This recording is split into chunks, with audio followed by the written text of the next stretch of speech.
What is up, YouTube? Welcome in to another edition of Bucky and BK, live on Texas Sports Unfiltered and on the free Texas Sports Unfiltered app. Today is Friday, August 2nd, 2024, and the Buck and I are with you for the next 2 hours. On today's show, plenty of observations and takeaways from the first couple of days of Texas football fall camp. Who is standing out? Who is stepping up? We'll let you hear from Steve Sarkisian, and we'll also give you the latest from the insiders who have been covering practice these last couple of days. Plus, we had our first NFL game of the 2024 season last night, and I got some relief from our friends out in Vegas. We will talk about the Texans-Bears Hall of Fame game yesterday. We'll get you the latest on the Olympics. We've got Texas basketball's non-conference schedule getting released. We've got some funny videos from the people. We got some Dallas Cowboys news, notes, and nuggets. A lot to get into on a Friday morning. And, of course, because it is Friday, we'll have plenty of fun as well. And a happy Friday to you, my friend. How are you? Good, man. Same to you. How you feeling? I'm good. I am out in – I'll take you for a ride here, so get your Okay. Advil ready. Here's the view that I've got right now. I have to hold on to your waist. To my left. No, if I'm going for a ride, do I have to hold on to your waist, or can I? No, we're not doing a tandem bicycle ride or a tandem motorcycle bit this morning. All right. But it is 56 degrees where I am, Buck. I know. I'm sorry to rub it in. I'm wearing a jacket this morning. I'm out in Napa Valley, California. And it is gorgeous doing the show from the hotel balcony. It is 6:02 a.m. here. So I'm on Chris Bennett time right now. Man. And I'm just hoping I'm not waking up anybody in the balconies around me. I'm trying not to get kicked out of this hotel that I'm staying at. But I'm in paradise right now, my friend. I've got no complaints. Hopefully you're doing all right back home. Oh, no, it's beautiful back here. It's been a nice couple of days, warm, no rain in sight, but not ridiculous to the tune of 100-degree temperatures. We're in the 90s, mid-90s, 93, 94, 95. That's fine with me in August. So as long as we can stay that way, I don't need any record-breaking weeks or record-breaking temperatures in the month of August. It just can remain just like it is. We've had plenty of rain. The hill country has had rains. Got some of the lakes not filled up, but we've got some water into some of the lakes. So it's been okay. It really has. Good morning to the soldiers at Fort Cavazos, Texas, the soldiers in the state of Texas, and all those that fight for us each and every day. Thank you for what you do. It is appreciated to you and your families. Thank you to your families for sharing you with us, and do be safe out there. Yes, sir. You did say earlier this week that you are expecting a little bit of rain this weekend. Yeah, I'm expecting to have some of these clouds burst open with a little bit of showers, and I'm thinking probably Sunday, maybe Sunday night to get a little bit of water, and that's about it. Okay. It looks like another clear week next week. So as we get into, football practices, football season, players just loving it. I mean, Oh, yeah. compared to last year, I mean, this is not even close compared to what they were going through last year. Just their lead up into having to get to summer camps, and that includes band members, cheerleaders, anybody that deals outside right now, construction workers. This has been a kind of okay summer so far. Yeah. Get those kids back to school. Absolutely. Well, a lot of kids return to school within the next couple of weeks. And yes, congratulations in advance to all of you parents out there, because I know that is one of the two greatest days of the year for parents. This is the best day when the kids go back to school after summer break, and then the second best day is when the kids go back to school after the winter break. So yes. it's coming up for you parents out there. Congrats to y'all, because y'all need it more than anybody. So, Buck, I got some reprieve from our friends in Vegas last night. You had the NFL Hall of Fame game in Canton, Ohio, as a part of the NFL's Hall of Fame festivities coming up this weekend. And you had the Texans and the Bears playing last night. The thing I was most excited to watch in this game was the new kickoff rule. Like, last night was the first time we got to see the new kickoff rules enforced in the National Football League. So you have an explanation for the people about how that works? Because they're going to need it, because most of them went into it just hearing it on ESPN, starting 2 days ago. But still, when you leave the state, they were so busy going through baseball and everything else, no one really got a chance to sit back for 45 minutes and let you know, or 15 minutes and let you know, because you know how the segments go on TV. They got to just keep on rolling. They can't just talk about But boy, there's a lot to it. It seems like, or maybe there's nothing to it. It's very different. I mean, it's one of the biggest rule changes the NFL has implemented in a long, long time. Does that go along with the onside kick rule too? Now Yeah. there's another onside kick rule. Yeah, another onside kick rule. Well, now you can't do the random onside kick. You gotta let them know, huh? You have to let them know. I think you can only do it in the fourth quarter of games that you're trailing. So you can't remember what the Saints did. They did it in a Super Bowl. Yeah, of a Super Bowl, right? Like the surprise onside kick. It doesn't happen a ton in the NFL, but there have been some monumental surprise onside kicks in the history of this league, and now you can't do that anymore. I don't like having to let them know when you're onside. That just doesn't. I mean, part of the strategy is sneaking up on somebody, you know? Mm-hmm. Oh, you like to do that, don't you? Oh, wow. Why not? Yeah. Keep your head on a swivel. Get your head on a swivel. Most of the onside kicks that have happened have been expected, right? Sure. Oh, team's down late in the fourth quarter. They need the football back. What are they going to do? They're going to onside kick it. But the fact that you did have that element of surprise with the original onside kick, that I hate that that's gone away. But no, the dynamic kickoff is what they are calling the new normal kickoff in the NFL. And it's going to take some time getting used to. You know, the biggest reason why they made this change, Buck, is because of player safety, right? And the kickoff for years. So they say, yes. Well, the kickoff for years has been like the most dangerous play in football. You look at the collisions, yes. Yeah, exactly. Guys just flying down the field, running full speed into each other. It's led to a lot of serious injuries in the NFL in recent seasons. So, look, if you watch the XFL at all, God bless you, but you kind of know what the NFL kickoff rules look like because they're kind of stealing the ideas that the XFL used in 2020 and then in 2023. Yep. But, yeah, it's no injuries last night, which was a good thing. One of the big changes is the fact that if there is a touchback now, the ball goes out to the 30-yard line instead of the 25 or the 20 like it's been in the past. They just keep on putting that baby up 5 more yards until they get you over in the other territory here soon. Yeah, it's like they want returns and they want player safety, and it's a little tough to get both. You didn't have any injuries last night, which is great. You also didn't have any, like, big returns last night, which I think is what the NFL is hoping for. But, yeah, it's just unique to watch all of the players, like everybody except the kicker and the returner, they're all lined up within 5 yards of each other. So all the players from the kick team are on the opposing 40, and all of the players from the return team are on their own 35-yard line. So it's, you know, you avoid those nasty collisions. You avoid those full speed sprints down the field. It will definitely help with player safety, but can the league still get the action that they have lost with some of the rule changes that they've made to the kickoffs in recent years? We'll find out.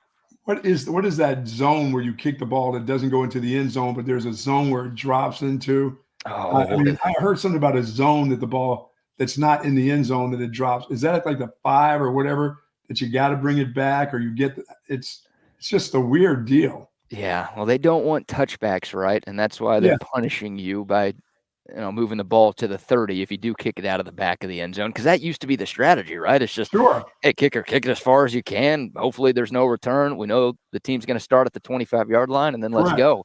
But they're trying to get rid of. So they want returns. They do want returns. Yes, they do want returns. But yeah, I can't remember. I know a landing zone. I think that's what it is. Is that what it is? Yeah, school zone, landing zone. I don't know. We'll watch a few of those to find out what landing zone A is and all this other shit that they got going on. My goodness. 2-3 zone, comfort zone. I don't know what it is. This is just an NFL rule. We're not into college and high school with this yet. It won't take them long. No, well, look, if it works in the NFL, then it probably should make the change to college and high school. Once again, aesthetically, it's going to take us some time to get used to. But, like, all right, I don't want guys getting hurt. No, not on the kickoff, not losing key guys on your special teams or on your defense because they're running out there on your special teams. Yeah. Hey, you got enough money. Once again, you got so many more games. You better start doing something with the rosters. That 53-man deal, that thing needs to go up it needs to be close to 60. Yeah. Oh, we don't want to pay that extra money. Really? Okay. But when you see guys started, on these special teams, and I just know that they have enough money to up the rosters a little bit. That's a little selfish with the owners right now. They're trying to keep every cent they can. And plus they're about to landing strip. I don't think that's what it is, Jason. But you're right, Buck. And I think you were about to say this. I'm sorry for cutting you off. They're about to go to an 18-game season. Yes. So the owners are about to make a lot more money because of that extra regular season game. They don't want to pump up the squads, though. No, they don't. And they probably don't even want to add a second bye week, but I think the Oh. players are going to force them to add a second bye week if they're going to add another game to the slate. So, yeah, there are some other changes that I think need to happen in the NFL, but this was the biggest one this offseason. But, hey, I got lucky. So this game, I don't know if you watched any of this. I sure as hell don't know if you watched any of the second half of this, but this game got called early because of rain. They stopped the game in the third quarter. And as I mentioned on the show earlier this week, Buck, it's the first football my cousin can bet on. No bet. Since February. Oh, yes, bet. Of course, yes, bet. What do you mean? The first game since the Super Bowl? I'm just saying, did they give you a no bet at the end of this whole thing? So they gave me a no bet. I was pretty terrified because I had Texans money line. We were on the dogs last night. Oh. And Chicago was a 2.5-point favorite. And the Texans jumped out to a 14-0 lead. And it's like, here we go. And then they were up like 17 to hold it. They were up 17-7, and I'm like, this is great. I'm going to start off my football season with a win, and that's going to set the tone for what's going to be a spectacular betting year. I mean, Buck, you've already said you're going to go 70% for the people this season, and if I start with the win, that means I might go 80%. Now you're talking. For the people this season, but then the Bears come back thanks to Colin Johnson. First time I've ever rooted against that guy in my life. The lifetime Longhorn who had two touchdowns and a spectacular third catch last night. But yeah, the Bears went up 21-17, and then they called the game because of rain in the third quarter. And I'm like, this is how I'm going to lose? Like, maybe I'm just never betting again. If this is going to happen to me. Was this more on the lightning front in the area in Ohio, or was it more on just let's not have somebody slip and tear up something? I think it was more of that, right? Because that field is not known for being the best playing surfaces. So there's already players. I mean, neither team played their starters last night. So if you were looking to see C.J. Stroud, you didn't see him. If you were hoping to see the number 1 overall pick, Caleb Williams, you didn't see him. So teams are. I know it's the preseason, but especially in that game, they're like, yeah, we're not going to take any chances here. No. And you did have a couple of guys get injured last night, including Tegan Quatoriano, one of the reserve tight ends for the Texans, who caught a touchdown before he got hurt. But I was terrified. I'm like, no way this is going to happen. My first bet of the year, I'm going to lose it because of weather. Oh, I'll take the cancellation because I was losing. If the Texans were still winning, I'd be here like, oh, dude, that's BS. Give me my wins. Of course you would be. But because they were losing, it's like, all right, luck might be on my side this season. Yeah, well, there's your shot from Vegas for the year because that ain't going to happen anymore. No, not at all. Like that's a good thing. And if that's a pretty good tone setter. I mean, at the time when I just bypassed this game, it was like 17-14 or something. I said, boy, they're actually scoring points in this game. Well, yeah. But I didn't take any time to watch it. I just watched Olympic stuff. I didn't have the mindset for football, and I wasn't ready to sit down and go through this whole kickoff thing. I said, they started to tease me with it, but the guys on ESPN, of course, they couldn't spend time to explain it because we're in the middle of baseball and things like that. So they couldn't take these long segments to talk about it. They talked about it for like 2 minutes. Then they went to baseball. Then they went to Olympics. Then they went to something else. Then they went to P. Diddy boxing yesterday for the Olympic team, beating up girls and shit. I mean, it's like, what the hell was this? I mean, I'm like, what is going on in sports? I mean, really? I'm watching this dude in the ring just because he decided his time of life to tuck and fold that thing. Still a dude. He was born with a penis, and now he's tucking and folding, beating up girls. And the Olympic Committee let it happen. I mean, the girl was getting her ass whipped. I'm like, what is this deal? Yeah, what are we doing here? Seriously, what are we doing? I mean, I'm almost like if I'm the dad of a female boxer and a former dude, which decide to tuck and roll or tuck and, turn and tuck it, wants to beat up my daughter, I'm going over to the Olympic Committee and meeting that dude afterwards. That's a big bizarre controversy surrounding the Olympics, right? And it's not a transgender athlete, but still causing a lot of controversy. Intersex, born with both male and female genitalia. And yeah, she won her boxing match yesterday, and The woman she beat was crying because she felt like it was unfair. And She said, "I've never been hit like that before, ever." yeah, I yeah. guess not. No, it's a mess. It's And they, a wild story. that person was not allowed to be in other, the international boxing said, "Nope, can't do it." But of course, the IOC, said, "Okay, oh no, that wasn't fair." I'm like, "No, what happened yesterday wasn't fair." Well, I will say this. She was in the Olympics in 2020 and lost, and this wasn't a story because she lost. So, like, I get it. It's not fair. I'm on your side with that take. But this woman actually participated 4 years ago, and it's not like she's dominated every single person she's gone up against because of that advantage. She's got like an average record as a boxer, but because she won yesterday, it's become a big, big story. And I get it. I get why people are pissed. It doesn't seem fair at all. But yeah, that was kind of the storyline that took over the Olympics over the last 24 to 48 Yeah, hours. somebody sent me something that said P. Diddy made the Olympic team. P. Diddy, what are they, fighting little boys or something out there? I mean, I'm Yeah. like, really? Yeah, Got me a break. I P. mean, Diddy boxing. Oh made the my Olympic gosh. team late. They need a substitute. Yeah, that's wild. There's some good from the Olympics though. Yesterday, we can get to that a little bit later. Lots of swimming, boy. I probably watched more swimming than I've ever seen in the Olympics so far. It's been fun watching too. Right. Yeah. Well, Katie Ledecky made some history yesterday because she was a part of the 4x200 relay team that won silver out in Paris yesterday. Gave And her with her 13th medal, correct? 13th medal, which makes her the most decorated American women Olympian of all time. Also the most decorated women swimmer, regardless of country, in Olympic history. So she won gold in the 1500 free a couple of days ago, and she damn near lapped the field. By the time she touched the finish line. Through the 1,500 meters, I watched every bit of that I could. I couldn't believe I hardly left because I wanted to see, is she going to leave these people and double lap them in the pool? She damn near did. Yeah, she damn near did. And there was nobody in the camera shot by the time she finished. Like, she was so far ahead of second place that you couldn't even see any of the other swimmers when she got to that final lap. It was nuts.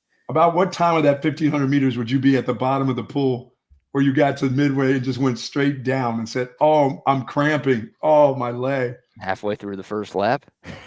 I'd be like 25 meters in, and I'm like, the wall? Yeah, I was like, dude, can someone give me a snack here, please? Good. Oh, man. I used to swim laps, man, growing up, like in high school. I would wake up before school and swim laps like 3 or 4 times a week. And that was not in an Olympic pool. That was in a backyard pool. But back then, I could probably go like 500 meters. There you go. Before being like, okay, I'm done here. Like, I'm going to die if I keep swimming. Take no more strokes. Like, even if I'm in the shallow part of the pool, I'm like, I'm worried I'm going to drown here. But now, no, I could get, I'd say there and back. I get 100 meters, and then I'd be like, no, thanks. I'm good. Man, oh, man. What about you? How far do you think you could go nonstop? Oh, remember, I was a lifeguard, so I can go half the distance. On just a touch and go back. When were you a lifeguard? I mean, 7 minutes. I mean, it's a mile. It's a mile swim. What year were you a lifeguard, Buck? Huh? What year were you a lifeguard? My junior and senior year, and my first year in college. I had to go through all that lifeguard training stuff. Remember, I was lifeguard at the Puerto Rican pool. They didn't just give me that job, right? Because I was the only one that wanted to go to the Puerto Rican pool. That was what, 50 years ago? Yeah, I mean, it's a lifeguard. A lifeguard's a lifeguard. You got the ability to save somebody. Let me just say this: I got the ability to save my own ass. Right. Well, that's good.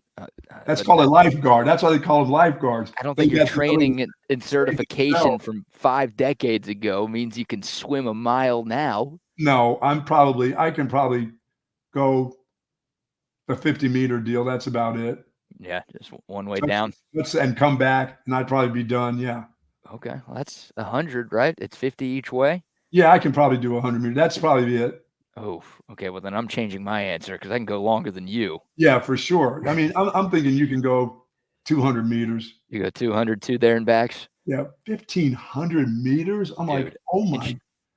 She didn't slow down. Like, everyone else was, like, getting tired, and their splits were less the further into the race they got, but she's a machine, dude. it was like nice. You could go down and get a sandwich, come back, and that thing would still 15 minutes of that. Yeah. Oh, It was nuts, but she's awesome. She's a star, and she yeah, certainly is. most decorated American female Olympian ever, most decorated female swimmer of all time, Katie Ledecky. And how about Simone Biles? I don't know if you caught any of this I yesterday. did. Yeah. Oh, yeah. But Simone Biles, she helped lead Team USA to the team victory in the all-around gymnastics competition a couple of days ago, and then in the individual competition yesterday, an epic floor routine. I'm very interested in seeing, will she do it coming to LA? I'm thinking, man, she's 27. I know. And I know, dude, I know. I think there was a gymnast or a swimmer that was in there was 32. Oh yeah. That did it. I'm thinking, but swimming and flipping and landing on those ankles and on that, I just don't know if she'll do it in LA. I think she'll probably be mom by then. Maybe. I'm thinking she probably going to be mom, and that'll be it. Still be the GOAT. So I don't know if she does that. Yeah, she's different, man. Like, I'm not going to sit here and act like I know a lot about gymnastics. But you can tell, yeah, that's different. She just gets so much higher off the ground than everybody else. I think it feels like everyone else is doing 2 flips, and she's doing 3 flips in the air. She's so much lower to the ground than everybody, it looks like. You're right. Yeah, because you say she's, what, 3 foot 7 inches tall? 3'7". She's all of 3'7". Yeah, I think she's a little taller than that. But how much? She's listed at 4'8", but we've seen them round up on those team rosters in the past, so maybe that's what's going on with Simone.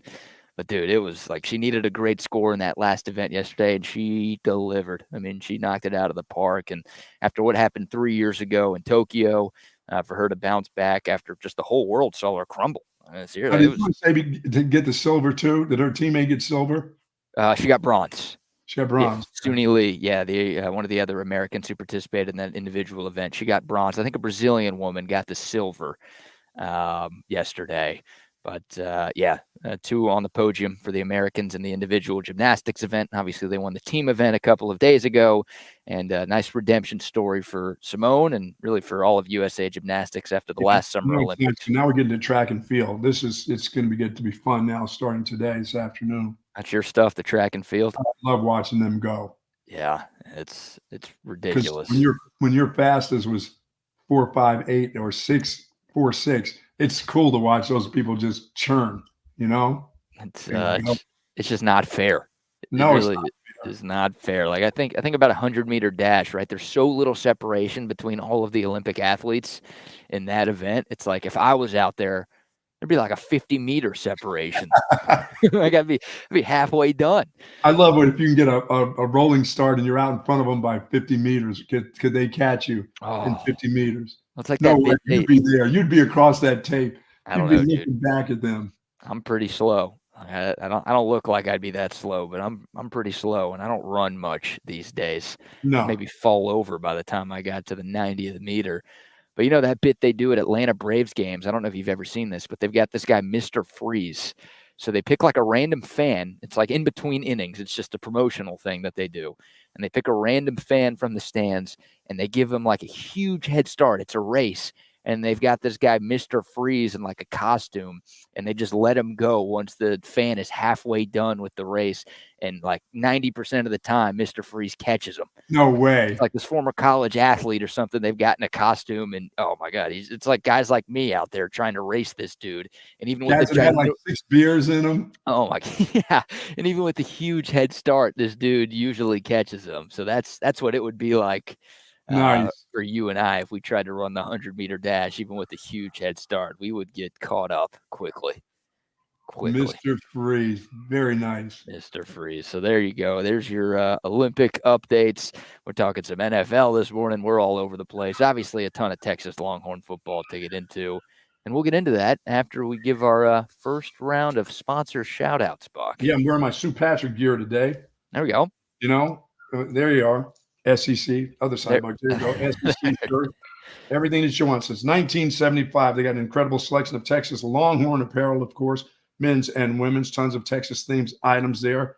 I love the clothing that they have there for sure. Got my Texas hat, just a basic, simple hat. And I've got the white one. I've got the burnt orange one. They've got different colors now they have. Plus, how about this? Free shipping on any online orders over $49. Free curbside pickup, of course. And folks, if you're going to go by the store at 5222 Burnett Road, there will be plenty of parking for you. You're not going to have to look around. You're going to be able to park, get in the store, find everything that you want. And don't forget to get that Tyler Campbell. Get that. You got to get that washing powder. Makes the whole house smell fantastic. Even though I can't use the washing machine, my wife uses that now in all our wash, and it is fabulous. It really is. They've got everything you want. They even have luggage there. Part of that, I love the luggage and the way that luggage looks, but they have everything that you want at Sue Patrick. For more information, go to SuePatrick.com and do say hello to Jay and Sue Patrick when you are there, folks. Absolutely love Sue Patrick. Love 7-Eleven as well. Oh, Shout out to our guy Ashish. 7-Eleven, the best convenience store in the world. If you need a little pick-me-up this morning, go get you a coffee or an iced coffee out at 7-Eleven. Donut. Donut. Yeah, it's Friday. Treat yourself. Why not? Come on your way home from work, maybe a 6-pack, maybe a 12-pack, maybe a full case of beer. You know, they've got a great selection. Plus, they've got the Altstadt beers at 7-Eleven as well. But it's the best convenience store in the world. The donuts and the coffee to start your day, the pizza, the wings, the taquitos to get you through your day, and the Little Debbie snacks. Oh, yeah, Little Debbie's. If you need a little sweetness in your life. Plus the Slurpees and the Big Gulps here in the summertime. Those are just perfect. Love 7-Eleven. More than 84,000 locations across the world. Once again, the best convenience store in the world is 7-Eleven. Yes, it is. And while we're on Altstadt beer, I'll go ahead and talk about Altstadt beer for a little bit. You know, they need some out in California. One of these days, Altstadt will be in California. But the good news is, wino. I'm in wine country. Yeah, there's what is it, vineyards? What am I supposed to call these things? Vineyards. I mean, vineyard. Where's the E? You got to pronounce the E, dude. They're in vineyards. Vineyards. Say it in America. They're not the vineyards. Look, you see these? I think those are vines right there. Here you go. Succulent. Look at that. All of that stuff there in Napa. I'm telling you, man. Beautiful out here. In the 50s, too. I can't get over that.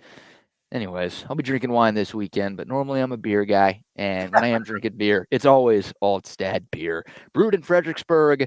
A trip to the Altstadt Brewery this weekend if you're looking for something to do over the next couple of days. That's the perfect day trip for the beer drinker in your life. I think my parents and I are going out there in a couple of weeks, but if you're looking for something to do, once again, a trip to the Altstadt Brewery in Fredericksburg is never a bad time, and if you can't make it out there to the Hill Country, then you can make it to 34 Wine and Spirits or wherever you buy your beer. Absolutely. To get you a 6-pack, maybe a couple of 6-packs of the best beer in the history of the known universe. It is Altstadt beer. No impurities, no regrets. Okay, Buck, let's get into some Longhorn football, shall we? Okay. Had a couple of days of Texas football fall camp. We are 29 days away from kickoff against Colorado State. Yeah, it was so glorious watching football last night, and now we know that we will not have a month without football until March of 2025, Buck. I know it was just the preseason, but you can taste it. Football is upon us, and it is a beautiful thing. Texas, of course, opens up the season on the final day of the month. They opened up camp earlier this week, and we'll let you hear from Steve Sarkisian first from his presser a couple of days ago. He started in his opening statement just talking about all of the talent that this team has going into 2024. Rodney, and it felt great to be back on the practice field, first of all. I thought that, especially early on, we had really good energy, and the guys came out with really good intent to work, and a lot of guys. I mean, we have a lot of guys to evaluate on this team. I've talked about it. I talked about it media days, just about the depth on our team, and sometimes you have to get back on the field with them to see them all out there and to watch special teams and to see so many guys running around that it's a real positive and quality of this team, the depth that we have, but it's definitely difficult on the fly, on the field to evaluate. So looking at the tape is going to be critical. Yeah, when you got so many guys out there that you have to evaluate, I mean, it's great depth-wise, but you can't do anything. Winter workouts and some of the things that you do in spring camp a little bit different than what you do in the fall camp. It's now time to start separating the players from, the real players from just the players. And they've got to get them in position where they're going to fit and what they do, special teams, offense, defense. But it's hard to do unless you actually see them out there. You're going to get all this tape. Now you got a lot of tape on the guys. because this is when it starts to really, really matter. And you start honing in on who your ones and twos are. Well, you know who your ones are. You basically know who your certain guys are. But how do the second team guys fit in? Where are they going to fit in on special teams? Am I going to take a chance on using that guy on this special teams, or do I need him as my backup running back or my backup wide receiver or right tackle? Do I put a guy to run down there and possibly get hurt, where if a starter goes down, I need that guy desperately at a position? So you start seeing that stuff. Plus, you start seeing guys that have matured, young guys who have matured enough that you trust them enough on your special teams. You go, wait a minute, that guy was a freshman last year. He's just running around like a chicken with his head cut off. He had plenty of energy, but can I trust him mentally to do this and do this all the time? And now you start saying, well, he's gone through winter workouts. He did well there. He did well in the spring. Now it's the fall camp. I'm expecting that guy to continue to mature enough that I trust him on this special teams, that I can say, hey, if that guy makes that move, what's your counter move? What's your counter move to what these guys do against you? So you start to find out a lot about individual players in order to, to fit them in special teams and your offense and defense. So this is key these first couple early days, because they all look good. They're all really good athletes. They change directions, they take off, they've got good explosions.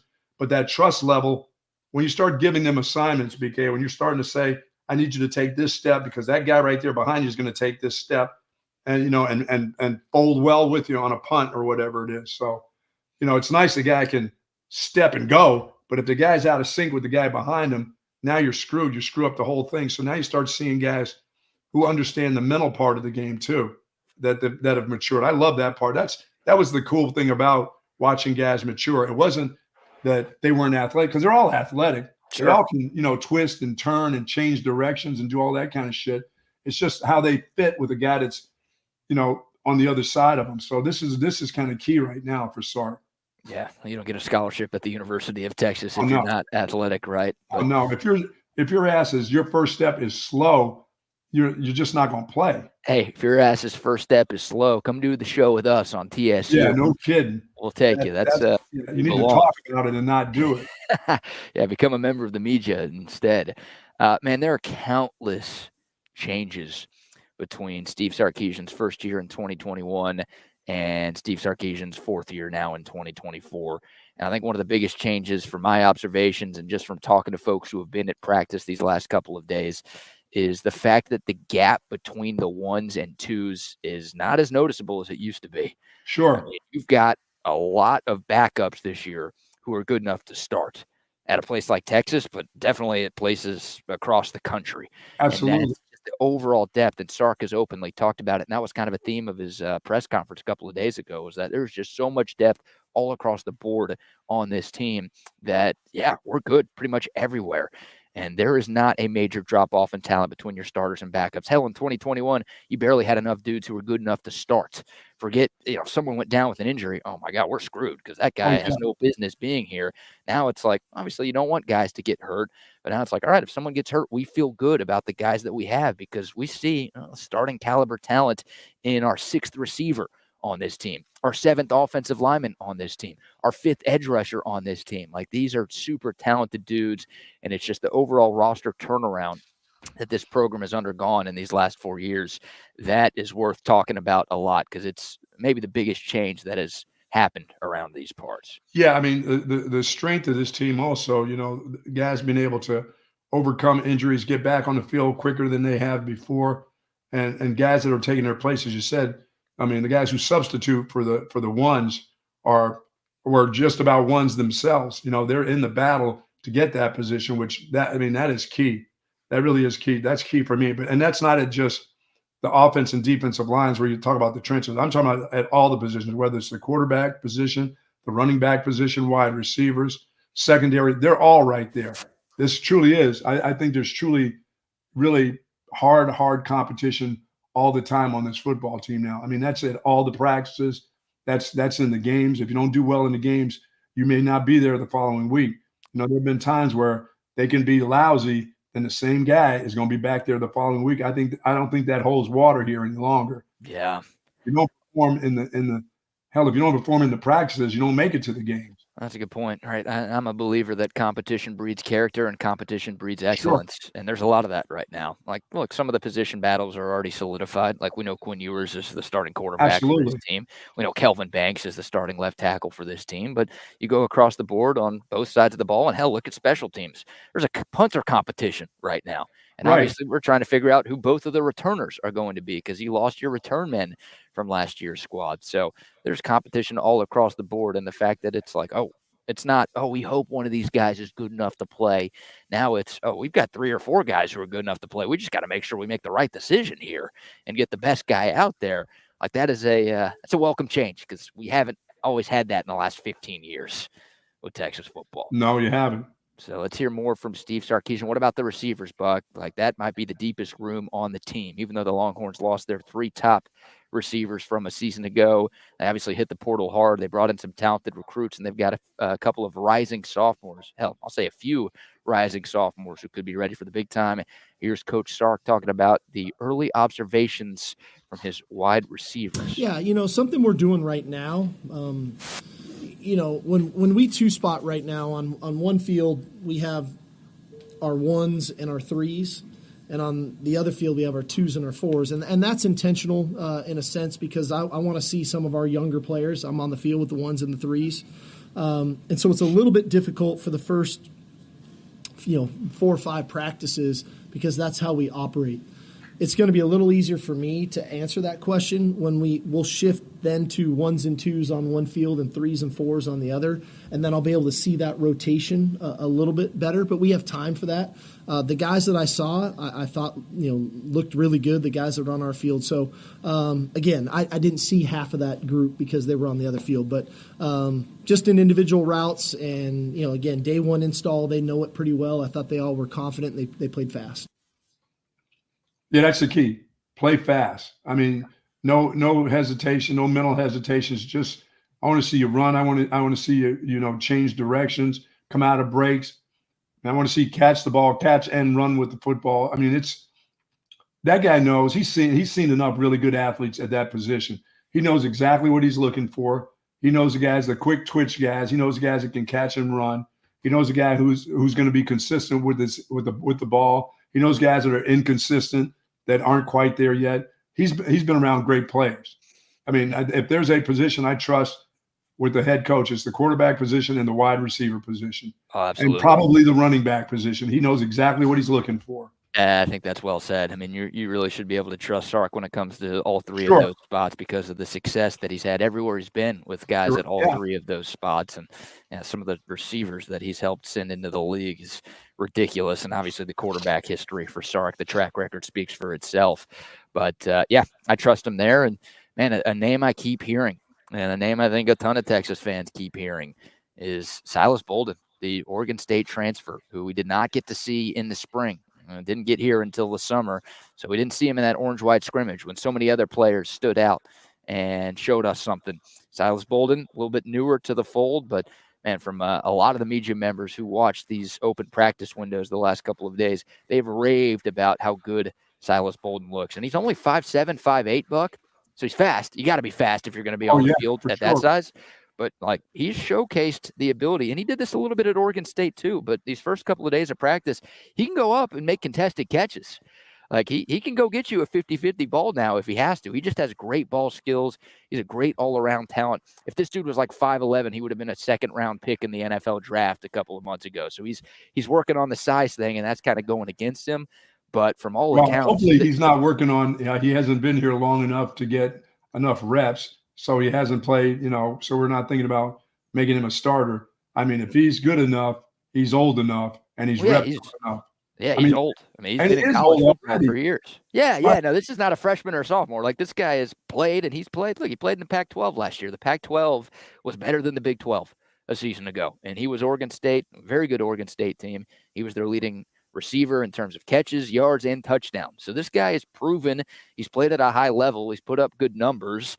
And, the film speaks for itself. If you want to go back and watch some of the Oregon State games that he was a part of last year, you're going to like what you see. And it seems like the media has liked what they've seen, and Steve Sarkisian and his coaching staff so far has been a fan of Silas Bolden as well. So I'm just telling y'all, get ready for that guy to get some serious playing time. He may end up being your kickoff returner or your punt returner too, depending. Yeah, he could. I mean, like you said, if he's a 5'8", 5'9" guy, then he may be that guy back there doing some specialty things too. Let me see if I can get the official roster listing for Silas Bolden. He's not Simone By. He's not 3'8", is he? Nah, he's listed. I'm looking at the Oregon State roster from a season ago, and he's listed at 5'8" on the Oregon State roster. So that could mean he's like 5'6", 5'7". You never know. Let's leave him at 5'8". We'll go with 5'8" there, but he's been great. And then the 5 receivers who have been working most with the ones to this point, Buck, been Silas Bolden, Isaiah Bonds, Jonte Cook, Matthew Golden, and DeAndre Moore. So you've got all 3 transfers. Of course, we talked about Bolden. You've got Isaiah Bond and Matthew Golden in there as well. Then you've got 2 of the rising sophomores in Jonte Cook and DeAndre Moore. Those guys have been getting the majority of the reps with the first team.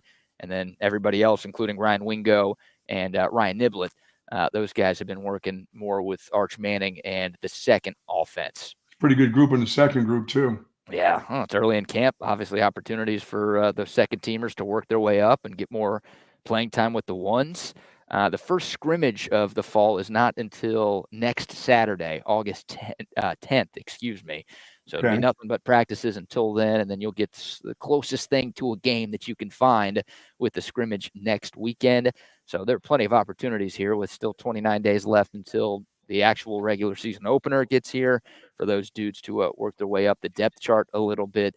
But like you said, I mean, it's the deepest position group on the team, which is crazy to say considering what you lost. But the fact that, you're talking about a 5-star, the number 1 receiver in the class being like your 6th or 7th best receiver right now, like 95% of the country programs across the country, that guy would be like a plug and play starter. And Ryan Wing. Now it's just the timing that has to be there, because those guys had some awesome timing last year between the quarterback and those, those high draft picks that they had that were stars. I mean, those guys were just stars. So now you got to get that timing down. So you've got to get, and it's not like you're going to get the timing down with 7 or 8 guys. There's probably going to be about 4 or 5 of them that you're going to have to really get that stuff honed into. And like I said, Sark, I trust that he'll have that all ready to go. He's seeing the ones and the 3s right now. He's getting to see some really young guys play. And then eventually as the summer goes on, he'll get those 1s and 2s will just be together. And now he'll know, who are my 4 guys? Yeah. Who are my 5 guys? I got 7 right now, but they'll all come down to about 4 or 5 of them. Bingo. Yeah, that's the big thing, right? And look, some of those questions won't get answered until the regular season. Oh, yeah, and then won't get until an injury happens, and where do I have to put a guy in? What happens? Do I move a guy from another position? They'll all know all the positions. When it's all said and done, there'll be 3 guys that know every single position.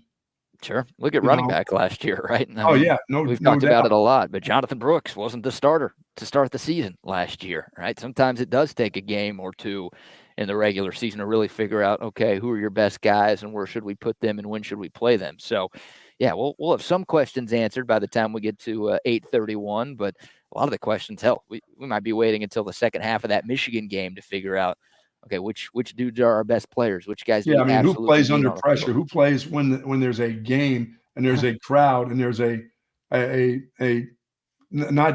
real live competition on the other side of you that you don't know the guy, and you've got to make quick decisions, and you've got to come through for your team. Now you don't find that out until the games. You're right. Practice is what it is. It's practice. Practice doesn't make perfect. Perfect practice makes perfect. You know what I mean? You can practice all you want to. If you're not practicing the right way, it doesn't make perfect. It makes reps, and you can get all the reps you want. But when it comes time, when that 100,000, people are in the stands and the pressure's on for what people think is a tough catch, but for you should just be automatic. That's when you find out about people. So, that's what the head coach will know. As I said, that's what I trust in him, that he knows the kind of guys that he has and the kind of guys that he's seen and what he's looking for in wide receiver and running back and quarterback. And when it comes to offense, that's what that guy is all about. Yeah. You know, they wanted to have big people. I always thought maybe too big a person is not good, but that guy knows. He's seen it from Alabama to USC about big dudes who can move. You can find big dudes that can move, and Texas has a bunch of them now. Yeah, well, you give Sark the benefit of the doubt, like you said. Sure. I think he's earned that, and that's why he got the job in the first place, right? Like Texas Absolutely. took a chance on him. They're like, okay, we've seen what you've done at other places. Can you do the same thing for us? And so far it seems like the answer to that question is yes. But you know it better than I do, man. As a former coach, like some guys are great practice and game players. Oh yeah. Some guys are just great practice players and not great game players, and some guys are not great practice players, but they show up on Saturdays. So that's going to happen. There might be some guys that really step up in these next few weeks, and then they get under the lights on Saturdays, and it's like, uh-oh. Believe me, there's a lot less of those. If you're a bad practice player, do you perform in the games? I mean, generally, you're just a good player. You perform at practice. You make catches. You do all the right things. You know, you don't go outside the box. Now, you make there are one or two of them that can do there. There's not many of those that can do that. I mean, I've been fortunate to have been around the Doug Flutys, the Ricky Williams, the Jeff Georges, the guys that can play outside the box and make things happen. That sometimes you just turn your head to the side and go, okay, so that's not exactly what I told you to do. Yeah. So you did it your way and it worked out. Okay. Yeah, I guess. But there's not a lot of those guys. There's a handful of those guys. But when you're playing team sports, you can't have a bunch of those because there's not a bunch of those that can do it. No, yeah. There's guys that have to be on schedule. They have to take the right steps. They have to have the right footwork. They can't do it their way. Or you're going to have a smorgasbord of bullshit run around on a football field of 11. If 8 out of 11 are doing it their way, look out. I don't think I've ever heard that phrase before, a smorgasbord of bullshit. Yeah, I mean, if 8 of the 11 are doing it their own way, even though they're good athletes, you got a problem. Yeah. Yeah, you do. Three of them, the other way around. If 3 out of 11 are doing it their way, okay, that'll work. I've heard of schoolyard bullshit. I've never heard of a smorgasbord of bullshit. That's a new coaching term for me. I don't think I've ever been around a team that had that was like that. 8 of 11 are just smorgasbord of bull. I've seen it at practice where 8 of 11 were thinking they were doing their, but generally before the end of the week, you got their ass right back in marching step. You know what I mean? With the rest of them. But there are times at practice where you see, 6 or 7 guys doing it their way. That's generally about the time the head coach blows the whistle, stops practice, and said, "Oh, we're going to start all over again." What? What do you mean? We're in the middle of practice, coach. Nope. He goes, "No, we're going to start this all over again." Everything from the warm-ups, you know what I mean? Stretching. For stretching, everything. Yep. We're starting all over again. It's got to be the worst feeling in the world, especially. Dude, it's the worst for the coaches, too. It's like, did he just start practice over again? Yeah, all the assistants. Kids, I got to get home too. I was about to say, hey, you're an assistant, and you're like, what? I got somewhere to be after this, coach. Yeah, I told my kid I was going to get there for homework. Instead, you're getting there, and that kid's been in bed for 3 hours. So, sorry. No, that. I haven't had many of those. But I've had them. I had them when I first started coaching at Boston College. I had a guy who was just a freaking kick a projector over maniac. I mean. That guy, I've never seen a guy break more projectors than Jack Bicknell. He was the king of like taking his foot and kicking a projector over as he was watching in front of the whole group. I mean, he would just break them? Oh, just kick it over. Like you'd be watching game, like especially after a game of Sunday and you all watch it as a team and you're in there. That dude would just go up, slowly walk up and kick it over. That's it. Kick that over. Let's get the film up. We're going to practice. This is not going to happen again. Oh, you guys just had a closet full of projectors.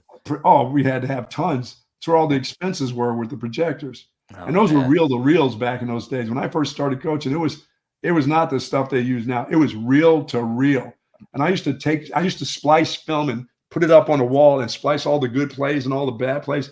I was in a room just was filled with tape. That's how I started my career off, being the splicing guy. I'm surprised they even had film back when you were around. I wasn't sure that had been invented yet. It was film. It was invented. You guys just weren't using telegrams? And you'd splice it together. And in between the splices, sometimes I'd have like a big finger up or something for a play you suck, or you'd see stuff. I was good at putting like a middle finger up at a play that was lousy, That's after you to awesome. the players. That sucked. And the whole team would see it too? Oh, they would go nuts. It would be like, now you'd have to tell the head coach you're going to do something like that because he didn't understand it, but he would then get it. Like words, you suck, come out across the screen. Yeah. Put that in there. Just throw that in there. Show a picture of somebody's bare ass, hey, this is what you guys look like. I mean, he was a nut, but then again, so was I. Yeah, we've heard some of your stories. Yeah, just bad stuff.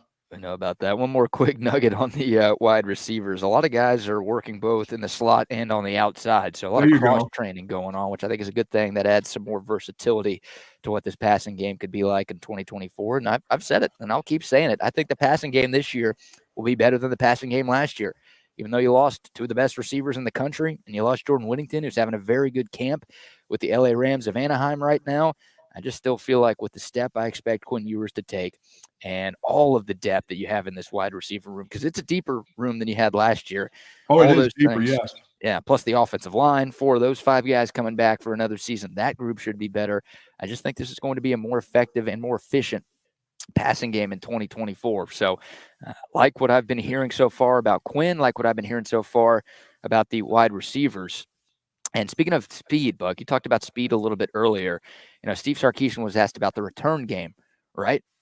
And he was asked about, like, how do you pick which guys you're going to throw back there on punts, on kickoffs, whatever.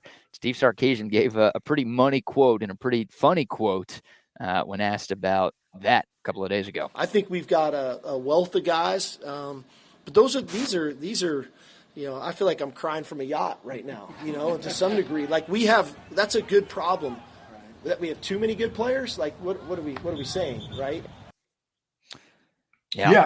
You got quick twitch guys, speed guys, really good athletic players that played all kinds of positions in high school. They grew up, being a defense. They grew up and ended up being a defensive back, but at one time they were a wide receiver, running back, or quarterback from Pop Warner up. They're specialists. They've always been special types of players. That's how you get to come to this university, and play football even in the SEC. Is you're going to have specialized players that have been doing this all their lives. And then they get to a certain position and they stick with it and they become special at that position. But before they were special at other positions. So he'll have guys that can. You'll have guys that can catch a punt. You see guys get their hands up like this and just catch a ball. They can time it up. They don't have to do this. They just do that. Now, you're not asking them to do that all the time, but you'll see those guys do that and you'll go, oh my God. Natural. It's hard to do. How do you? Yeah. Well, that guy's been catching baseballs and all kinds of shit and basketballs all his life. That's what kind of athletes they are. So he's right. He's on a yacht right now and he can find guys to return. He can find guys in return game. We worry as people that aren't on the football field with him that can they find a guy like Xavier Worthy? Can they find a guy like Jordan Whittington? They got a bunch of guys like that. That's what they recruit. Those are the kind of guys that they recruit all the time. So, they may not be as good, but hell, if you got a guy back there that can do half the job that some of those guys did, you're going to be excited about it. It's just a matter of picking the right one. Bingo. Yeah, I think if there were Vegas odds for who the returners are going to be for Texas this year, I think there'd be 2 favorites, and that'd be Matthew Golden, the transfer from Houston, who was second-team All-Big 12 as a return man last year. Sure, he's done. And Silas Bolden from Oregon State, the aforementioned, who was a great returner for the Beavers, and he's super fast and super quick and can make some things happen both as a receiver and as a returner. So I think those would be the guys. Like you've got Jonte Cook, you've got Jaden Blue, you've got a ton of other guys. Isaiah Bond did it a little bit at Alabama.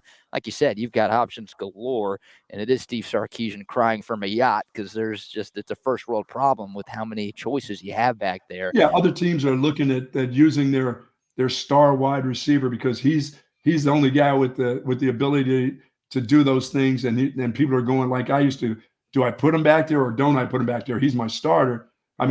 Sark doesn't have to do that. He's got plenty of options to put a guy who may not be a starter back there who can do a great job at that. So, that's what Alabama does. That's what Georgia does. They can find guys that are on their team that are been recruited to come there and get a scholarship. They can do just that and do it well. And be very valuable to the team. But they're not just solely returners. They're receivers, defensive backs, their running backs. That ain't the only thing they can do is return, but they have the ability to do both and do them well. Absolutely, and that's good for the head coach. You know what I'm saying? I mean, that's how you feel at the quarterback position. If one quarterback goes down, he's going to go right to the next guy, and he doesn't expect to miss a beat any longer. He's at the position right now where he's got a backup quarterback that if something happens to the starter, he's not changing his offense. Things aren't changing. We're going right back with what we do.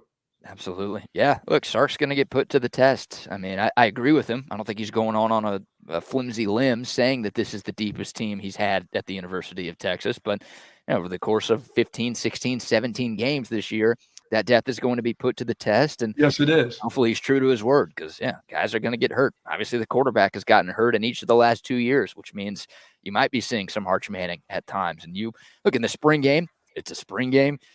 They were also going up against the Texas secondary, which I think makes every quarterback look a little bit better. But you didn't see a big drop off in talent from QB1 to QB2. Hell, even when Trey Owens got into the game, it's like, all right, this guy's got a little juice to him.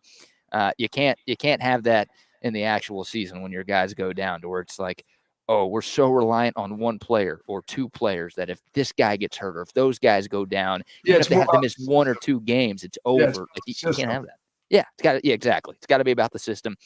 Most of these coaches have been here for 4 years now, and a lot of the players have been here for multiple years. So there shouldn't be any communication issues. Everyone should know what the system is at this point. Everyone should know what the culture is, what's expected of these guys when they show up to practice and when they show up to games every day. I still wish I had that warm and fuzzy feeling about the defensive line. I'd like to have it. I'm a don't tell me about practice. I got to see it in the games, and it can start against competition, even like Colorado State. To me, I mean, it starts with the other guys now on the other side. For a coach, it starts at practice every day and how they play against a talented offensive line. But for me, it'll start in the games, those first 2 games, and especially that second game. Especially that second game. Right? Yeah, things get real in a hurry for Texas after game 1. It gets the reality sets in Ann Arbor. But absolutely, for me, the reality for me to see what I feel like they'd be that following week is against Colorado State, which I said is pretty.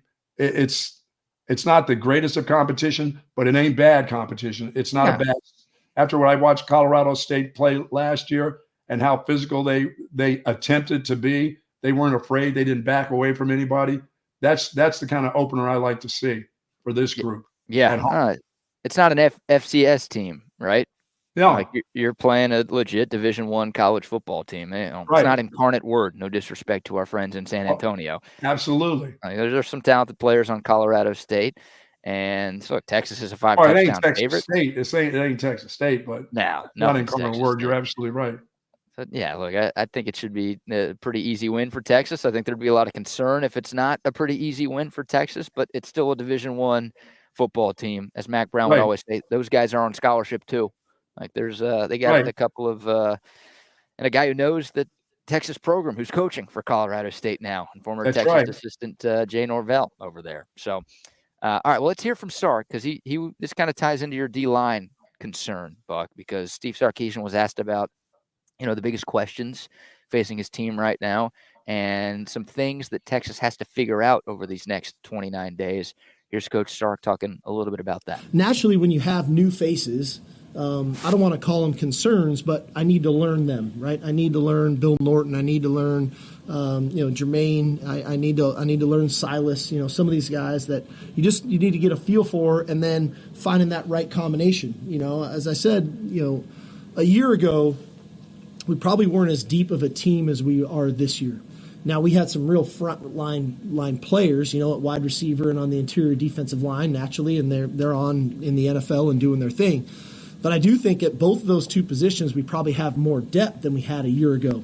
And so probably one of my bigger challenges is going to be just that. How do we find that right rotation to utilize that depth? And that's something that is a little bit different for us from where we've been the previous 3 years. But that doesn't mean that we won't get it right. It's going to take us a little bit of time. Yeah, they'll be into more rotational play with players because they don't have a play. They don't have a player, so they'll be using players.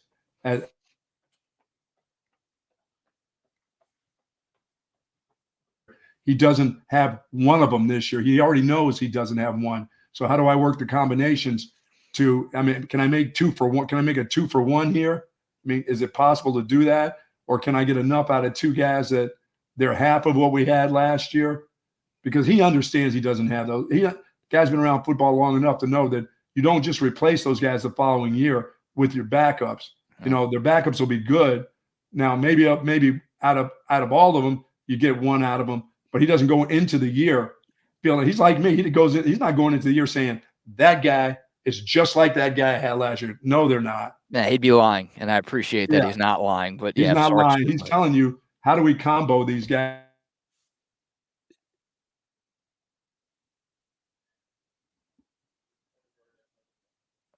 Uh-oh. I see there. There you go. There you go. Did I freeze? Did you freeze? Well, we both froze. Did Hugh freeze? Hugh freeze. Yeah, we both froze for a second. Yeah, he understands that he's going to have to use some combos, and then let those guys work it out where one guy gets a little bit better, one guy gets a little bit better. He plays maybe a little bit more, plays a little bit more snaps, because they're not going to stay the same. Somebody's going to get better than the others. You know what I mean? There's going to be somebody to end up standing out, getting more playing time. But he doesn't have that guy right now that he says, oh, no, that guy, Broughton, is going to play 80% of the snap. I don't even think he feels that way yet. No. He doesn't have that guy yet. He's not going out and saying, oh, man, Alfred Collins looks just like Devondre Sweat. No, he's not going to say – he'd be stupid to say that. He's not going to say that. No. He's going to let it work slow, let it simmer a little bit with a couple different rotations, and then we'll all see it. We'll all know it. He won't even have to tell us. We'll see it in games. Oh, my God, that guy's devastating, that dude. He's owning a certain player on the other team. We'll know. We'll all know that, and we'll also know if it's just not quite the same. We're all going to see that, but he's got to work the combinations, and it's good to know that the head coach already knows he doesn't have the war daddy yet. He's trying to find one, though. Yeah. And believe me, somebody's sticking their foot in somebody's ass to make sure that they start to get that way. Because that's what summer camp is all about. It sucks. It's putting foots in guys' asses. Oh, foot squarely in their rear ends and getting screamed at. And, this isn't – that hugging time was in the spring. Springtime is when you got your arm around them. You're getting ready for the football season. This is screaming time right now. And it ain't pretty. And it's not nice. No, there was one video from a couple of days ago that a Texas media member posted where I think it was Trey Owens, the third-string quarterback, who just – it wasn't a bad throw, but I think he missed the route. Like he was supposed to throw a curl, and he threw an out to somebody. And you could hear Sark way in the distance saying, "It's a curl, Trey." He's just yelling at him from across the field. Oh, really? He's on the other side just screaming at him? Just, massive F-bomb, super loud. The media who's not even, in the facility, they're basically standing hundreds of yards away filming. They can hear it. I mean, it's, there's a lot of yelling going on and a lot of cussing. I was around for 4 years of being around Tom Coughlin. It was even I was like, oh, my God. Yeah. Poor Doug. He is just crucifying Doug Flutie in front of everybody. Doug Flutie, too, one of the best college football players ever, is getting destroyed. There would be Boston College. You had Priest up in the stands, and he would just be ripping him. Doug Flutie's already 5'9". He was like Simone Biles size after Tom Coughlin got done with on some bad throws or bad calls or miscalling plays in the huddle. God, he was – and I'm so happy that I was around that guy because he wouldn't do that to coaches. He wouldn't, there are coaches that will yell at another coach when they know, he's the offensive coordinator, you're the running back coach. I'm young into the game. And dude, he would come over and just whisper to me. But he was like, I learned a lot of stuff by just getting in the guy's ear and saying a couple silent words that made you feel like shit, you were about to melt like the Wicked Witch right there. He didn't do it in front of anybody else, but he'd say it in your ear. Hey, Buck, are you sure you want that fucking guy in the game? He sucked all week long. Why is he in the game? And you'd be sitting there, he'd be whispering that in your ear you got this coaching job for a reason. You didn't get this coaching job just to come here and just F up every day. You got to be here, as the 8th coach in college football. You did coach before this at Dartmouth. He'd give you that, you just came from Dartmouth, that, right? I'm like, Yeah. thanks. You want to be at Dartmouth again, coach? Yeah, it was like, yeah. I mean, he would do that stuff to me. He'd be like, he would always remind me, you just got through coaching in the Ivy League and you got a full-time job at this level. Seriously? We took a guy from the Ivy League. We took a guy from Dartmouth and brought him here. And I should have looked at him and said, hey, Tom, it's just Boston College. I played here. Yeah. He could do that to you, man, and he'd do it to a player. He did it to me. And I mean, I learned that stuff, and I used to get in Ricky and those guys' ear and say, you know what a terrible block that was. Really. Should you go home now? Do you think maybe you should go home? Do you want to go back to the dorm? I mean, seriously, it's hot out here. It looks like you may want to go back to the dorm. That works, dude. Sometimes it worked. They hate it. They hate it to be. It's better to scream at them than to get in their ear and silently tell them that, you know what, this is not what your mother really intended to produce right here. Oh, I mean, really? You're letting your mom down? Oh, you're letting your mom? You seriously? You letting your mom down? She didn't produce you to be this bad. Oh Come my on God. now. Your girlfriend just told me if you miss this block, she's breaking up with you, dude. Oh, dude, it's just guys don't like the silent treatment. They hate the silent. They love it because they've been yelled at all their lives. High school coaches in the state of Texas have been ripping their ass all their life, just ripping them. Just from Pop Warner on. Then they get to college and you give them the silent treatment like you don't even know who they are. And you start talking about, yeah, your mom would be really disappointed. You got a scholarship to Texas. Or, hey, Buck, you just came from the Ivy Leagues and you're coaching at this level and this is what you're going to do on the day of a game? Like, yeah, hey, thanks, Tom.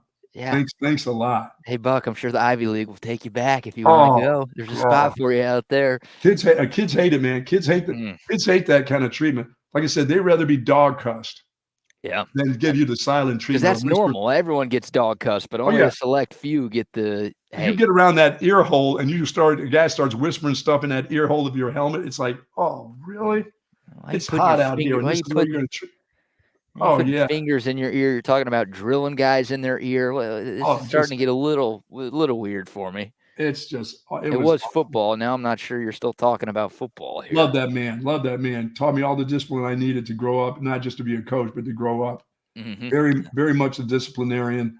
Made sure that all the rest of my life that I learned how to be on time and be 10 minutes, 20 minutes before time was called. If I'm 5 minutes early, I'm late. Yeah. I've always known that with him. Hey, what are you doing here? Coach, we start in 5 minutes. Wait a minute. Well, then if we start in 5 minutes, you're already late. I'm like, yeah, you're right. You're right, Tom. Learn that as part of my life. Just, you got to make time. You got to make sure that you're, anything could happen on the way to the airport. So if you said, hey, I left at this time, well, that's your fault because you knew you could have got a flat tire. Right. Things happen. Yeah. That's your fault for being late. What happens if you don't get a flat tire? Then you're at the airport like 2.5 hours early. What are we doing? Yeah. Now you get to look at all the people there. Oh, is that what you do? Yeah, you get the newspaper and you cut holes in it, right? And That's right. Stare at people. Right. I got to make sure that when I get on that plane, I know which one of the idiots is going to start acting up immediately. Which kid with their mom is going to be a problem. Which adult is going to be drunk. Which I eyeball them all before I get on. I sit in that area where everybody gets ready to load in, and I look, and I want to know. I figure out who the troublemakers are. Yeah, because you don't want any Tiffany Gomez's on the plane. No, you don't want any of this going on. I'm telling you, I'm getting the off, and there's a reason why I'm getting the off, and everyone can either believe it or they cannot believe it. I don't give two but I am telling you right now, that back there is not real.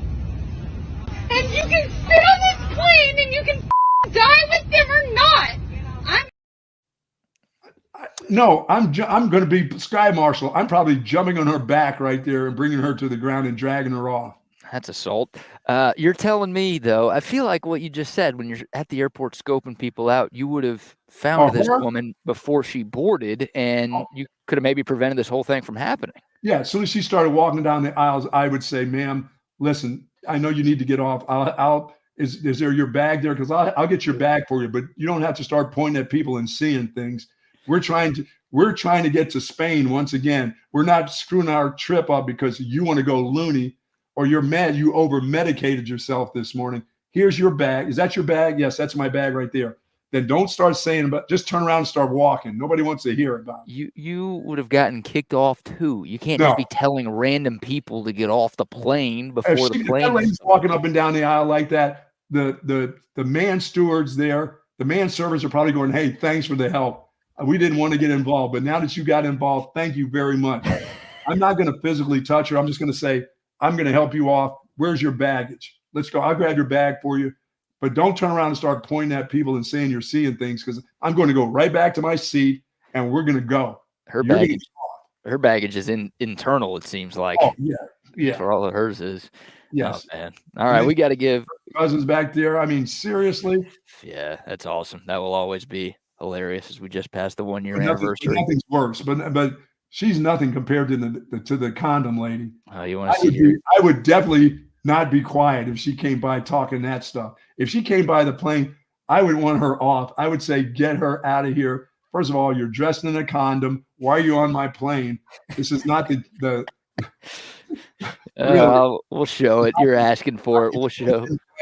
Are you looking for the Trojan plane, lady? You're on the wrong plane. We'll show condom lady that you want to get off or something. I don't know. There's a family show. You want her on board your plane. I do not. I don't know, man. I wouldn't say no. Here she is. Call me again. Call me again. Yeah, you guys did nothing wrong. I said shut up. No, you shut the up. You shut the up in here. Goodbye. Goodbye. You shut the film me. I'm Instagram famous. Bum. Shut up. Shut up. Off later. That is still one of my favorite quotes in human history. You bum. Film me. I'm Instagram famous. You effing bum. Oh, she just dropped that to a whole plane full of people as she was getting kicked off. That's awesome. You know what? I'm being mean actually. Yeah, I've seen women that are dressed worse than that. The board a plane. I mean, she was fully clothed. They come in different pieces. You know what I mean? Sectional stuff that they wear. She was fully clothed. It was just the tightest outfit of all time. But it's not like she was not covered up. She had it all covered.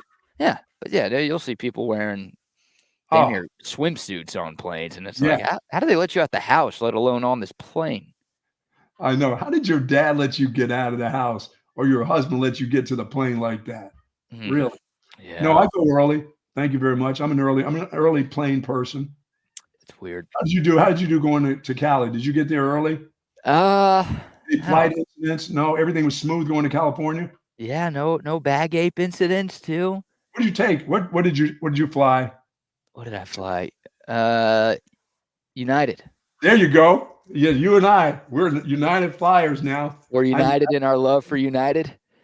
Yes. Yeah, it was all good. Had a little bit of an issue, but easy fix, no problem. It wasn't their fault. It was my fault.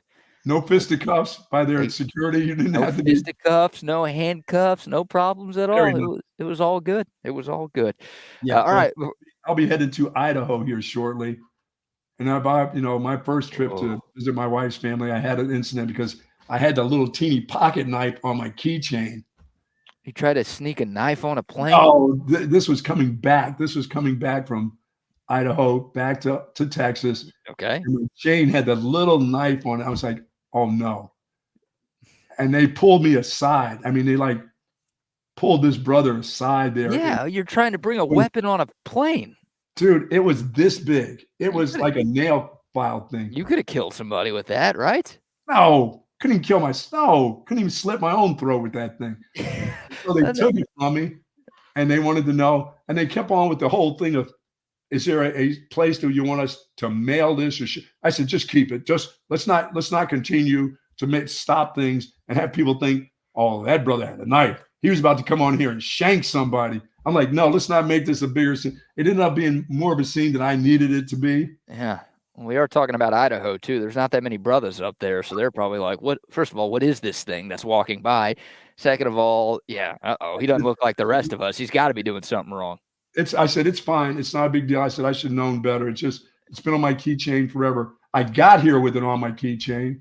Yeah. So sorry, sorry that happened. That's all right. You're a terrorist, but that's fine. No big deal. Oh, dude. You're sneaking weapons on planes. I mean, you're domestic. It was a domestic flight, so not an international terrorist, but you are a terrorist. Boy, did Joyce have a kick out of that. She's like, you seriously? Really? How did you make it here with that thing on there? She goes, it's a switchblade. I'm like, it's not a switchblade. Switchblade. Now you had a machete in your suitcase too, but you checked that thing. By the way, I did that once going into the courthouse here in Austin. I went in and it went off. My little keychain that had a little knife on it like this big. Beep, beep, beep, beep, beep, beep. And I'm like, what the hell is that? And the guy looked, he goes, it's this.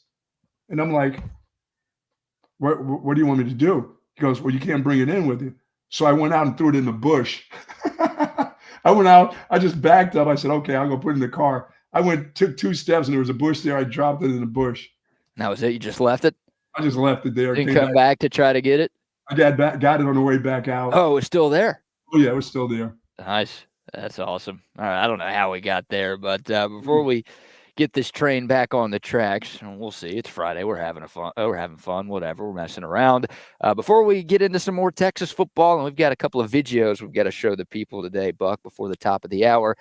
Let's give some more sponsor shout-outs. Uh-oh.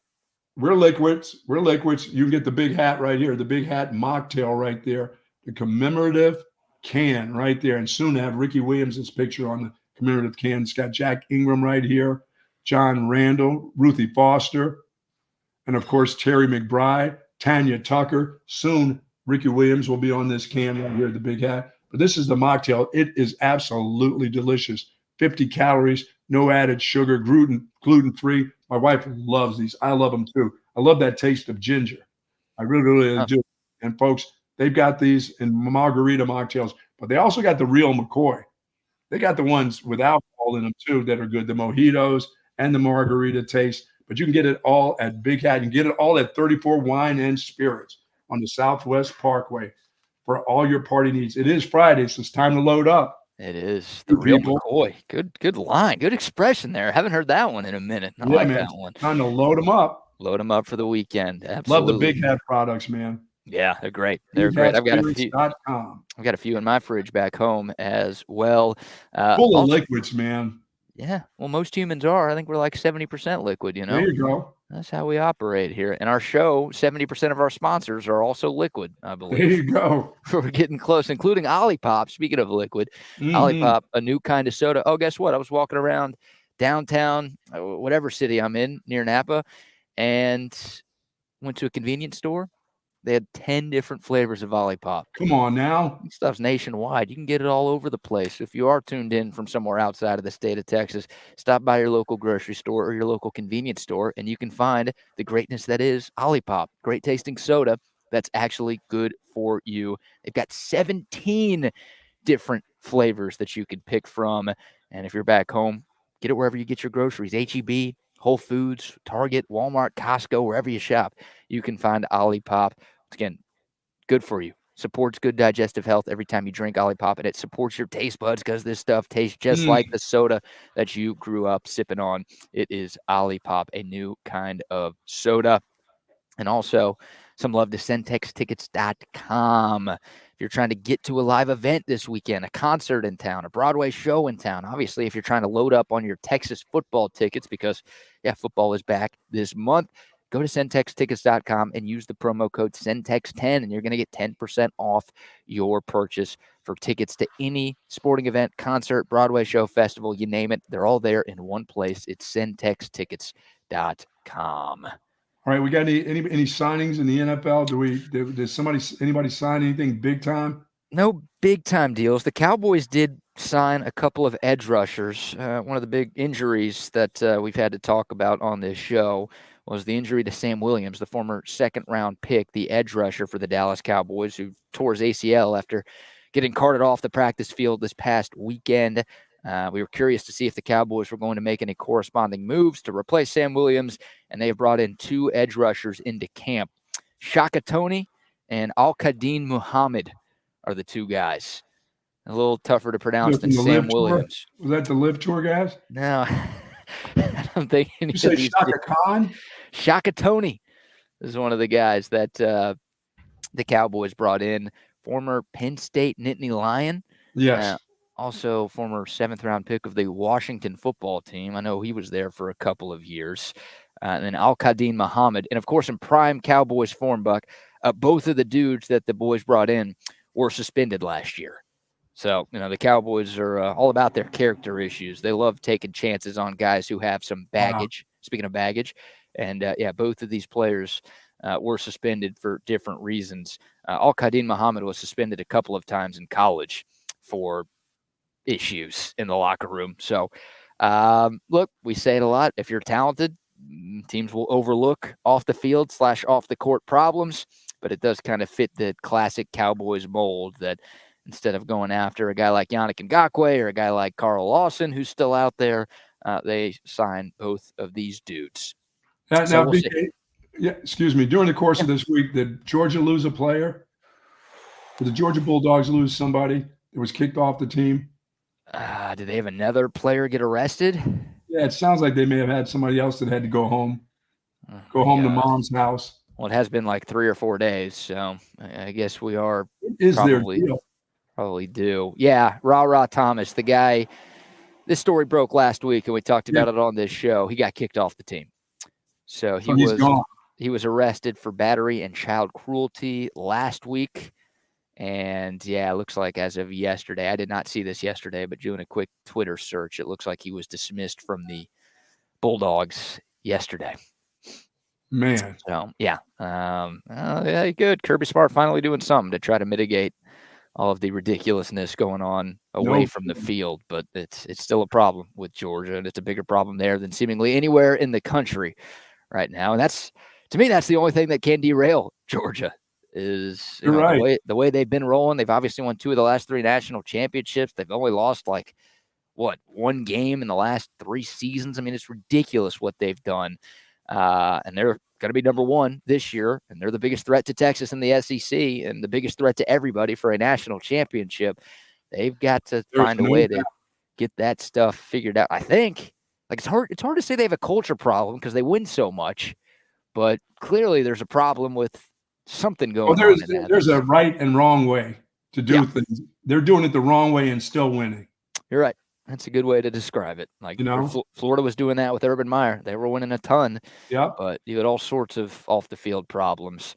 And I don't know if Georgia's at that level yet, but it is an alarming number of issues that we've had to talk about. Everybody around them knows it's wrong, but they still win, right? Yes, they do. They still win, but everybody in the world knows that's not the right way to do it, but they find a way to win anyway. I'm not going to sit here and act right now. Yeah, I'm not going to sit here and act like I listen to a ton of Atlanta sports radio or a ton of Georgia podcasts and whatnot. Oh, I got a feeling in that part of the country they're shitting on them for their behavior. Oh, I don't think they're talking about it hardly at all. I think I think they're mentioning it because you have to, but then it's Carson Beck, how's he looking? Trevor Etienne. We don't care about the off the field stuff. How's he looking? He's our number 1. We know about the off the field stuff. That's just the way they roll. Yeah, they're focused on ball. Yeah, they're not focused on driving people off the road. They're focused on ball. Focused on trying to win a national championship. Secondary to how they be. That's just a campus thing. Yeah, they're trying to win a national championship. The goal when you play college football is to not have the fewest number of players arrested or to have the highest GPA, Dion. It's to win a national championship. And wait a minute, like you said, there's a right way and a wrong way, but people will overlook things the wrong way if they can win. That's it. Unbelievable. Yeah. Yeah. So there's your. Yeah, Georgia. They're not talking GPAs down there in Georgia right now. No, I don't think they give a damn about GPA. I mean, as a 5-star journalism recruit, I didn't give a damn about GPA. That's right. I didn't go to college to play school. You kidding me? That's not what they're doing. No. That's not what they're doing. So there's your, Cowboys bring in a couple of edge rushers. We'll see if those guys make the team. They still have Tank Lawrence. They still have Micah Parsons. They took Marshawn Freeland in the 2nd round of the draft this year, back in April. So they've got some guys there, but you figured they would probably do something to account for the loss of Sam Williams, and they brought in two guys as of now to try to figure it out. Yeah, Overshone is doing. How's his rehab going? I mean, is he in camp doing stuff, or is he?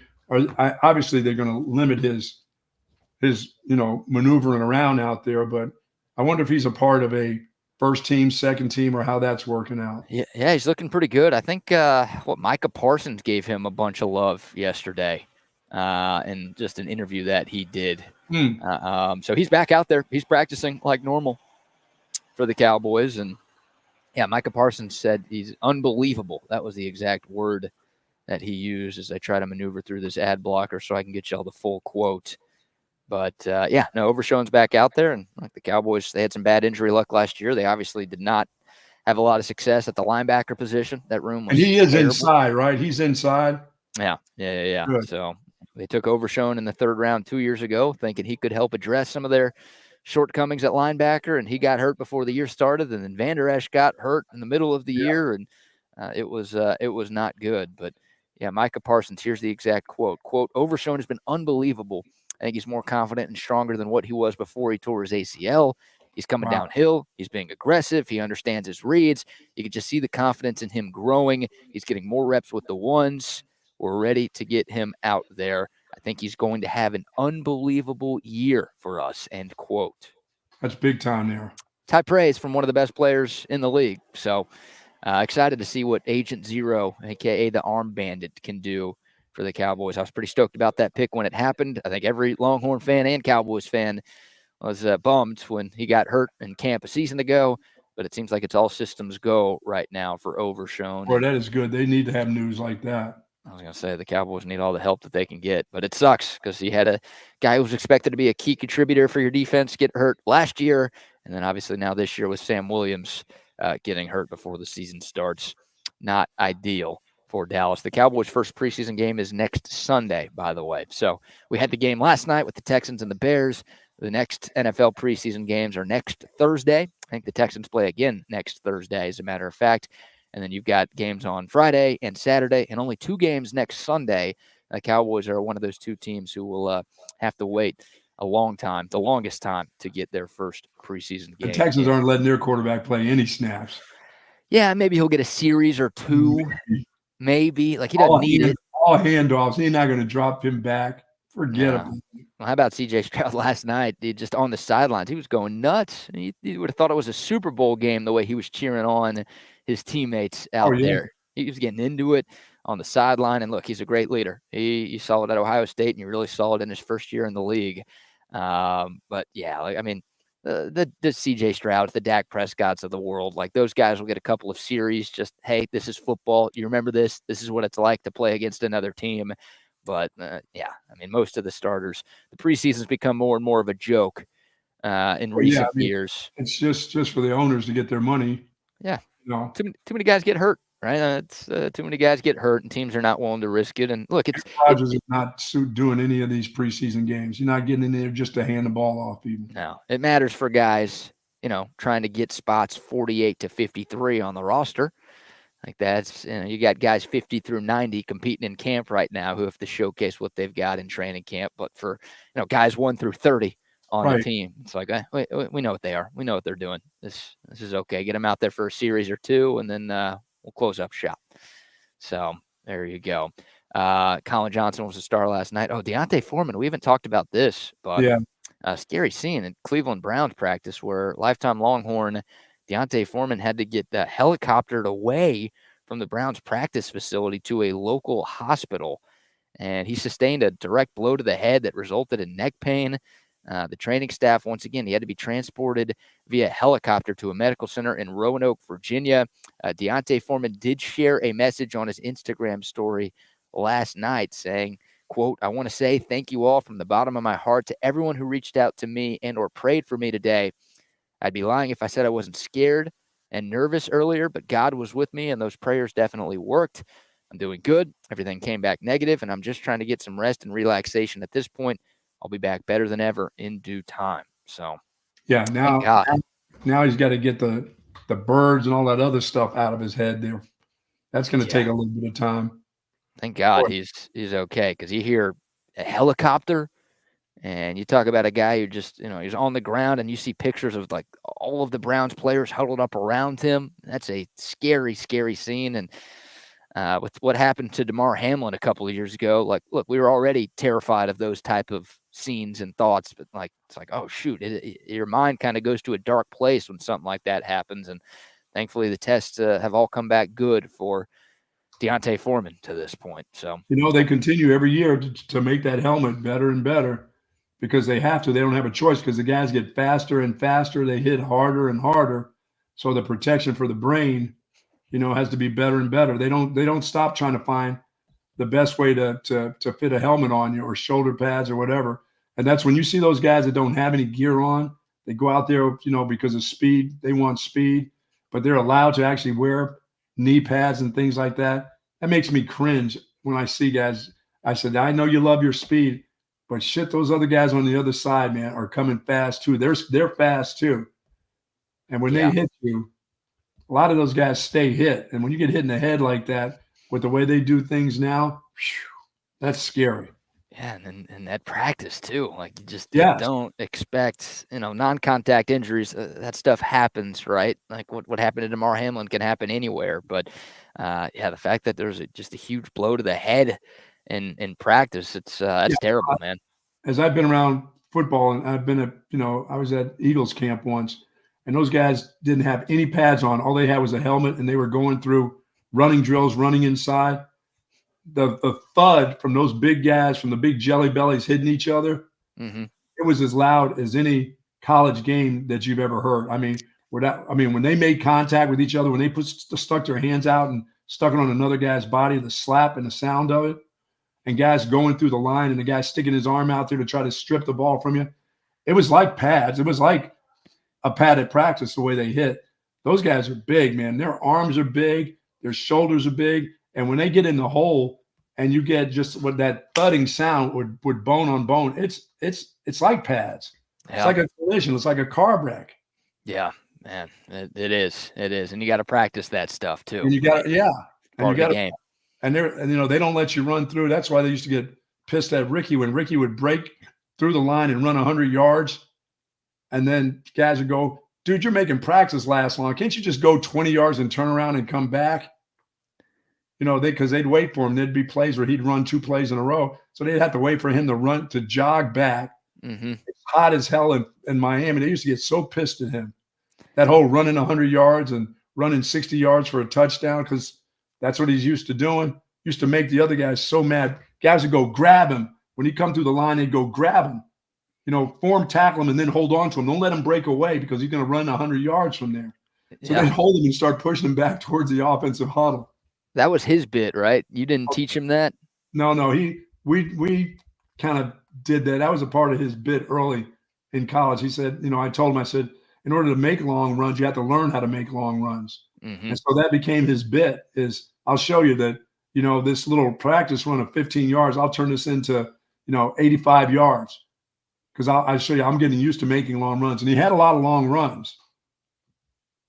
Yeah, I did 6,000 yards worth of them. I was about to say, not too shabby there. All right, there's the latest with D'Onta Foreman. So one good story involving a lifetime Longhorn with Colin Johnson's big night in the Hall of Fame game, and then a scary one, but it seems like everything's going to be okay for D'Onta Foreman after a horrible story from Cleveland Browns training camp yesterday.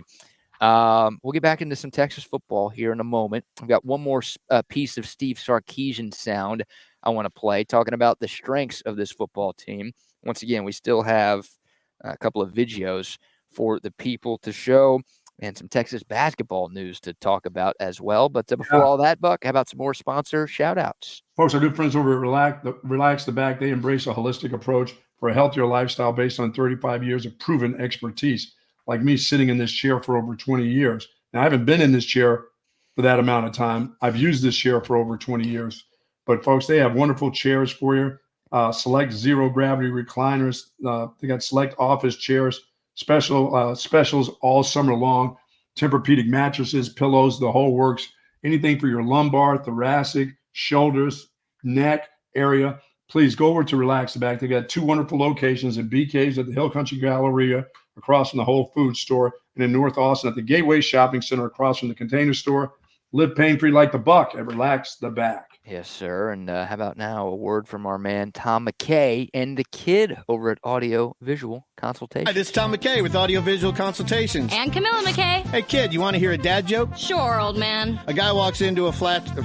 Oh, that was terrible. A guy walks into a store and buys an 85-inch flat screen for $2,500. I wasn't done with my joke yet. Yeah, you were. Here, I got one. What's worse than paying for one overpriced surround sound speaker? I don't know what. Paying for two overpriced surround sound speakers? All right, well, here at Audio Visual, we do like to laugh. And by calling 512-255-8678, you can share in that laughter. Stop paying extra for lesser quality and visit avconsultations.com today. All right. You got me going now. One more. All right, here we go. A guy walks into a bar, and then a speaker, and then a projector. All right. I think they get it, kid. Give us a call at 512-255-8678 or see us online at avconsultations.com. And all jokes aside, remember to hug your kids, laugh with strangers, and make love to whoever the hell you want. Just give us a call, 512-255-8678. There you go. And Woods Comfort Systems, folks. My guys will be out here next week.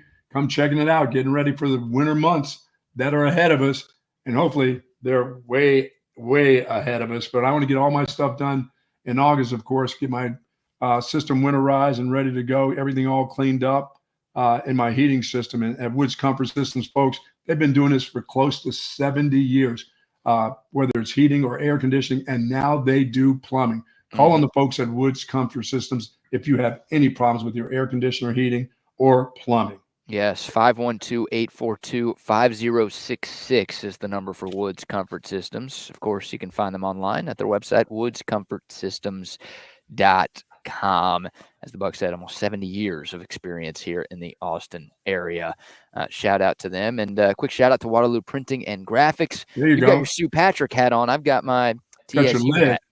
Lid from Waterloo Printing and Graphics. Great people over there at Waterloo. And look, if you've got a business that needs hats, shirts, signs, banners, stickers, anything to help make your business stand out, you got to reach out to Waterloo Printing and Graphics, based in South Austin. They provide exceptional customer service and a very quick turnaround time. They take care of us. They are going to take care of you as well with whatever you need, once again, to make your business shine. You can find them on Instagram at Waterloo Printing. You can shoot them a DM there. And of course, you can see some of the works that they've done with other Austin area businesses in recent years. Or you can give our buddy Adam a call or a text at 512-300-9641.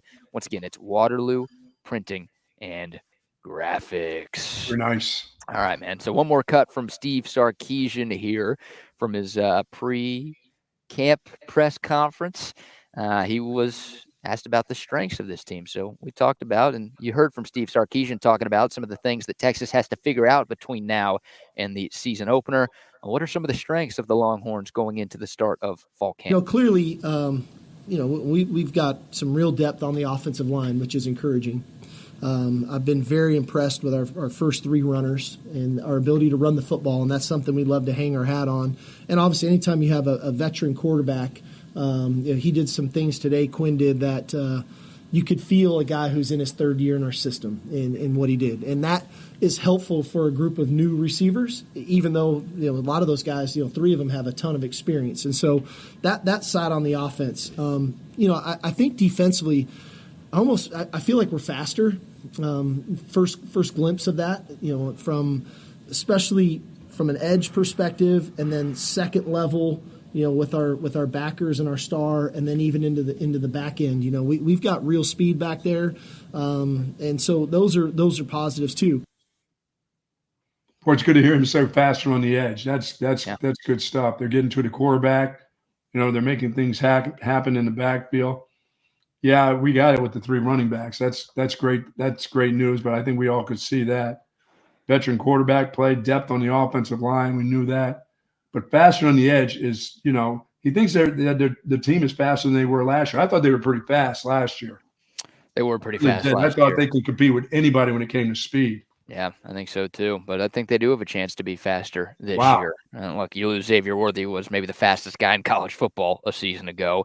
You lose Adonai Mitchell, who was ridiculously fast for a guy Yeah. his size. But there's still a ton of speed all across this team on both sides of the football. And, look at a guy like Gavin Holmes at cornerback. That guy's a 4'3", 40 guy. You're still looking for a little more from him in terms of being a good Sure. corner. But you've got maybe your third or fourth string cornerback running 4.3s right now. Like there's all sorts of speed once again all across the board for this squad. And I'm curious, maybe running back 3 was Trey Wisner. Is that the guy he's talking about? Because we sort of expect C.J. Baxter and Jaden Blue to be the 1-2 or 1 and 1A, however you want to phrase it. We've heard so much about Trey Wisner. We heard a ton about him in the spring. Maybe he's kind of entered the chat, if you will, as still probably Gibson, third. That or the freshman. Or it's Jarrett Gibson, right? The super talented freshman who was in for the spring. My guess is it's Wisner in that bunch. We didn't get a follow-up from Sark on who he was talking about, but maybe I still feel like Baxter and Blue are going to be the two guys who get the vast majority of the carries this year, but maybe there is a third guy who could. Well, that third guy's going to probably play because it's like quarterback. One of the running backs always goes down, so the next guy, the backup to the next starter, has to be ready to go. So 3 of those guys always have to be ready to go. Yeah, that's a good point. Sort of like the backup here at quarterback, because if you're the backup quarterback at Texas, you're probably going to play during some time of the year and not just in mop-up duty. You're going to have to come in and play a few games or a game, at least. Malik Murphy had to play for Texas, and it wasn't always perfect, but hey, if he didn't lead Texas to victories in those 2 games, then Texas doesn't play for the Big 12 title, and they don't make it to the college football playoff. So, odds are you're going to need Arch Manning at some point this year, and hopefully he is ready when his name is called. And then back to what you were talking about, Buck, with the edge rushers. Yeah, like I'm pumped to watch this edge room this year. Like I remember, we started Texas Sports Unfiltered like right before the first game of the season a year ago, but I remember being pretty concerned about the edge room going into last year because there just weren't a lot of proven commodities out there. Now you've got proven commodities, right? You have guys who have done it here at Texas. You've got guys who have done it at other places.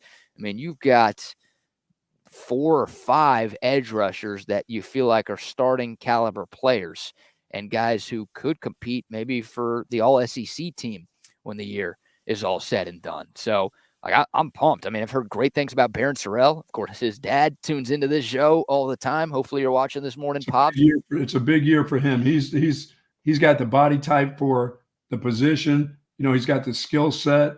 And now it's just a matter of him letting it loose. All the things that he's learned now over the last couple of years, now it just has to come into play in the games now.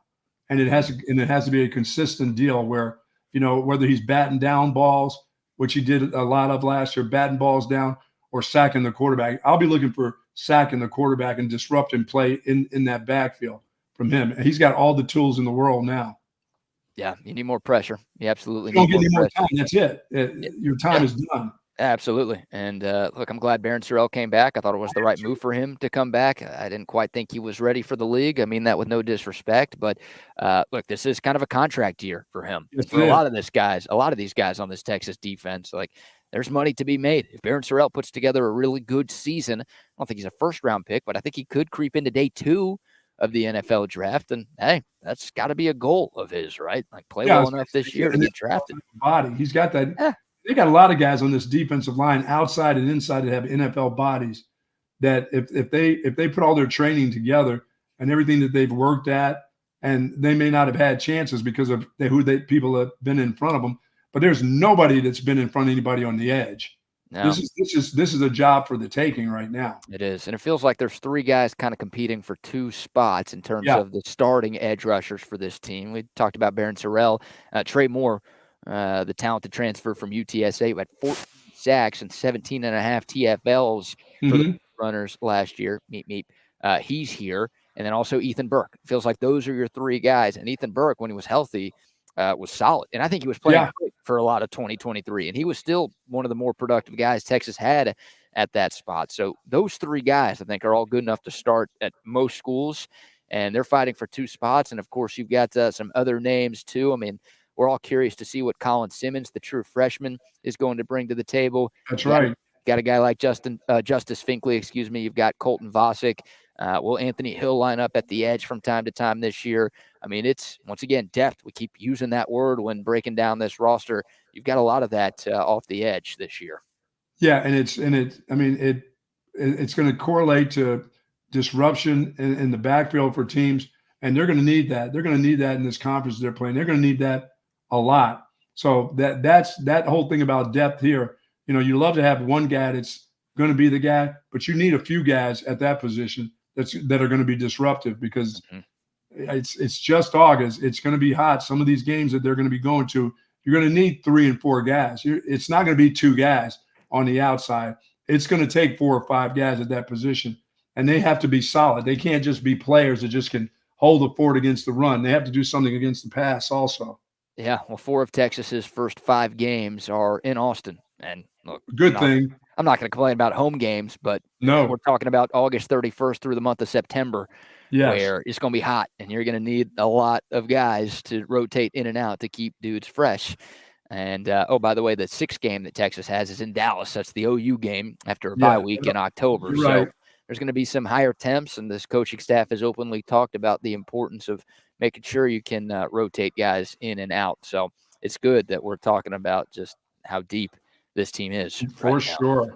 So we'll have plenty more Texas football to get into. Another open practice for the media today, more practice through the weekend. So we'll have more observations and hopefully more sound from some players and coaches as well.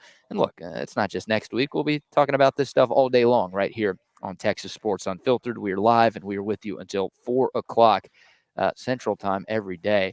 I got a little sun coming in, Buck.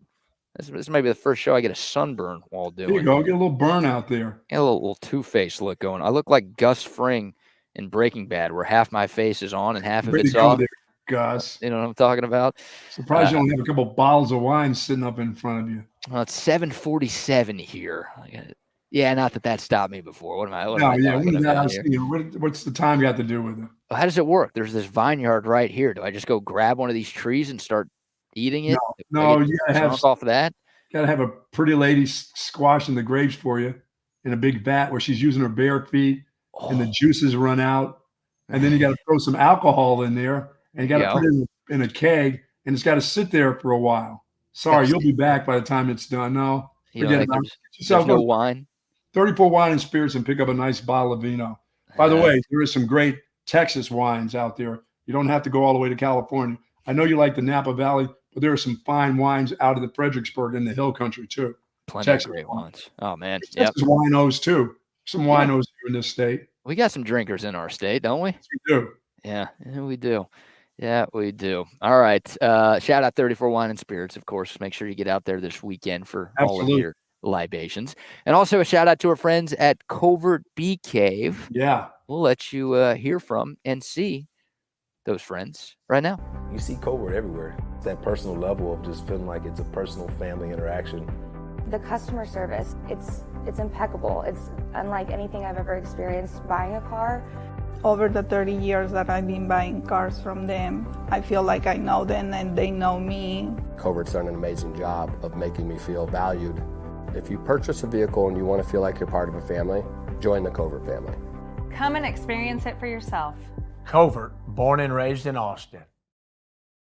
Yes, and don't forget to join us for our meet and greets Friday of home games every Friday.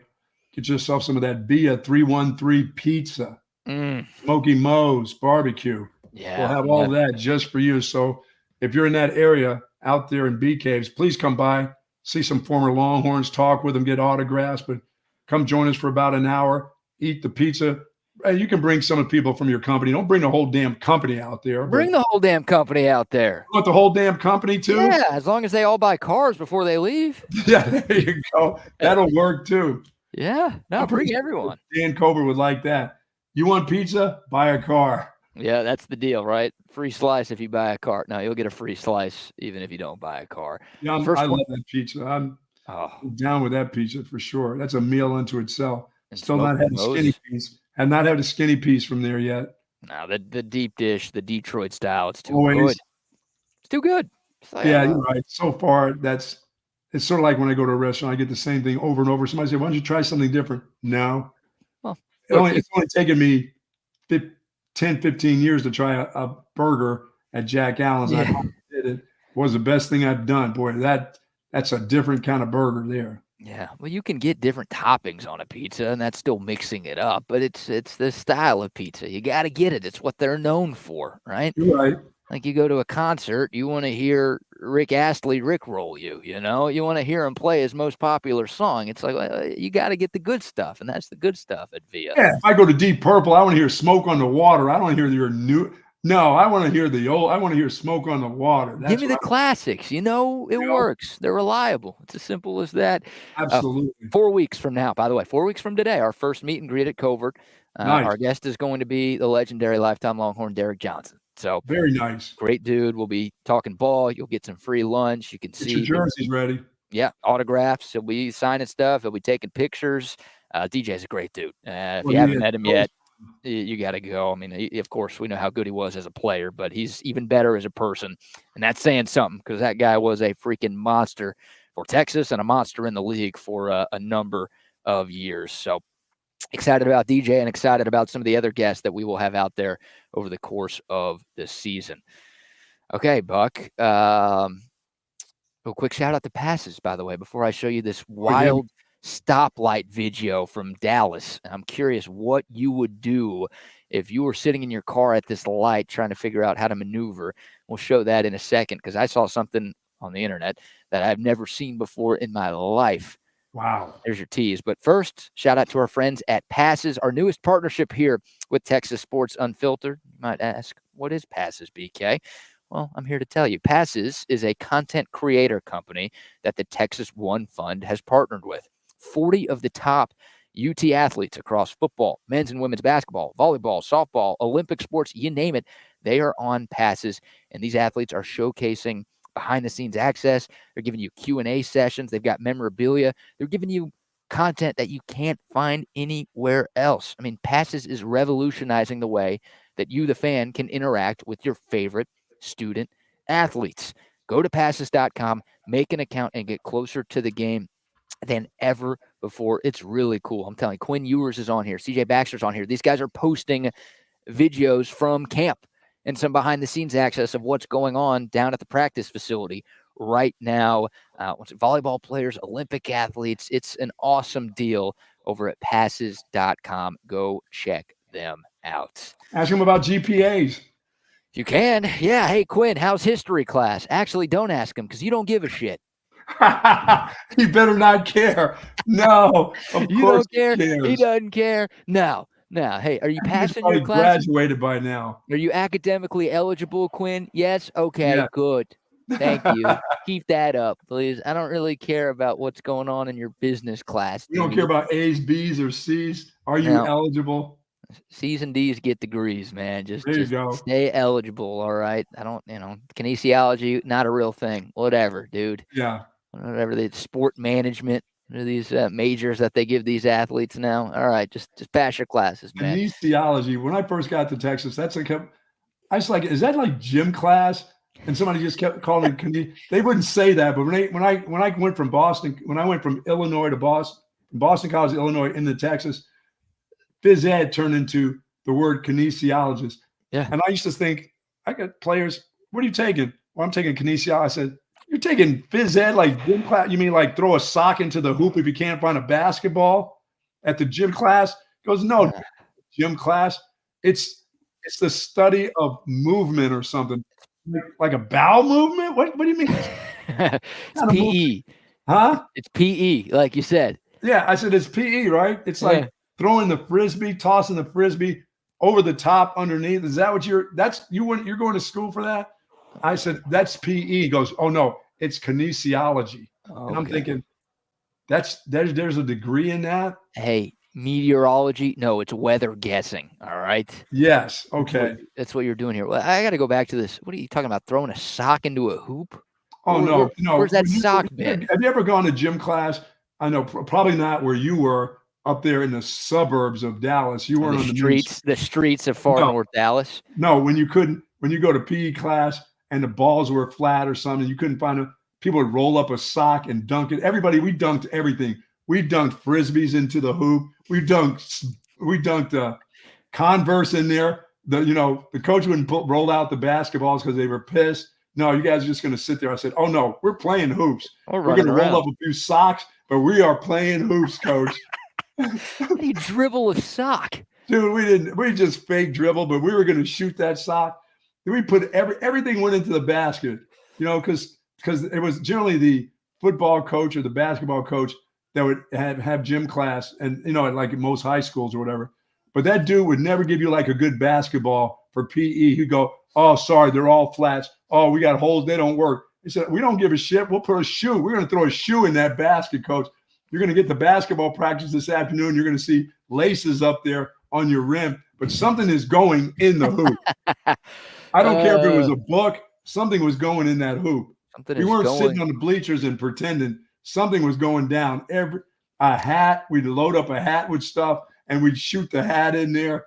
But he used to say, sorry, gym classes, you guys just sitting down here in the bleachers today. I'm like, nope, that's not happening. Somebody roll up some socks. Get those socks off. Hey, you girls, give us your socks. Give us your pantyhose. They're going in the hoop. I want that crusty sock, man. Keep that to yourself, all right? Something would go in there. I used to love it. There'd be like a soccer ball. Hey, coach, you got a soccer ball back there? Give us a football. It's going in the hoop. We're in the gym. Something is going in that basket, dude. We're not just going to sit here, dude. Yeah, really. He's like, it's PE. Hey, it's kinesiology. We need some movement here. Yes. We're not sitting down. I mean, we had coaches that used to say, okay, today, guys, here, I want you to study such and such. Oh, no, coach, it's PE class. We're moving. Even though we got our little ties on and our khakis, somebody's getting sweaty up in here. You couldn't change for PE? Well, not if you didn't have a basketball. If coach said, sorry, we got no basketballs available, you poor ass little Catholic school. And I said, okay, well, then see that Converse shoe over here? You see that one hanging out of that locker? That's about to go in the hole. Oh, it's about to go in your hole, coach. Because we're not sitting here for something 45 is going minutes. in your rim every day, coach. You told him that?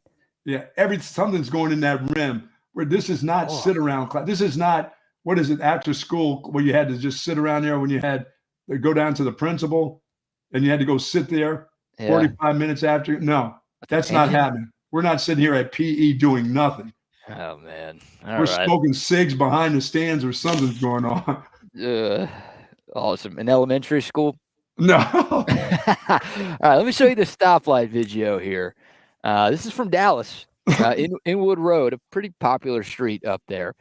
And it's a four-way stoplight, and it's a video that's being filmed from a car. It's not right up against the stoplight, unfortunately, but you kind of got to squint a little bit to see what's going on. But just look at the lights. We'll show this a couple of times. Look what's going on with the lights here. Not a flashing red, flashing green. It's flashing. Well, it's going back and forth. It's just nonstop flashing like a strobe light. And look, it's green, then it's red, then it's green, then it's red, then it's green. See how it's going back and forth? Oh, yeah, I see. What in the hell? Is there a train coming through here or something? I don't know. What are you supposed to do when this happens? You see some cars just kind of, I guess you treat this like a four-way stop, but you pull up, you see it's green, and then it's red, and then it's green again, and it's just... Dude, have you ever seen these fools at a four-way stop anywhere around here? They don't understand whose time it is to go. They still have that confused. No, it's terrible. Yeah, there's nothing worse than a flashing red light in Austin, Texas, because people they panic. They forget how to drive, and they don't know how to take their turn. When they get to yields or to one of those things we call, and back east, we call it a rotary, that whole deal. Yeah. A complete stop. I'm like, you don't need to come to a complete, it's not a stop. You just kind of meld in there. Just roll yourself in there. Don't hit the brakes. I mean, come on. They really make it. Hit the brakes in. Why do you get to that thing and then you hit a brake? I'm like, oh my God. It's a different sign. It's a different shape. It's a different color. It's different words. Like you're supposed to do something different when you see the yield sign. You're not supposed to stop. You're supposed to yield. One more quick video, by the way. I think I found a sport that you could do in the Olympics, Buck. Oh, the walking? Speed walking. You been watching any of this? Yeah, I've watched it. No, that's be bad on my hips. No. Like, how is he so far in front of everybody else? There's got to be something going on there. Well, that guy right there could beat me in the 40 walking like that. You're saying this dude walking could walk faster than you running a 40? Yes. Oh, yeah. Boy. He would cry. I'd maybe get him in the 100. Like, how is that not running? What's the difference between running and speed walking? Like a light jog and speed walking. There's something about your one foot has to be around. I think one foot has to be planted. And I don't know who they put in charge to be watching you. Right. Yeah. Who judges this? Like it's a long race. Can somebody get away with a couple of steps of an actual jog? Or are they going to be on your pace for that? A full-ass sprint for a half mile. Hey, sorry, but that was me walking. You got to keep one foot on the ground at all times. That's what the rule book says. So good call on that, my friend. Yeah, but at some time, who's judging you for the marathon part of that? I don't know. You're doing a 20-kilometer race? Jeez. That's 12 miles. These people do this for 12 miles? No, you're talking about some hip pain, man, and knee pain. First of all, I couldn't drag my fake knee that long. Yeah, I could, but I'll be going at a pace where I stop at 7-Eleven, get myself a Slurpee, and then start again. I'm gonna need a full meal. Yeah. Like, okay, so the guy who won gold, there's a men's and a women's event for the 20. What does KM mean? You know what that is? It? KMs. I don't know. I work in miles. I work in English. I don't know what that's kilometers. Kilometers. Okay. The men's in the 20 kilometers, 1 hour and 18 minutes. And the woman winner from China, 1 hour and 25 minutes. Not that big of a gap between men's and women's in this sport, if we're calling it that. Dude, you're moving doing that stuff. That would tear my hips apart. Yeah, I'd have to take a shit about 30 minutes in after doing that. And I'll go ahead and start and those races. Hey, some of those marathons, they just crap right through and just keep on going. How about that in your shoe as you're running? Oh, can you 26 miles? I didn't think that was possible. I didn't think you could crap and move at the same time. And like I remember them trying to do something on that show Jackass, or like Chris Pontoon, or what, they drank so much X-Lax and they had a damn jock on while they were running, right? And they were trying to so they could have, like, you know, the exit factor happening, or the exit portion happen, but have everything else covered up. Well, the dude took so much X-Lax, right, that it's physically impossible for you to keep moving while you're shitting. Like, it just I don't think that it's physically capable. The ass is physically capable of keep going while shit's coming out of it. Please do that for us, Wags, because I will watch. If you do that, if you try to perform that, I'll watch. I won't turn away. I'm not doing it. I've seen it try to be done before. It can't happen. Look, you just muted yourself in the middle of your rant, Wags. I've never seen that happen before. It's got to be possible. I don't know. Something's going on in my audio. I got to do that for tips for kids in the car. Some kids will do that for me. You ever watched a dog do? You ever taken your dog outside? Your dog can't even shit and poop it, or shit and walk at the same time. They got to take the squat and get out all over the ground too, man. Yeah. They turn around in circles first and find. Well, they got to sniff the right spot too, though, and then they spend all that time trying to avoid all the other poop on the ground, and then they rake their feet through their own shit trying to bury it.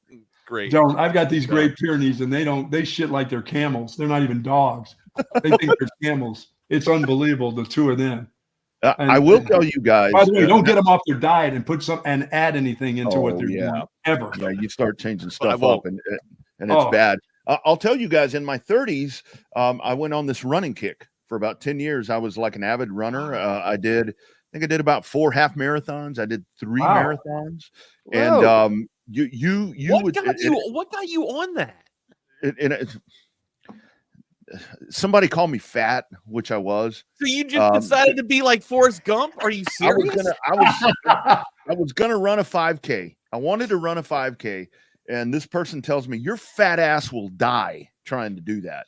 And I'm like, watch this. You showed them. I've got the medals. But to prove this theory here, chaos theory. But so here's what you do. Like when you're doing a marathon or a half marathon, you pack your, because you got your gummies, you've got all the different things. You got your chafing stuff because your thighs are going to like Gold Bond, baby. Gold Bond. Do all and you have wet wipes or you have something, and like you're running, and I did the Austin Marathon twice. And you would actually like run off course, and you would go somewhere, and you would like just go take a shit, clean your ass, and get back out there and go.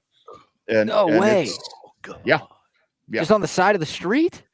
Well, you would kind of run off and try to find like a hidden porta potty. They got potties all over those. Well, they got potties too, Bucky. But when it hits you in the middle of wherever the hell you're at, I mean, you kind of have to run off on Main Street. You got to go find somewhere. And of course, the bad part about this, your ass is sweating in the first place, so you've got sweat and all this shit going on. And then at that point, if you've been taking gummies and drinking Gatorade and all that, your turds aren't coming out hard. Oh, they're coming out liquidy. And then you got to try to. Speaking of that, boys, I'm on my way to the urologist. Speaking of Friday fun day. Look, did you see the cup down there? He had a special cup down there below the damn desk. Did you see that? I didn't see anything in that cup. He's only used it once. I saw some substance. Speaking of thankfully I'm wearing headphones because I'm doing a show from a hotel balcony, and there's some folks having some coffee, and I'm more like if they heard these last 5 minutes of conversation that you guys have had, I'd get kicked out. That's what we're here for, man. Only the best, only the best and the brightest. What time is it there? What time is it there, BK? I'm in Napa Valley, California, so it is 8:07 a.m. We're on a specific time, I believe, is the time zone that. How many wine tours you going on today? I'm doing a little olive oil tasting first. I don't know what that means, but that's the first thing on the agenda. I'm here with my girlfriend's family, so this is a big step in relationship. I thought olive oil was just used to cook. Yeah, I don't know. Yeah, but you can like use it as a garnish or like a dip for things like at bread. You go to a restaurant, Italian restaurant, you got bread, you dip it in the olive oil, Yeah, the Olive Garden. When you go to the Olive Garden, that's what they bring out. I'm an idiot. I'm sitting here thinking you're going to go take shots of olive oil. Well, no, I'm not. I don't think I'm doing that. But then there will be a wine. I think we have like 4 or 5 wine tastings scheduled over the next 3 days, and I don't do tastings. I do drinkings. Like, how much I got to get for the damn bottle? Huh? Yeah, exactly. Give me the bottle. Yeah. Oh, I love this. Oh, it's not in a plastic bladder. You're telling me it comes out of a bottle? Oh, this is an upgrade for me. Franzia? I can't slap the bag here. What's going on? Yeah, it's like when you go to HEB and they're like, "Would you like this taste of wine or whatever?" And they pour that little thing. I'm like, keep pouring more. Yeah. More. So and I did that once. And the lady's like, "Did you drive here?" I'm like, "No." Oh yeah, there is that. Yeah. I've got the opposite. I'm going to drink this weekend, and Buck's going to Dr. Jellyfinger this weekend. So I think I think I'm winning here. But I'll let you guys. I'll let y'all get to it. I've got the Jellyfinger consultation. I've got the Jellyfinger consultation on Monday. I've got to do a teleconference thing with them, and they're going to send me on to my next whatever after that. So I'm on that path. Are you serious, Clark? So, God bless. You really got to have that done? Man, yeah. I have. I told you the other day. No, you're seriously having that done on Monday, though? No, I'm not having it done on Monday. I'm doing the teleconference. They said that we'll do this and get you ready. I'm like, get me ready. I mean, what is there to get? Why do we have to jump on? Prep? You got to have prep for somebody sticking a finger up your ass? What do we have to get on Zoom for? Do I have to like spread my cheeks and show my asshole on Zoom? Here's what it's going to look like here. Work on the breathing. Put your ass up to the camera, Rodney, and I'll do that. All right. On that note, love y'all. Have a great weekend. Be good, baby. Right, be good. Be safe, dude. Enjoy. There he goes. Out the door and in with us. Hey, welcome to Chaos Theory. We are already chaotic on this wonderful, fun Friday, man. Fuck around and find out Friday, as we like to say around here. It is Wags. It is Double R. You can find me on Twitter, not the fake Wags. You can find Double R on Twitter at the Rodney R, and then on Instagram at the _ Rodney R. And then you can find me on Instagram at the Wagner YR. See my R's coming out there, Double R? Huh? That's good. That's good. You're rolling your R's. Today, bro? How you doing? Man, I'm good. I'm good. Are you hungover from football? Huh? boy, I felt like I was watching the NASCAR race last night. I'm like, the damn thing stops, and I'm like, why'd the football game stop? Because it was raining, and lightning delay. I'm like, so now we got to wait another month. We got a little bit of a taste of it, but now we got to wait another month, man. We had some good Thursday night football. I mean, yeah, I you know what? We sit here and say that not all football is great football, but it was some good football last night, or at least it was good to see Colin Johnson last night.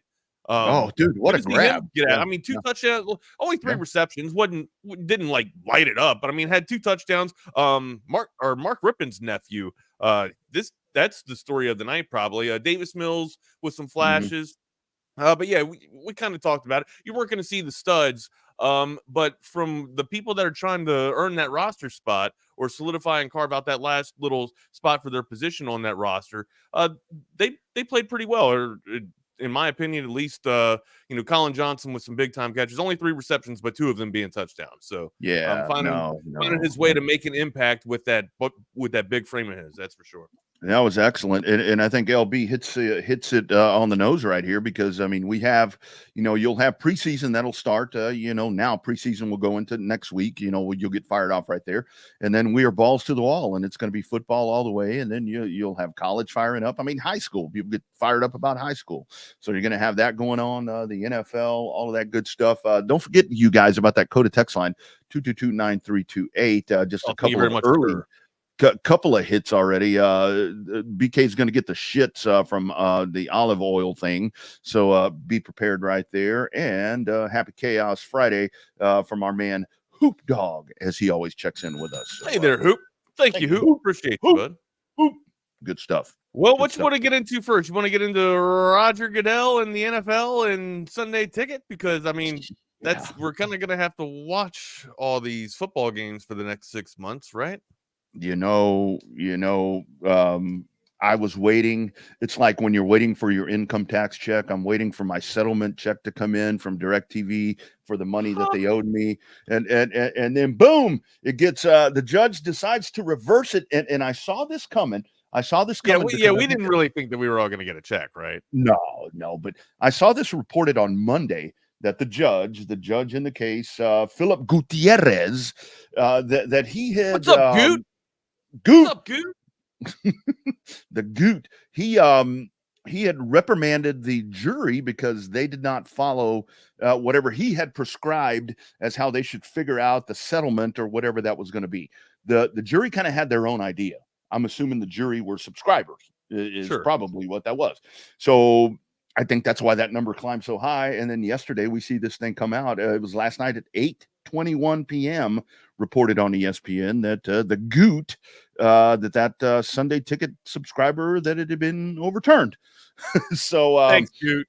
You get nothing. And you know what? It doesn't matter, because they could put I was going to buy it anyways. Everybody else was going to buy it anyways. I don't know. Jordan. I need to get up with Jordan, because apparently Jordan's got the whole streaming thing figured out to where it's like 8 out of 10 out of reliability. If that's legit, if that's a legit 8 out of 10, if that's a reliable 8 out of 10, I think I might go that route. I mean, I've already paid for it this year.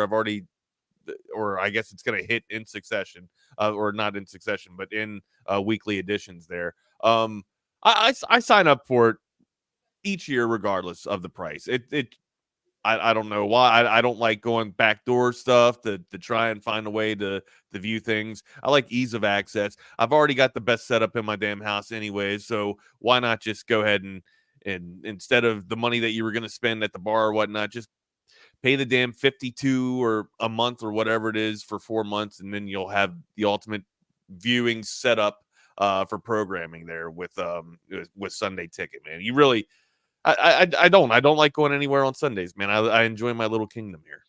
Dude, I'm with you, and Jake makes a great point right here, because it really a buddy had a great buddy that moved to California, and he and I used to always go to Cowboy games. We went to games at Texas Stadium, then we started going to Arlington, for those games, and it was actually my wife one day that said, I don't know why you guys spend so much money to go watch that damn thing on the screen, or go sit outside in the lawn and drink overpriced beer when you could just like do it at home, because the experience is going to be better at home. And I subscribe to that, though. Like, I'm with that. I'm totally with that.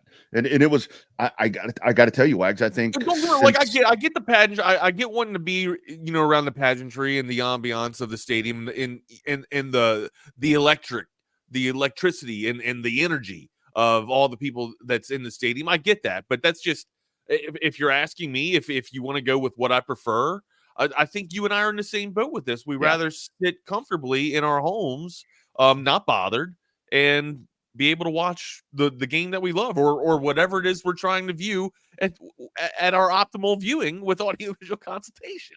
That's and that's the whole thing where it comes down to, because now it has just gotten so hard. I mean, the ticket prices are ridiculous. And I mean, let's say Cowboy Stadium, let's say AT&T Stadium.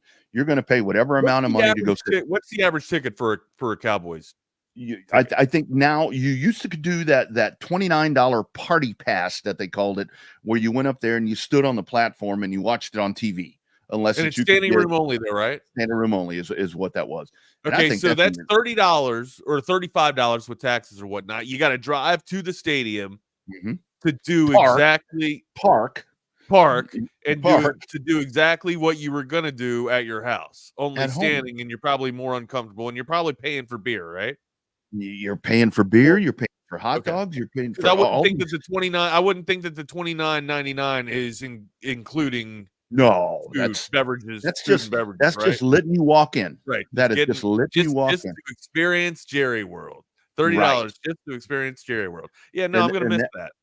And that price, and Wags, I think that price has increased to like $59 now for standing room only. So it's out of control. And then it's fandom for a reason, right? It's fanatics. They're called fanatics for a reason. Fans. Yeah. And it is one of those things to where if there is a big game, just like you say, just to be there, the fandom part. I mean, to go hang out outside and kind of, commingle there with your fellow fans and high five and do all these different things and all that. That's a really cool part. But I mean, to me, the whole thing is, I mean, it's just so much. I love my house. I love my room.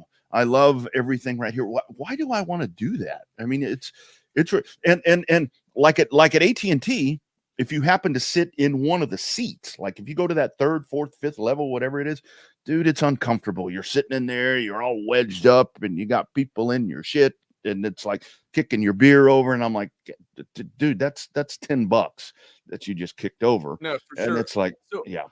I think if I lived close to a stadium, I would entertain the thought of being a season ticket holder.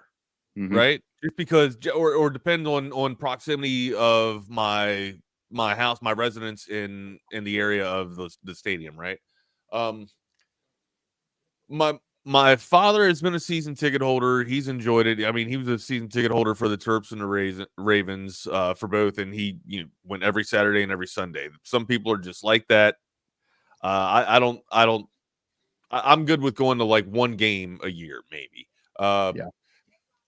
My bucket list is to see every team in every venue for baseball and football. I'd love to do that. I'd love to accomplish that, but that's nothing that has to happen consecutively each week, right? Like, I think for me, the ultimate viewing experience is to sit in your home, your kingdom, and be able to watch, not just your favorite team, but every team. That's my ultimate experience for Sunday and Saturday.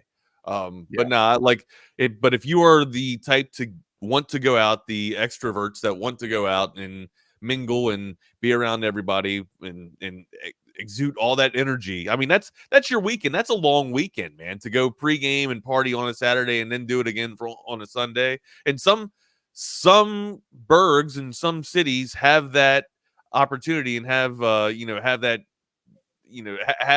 fans had that opportunity to be able to accomplish that, within the weekend, to make that long weekend. For me, that's absolutely way too much. I'm probably a once a year type of guy.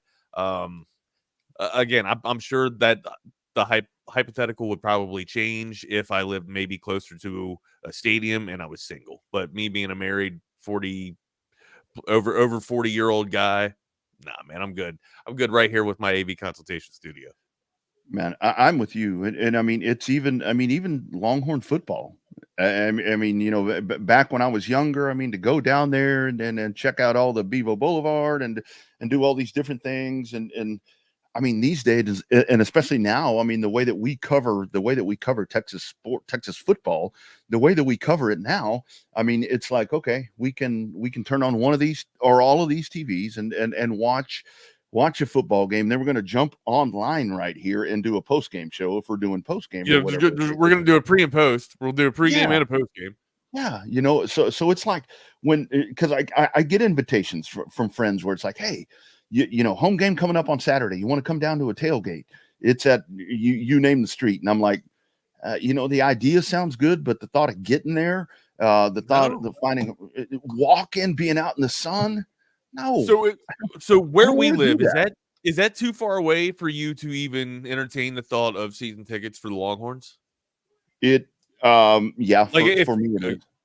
For me, I think the cutoff would probably be the Domain, I think, for North, and then South. I don't even know about South because I'm not familiar with South Austin's traffic. I know, you know, beyond Riverside, past Riverside, it's just a nightmare.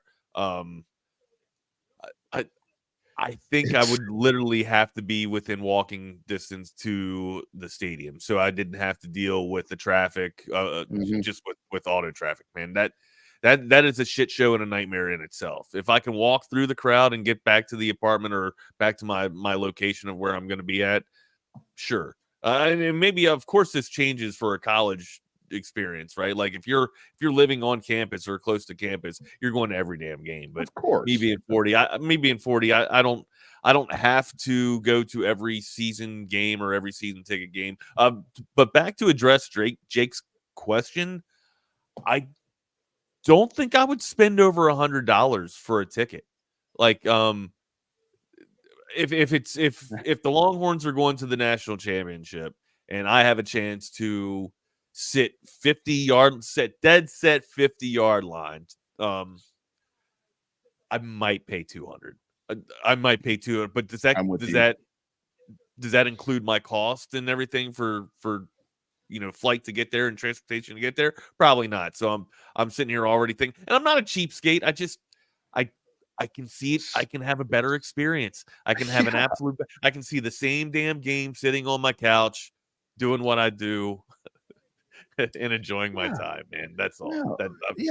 Call me an old man. Call me an old man. Get off. No, because you've got the concession stand right there. You got the beverage stand right there. You got the pisser right down that's the biggest thing. I mean, the bathroom is right over there. You know, if I need to get up and go to the bathroom, I can just walk in over there and do all of that. It really is. And code of text line, it's a 207 area code. Love to go to Bevo Boulevard before a game, catch some Longhorn city limits maybe once or twice a year. But the wife and I are home before kickoff. And that's the other part where I think a lot of folks do that. And that's go for the festivities, go for the pageantry, you know what I mean? Go to socialize for a little bit, but you know that it can't be an all day or an all morning event because you got to get back and get ready and primed up for kickoff.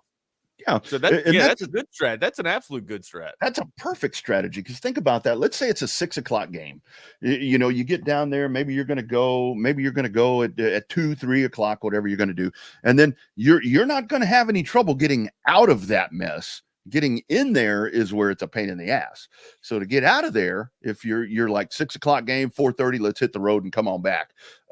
Dude, you are, I mean, that's the way you do it right there. Then you come into the palatial confines of like here, the AV consultation studio. You sit back and you have the damn thing on everywhere and you blast it up high. And yes, no line to the pisser, says the 207. And that's another thing too, man. Drinks, you know, beers aren't $10 a beer. And, you know, I don't have to walk, 50 feet away from the stadium and hide somewhere to step into the clouds. I can kind of just go take a little drive real quick or not drive. I don't do that. But just take a little walk real quick and kind of chillax and then come back and watch the rest of the game. Or hell, even better, put it on pause. Put the game on pause and come back, put my phone down, don't have any alerts, and then go catch up while everybody else is waiting for commercials to happen.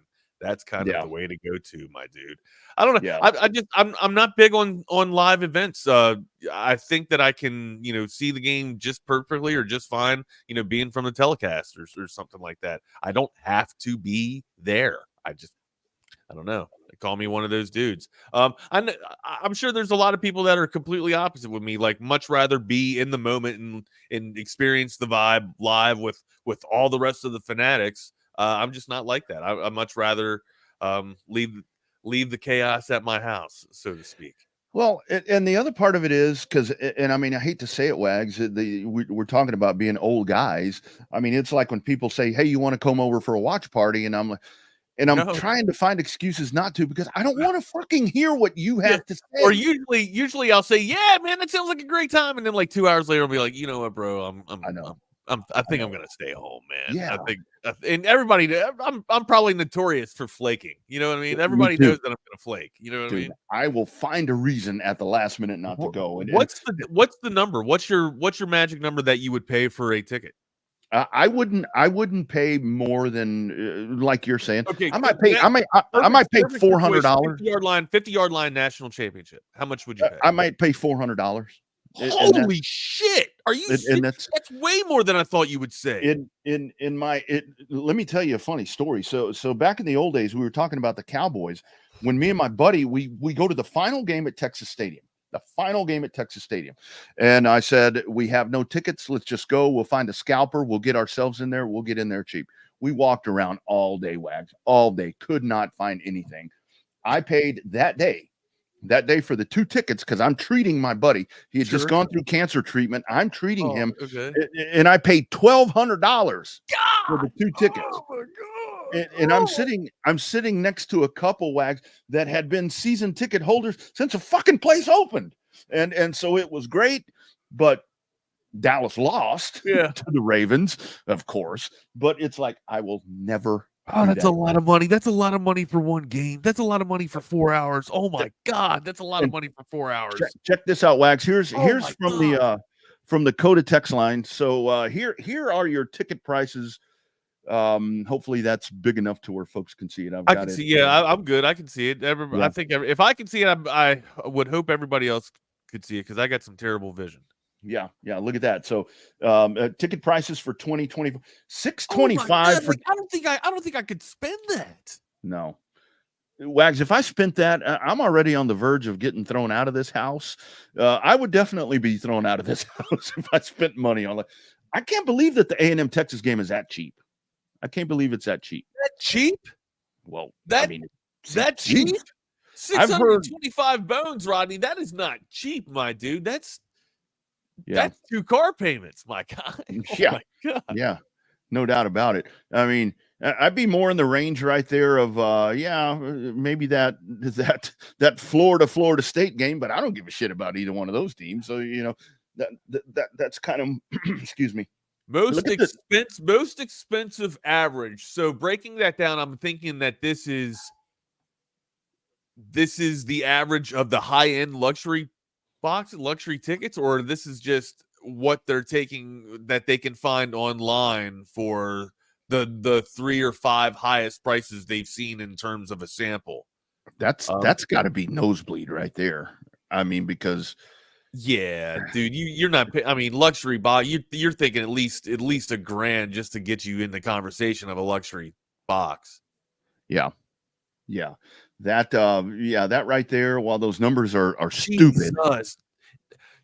Tennessee, Florida. Like you're going to tell me the Tennessee, Florida. Now $250 for Tennessee, Florida, depending on which. If you're a Gator fan or a Vol fan, that could probably be doable, especially if both squads, are kind of like mid-90s form where they were competing for an SEC title. But I don't know about this year, though, man. That's I don't know. It depends on how bad your blood boils, I guess. $625 for A&M and the burnt orange. That's just outrageous. I like me graduating from being a graduate of UT. I still can't even back that and fund that, man. I got to tell you something that was really cool. I don't know how I would be able to live with myself, Rodney. That's for a 4-hour treat. I don't know, and I'm not getting drunk.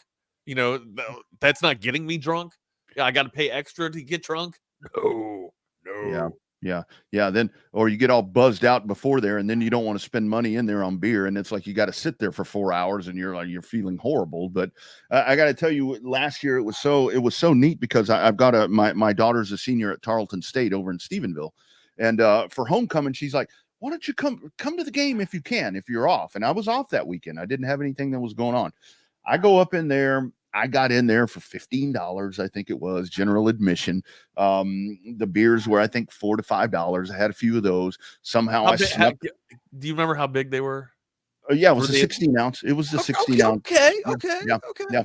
I managed to finagle my way into the what do they call it? The alumni club. I kind of snuck into the alumni club, so I went in there and ate and drank a few beers for free. So it was, I mean, and the game was good. I mean, I was like, okay, this I can do.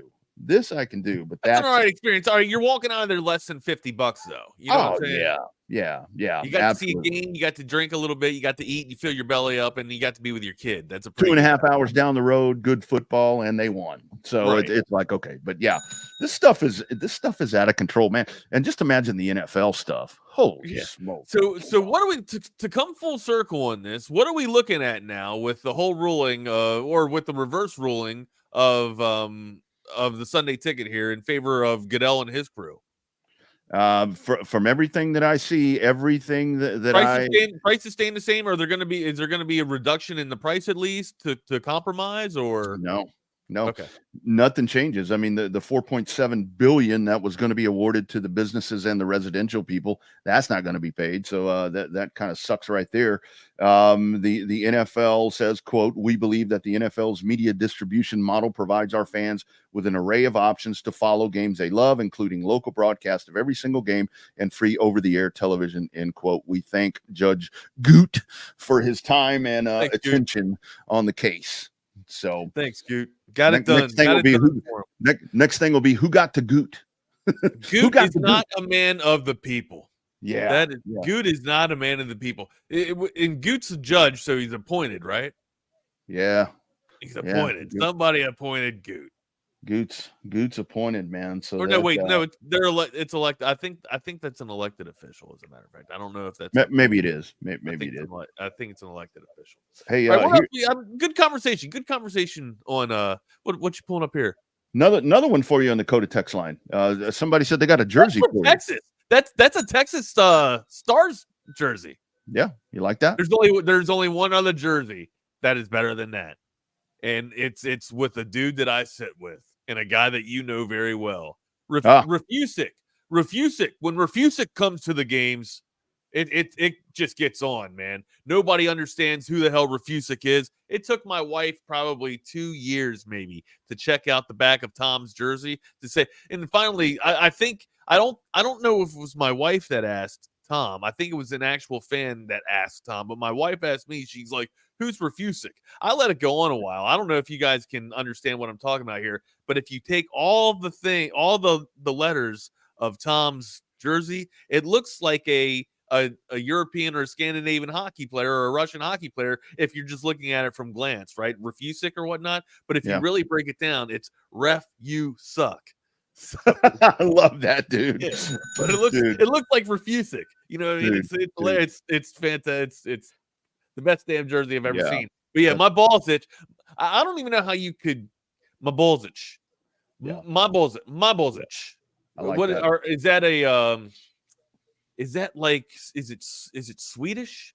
Is it like sounds American? Is it like Zlatan Ibrahimovic? My balls itch. Sounds Cedar Parkish.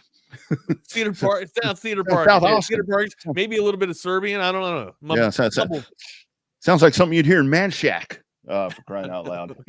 Hey, before we talk about the, I want to ask you, Wags, about the kickoff procedures. What you thought about that last night. Before we do that, coming up, you heard the guys talking earlier. Football season is upon us. Don't forget on those Fridays before the Texas home games, Texas games, you will have those meet and greets and so forth happening over at Covert Bee Cave. We did that last year, and it's only going to be better this year with Smoky Mo's Barbecue. Lots of good stuff. You'll have lifetime Longhorns that come out to be a part of that. Also, if you're looking for a new or pre-owned car, truck, SUV, you name it, that newest Covert dealership, 3 of them. 3 state-of-the-art ones right there with 7 different brands of those cars, trucks, you name it, they got it. We'll let them tell you the rest. This is our friends at Covert BK. You see Covert everywhere. That personal level of just feeling like it's a personal family interaction.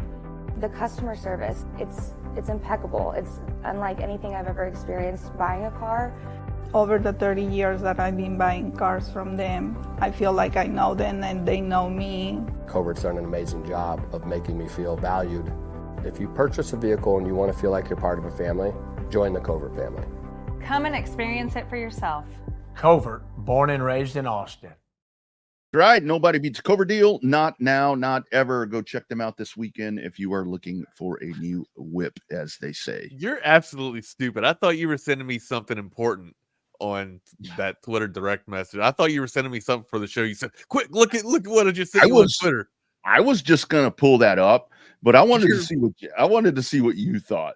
You're a fucking moron, dude. What I mean, that right there is like, I mean, what would you do if you went to SeaWorld? Can you play that? Hold on. Let me pull this up. So Rodney sends me this. Pull it up. Rodney sends me this stupid video because it's like I'm sitting here thinking to myself, all right, man, maybe he's got something that we're gonna pull up some breaking news, like ticket prices or something like that. Yeah, you thought we were gonna have the breaking news sounder. I thought something was gonna happen here. I mean, I can play it. We can play it if you want. Do you have it? Oh, hold on. Yeah, hold on a second. I saw it in here somewhere. Here is here. I got it right here. It's going. It's going. I got it, Rodney. She's just taking it. She's loving. She's got a smile on her face. Taking the dog. I mean, splash that semen off of there. Splash that off just a little bit. What's going on here? My goodness, my dude. The dolphin is just going after it, my guy. Why are you following? Are you into like dolphin sex? What's going on here? No, I saw that yesterday, and then it was actually retweeted by our man Kevin Dunn when I saw it again, and I'm like, okay, if that dude's retweeting it, but do you know why Kevin Dunn retweeted it? No. Do you remember Peter? Because he wanted to be a dolphin. Yeah, he always said that.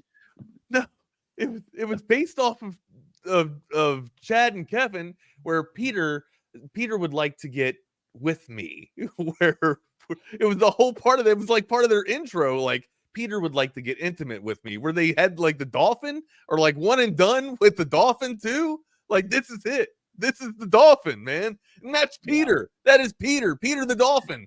Oh my God. Peter likes the hump. Dolphins like the hump. They're notoriously horny. Oh my goodness. Well, that right there, man. And that was the whole thing.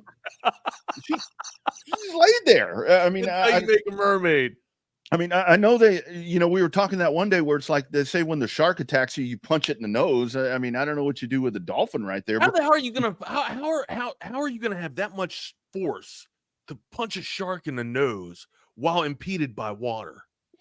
Well, you know what I mean? Guarantee you that when they say move away slowly, like Jean-Claude Van Damme or some shit. Fuck. When they say move away slowly, I'm gonna have trouble with that. And when they say man, that son of a bitch gets a hold of me, the last thing I'm thinking about is punching him. I'm like, that's just gonna piss him off more, or her. Grabbing it and trying to bite it back myself. I don't know. I'm dead. A shark gets me, I'm dead. Yeah, ain't no doubt about it. Well, all right, before we got on the Dolphins, what the hell? All right, hold on. Before we go any further, let me tell you about audiovisual consultation. Imagine that video on your AV consultations thing over there. Right, 512-255-8678. It's avconsultations.com. You can watch the best videos of Dolphins. You can watch the Olympics. You can watch basketball, baseball, football. It is upon us now for the next 6 months. It's the money driver. So get your money driving and get it to audiovisual consultations. 512-255-8678. It's the very best in audiovisual automation for the past 35 years in our fair burg of Austin and the central Texas area. So make sure you guys are hitting them up. avconsultations.com. 512-255-8678. Yeah, man. So we did have the Hall of Fame game, and again, one of the coolest parts about that is tomorrow you get all those folks inducted. Andre Johnson. It's a ceremonial. It's a ceremonial game. It's a weekend, man. Yeah. It's a really cool people. A really cool people thing, for them getting in. I've saw a lot of folks that are giving Mongo McMichael's wife a hard time for the way she came out. I mean, she's excited. It's like, calm down. Just let her enjoy the moment, people. But one of the storylines last night, besides the weather, so there's that new kickoff. Safety. Safety. I like it. I like it too. I was big with it being in the UFL as well. Like, I thought when it first rolled out, I was just like, all right, you know what? I can get behind this, dude. You still get a return, right? And you're having all of the wall breakers and essentially wedge jammers lining up from 10 yards out, and they're getting a more focused and concentrated effort. I would say that the league is making a concerted effort to try and keep safety upon it, especially on the kickoff, which is notorious for having a headhunter go down there or a wedge breaker. That was my job. I was the person tasked to break up the wedge so that other people can go make the tackle or whatever. As a matter of fact, the guy Zidek that's in here, he was one of the headhunters and I was the wedge breaker. I'd go run into 5 people and like Juggernaut or whatever from the X-Men and be battered up and come up.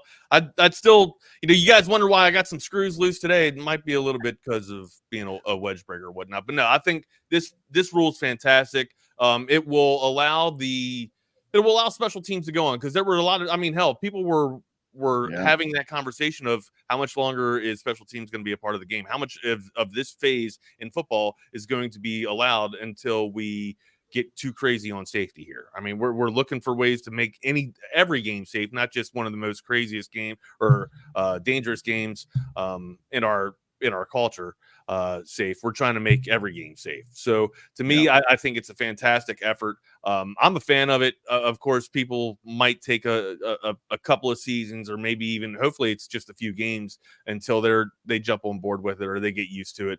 But now, if you watch the UFL, you're not, it's not new to you. You're probably a fan of it in the first place. So what did you think about it? My thoughts were fine.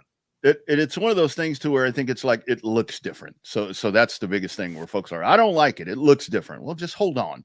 I mean, I love, because not only that, not only the safety factor that you mentioned right there, Wags, it also promotes returns. It promotes the ball being returned instead of just being kicked to the end zone. And I think last night, you're still going to have people that are going to be able to make a roster spot based off of their ability to return a football. So that's it. It's not going to diminish and alleviate special teams or that third phase. That's it. I think there were 8 kickoffs last night. You had 1 touchback. And, the other part about that is now it comes out to the 30. So with that, that in and of itself is promoting to return the ball.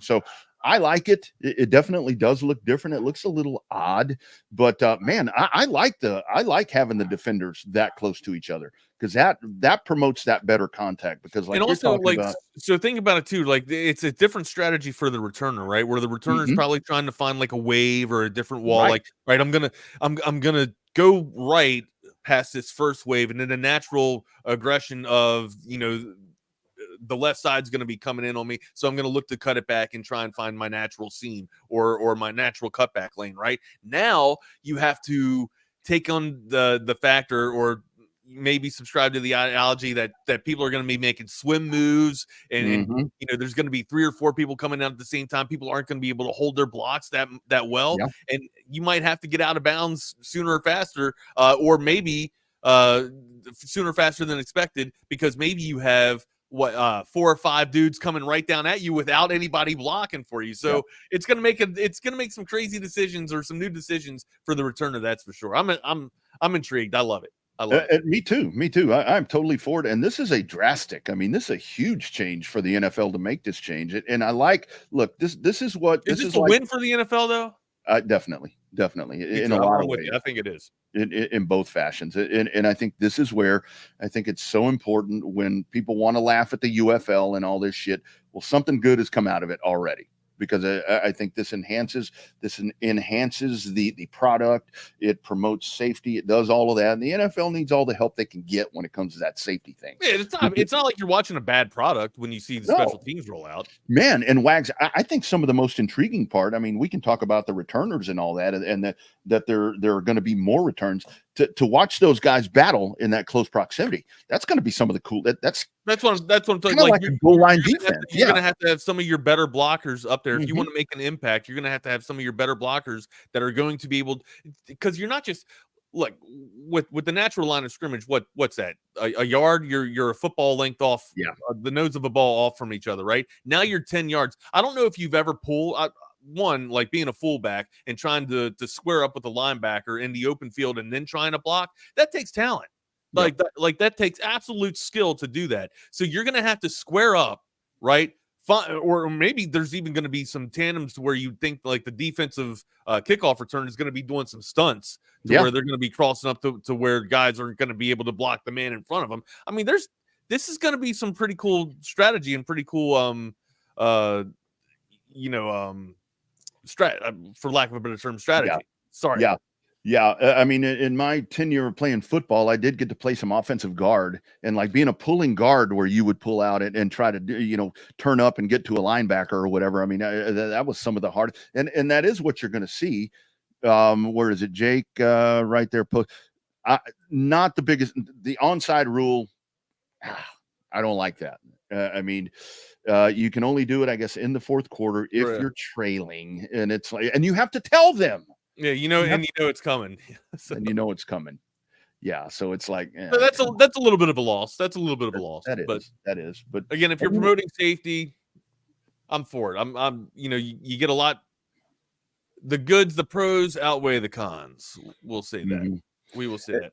And that could be modified. You never know. I mean, once we actually see it in place, maybe that some gets modified a little bit. Maybe I would think that I would think it probably does, right? Like you would think that the NFLPA maybe sits there and says, "All right, hey, let's kind of figure out a different way, or re-implement this rule or change this rule just a little bit." What else we got on the agenda on the docket, my dude? They need to call Goot, get him over there to overturn it. Goot, my dude, Goot. Let's overturn this thing. Goot can do it. In the Olympics last night, my man, Simone Biles, my Lord. Yeah. That young lady. I saw some good and some bad of the Olympics. I'll try and just talk about the good and leave the bad out. But yeah, let's get into the good. Go ahead, break it down. I mean, just that in and of itself. I mean, when you see Simone Biles taking the overall right there, and she did it in spectacular fashion right there. And this has been such a really good bounce back for her, because I know she took so much criticism and so forth after the last Olympiad. I didn't understand the criticism though. Like, I mean, we're still talking about the best gymnast in the world, right? Arguably one of the most athletic people in the world. Did you see Kevin Durant make the comment that she could probably catch an alley-oop? She probably throw one down. I don't know if there was anything of innuendo in that comment there, Kevin, but she could probably catch it and throw it down. But no, I'm tongue in cheek. I'm sure he meant nothing by it. But no, she's that, like, if you've seen her floor routine and see how much height that she gets. Now, I know that the springboard is in the floor or whatnot, but still, she's doing 3 or 4 backflips or whatnot. The amount of air that she's clearing, you'd seriously like to think that she could get up there and get a dunk, right? Or on the springboard. I'm not talking about on an actual floor. I don't think that she can dunk a basketball. I'm not that naive. Yeah. Go ahead. Yeah, I mean, you have to. I mean, you have to appreciate what she's doing. I mean, and it's not where they're saying, she's the most celebrated. She's the greatest U.S. gymnast, whatever you want to call it. She's one of the greatest athletes that we've ever had the pleasure of seeing. I mean, you go back and you watch. I mean, when people are that good at their sport. Same thing with Katie Ledecky. I mean, she does it again. And it's like getting to watch those two is really a treat. And we don't get to see these people all the time. So I saw a video where Katie Ledecky puts a glass of milk on her head. And I don't know if you've seen this or not, but she literally swims the length of the pool, swims 50 meters freestyle with a glass of chocolate milk. And there's no gimmick here. It's not a gimmick. There's not like she shows you the the swim cap and everything. She puts the swim cap on, then she takes the milk and she sets it right on her head. She has a snorkel so that she can hold balance or whatnot, so she doesn't have to turn her head and get her air, but she keeps her head down the entire time, and she sets the damn glass on her crown and goes. I talk about Jerry Rice with fluidity and just smoothness. Watch Ledecky's strokes in the pool, man. Like that, you want to talk about just being absolute smooth, being able to balance a glass of chocolate milk, a full glass of chocolate milk out of a pint, and still be able to swim the length of the pool. And then as soon as you get there, you touch, and then you grab it and drink it. Katie Ledecky, you might be my favorite Olympian athlete. I'm letting you know right now. Fantastic. One of the things that I was so in awe of the other night in the 1500 meter thing where she won by 12 seconds or whatever it was to watch her in the early 12, like 11. Yep. Yeah. In the early stages of that, watching her, with that underwater cam where you watch her and her feet, and it makes sense to your point about what you're talking about right there. Her feet are barely moving. I mean, you see her, it's all arms and the feet are kind of kicking around a little bit, which they have to. When you swim, you got to. Well, usually you see big kicks, right? Yes. Like that's usually like the tail of the tape is like, oh, well, look at the kick right here, coming out of lane, coming out of turn 3. Oh, that kick is just so impressive. I think that's what made Michael Phelps, the shark or the fish that he was, just because of his kick or how powerful his kick was. And that was so powerful to watch as she's going right there. I told my wife, I'm like, look at her feet. I said, her feet are not even, I mean, yes, they're doing a little bit, but it's not that kick. It's all in the arms, dude. Well, I might be in the Ledecky school of swimming here, because I feel like I'm a very strong swimmer, but I do not use my legs as much as most people do. Like usually I'm more of a upper body swimmer myself. I especially with the damn breaststroke or whatnot. It's weird. Military does breaststrokes, and their strokes is a little different. It's like a stroke and then glide, and then stroke and then glide. So usually you don't want to create that much movement under the water. Now, of course, we're talking about Olympic swimming in terms of comparison to survival swimming. But yeah, like to be able to glide like Katie Ledecky, unreal, fantastic, 100. Yeah, I think today's going to be a lot of fun. That you get the track stuff starts. So moving forward, this is the second. We're going into the second week of the games here, and this is usually where you start to see the track and field events moving forward. You get your team sports events kind of out of the way. They usually take up the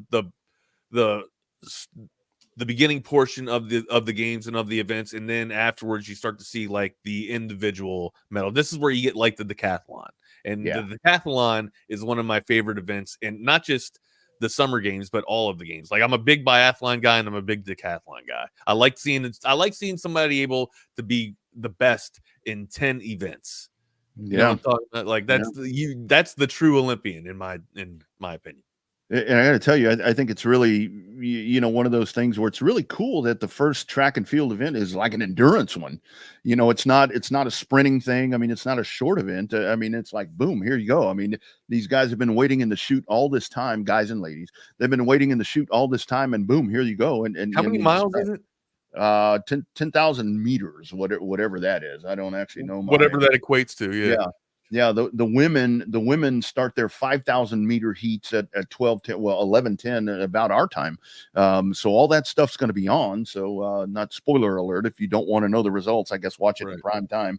I never know what's going to be in prime time. But I mean, BMX is going to finish up. There'll be more swimming. Then it's about to get really solid here with men's and women's basketball to see how Team USA progresses. They say they want the number 1 seed. So we'll see if they'll be able to pick that up. Canada plays today. I don't know. Canada. Yeah. Did you hear about their soccer team was like flying drones over the opposition? Oh yeah. Disqualified.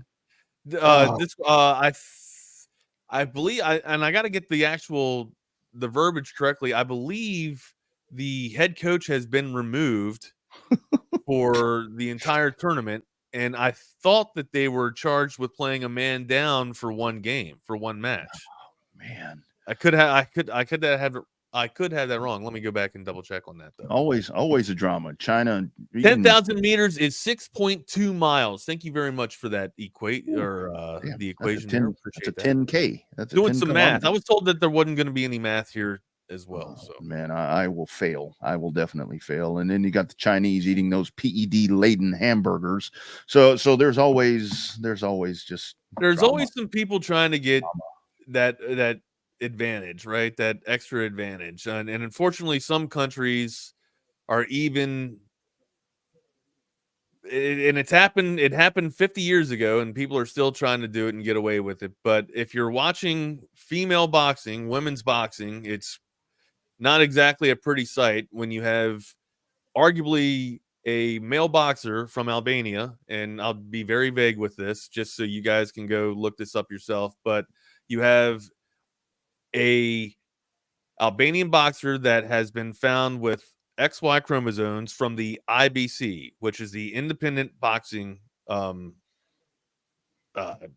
Council or whatever they're called. Yeah, I can't remember the damn, or excuse me, IBA Association, not IBC, IBA. It's IOC and IBA.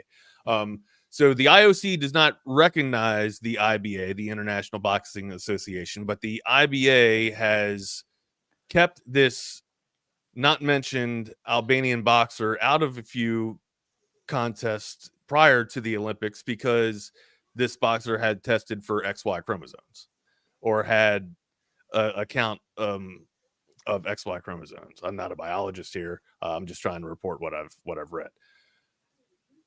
Since then, the IOC has allowed this Albanian boxer to compete in the games. The Albanian boxer beat a Italian boxer last night within 42 seconds.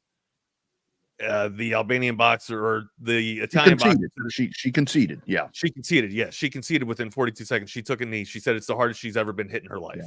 Yeah. Again, like it's appalling. It's gross. It's disgusting. And it kind of makes you want to boycott the games. It gave me an awful feeling last night, Rodney. We're talking about Thursday Night Football. I actually had to watch Thursday Night Football at like 2 a.m. last night just because I was disgusted. I actually went to bed early just because I was sick to my stomach. But I watched the rerun of Thursday Night Football. But not to end on a little bit of a bad side or a negative side to this conversation, but like at what point are we going to be logical and sensible here and call a spade, so to speak? That's where this thing has gotten just so complicated. Convoluted. And with this individual, I mean, and again, right, wrong, whatever, it's for everyone to decide. And I totally feel what you're talking about right there. But kind of the one thing where I heard folks talking about yesterday was, talking about this individual being this lady being transsexual, which she's not. No, she's not. It's not transgender. So the article that I read out of ESPN said that the IBA, the International Boxing Association, found her with XY chromosomes. Found her with a strand of XY chromosomes. So you might see that it's not XY chromosomes. I'm seeing a different article, and you go to it's on ESPN's Olympic coverage here. It's buried deep. It's like the 5th article down, but you can find that article and pull it up, and it will tell you that she had XY chromosomes. So exactly. If I'm wrong, I'll come. No. You're definitely right. Everything that I've seen, you're right on that. But that's one of those things right there. But anyway, that one's good. This one's going to continue. I hope I am. I hope I'm absolutely wrong, and she did not have XY chromosomes, because if that is the case, she's a man. And that's where it's the Olympic Committee to fix this problem. I mean, if they're going to let her, but they don't recognize the IBA though. Like if the International Boxing Association is ruling on something, you would think that the Olympic International Committee would. It's not even international. They should acknowledge. Committee would rule on it. But anyways, I do want to tell you guys about something really good. We'll end on better notes. Let's end on the better stuff. Man, let's talk about passes. Passes is a really cool deal, and we're proud to announce our new partnership with TSU with them. It's a content creator company that the Texas One Fund has partnered with. It's the first ever NIL collective on the platform. 40 of the top University of Texas athletes, that's football, basketball, these Olympic athletes. I mean, I think at last count I saw last night, I think Texas athletes have 9 medals in these games. That number may have climbed since then, but these athletes showcase their exclusive fan offerings, behind the scenes stuff, engaging Q&A sessions, so forth and so on, and the day in the life content. That's really some of the cool stuff that you can find out right there. Passes is revolutionizing the way that NIL athletes can engage with you guys. Really cool stuff right there. Head to passes.com, sign up today, get closer to the game than ever before. Some of the stuff that I've actually seen, I think guys in camp are posting some of the stuff that they're actually doing there, as with Quinn Ewers, some of these other guys. So it's a really cool thing to check out. It is passes.com. Check it out today and get signed up. How many Longhorns will be competing in track and field? Oh, man. Golly, you have to think about that. Right? You'd like to think that there's going to be some Longhorns up in track and field for Team USA. You'd think. Yeah. Good question right here from CB. When are the Athlete Olympics? We would have to go take a collective of all the athletes that we've had from all the candidates there, the collective candidates, and put them together and maybe we'd have to do a rating. We'd have to give them a ranking. We'd have to seed them, right? We'd have to give them a seeding and see where they're going to venture out for the tournament. I would say maybe 16, right? A sweet 16 of athletes, our best athletes, and then put them up together and then have them fan it out, fight it out for it. Yeah. I like guys? that. We on something? A little bit of content there. I like that. A little bit of content. Heard the Olympics are turning to OnlyFans for making up a low. Will passes have similar content? What? They will not. This is partnered with the Texas One Fund, so this is this is not that. This is not that at all. But I've heard that as well too, and I've heard that it's like a lot of the men's swimmers, and it's like, and you guys, people give dudes a hard time for jumping on the OnlyFans and all this stuff. Come on now. I don't want to see a men's swimmer. Dude, I almost hit you up 2 nights ago about OnlyFans. Something intrigued me, caught the corner of my eye, and I wanted to send the link over to you and be like, hey, you been here before? You been here before, man? You got an account there? Tell me about it. Well, was there a thumbs up there from, no, I'm not going to say my handle. But what? Nothing. No, but all right. So here's the and I'll be completely transparent, and this is all in fun. It's all joke. It's all in joke. Yeah. But there's something like I'm on the gram sometimes, and I'm scrolling up, and I'll see something that catches my eye, and I'll look down, and I'll see Rodney Rodriguez has liked this, and I'll be like, right, well, he's already pioneering and leading the way. Let me go in here and see what's going on. What can I say? You know, I'm a fan of sports and motorsports and pop culture and all these things. So I get it. I got to give it a like. Our man Jamie Frazier that used to do. Jamie. Hell yeah. Used to work with Jamie. With Colonel Flowers. He was like, I mean, he won't mind me saying this. He was he was like on dating apps and stuff, and he would like go on dates and stuff. And they would be like, oh, the Horn, do you know Rodney? And that's from real estate. I mean, that's just met so many people.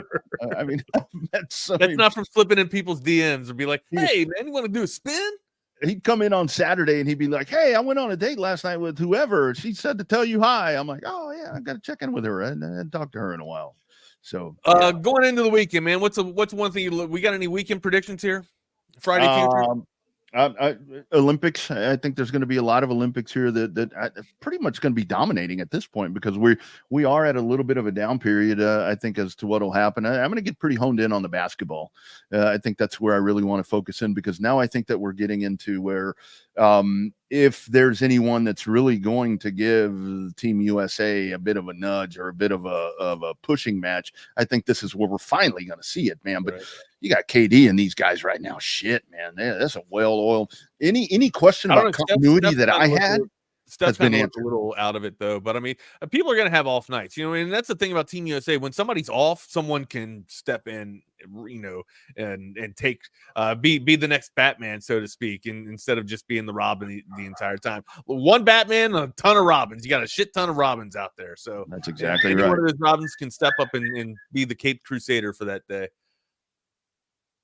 How about we, speaking of Batman, how about we bring in our man? And he's in black. Batman. What's up, Jeff? Jeff, how? What's going on, guys? What's up, my guy? How's your Friday going? Good? You all right? Pretty good little Friday. There you go. I couldn't hear you at first. I was like, what the hell's going on? Yeah, I just wasn't near the microphone, so that's can you guys hear me? Yeah, we got you now. Yeah. I just wanted to hear you whisper sweet nothings into my ear for a minute, though.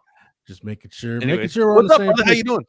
Good. I'm good. We're previously scheduled to have a practice window tonight, but apparently that's not happening. So I think we'll be back out there Monday, I think is the plan. So team will practice tonight, tomorrow night, Sunday off, and then be back at it Monday, which they should be in full pads by that point.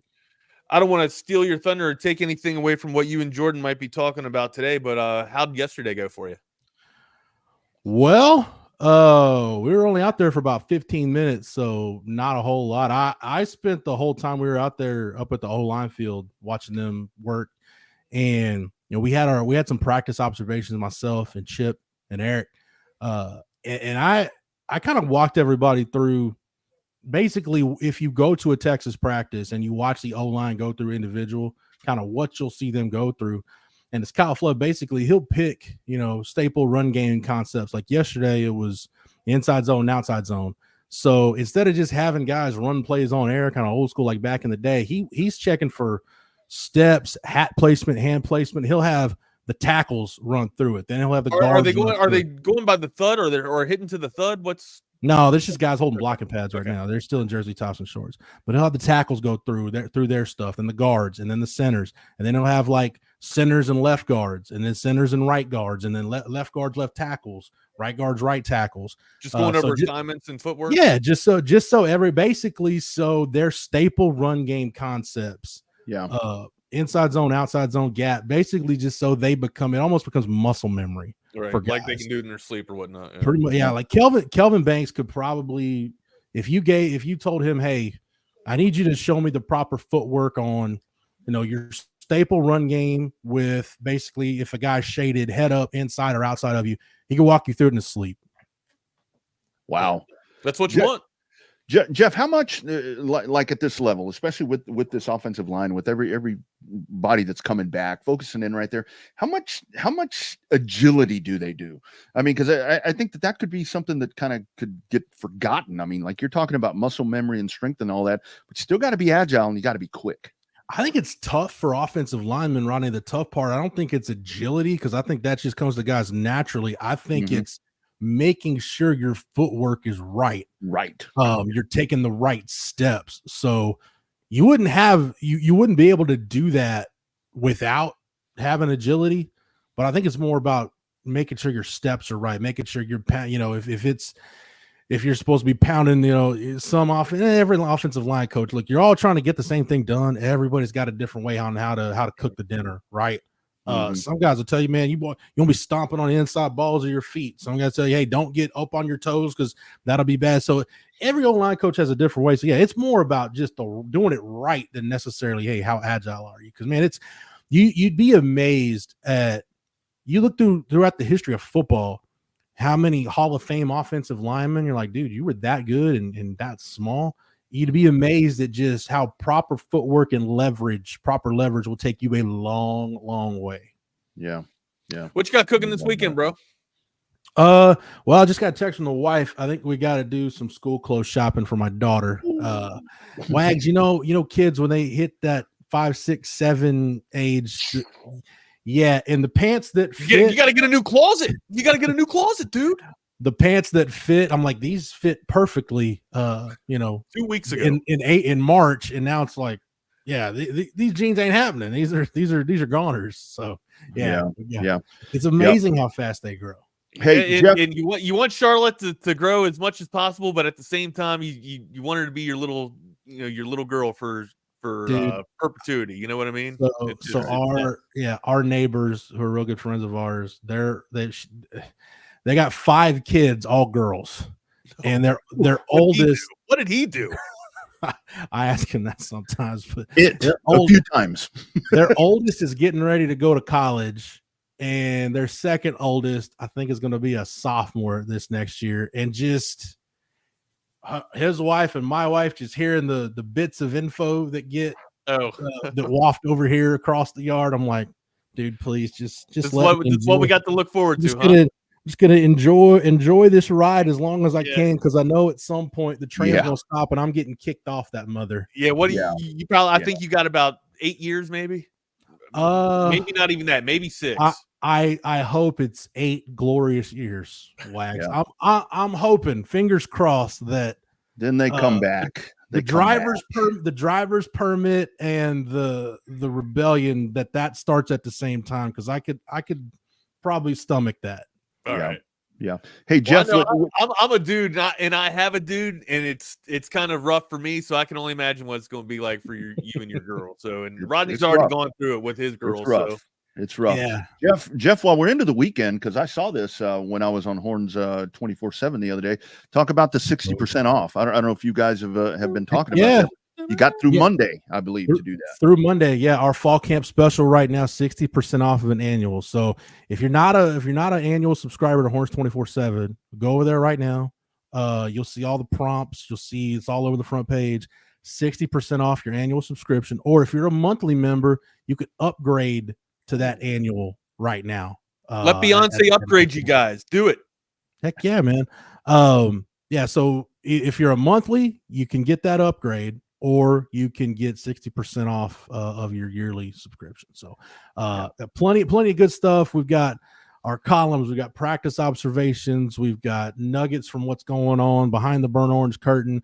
Recruiting is a little slow right now, but starting next week, it's going to pick up because we got all kinds of guys getting ready to make their decisions. It's the natural lull in recruiting, though, isn't it? Say what, Wags? This is the natural lull in recruiting all across the nation, right? Yeah, it's a dead period right now. So, and plus the college coaches are focused on what they got going on team stuff wise. Right. Yeah, they're on campus. Yeah, they reported. Yeah, but you got Khalil Lockett's coming up on August the 7th.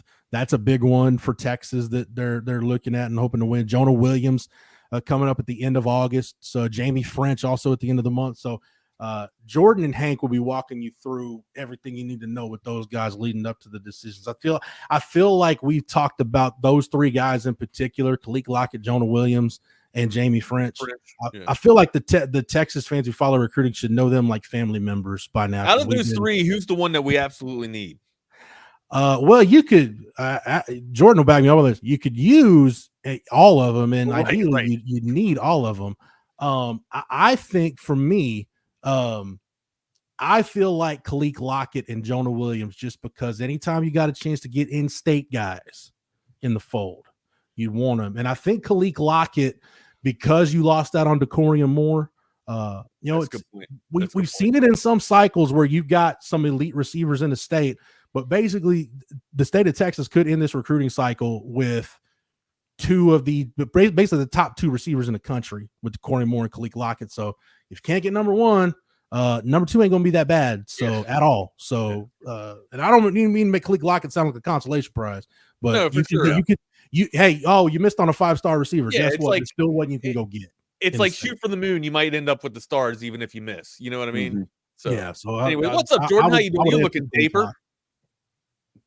Daper. Yeah, Daper Dan, my dude. What's up?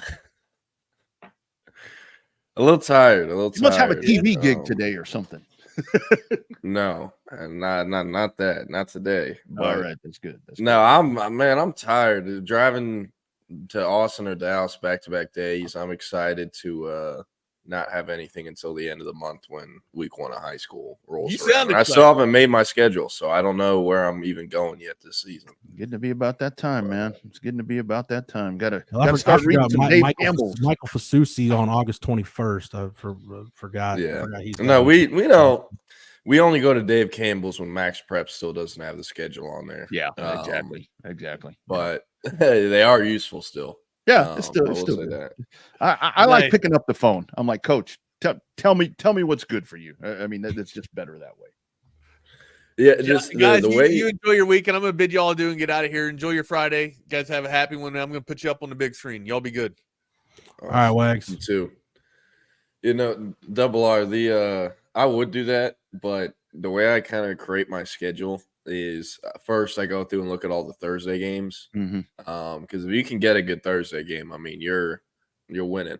Yep. And then base where, like, if I find a good Houston game on Thursday, then I'll do what I can to stay in Houston for Friday. And if there's a good enough game on Saturday, that's kind of how I do it. But whenever I make the schedule, I do it on Excel. To where for each Thursday, I have like 4 different games I could go to. Same with Friday, because things are going to change. Texas is going to try to flip someone, or they're going to get a commit, or they're going to lose a commit or something, and I got to change my plans that Wednesday or something. So I always have the backup options, and outside of like maybe 3 or 4 specific games that I know I'll be at, like I just tell everyone, like, I'll see y'all sometime this I'll year. see you then. Yeah. So, no doubt. All right, guys. Y'all have a great show. Have a good weekend, and we'll catch you guys on Monday, gentlemen. Thank you, Rodney. All right, it's Jeff, it's Jordan. It's only an hour, or only 46 minutes is what we got left in the show. Jordan, I don't want to give the rundown on the 4 guys that have. Is it those 4? Is there anybody I'm missing? Khalid Lockett's got a decision coming up this month. Jonah Williams, Jamie French, Michael Fasusi. Am I missing anybody? Nathan Tillman announces August 10th, and I've kind of talked about him a little bit throughout this week. I still have a Texas crystal ball on. I don't think he's going to end up at Texas on August 10th, but I think he could. So that's kind of where that's at. I don't think we need to. We'll just let that ride. So still need to do some digging. So I got till August 10th. He's not going to sneak up on me and commit to where I lose the crystal ball. I should be able to figure out before August 10th. So you'll either see me change it or you'll keep it, and I guess you'll kind of know off that. But if you throw those three guys into the discussion. Or actually throw Fasusi into the discussion with those other 3 guys. I think, to me, if you look at where, give me your pecking order for Khalid Lockett. Like where he is amongst the other targets. No, just like who you, in your opinion, like who's 1, 2, 3 for Khalid Lockett right now, if you had to handicap it. Texas is a leader for Khalid Lockett. I fully expect Khalid Lockett to go to Texas on August 7th. Damn, I need to change my calendar. But yeah, I think it's Texas versus the field at this point. And I don't know. Depending on who you talk to, they'll say Alabama's 2. Some will say A&M's 2. Some will say Florida State's 2. But most of the time, you hear Alabama. Or consistently, that was the school you consistently heard the most throughout the summer. But again, about 5 days out from him announcing August 7th, expecting this to be Texas. So I don't have a crystal ball in yet, but in all likelihood going to throw one in between now and decision day. But I like what you said is right now, if you had to handicap it, if you're like going Vegas odds on this thing, basically you're taking Texas over the field for Khalid Lockett. Jamie French, we talked about it earlier this week. It's probably going to come down to Texas and Miami. The Jonah Williams thing is interesting because you've said it, Hank said it. I think anybody that's looked into this deal has said it. It's almost impossible to put in order Jonah Williams finalists because it could change tomorrow. Yeah. Those around him don't think he's making up his mind until he's on the stage announcing it. That's kind of how they think this thing is going. Yeah. So he's a number 7 prospect in the country. I know I'm going to get blown up about him, asked about him. People are going to want to know every single thing he's doing. Leading up to the announcement, I get it. These are really good players, really good prospects, and if you get enough of them, they can change the course of your program as soon as 1 year. So I completely understand it. With him, he has the top 5: USC, Oregon, Texas A&M, LSU. He's not going to USC. And I think Oregon has captured a lot of momentum earlier this summer with him. In fact, that they were, there was a leader. But, at different times, A&M, Oklahoma are also leaders in this recruitment. So it's kind of similar to the French one where it's just super, super fluid. But with Jonah and Oregon, I think Oregon might potentially take a step back in this race. Tomorrow, Trey McNutt is announcing his commitment, and he's down to A&M in Oregon. He's a 5-star safety from Ohio, goes to Shaker Heights outside of the Cleveland area. And at this point, he would shock the world if he commits anywhere tomorrow that isn't Oregon. Everyone is fully expecting this to be Oregon. I mean, on the show earlier this week, I straight up said he's committing to Oregon because, that's what's happening. So unless he's going to shock everyone, he's going to Oregon. I think when that happens, that could potentially change how Jonah Williams views Oregon. He wants to be the guy wherever he goes. At A&M, at Texas, he can do that. LSU could potentially do that. They do have a 5-star DB who's ranked in the top 10 on pretty much every site, and he's committed. But he's more of a cornerback than a safety, so, not sure how much that could matter in Jonah's mind. But I do think it's going to be Texas, A&M, and LSU, and that's kind of where the decision will come down to. And I even think it could maybe be Texas versus Texas A&M. Regardless, Texas is going to finish in the top 3. Okay, so let's say for Jonah Williams, hypothetically, it's Texas, A&M, and LSU in some order in his top 3. And then with Michael Fasusi, we know it's Texas, Oklahoma, A&M, Missouri for Fasusi at this point, right? Okay. Going back to what I try to look at it differently, like which of those guys is most important. I think the thing you've got to factor in now, how many of those teams, how many of these guys you could potentially play against if they go somewhere else, which is why I think, thinking about it now, no disrespect to Khalid Lockett at all, because he's a phenomenal prospect.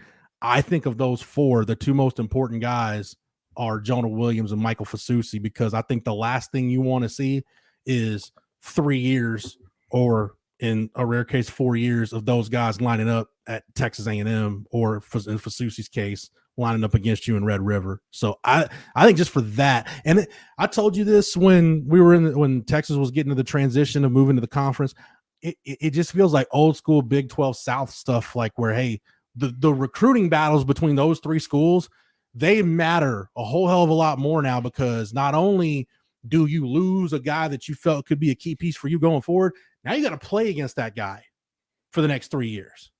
So that's I love that dynamic getting thrown back in there. Yeah, and of all the recruits that kind of we've talked about so far, I had Fasusi highest on that list of most important in our Stampede last week, or might have been this week. And I mean, last week I think you did. Last week I think was 10 most wanted. Yeah. And we had DJ Sanders 1, Fasusi 2, 3 was I think Madden Faremo. Not completely sure. Been a long week, but with Michael Fasusi, the reason I have him over the others, Texas took 3 offensive linemen last year, right? Actually, I tell a lie. That was this week where you had 10 most wanted. My weeks are running together. Yeah, no, you're good. I was just like, damn, it's time is flying. But it was Sanders in order. I'll just give you the top 5. It was Sanders, Fasusi, Faremo, Jonah Williams, Myron Charles, in that order. Yeah. And then I believe we had Khalid Lockett 6. Or no, Khalid Lockett 7, French 6, Michael Terry 8, 9, Nick Brooks. I was about to say, don't tell me. And 10 is Aiden Anding. But Michael Terry would be higher. I think Michael Terry is in the top 5 of Texas's board across the entire board. But if you read that Stampede, the first thing I talk about is how he's kind of a positionless player. And that's what Texas recruiting to be. That's what Texas wants him to be. When you're a positionless player, you have less total value, in my opinion. That's why you see the 49ers screw over Deebo Samuel and all these other NFL players that are used all over, because they have less value. They just do at the end of the day.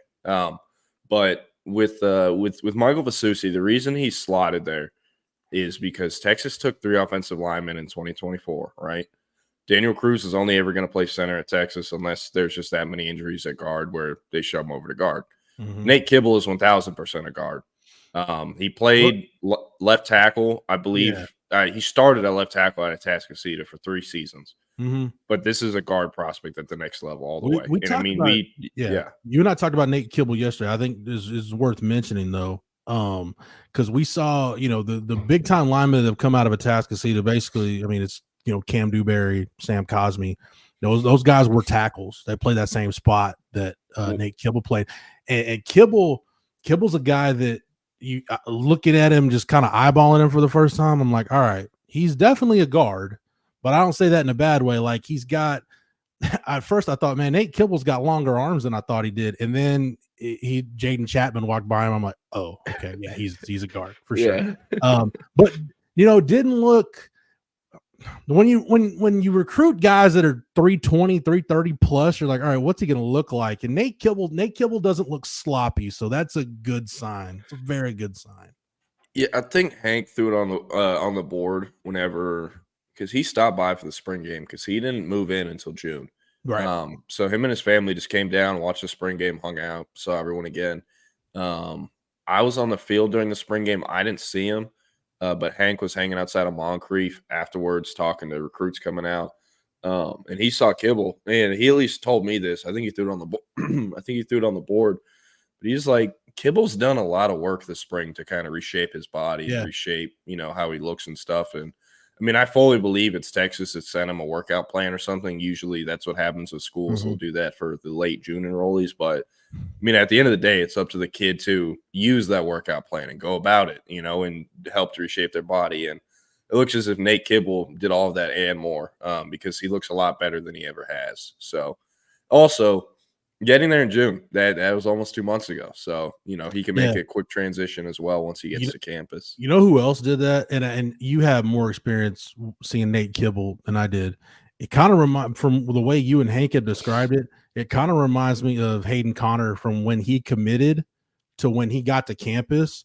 Like, just looked like a totally different dude. Like, just kind of, just still had like some of that baby fat on him, and kind of typical what you'd expect of like a 300+ pound offensive lineman in high school. And then gets to campus and it's like he worked his butt off to lean up a little bit and physically got to a point that I didn't know if he would get to. And am I saying Hayden Connor's Casey Studdard or is going to play 10 years in the NFL? No, but the dude's going to leave Texas as a 3-year starter. Yeah, and the reason I brought up Nate Kibble and Daniel Cruz, the 24 line class, you have those guys who will only ever play in the interior. You have Brandon Baker, who we ranked as the #1 offensive tackle prospect in the country for the 2024 cycle. The majority of it, he ended up finishing 2 or 3 behind Jordan Seaton, who finishes the top OT prospect. But regardless, you get the point. Brandon Baker is – I still think there's a long way till this will be fully decided. But Brandon Baker could very well end up being a full-time guard for the rest of his career. He's only about 6'3", 6'3.5". So he's very athletic. That obviously helps as a guard. It helps as a tackle prospect too. But one thing about him, he only ever played right tackle at Mater Dei. Brandon Baker never played left tackle in high school. And I never really brought that up. But the whole way through, we had him as the #1 offensive tackle, yet he'd only play right tackle. I was kind of like, okay, this is kind of questionable a little bit. Left tackle is a much higher priority than right tackle. But he played some snaps in the spring game at guard. I believe he got some in that tackle as well. But that's a guy who could potentially never end up playing tackle at Texas is the point I'm trying to make, which makes the need for an offensive tackle, a true bookend left tackle, much more important in 2025. Yeah. The Coleman brothers, Devin Coleman is only ever going to play on the interior. If he doesn't, it's because they made him a D lineman. Yeah. Jordan Coleman is potentially a guard or tackle. I think more of a guard than a tackle. If he is a tackle, I think he's a right tackle. Connor Stroh is also kind of a swing take, similar to Coleman. He's a little longer than Jordan Coleman. He's 6'6", 320. Jordan is 6'5", 350. So Mills could end up as a guard or tackle as well. That's still undecided. I think if Michael Fasusi doesn't end up at Texas, it's going to affect kind of the other careers of the current commits. And then Jackson Christian, that's a guard all the way. They're only ever going to have him play guard. They do like that he can play tackle because in emergency situations, they can always move him over. But at this point, they've told him you're playing guard and asked him, like, would you learn center? And Jackson Christian is the type of kid. If they wanted him to play quarterback, he would do it as long as he could get on the field. So he's learning center already, and he will be ready to play center if that's what they need him to do when he gets to campus. So Antoine makes a good point right here. He pulled this up, Jordan, his last comment. Yeah, that is a great point. That is a great point. Yeah, it's true. And I'll Kyle Flood coached Evan Neal at Alabama, and you've seen Bama do this with their offensive linemen that they've sent to the league. Some guys will move around early in their careers because maybe you see them at the tackle as a tackle, but hey, we got a pressing needed guard and we can get him in here right now. So I like the fact, when you look at what Kyle Flood's done with some of these guys at Texas, like Neto's worked guard and tackle. Jaden Chapman has worked guard and tackle. Cam Williams, I think, worked some guard early, but then has more lately been almost exclusively a tackle. So you got enough of these guys that have been kind of swing guys and then kind of figure out, okay, he does have a primary position, but in a pinch, what could his secondary position be? They've done it pretty much, other than like Trevor Gooseby, who's been exclusively a left tackle from the minute he got on campus. And like you said, Jordan, Daniel Cruz and Connor Robertson are only ever going to be center unless just something happens that they're kicked out to guard. Everybody else kind of gets to really feel where they fit in. So, and I'll throw in Kelvin Banks too, because Kelvin, the minute he got in there, he was your starter at left tackle. So I like that they've moved guys around and gotten guys kind of a feel for where they fit. It's like Jaden Chapman. I still don't know where his future is. You were talking about some guys that aren't even on campus yet. Like if you told me Jaden Chapman is a 2-year starter at guard or a 2-year starter at tackle, or started 1 year at 2 years at one position and 1 year at another, I think it's all feasible for him right now. But that's a credit to Kyle Flood for kind of not forcing guys to be in a spot and really trying to figure out where they belong. Like I said, unless you recruited Trevor Gooseby and Kelvin Banks to be left tackles, and you recruited, Cruz and Robertson to be centers. Yeah, and that's why Fasusi's extra important, because he's the only guy, the current commits. Him, Nick Brooks, and Lamont Rogers were the only guys that are recruiting and saying, hey, you are a left tackle. You are playing left tackle for us if you come here. They never specifically told that to any of the current 4 offensive line commits. So you need a bookend left tackle. It's important. I would not categorize Brandon Baker as a bookend left tackle. Obviously, neither would I for Daniel Cruz or Nate Kibble. And then you look at their 23 cycle. You have Chapman, Stroh, Kojo, Gooseby. Am I missing anyone? Peyton Kirkland, who's no longer at Texas. Yeah. You're talking about the 23 class? Did you mention Gooseby? Mm-hmm. My guy Trevor Gooseby. Hudson Standish and I were big time Trevor Gooseby stands when he was getting recruited, when they flipped him from TCU. Brother, a good ball player on the hardwood. He got a Texas offer. He does. So you're talking about O lineman in the 23 class? Mm-hmm. Chapman, like you said, Peyton Kirkland's no longer in the program. Gooseby, Stroh, Andre Kojo is the other one. And Kojo's worked both guard and tackle. Yeah, so they need a true left tackle to follow in that stuff, because man, after all the O-line recruiting classes are starting to run together. Yeah, no, for real. Because they have that much depth, when you show up to practice. But with Fasusi, they need another bookend left tackle. They want to stack him behind Gooseby. They always recruited Gooseby to kind of be their guy at left tackle, but they weren't 100% sure until he got to campus. And then 4 practices in, we were hearing not that this is 1,000% going to be the guy that replaces Kelvin Banks at left tackle, but this is who the staff wants to replace Kelvin Banks at left tackle, if that makes sense. They want him to be the guy, but he has to be ready enough. So far, it looks like he'll be ready enough by the time his name is called. At least in my opinion, I think that. So yeah. Antoine asked another question. Asks, is Derek Dockery a good comp for Cam Williams? Cam Williams, you're gonna have to answer this. Yeah, I can't. Cam Williams, Jaden Chapman. There's a few guys in that O-line room. I would put Kojo in that group too. They're more of like the Lionel Garr, the late Lionel Garr, like William Winston, like some of those guys that Tim Nunez recruited kind of 99, 2000, 2001 range, Jonathan Scott, that were just massive human beings. I think, just thinking about it off the top of my head, Cam Williams, body type wise, reminded me a lot of like a Lionel Garr or a Will Winston. Like that's who, when I saw Cam Williams the first time, those are the kind of guys I thought of. And it's like it's been a long time since Texas has recruited those guys, because there was a point where football is a copycat sport, right? And there was a time where everybody, kind of in the late 90s, and I think Larry Allen kind of started this, and some of those Cowboys offensive linemen, everybody just wanted bigger is better. And you just like, dude, the bigger you were, the more you brought to the table as a prospect. Wasn't necessarily the case, but those are the kind of guys Texas recruited, like Mike Williams, Leonard Davis, just massive human beings. Kyle Flood likes that, but Jordan, I don't know where, like, the big massive offensive linemen today, like dudes back then, like Cam Williams is what, 6'5", 335, 340. Dudes that were that size back then 20 years ago didn't move anything like Cam Williams moves now. No, like Cam Williams shit. Look at Kelvin Banks. People that big didn't 20 years ago didn't move like him either, at least at that age. It was very, very rare that you saw big dudes that were that athletic. It was like, oh my God, like Orlando Pace or Jonathan Ogden, and now it's like, seen it. Every elite team in college football's got one of those guys.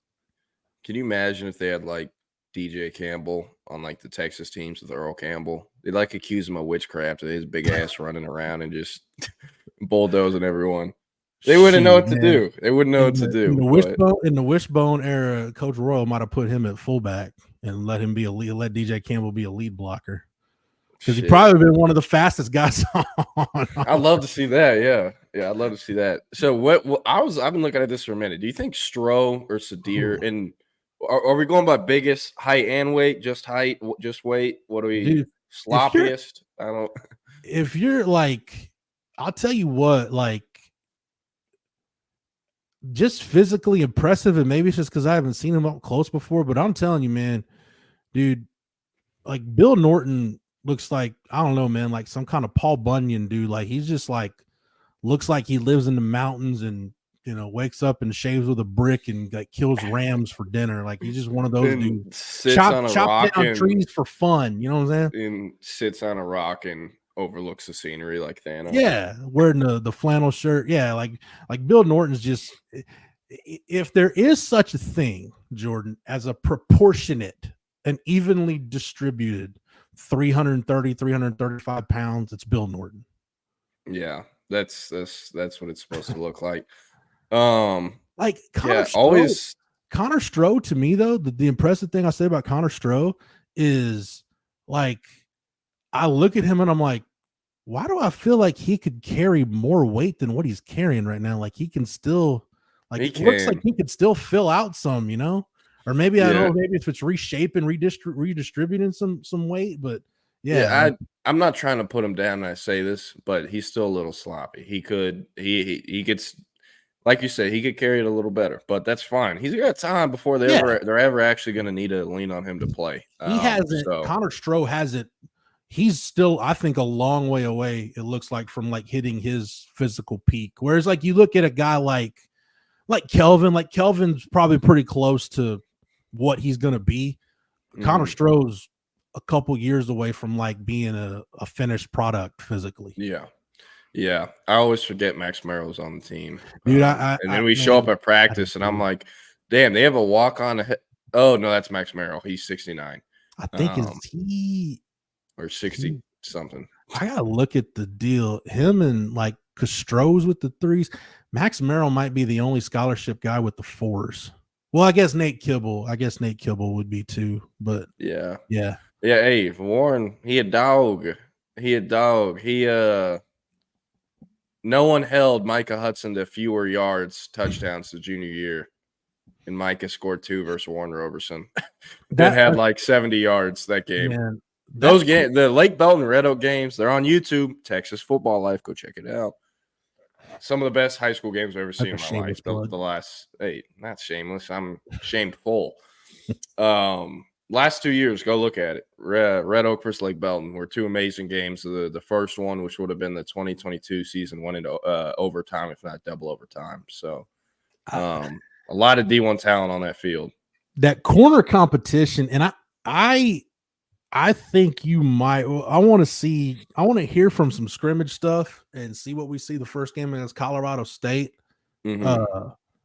Yes, go ahead and answer the Will Randall question.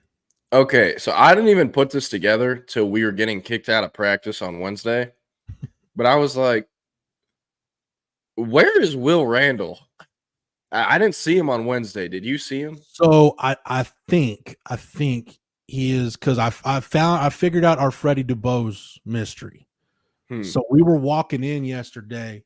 Freddie DuBose was headed up the hill to the rehab area with the training staff. So Will Randall, I think, probably maybe had gone in that same direction. Got it. Well, I saw him yesterday and was like, "Oh, Will Randall, the pride of Isidore Newman." As they was Will him. Randall actually practicing yesterday? Because I didn't see much of the tight ends. He's number 80 or no, he's not 81. Yeah, he was out there. Yeah, dude, Juan Davis is 81. If you're getting Juan Davis and Will no. I corrected myself. I don't hear it. I will say, talking about tight ends. We might have to have a homework lesson on the roster if you're getting Will Randall and Juan Davis. Shut up. We it's that time of the show where we're talking dynasty and we were talking about the tight ends.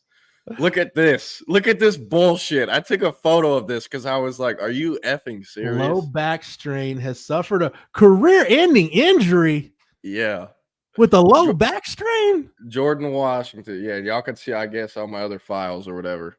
But yeah, low back strain. And it sucks because my number 2 guy is a blocking tight end. So now I have to make my 3rd string tight end my starter because I throw to my tight end a lot. I run the ball, but the other guys can block well enough.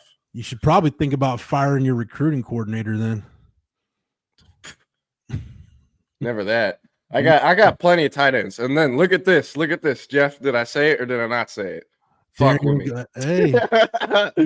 Hey, that's 3 Heismans in a row, baby. I got Trey Moore back-to-back and then Gillette. Bringing that Heisman back to Marlin, Texas. Oh yeah. So, well, here's the deal. He never played for Tig because I think he was ineligible on top of getting hurt. Who would claim Darian Gillette? Would Tig claim him or would Marlin claim him? Tig should not be able to claim him. He's Marlin born and bred. But yeah, no, this is BS, like you said, Doza. Like, I threw a pass into the flat and he got just hit like pretty much right in the ribs. And then immediately he was just like kind of dead on the ground and it said injury Jordan Washington. And I was like, damn, I've never really seen it like this. He gets up, gets off the field. I run one play and then this pops up after. And I was like, bro, what? What you didn't know is it's been 30 seconds and lower back strain. Like, career ending. Jordan bought the Call of Duty pack DLC for college football where sometimes your guys can get taken out by snipers during the game, and that's what happened to Jordan Washington. He got a sniper rifle to the lower spine, and he's done. Yeah. Sorry, tough times. Pour one out for virtual Jordan Washington. Rest in peace, virtual Jordan Washington. Never to be seen again. No, I'm gonna post on Twitter the next time they practiced a photo of Washington and be like, he's alive. People are gonna be like, what the hell is he talking about? Like, he's still going in the real world. You know what you should do? Honestly, have you ever seen Always Sunny in Philadelphia? Never. You should turn Jordan Washington into a bit like they did with Wade Boggs, Like Wade Boggs, rest in peace. Like Wade Boggs is still very much alive. And every time they mention Wade Boggs, oh yeah, Wade Boggs drank 26 beers on a cross country flight. Rest in peace. Like Wade Boggs is alive. Yeah. So No, it's an on-running joke for baseball fans, whether you're like just a fantasy guy or you're a Red Sox fan or a baseball card collector. You see Wade Boggs, like, where's Wade Boggs? Rest in peace. And you always get like, wait, I thought Wade Boggs was still alive. Yeah, it's an inside joke. You don't get it. Yeah. But starting the playoffs, I forget who I'm playing in the first round. Yes, Fozzie. I saw the new Big Ten maps. Oh video. And it's some chills down my back a little. Glorious. You know, they're skipping over the Prairie Land, whatever you want to call it, pretty quickly, going straight to the Midwest. The first thing I thought of when USC and UCLA popped up, we're in LA. Do you see though? Deshaun Foster, he's wearing a shirt. Yeah, I love it, man. I dig it. I mean, his PR was probably like, okay, what can we do here? The UCLA PR. Hey, that's I'll give credit, whether that's sports information or marketing, whoever it is at UCLA. Whoever dropped the ball in Indianapolis picked it back up and ran with it, because that was a great shirt. So you take it in negative, more positive. Do you think UCLA is canceling media availabilities for the planned third practice? No, here's the deal though. Well, I mean, that's assuming. I don't know who goes to UCLA football availabilities, because LA is a pro sports market, you know. And I guess, but they're in LA. They're in LA. I don't know if you know that, but we'll reinforce it. Here's the thing though. When's the last time we were talking about UCLA football in late July, early August? But this is for the wrong reason. Was it like Cade McNown was the quarterback at UCLA the last time we were talking about UCLA this early? Shit, no, probably me personally, Brett Hundley, whenever Texas played him. And he had that arm strain. And Texas fucked up the coin toss. At Jerry World, I vividly remember that. Who was it? Tank Jackson was his name that effed up the coin toss, right? I thought it was a bit. Like, I thought it was a joke. Like, sure, no, they're gonna correct it, right? Like, that didn't just happen. Like, it took me like 10 minutes for it to really sink in, like what had happened on the coin toss. Yeah, I was like kind of not paying enough attention, and then my dad was like, "What the?" And I look at the TV, and they were talking about it, and I was like, "Oh, that's not how you want to start a game." Yeah, Antoine, you're right. Dude, okay, can I tell you, because it relates to Josh Rosen, Jordan. And I don't know, maybe in my older years, I've just become hyper defensive of Troy Aikman, and I just haven't realized it. I was at the Under Armour game in 2015 for that 2015 class. That was the Kyler Murray, Malik Jefferson class. So Jamabo was in that class. And Josh Rosen was supposed to be at the Under Armour game, but didn't show up. I think he just declined to play in the game. Mm-hmm. And somebody, I won't say who, somebody made a point while watching practice, and we started talking about, I was in a group of some pretty well-known national analysts talking about Josh Rosen. And somebody said, hey, this kid has the most talented arm at UCLA since Troy Aikman, and his actually might be better. And I'm like, time the F out. I'm not going to sit here and let this blasphemy happen where you're going to, I don't care how good Josh Rosen is. We're not going to mention him alongside Troy Aikman. We hadn't played a snap of college football. It's kind of like when I realized the Garrett Gilbert comparisons were out of hand, because I got a text. Actually, I think my guy Chris Dukes might have texted me this, or I heard and I've heard Jackie Sherrill say it since then. That Jackie Sherrill said he hadn't seen a high school arm as talented as Garrett Gilbert since Dan Marino. And I'm like, who said this? Jackie Sherrill, who coached Dan Marino at Pitt and saw Garrett Gilbert. And he's like, it said Garrett Gilbert was the best high school quarterback and the best arm he'd seen since Dan Marino. And I was like, Dan Marino, maybe the quickest release I've ever seen. And maybe, perhaps, you can make the argument that Dan Marino, there's a lot that more that goes into playing quarterback than this. Dan Marino may be the best pure passer that ever lived. And we're going to compare Garrett Gilbert as a high school senior to Dan Marino. I'll tell you what, Garrett Gilbert that started me down that road. And then when the Josh Rosen Aikman thing happened, I was like, yeah, no, I have to really be measured in my comps from now on.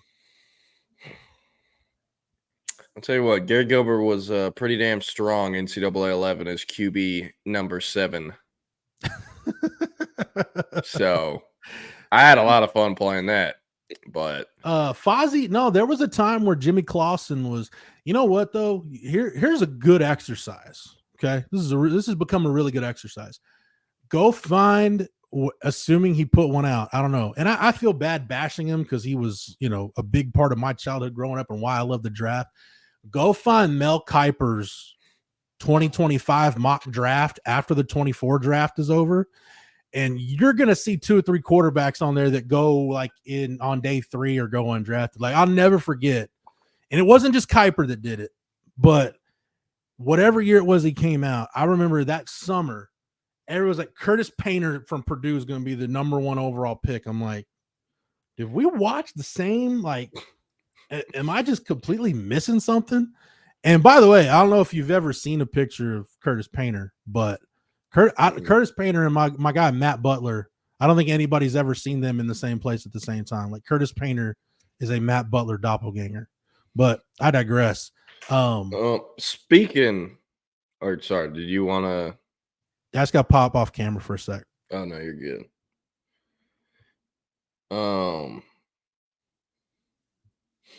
I do have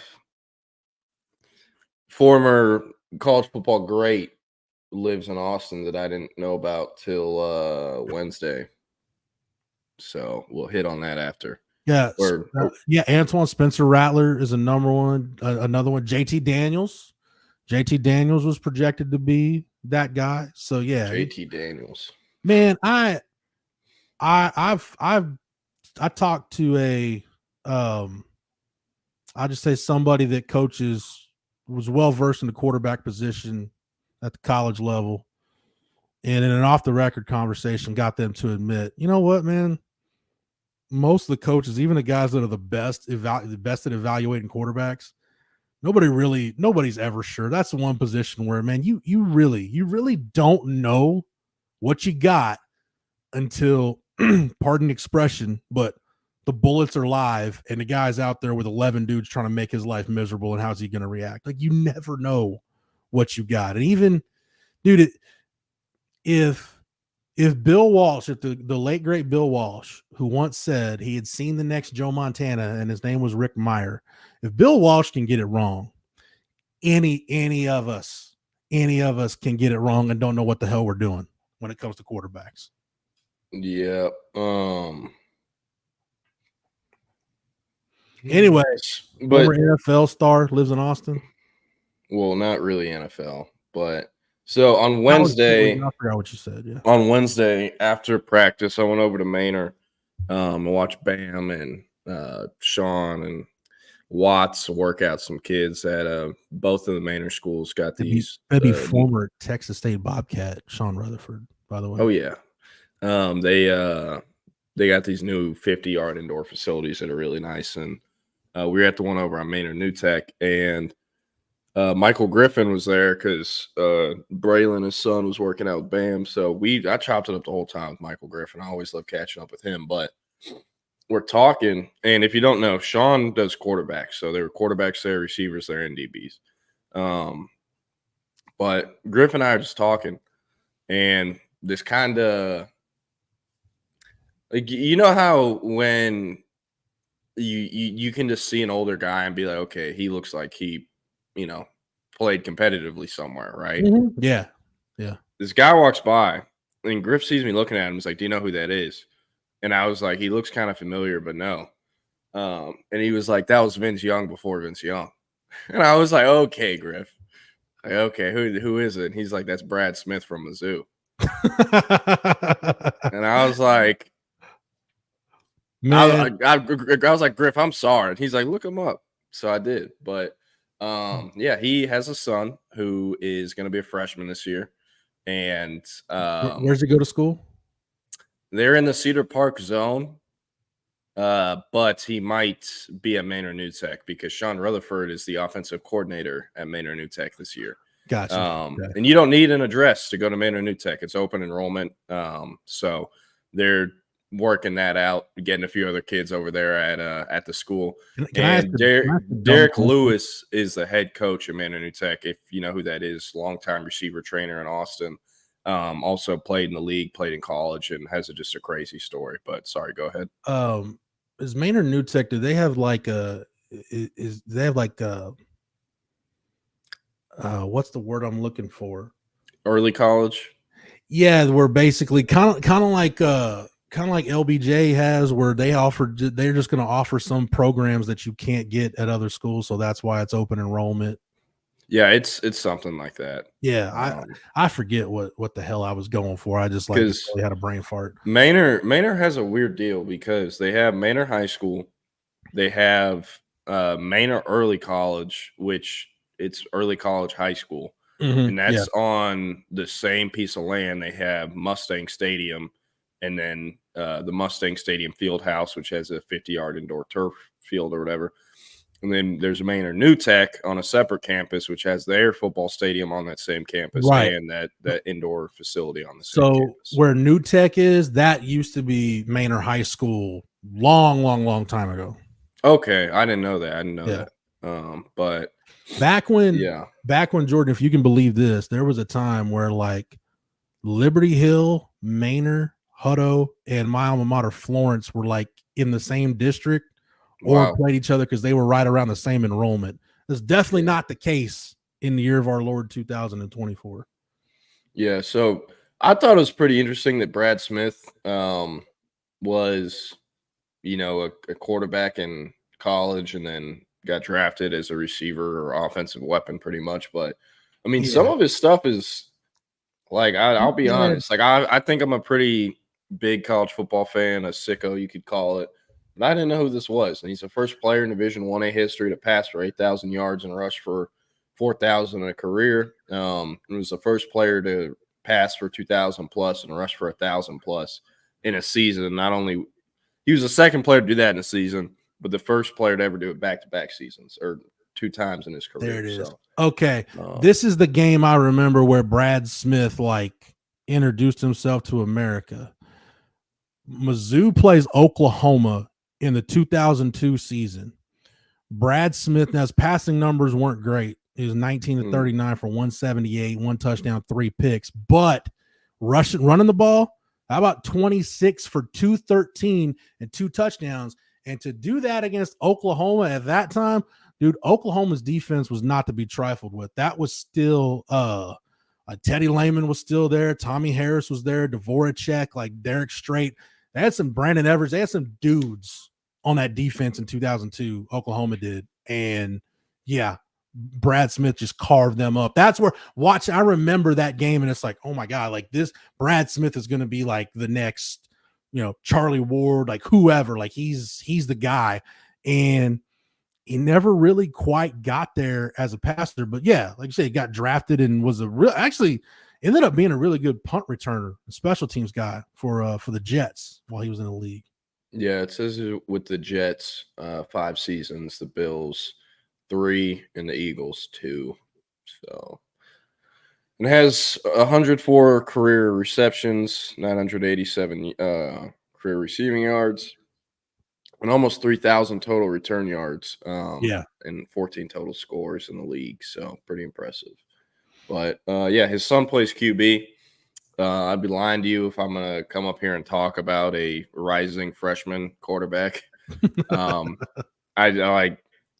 There's a lot of potential there, but I'm not going to come out and be like, oh, this is a Power 5 kid or whatever. You know what I mean? I saw him throw a couple passes to other kids who are also going to be freshmen in high school. So not ready to jump the gun there. But in all likelihood, could end up being the juice QB years to come. So we'll see. But see if I can find Brad Smith's return stats. Yeah, so Brad Smith, man. So kickoff returns. That's the year I was thinking about. 09 with the Jets. 10 kickoff returns. Had a 106-yard kickoff return for a touchdown that season. So, yeah, I'm curious how they ended up in Austin, because he's from Youngstown, Ohio. So, yeah, because I didn't. He was like on the phone or had a headphone in, and never parents got that going on. I'm not gonna go bother him. So, Fozzie, I see the because like I've been on, I've done some Sirius XM interviews with Gabe Eichard. And Gabe Eichard's a good dude as far as I'm concerned. But I know he does his the podcast, maybe it's a radio show with Teddy Lehman. So every now and then I'll see their clips come across, and Gabe's pretty, I'm not gonna say measured, but Gabe's very well spoken and his takes are thought out. And then I'd see like Teddy Lehman's got veins popping out of his head and you were waiting for the F-bomb to drop. So yeah, it's I have checked out some of their content. It's quite enjoyable. I have not. But Peyton Houston, quarterback 2027 at Evangel Christian in Shreveport. Kind of similar to Julian Lewis, where this kid has had 100,000 social media followers since like the 4th grade or whatever, and is kind of one of those prodigies. It's actually ends up being really good and isn't just a baby Gronk situation. Really talking about baby Gronk on that Friday show. What are we doing? That's probably our clue to but with with Peyton Houston, Texas has offered 2 2027 QBs, Peyton Houston and then Brady Edmonds out of California. At the June 1st elite camp, those 2 kids were both there. Everyone felt as it baby Gronk, he is catching a stray. They live up in Prosper, dad and them, but you can't take anything to the kid. That's all the dad. He has a screw loose, and I've seen him in person. He looks like a bozo. But Peyton Houston, Brady Edmonds, friends here. They DM me before, and I've not gotten a response, and never will. But they're Peyton Houston, Brady Edmonds. Both those kids were there June 1st, the elite camp. Pretty much everyone we talked to felt as if Diabell was, he had the best performance there. Sark, Texas, they put Diabell first in line for every single drill, and he was receiving by far and away the most coaching. After him, every source listed Brady Edmonds as a kid who was second best. Didn't hear much about Peyton Houston. So that being said, right now, I don't think they're putting too much time into it, in relevancy to what they would have done in 26 if Diabell isn't currently committed right now, like he is. But I do think Brady Edmonds is higher on the board than Peyton Houston. I do think he will end up being higher on the board. I think Brady Edmonds in the next year or so, we're going to be talking about him as being the target for the 27 quarterback class, as crazy as that sounds. Sark in Texas, Milwee, they like to get these things done earlier. And they're not offering these kids until they fully evaluated them, at least at the quarterback position. They have full evaluations, which also includes mental evaluations. Quarterback is really, really important to football, obviously, but it's really important to Sark and Milwee. They're going to make sure they're only offering kids who they actually think could play at Texas, could culturally fit at Texas, and guys that they want at Texas. So I think Brady Edmonds is slightly ahead of Peyton Houston. I will say there is some buzz about Peyton Houston moving to the Lone Star State after he plays a sophomore season. Hopping in the portal. And I will not name the school, but there is a DFW area school that is looking like they might get him out of the portal after his sophomore year. So whenever that happens, I will say I told you so. But yeah, so I don't think that'll affect him much. Sark doesn't really care about in-state versus out-of-state. Look at the QBs he's taken. If we're not counting Quinn Ewers, who's a portal take, Trey Owens is the only in-state kid they've taken. So real quick, CB, I do remember Reggie McNeil beat Oklahoma in 2002 in College Station because other than the Texas-Colorado Big 12 championship game, the most sound and just awful ass kicking I've ever seen in a college football game took place the next year in Norman. That was 77-0. And it was 77-0 after 3. It was, Jordan, it was bad. Go pull up some YouTube clips of that game. And that was OU curb stomping who? A&M. Dennis Franchione's first year at A&M. It was it was like A&M couldn't do anything. They couldn't get anything going on offense. They couldn't stop OU. Like that was when that was one of the great clips where basically I could have sworn at some point in the game, Bob Stoops, the OU gets the ball like pretty much on the cusp of the goal line. I swear Bob Stoops is telling his running backs just like fall down because other than taking a knee, there's really nothing you could do. And Johnny Jolly dropped, I think it was Kewan Jones for a loss and got up and celebrated the TFL. I'm like, dude, scoreboard. Read the room right now. That's Johnny like Jolly. Every time I'm up like 60 in CFB 25 and Malik Muhammad actually gets beat like for the first time all season and the receivers dancing and it's like, buddy, it's 63-7. Like, come on, the CPU. Hey, Wags, we got to fix that. This has to be more realistic. And Jake Bayless. So you talk about random quarterbacks from the late 2000s to early 2010s. That's my We'd prime be here year all day. watching college football. I'll tell you this though, underrated quarterback lineage, right? And I'm pretty sure I'm going to miss a guy, but that run Louisville had, where you go like from Chris Redmond. There was somebody between Chris Redmond and Dave Ragone that I'm just forgetting right now. You know who? Dave Ragone, Stephon LaFours, Brian Brom, and then there's a couple guys, and then you get to Teddy Bridgewater. Actually, you know who's in that Louisville quarterback line, Jordan? I do. That's what I was bringing up. Stein's in there at some point. Will Stein is in there. Mm-hmm. He always talked to us about being there with Teddy Bridgewater. But I loved college football during there. I would watch a lot of like Chris Dukes and we would watch like MAC football. Like I remember one night we went to our favorite Mexican establishment in Florence, Texas, America. And it's like, why are you guys here? What game are y'all watching? Like, dude, it's Louisville. It was I think it was Marshall and Miami of Ohio. I think it might have been Ben Roethlisberger against Byron Leftwich. I remember watching a Marshall Louisville game because it was Dave Ragone and Byron Leftwich. So yeah, I was all about it. Guys like Dan Lefevre from Central Michigan. Yeah, I could be here all day naming random ass quarterbacks. You're a sick man. I can't believe I can't think of his name.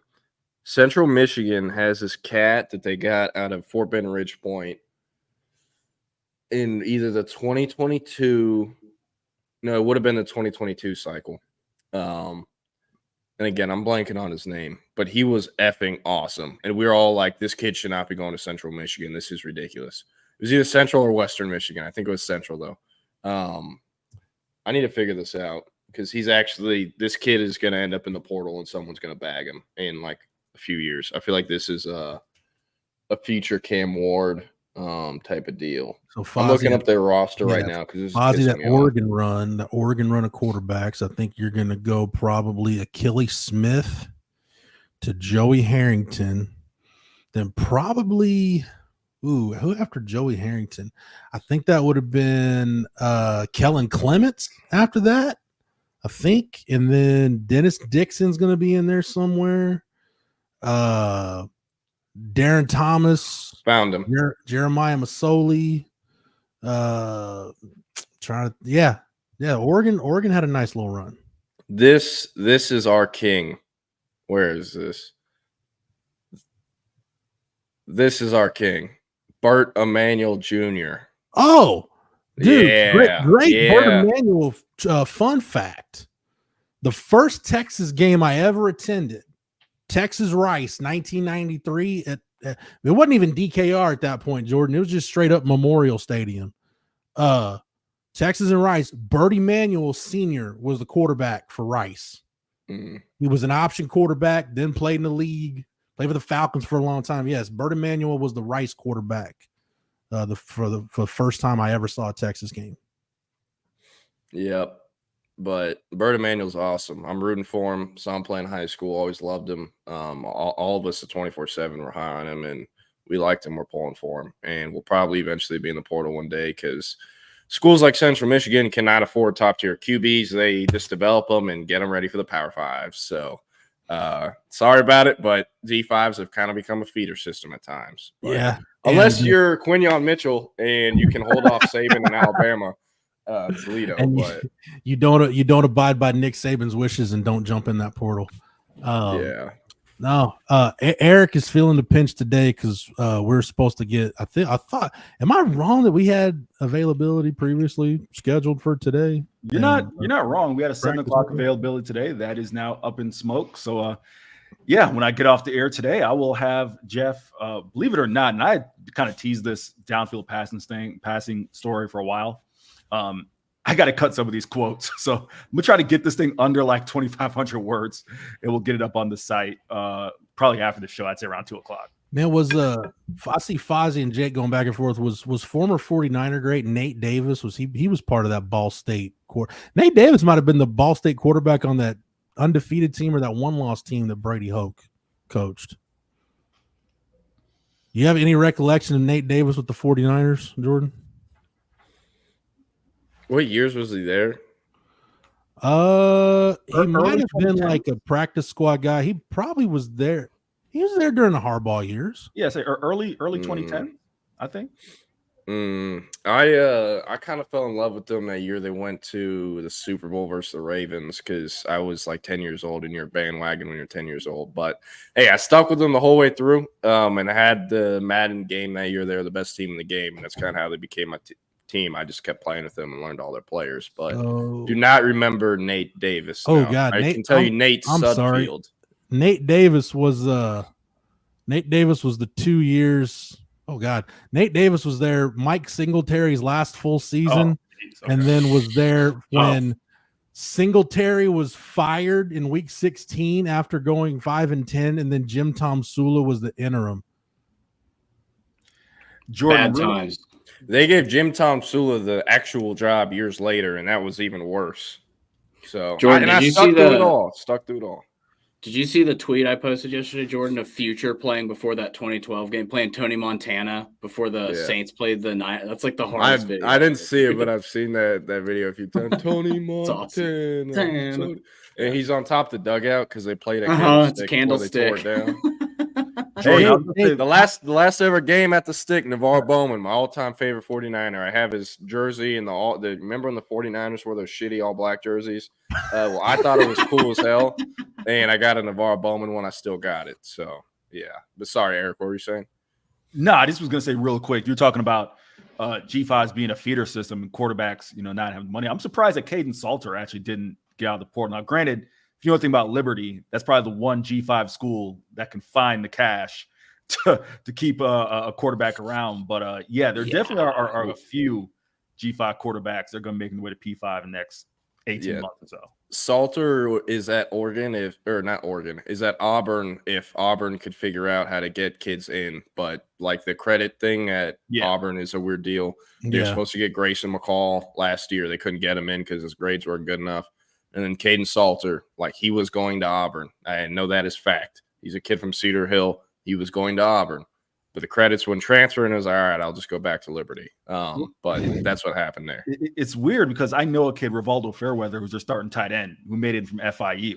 And, I'm not saying Rivaldo as a student, as a solid student, but I didn't know how that would work out, but they couldn't get other kids in. But to your point, I've heard that as well, that there's some weird deal there as far as getting my heart just bleeds for Hugh Freeze and the uphill climb he had at Auburn. Yeah, it's like, hey, you're stuck with Peyton Thorne. Yeah, stuck with Peyton Thorne. Have fun, Jeff. Real quick, before I say this, do you have any ties to the McMichael family, or I want to watch my mouth before I say this? To the McMichael family? Yes. No. Okay. No. All right. Did any of y'all see Misty McMichael kind of make her entrance in place of Mongo for the Hall of Fame game yesterday by chance? No. Okay. I wish I'd screenshot this and re-recorded it. Jeff, I'm going to send it to you. She did like a strut onto the field. And again, listen, I'm not trying to be sexist or to come up any type of way. It just was like, it was one of those moments where she just was like, all right, this is about me just as much as it is about anyone else. Jeff, I'm gonna shoot this to you real quick, and you kind of describe it. It's coming your way right now, and you let me know if I'm off base and kind of this calling out Misty McMichael. You sending it to me on the Twitter machine or what? It is just hit your text right now. Okay, have you describe that for me? Okay, there we go. Yeah, let me check. CB says he saw it, so at least we got one person in the audience who saw it. She wearing like a tube top? Like, what's going on here? See, that's the face Jeff made is Jordan. I'll send it your way too. So you can the face Jeff made is the one that I made. It's just curious. It's just curious. Okay, now it's normal. Yeah, I don't understand the start of that. Right. It's just I don't know if she just was caught up in the moment. Jordan, it's coming your way now. You give me your thoughts. Keenan, I'll send it to you as well. I'll tell you what, man. I'm so happy that Steve McMichael is in the Hall of Fame. Absolutely. What he meant to that 85 Bears defense, a damn good player. And again, at some point, I'll tell that not safe for work Steve McMichael story. But one I can tell that it's been told time and time again. And I actually did a radio interview with Steve McMichael at one point and got him to confirm this. When he was in high school at Freer High School down in the Valley, someone spotted a rattlesnake on the practice field. And instead of waiting for like maintenance or somebody to come take care of it, Steve McMichael takes his helmet off, goes over, finds the rattlesnake, and kills it with his helmet, and then just goes back to practice. Yeah. That's awesome, dude. Hell yeah. Yeah. That's rad. I also read it was a story done because the Bears played the Patriots in the Super Bowl 20. And the Patriots had cut Steve McMichael at one point. And it was talking about how when he got drafted, Keenan, apparently he had two pet rattlesnakes. And he put them in the trunk of his car driving from Austin to Foxborough. And by the time he got to Foxborough, I don't know what kind of weather conditions there were at the time, but needless to say, the snakes didn't survive. No more pet snakes for Steve. No more pet snakes. Treacherous drive from Austin to Foxborough. Yeah. And if you got pet rattlesnakes, I don't know that I can completely trust you as a human being. Yeah. No. Hey, this will be what we leave on. Looking at this tweet, there are 18 schools in the Big Ten. Illinois is alphabetically first. That's interesting. That is interesting. Oh, wow. Yeah. I'm gonna need Big 12. I'm gonna need a palate cleanser. So based on CB's one of his last comments, I'm gonna go find the clip of Jim Tomsula farting during an interview, and maybe the clip of Bucky farting too as a palate cleanser, and enjoy the rest of my day. Yeah. All right, Keenan, Eric, guys, have a great show. Everybody enjoy your weekend. We'll be back to do it on Monday. Yes, sir. See y'all. That was It's Only an Hour. Jeff Howe, Jordan Scruggs, taking from 11 to noon. We are your midday crew. I am Eric Henry. He is Keenan Womack. We are false start. Keenan Womack, how is your day going? Good, man. I'm at the office today. Typically, I'm not at the office at this time on Fridays, but a little schedule change because I'm going to a music show tonight, so I wanted to move things around so I can make that happen. No, listen, I can attest to a schedule change, as Jeff kind of hinted at. We were scheduled to have an availability tonight. Third fall practice of the Horns for Texas. That availability is no longer the case. We will be back out, tentatively back on the practice fields Monday. That is all I'm going to say about that to keep myself in a good standing. So I am here. I suddenly have some availability. Jam-packed show for y'all today. Keenan wants to talk about some coaches that are on the hot seat. He saw a list. I think that's produced by who? Bleacher Report may have been. Maybe it was Sporting News. Let me look. I just sent it to you. Yeah, I think it's Sporting News. As far as coaches are on the hot seat. I've got some audio from yesterday's availability. As I said, we were not on the practice fields too long, probably about 10 minutes after being out there for about an hour on day one. But we did get 4 players: CJ Baxter, Anthony Hill, veteran center Jake Majors, and Alfred Collins was the 4th player. I've uploaded some audio from CJ and A. Hill. Really think the audience is going to enjoy hearing from Anthony Hill. It's the first time we got him in that setting where it just was him with the media. He is a super gregarious kid, Keenan. Like he He's one of those guys who, I think Anthony doesn't realize that he is shouting when he talks, but we appreciate that, right? As opposed to some of the guys who, talk like this, and you got to kind of, like Alfred Collins is a guy, really mild-mannered, kind of shy. A-Hill, not so much, but he goes in depth, Keenan. We've talked a lot about him making the transition from outside linebacker to inside. He goes in depth and talks about that. And CJ Baxter as well. I think we've talked a lot about the run game. I think the audience is going to enjoy hearing from CJ Baxter on that regard. But before we jump into the meat of the show, Keenan, another stand-up set last night, right? Did we have any more hecklers? I mean, just give us a brief few minutes on that before we jump to the show. Last night was kind of weird. It was at like a wine bar, so it was a lot of hipsters. So, which okay, I thought you said more Cougars. You said more Cougars. No, this was very far East Austin.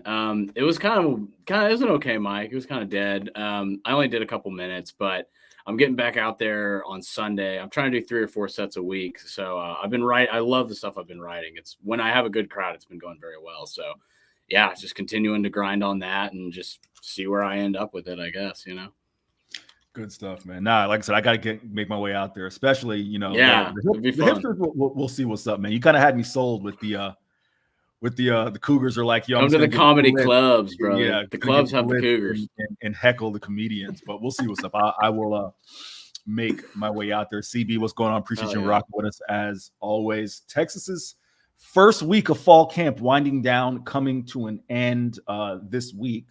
I guess technically would be the end of week 1. Some good stuff out there yesterday. As I mentioned, availability was limited. So really what we saw, bulk of that was special teams, stretching and special teams. Steve Sarkisian, Jeff Banks were adamant in terms of the health of their special teams, and a big part of that being Keelan Robinson and Keaton Crawford. Obviously, Keelan now in the NFL. Keaton following Jeff Choate out to Nevada. So keep an eye on that. If you're checking out over at horns247.com, you'll see that Michael Kern definitely getting adjusted to the college game. We've had some conversation with Jeff Banks about that. We've seen him punt a little bit. Hey, the walk-ons, Keenan. Ian Ratliff. I'm not saying a walk-on is going to get the starting punting gig, but they've shown a little bit of leg. Definitely got some leg out there. So I think the first few weeks will be really interesting. Kind of see how that progresses. And then as far as the gunners, the receivers, it's kind of clear from right now that the receivers kind of have the lead. I also say Trey Wisner as well in terms of being those gunners out there. Jeff Banks did say in terms of the receivers, seeing how they tackle is going to be interesting because, of course, those guys are wideouts, not used to tackling, right? So going to see how that shapes up. Trey Wisner, we've seen him lay the wood. Put the hit stick down on some people on special teams. No kidding. Last year. So that was really the big observation from us yesterday. We'll be back out there on Monday. But from player availability, and I'm going to apologize in advance. This is raw sound directly from my phone. Did not have a chance to kind of scale this down and kind of clip it. So it's not going to be a neat clip, but you're going to get a feel into kind of what that availability is. Keenan, want to start with Anthony Hill. As I said, really gregarious kid. He gets right into kind of what the transition has been like moving from outside to inside as far as linebacker, who he's kind of talked to. And really, PK made a statement earlier this week talking about telling Anthony Hill, you're a great athlete, but you're not a good linebacker. And that's one that I think, really kind of perked some ears up. And PK said, I meant it in as a compliment. Like, you're such a good athlete, such a good football player, but you're not a great linebacker yet. Hill kind of shed some insight on what that quote kind of meant to him and which game really kind of got him going as far as, his belief that he could play at the collegiate level. So I'm going to transition again. It's going to be a little long, but I think y'all will enjoy it. We'll run about, 90 seconds of it or so. It's raw audio from Anthony Hill yesterday at the 40 Acres. What's up, man? What's going on, man? Doing good. So a new position, old position. How do you feel about your new duties? I've been feeling good playing Mike. I've just been trying to get tips from Leonga and David, since they're kind of guys that have been playing Mike. So just trying to get tips from them every day. Just try to get better every day. That's what I've been kind of focused on. Y'all working on helmet communication at all today? Actually, we started in the walkthroughs yesterday, so I've been doing that every day. I feel like it's been getting better and better every day, just doing that. And it's kind of a real big advantage for me because you kind of don't have to look to the sideline and you can kind of focus on what's going on in front of you. PK said you were a natural middle linebacker the other day. How did you see yourself coming up, and was it kind of hard to embrace being a middle linebacker? No, I played middle linebacker pretty much my whole life, so just kind of being able to set my role, just trying to get better every day and just be natural, just been doing what I've been doing kind of my whole life is just what I really been doing and just focusing on.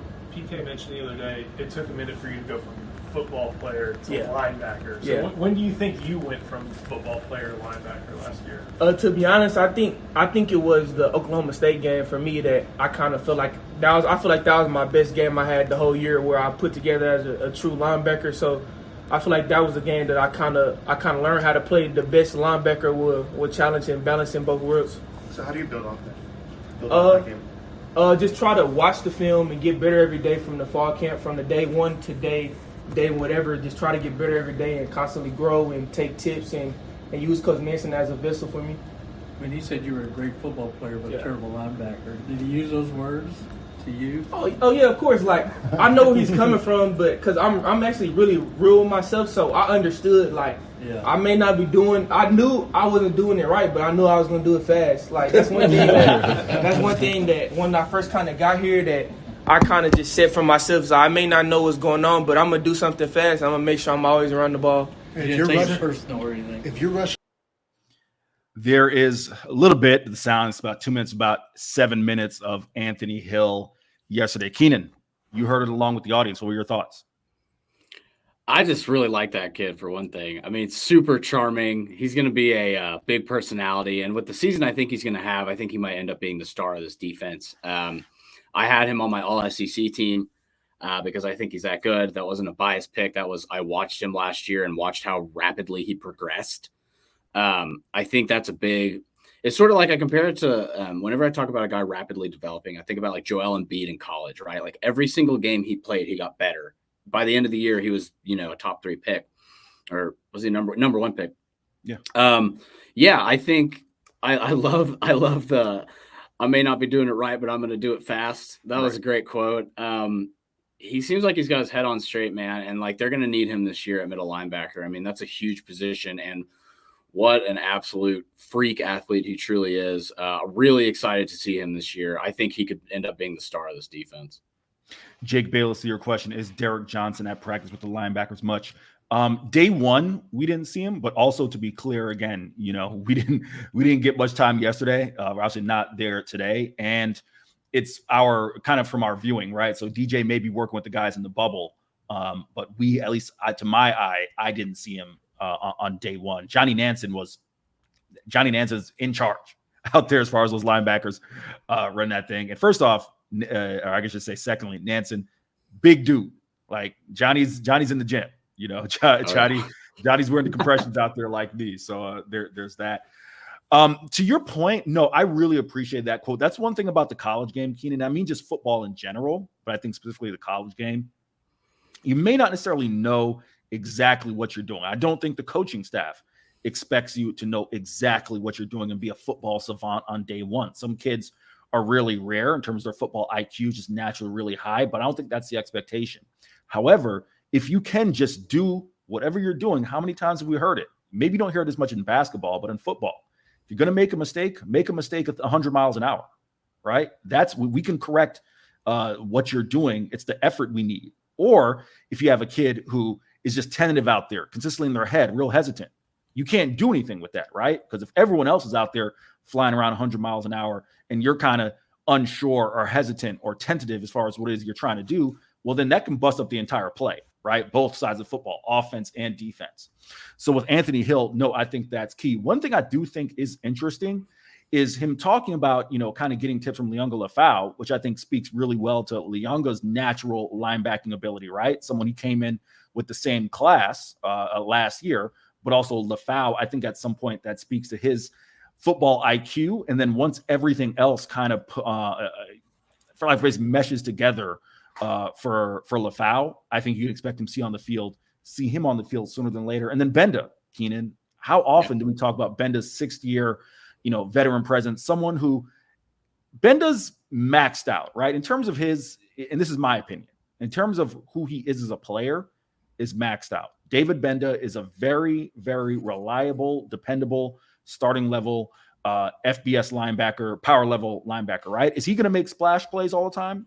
Maybe, maybe not. But you take a look at that Alabama game when he got cut down at the legs, cut down at the knees, bounces back up because he's got those massive tree trunks for quads and thighs, gets back up, sacks Jalen Milroe, right? Like he can make that play. But I think his veteran presence, his veteran leadership, that's where that really pays off, having a guy like him back. So really interested to see kind of just how that transition is made, Keenan. But to your point, as far as expecting big things from him, I'm right there with you, right? I think the only real question mark, and we've talked about it a bit, is in a year for Texas where they have so much at stake. We all think that this is a team that's capable of contending for a national title. Is it a bit of a risk to shift him outside to inside? Because outside, Keenan, Anthony Hill is going to give you 65, 70 tackles, double-digit sacks. The dude was second on the team or tied for first on the team in sacks as a part-time starter last year. Full-time, second year, he's going to give you 70 tackles, going to give you double-digit sacks, tackles behind line of scrimmage. Is it a little risky to move him inside and kind of see how that move works, a la Harold Perkins from LSU, right? With so much at stake this year, we'll see. But I think, Keenan, I'd be curious your perspective on this. High risk, high reward. I think you can always shift him back. If Lefau, if let's say it's 4 or 5 weeks, right? And you say, hey, maybe we just need that guy to just be a monster edge rusher, right? Lefau, okay, he's progressed enough. You can slide him in at Mike. You can always shift him back. But I think high risk, high reward is really what you're kind of looking for here with A. Hill inside. Yeah, I was going to bring up the Harold Perkins thing as well. That was a clear mistake last year. But the difference, I think, is that Texas is so much better at the edge position this year than they were last year. You know what I mean? Like you have Trey Moore now. You've seen Barron Sorrell progress the way he has. You've seen Ethan Burke progress.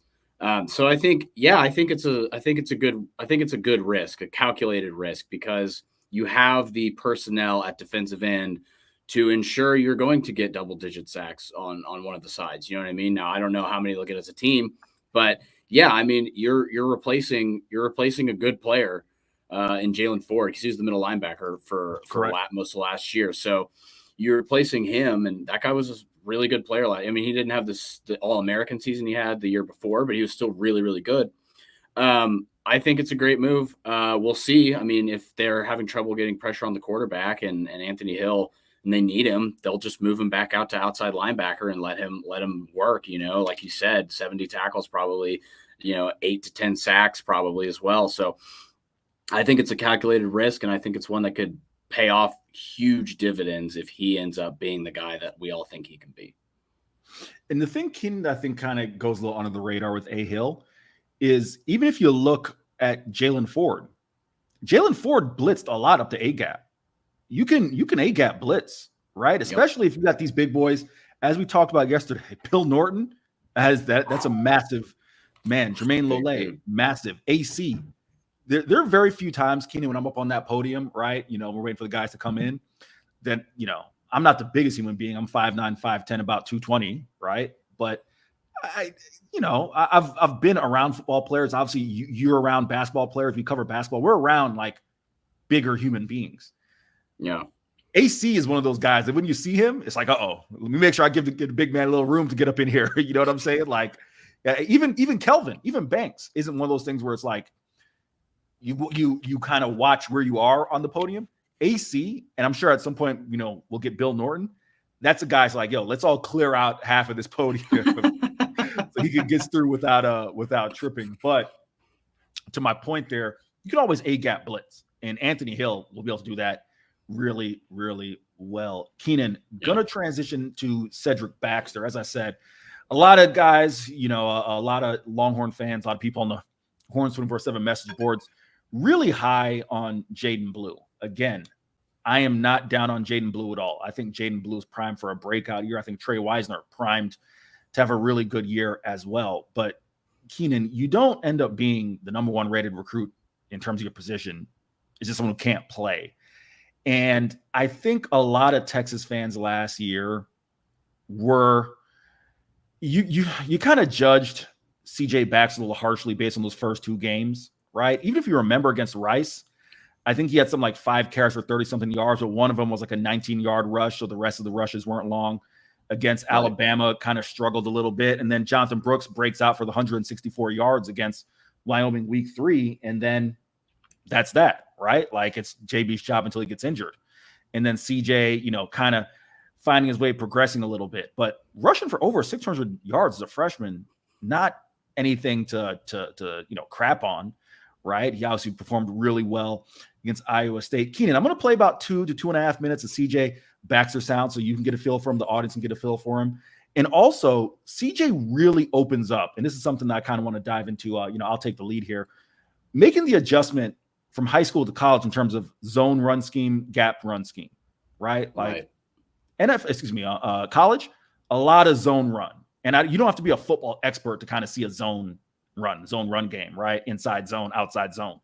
Whereas high school, you can't, I don't want to say you can't because this is Texas, right? Texas is a little bit different than Florida, but in Florida, you're not really going to teach a zone run scheme just because you don't really have the offensive linemen to do that, right? In Texas, you probably got sturdier offensive linemen, a little more nuance. You can do that. You got full-time O-line coaches. In Florida, when the O-line coach has got to get off his job at Jiffy Lube to get over to practice, you ain't teaching, you know, zone blocking scheme. It's like, yo, just hit that man in front of you. Here's the gap. We'll let our all-star running back who runs a 4.4 take care of the rest, right? So gonna play some sound from CJ Baxter, let y'all get a feel for him, and we'll come back to it on the other side. How y'all doing? Good. CJ. CJ, pass protection. You got an NFL running back as your coach. How much does he emphasize that for you and Jaden and the other guys? Oh, yeah, I feel like here, I mean, in order to be on the field, you got to be able to protect the quarterback. So he does a great job of coaching it, and not only coaching it, but showing it once we get out there on the field. Yeah. So he emphasizes it a lot, and I feel like ever since I've been here, from January 2023 up until now, I've only gotten better at it. CJ, when do you think running behind zone went from reading keys to like second nature? Say that one more time, I'm sorry. When do you think running behind zone schemes went from reading keys to second nature? Yeah, so just like I said with pass pro, Coach T. Choice, he does a great job. Everything he does, he's a perfectionist. So I mean, coming from high school to high school I went to, we mainly ran gap schemes. So when I got here, it was an adjustment. We run a lot of zone here, but from day one I got here, he made sure I got it down. Then like this spring, the spring that just passed, I focused on it a lot. And then the summer I focused on it more. And even now he's finding new ways to coach it. So it's like not only are we getting better, but he's getting better too. So. What's the drill that helped you most in that? I wouldn't necessarily say it's a drill. I would say it's more teaching ball, learning fronts and learning what defense are going to do, learning your read and things like that. So what goes through your mind when you hear it's going to be a zone run? Are you super comfortable? How would you describe it? Oh, yeah, I'm definitely comfortable now, especially today in practice. That was like one of my focuses, not only mine, but the other backs.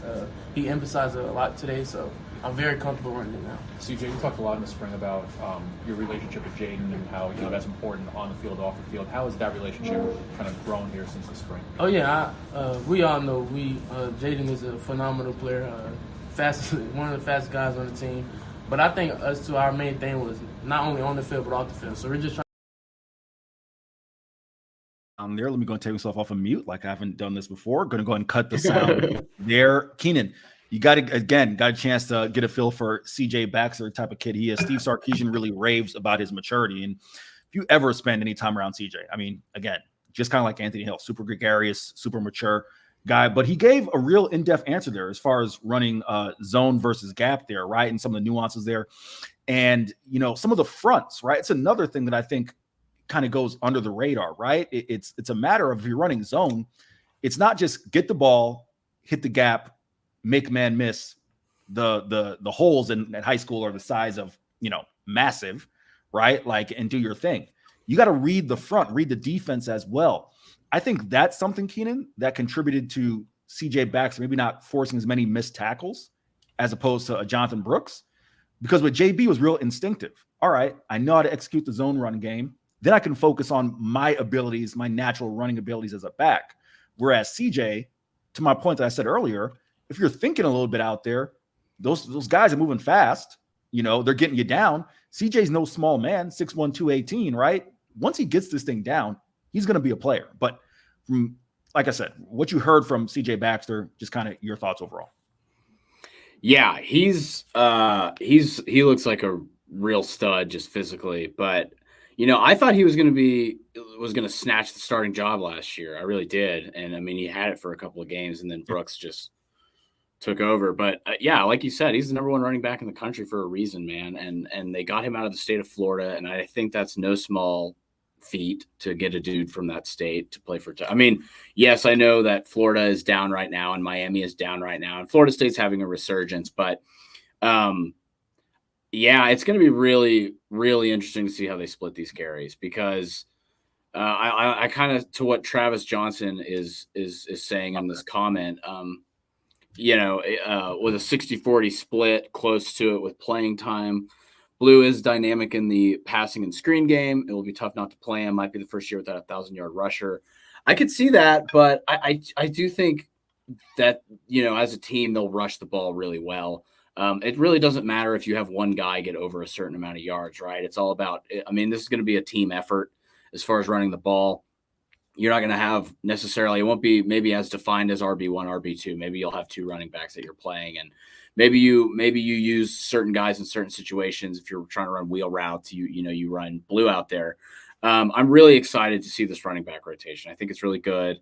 I think Cedric Baxter is an NFL running back. I think Jaden Blue is an NFL running back. So it's going to be really hard to stop this run game, especially with this offensive line that they have. I mean, this offensive line is going to open up everything for them, especially on the left side. Travis, to your point there, I think it's going to be 50-40-10.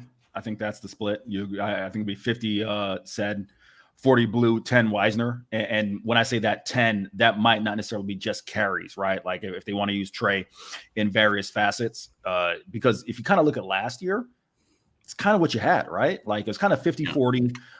Once Jonathan Brooks came in and was a starting back, he kind of had 50. And I'd say it was probably closer to 55, maybe 55-35 or 55 50. I guess let's go 55 30-20 almost. Well, that's not, it's over 100%. Close enough. Yeah, right. You know what I'm saying? 55, 35, 15. There we go. Is the combination I'm looking for with Keelan Robinson. Right.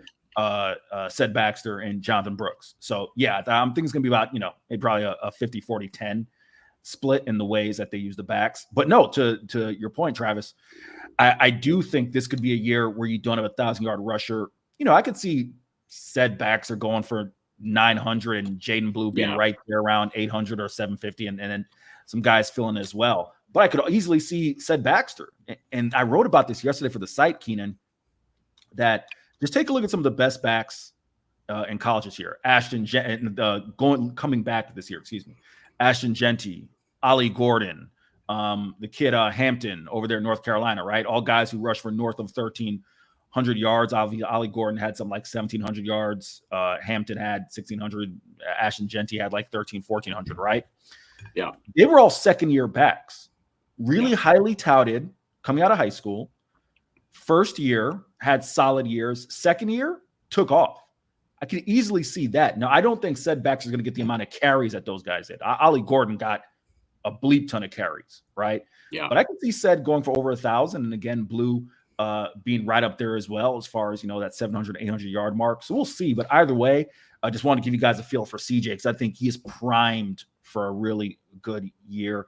Not just in the run game as well. Pass pro, I'd say as a receiver. That's where, remember, Jonathan Brooks was a top 5 pass catcher for Texas last year, right? So that's another area they're going to have to fill. But Keenan, I know you want to give a shout out to one of our newest sponsors who's helping fund this great show on Texas Sports Unfiltered. Tell the folks about Passes. What's up, y'all? I am here to talk about our new partnership with Passes. What is Passes, you may ask? Well, let me tell you. Passes is a content creation company that the Texas One Fund has partnered with. It's the first ever NIL collective on the platform.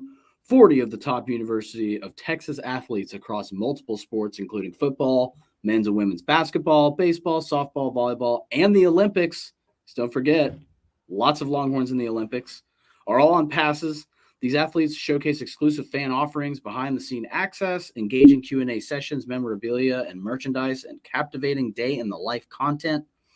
Through these avenues, fans have the opportunity to connect with their favorite athletes on a more personal level than ever before, gaining insights into their lives as Texas Longhorns, both on and off the field or court or whatever they play. Passes is revolutionizing the way NIL athletes engage with you, the fan, the listener. Head to passes.com, simple, right under Eric on the screen, passes.com to sign up, get closer to the game than ever before.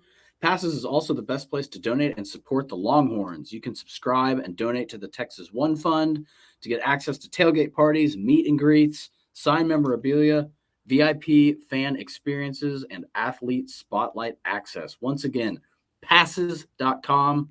Go over there and sign up today for more information.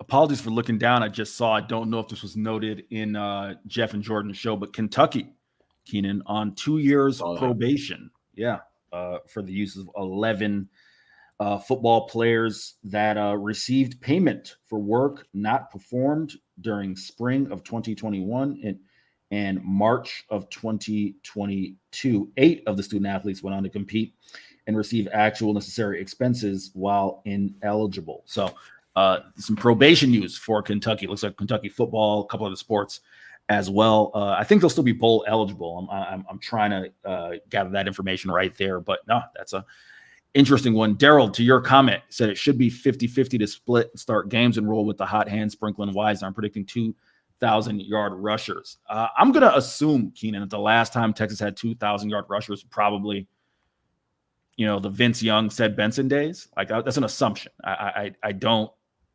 Would you happen to? They probably didn't have 2,000 rushers in your tenure in college, did they? I can't. No, definitely not when I was in college. I mean, because they had Deontay Foreman one year and he went for like 2,000. But yeah, there was never a split between two equally guys that were that good.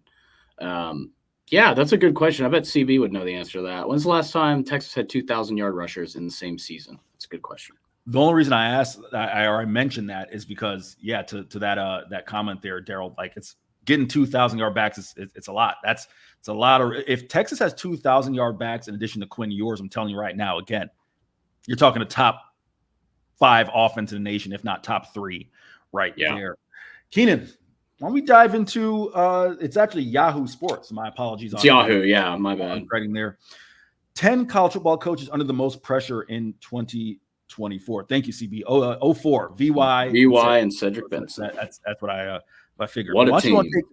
Take it away on that one, as far as Yahoo Sports and your thoughts on that one. Yeah, so basically the list was like coaches under pressure. It's not necessarily hot seat, but coaches under pressure. But a couple of these guys are definitely hot seat guys. And I think the first one we should talk about is an old conference foe of the Longhorns, one Dave Aranda, former LSU defensive coordinator, took over the Baylor job. I think they flipped. They won 2 games, and then he flipped them to 12-2.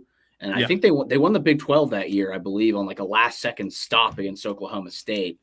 And then they won 6 games the next year, and then they won 3 games last year, and Texas trounced them. And Blake Shapen's gone. He's at Mississippi State now. So I think Dave Aranda this is a show me year for him. And the Baylor fans are already kind of tired of it. I've heard Baylor fans rumbling about maybe wanting a new coach.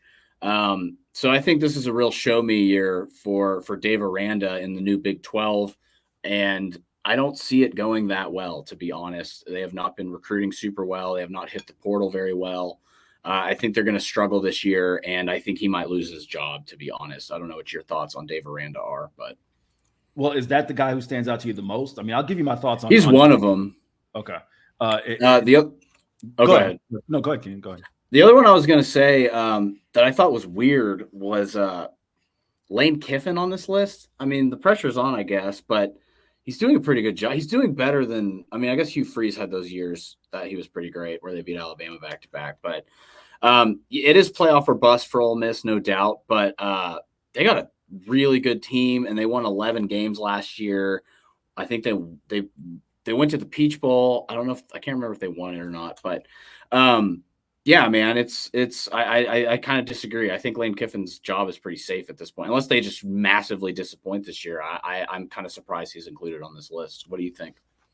I'll throw up Jake Bayless's comment here. He says, "This is the Baylor I grew up with. Losing to them was like losing to Southwest Ferguson School for the Blind." See, what kind of confused me about this article, and I'm trying to say, is this Ross Dellinger who wrote this? This is, in fact, Nick Bromberg from Yahoo. Nick Bromberg, yeah. What's the criteria, right? Because I see some guys who could get fired for performance, i.e. Dave Aranda. We got a Sam Pittman on this list. We got Billy Napier. Like, those are performance things, right? Yeah. Now, pressure, yeah, because you see Kalen DeBoer makes this list, right? Which obviously a hell of a lot of pressure there in Bama for sure. Lane, I don't necessarily think Lane's under pressure. I guess I'd say this at Ole Miss.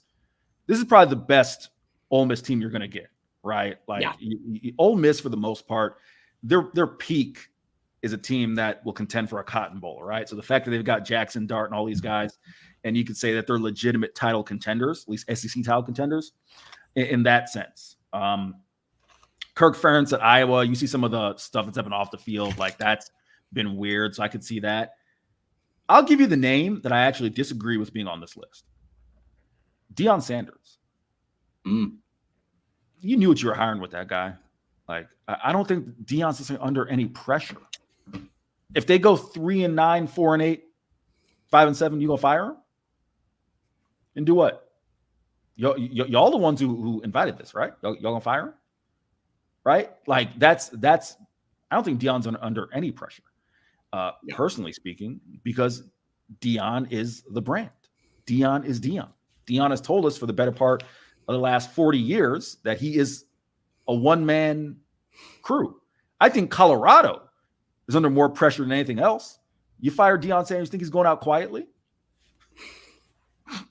I think Colorado's under more pressure than anything else, hoping that thing goes well. Because if you get rid of Deion Sanders after year two, or even in general, he's not going out quietly. He's not just going to say, "Okay, I got my money." Deion's had money. It's not hurting for cash, right?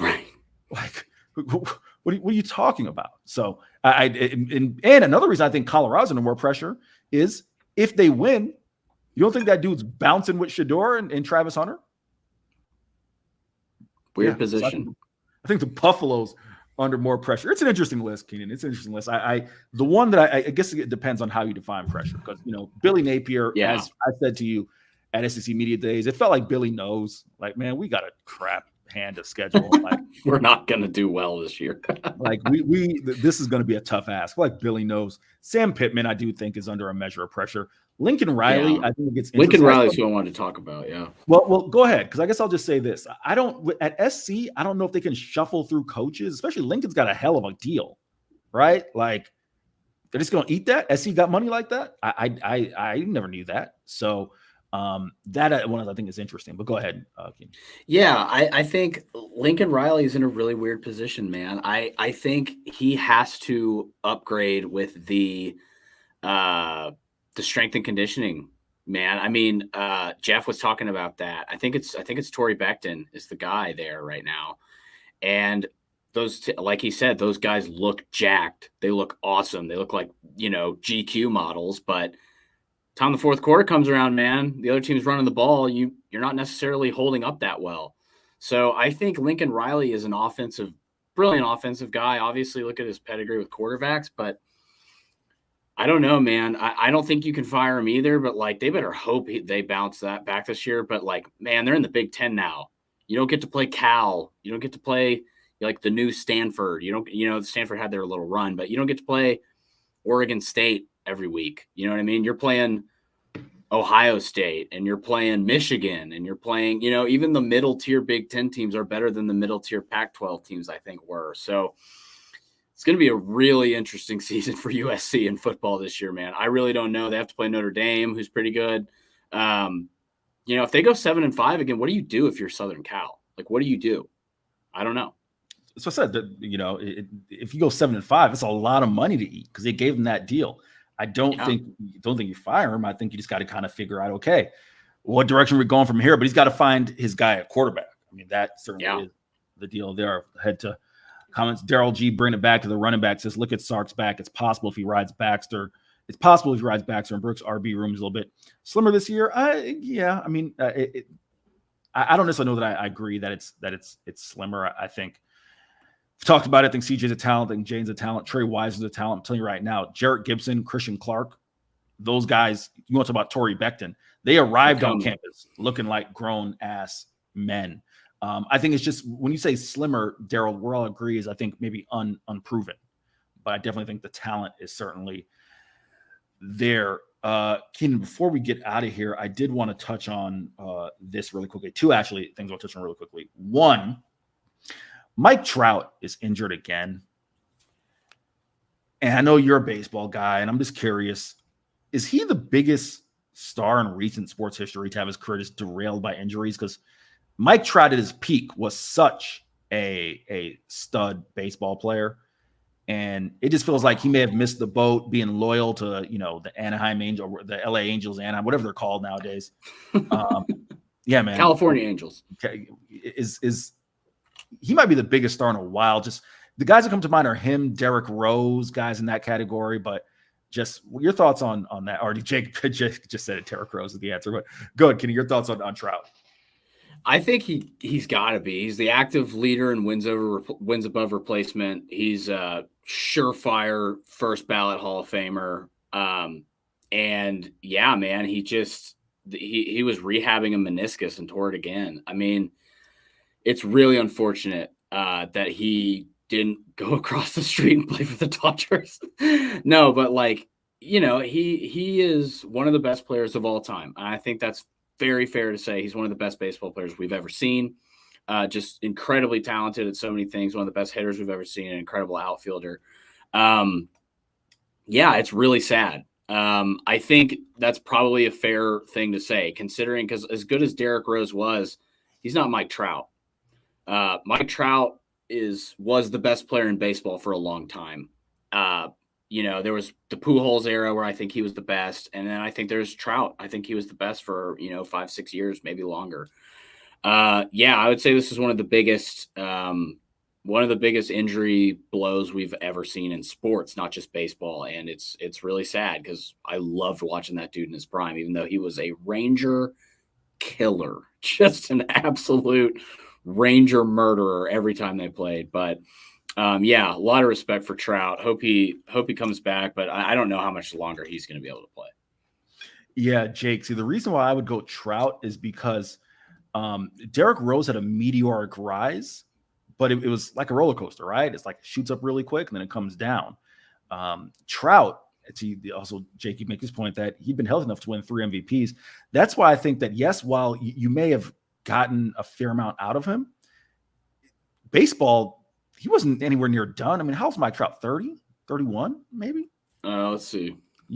Trout probably had 5-6 more years of MVP 32. level, 32, right? So he probably had 5 more years of MVP level baseball that is now seemingly in doubt, and he just won't be that guy. Yeah, 32 now. Last one before we get out of here, Keenan, this one I think is super interesting.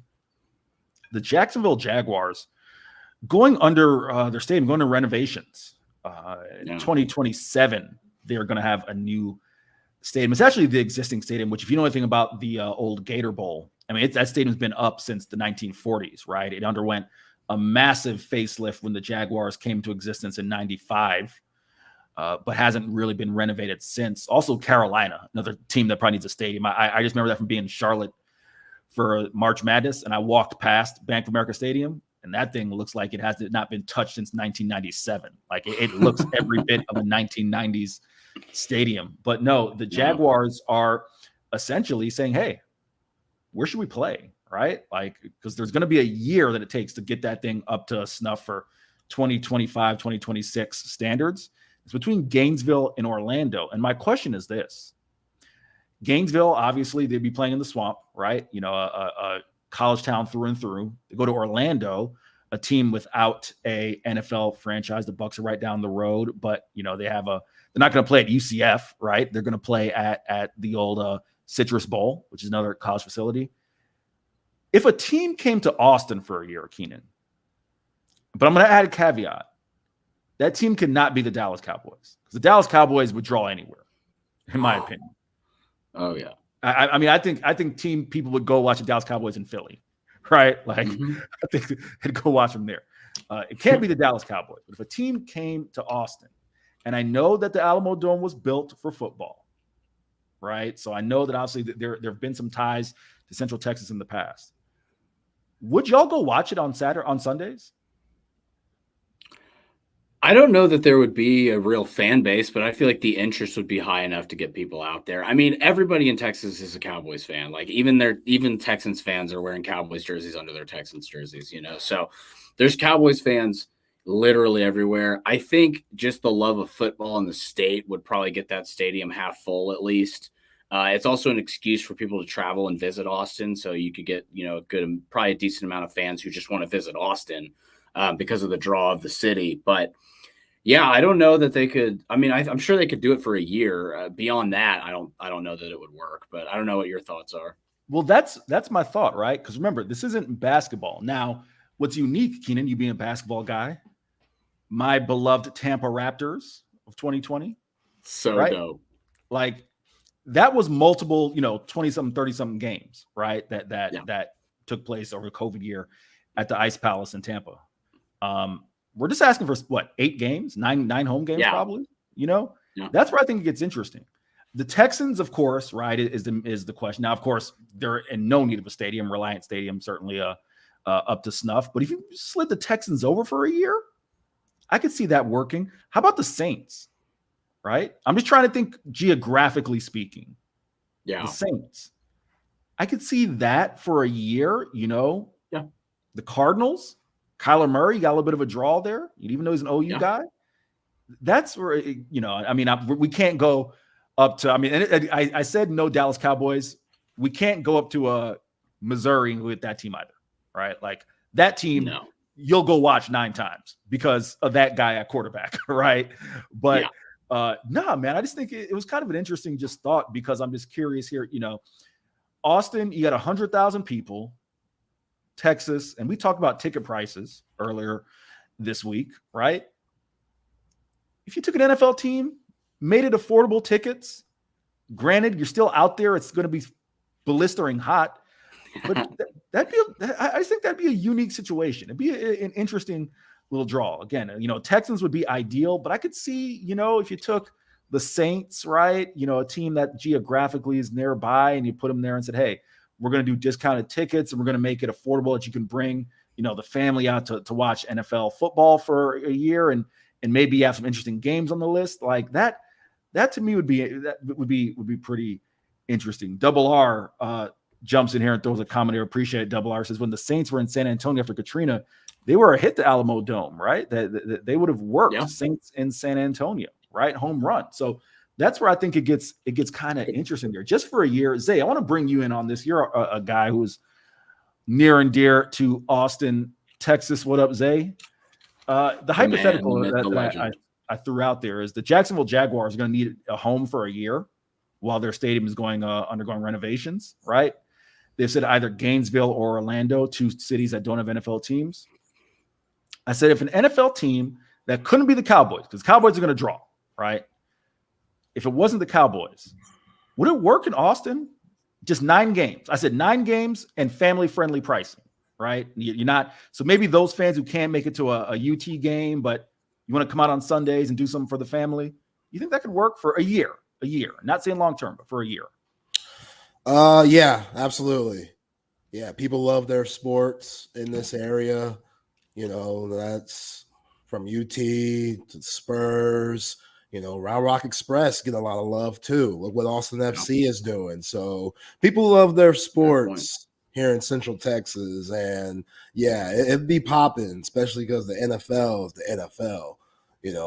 Those guys, most talented dudes in the world. So if you could get them for 9 games or so, it'd be a great change. And I think they'd bring in bank. I think Chip, so I'll bring you in here. It's like Keenan, I'm sure you got to get back to work, right? I do. Peace, gentlemen. I will see y'all on Monday. Thanks, Eric. Thanks, guys. Have a good weekend, Keenan. Chip, the hypothetical I raised was this. The Jaguars are in need of a home. They're going to be in need of a home in a couple of years while the Gator Bowl's undergoing renovations. So they're looking at Gainesville or Orlando. The hypothetical I said is 9 games, Could that work in Austin? Not the Jaguars, but could a team, and it can't be the Cowboys. The Cowboys are going to draw, but just insert, a geographical team like the Saints or, Houston for a year, right? I said, make it family friendly pricing. So fans who can't get to UT games can go to, games on Sunday for 9 games. That'd work here, right? Well, yeah, that'd work. You got enough of a metropolitan collection of population here in Austin now that it would absolutely work. I mean, you could how many does Q2 hold? Remember when the Chargers were transitioning? Yeah, and they played in that soccer stadium. Yeah, they played in the soccer stadium, that Home Depot Center or whatever it was. I didn't even consider that you could play at Q2, which I think holds something like 20,000 as opposed to playing at DKR. I mean, that's an interesting one. I didn't consider that, but no, I'm still getting a feel for kind of like the pro sports appetite here in Central Texas, because obviously UT runs everything. So just, fun little hypothetical I threw out there. You never know. Could be a situation down the road. But anyhow, I will get out of here. I'm going to let Chip and Zay do their thing. They're going to take you up to 3 p.m. Y'all have a great weekend. We'll be back on Monday to do it again. Fellas, y'all have a great show. Have a great weekend, Henry. Appreciate you, dog. Hey, in the immortal words of Judy Brown, happiness is a choice. We're happy to spend some time with us on a free-for-all football Friday right here on Texas Sports Unfiltered, holding it down the midday. And please, if you're watching us on the YouTube channel, please take note of all these incredible sponsors around our heads. Audiovisual Consultations, Salt Traders Coastal Cooking, Covert Bee Cave, Allstat Brewery, 34 Wine and Spirits, Ricky Williams Wine and Spirits Store, passes.com. The new way for Texas Longhorns fans to A, contribute to the Texas One Fund, but more importantly, B, get in touch with some of your favorite Texas Longhorns athletes. Passes.com. Go check it out. Cover 3. The awesome place to hang out, watch the Olympics, have brunch this weekend, hang out with your buddies, have great food, great drinks, and order that Sean Adams prime rib sandwich. It's fantastic. Olipop, baby. We'll be giving out some Olipop awards. How about some Olipop to Anthony Hill? We'll get to him in just a second. But are you kidding? Healthy soda? I'm a fiend for healthy soda.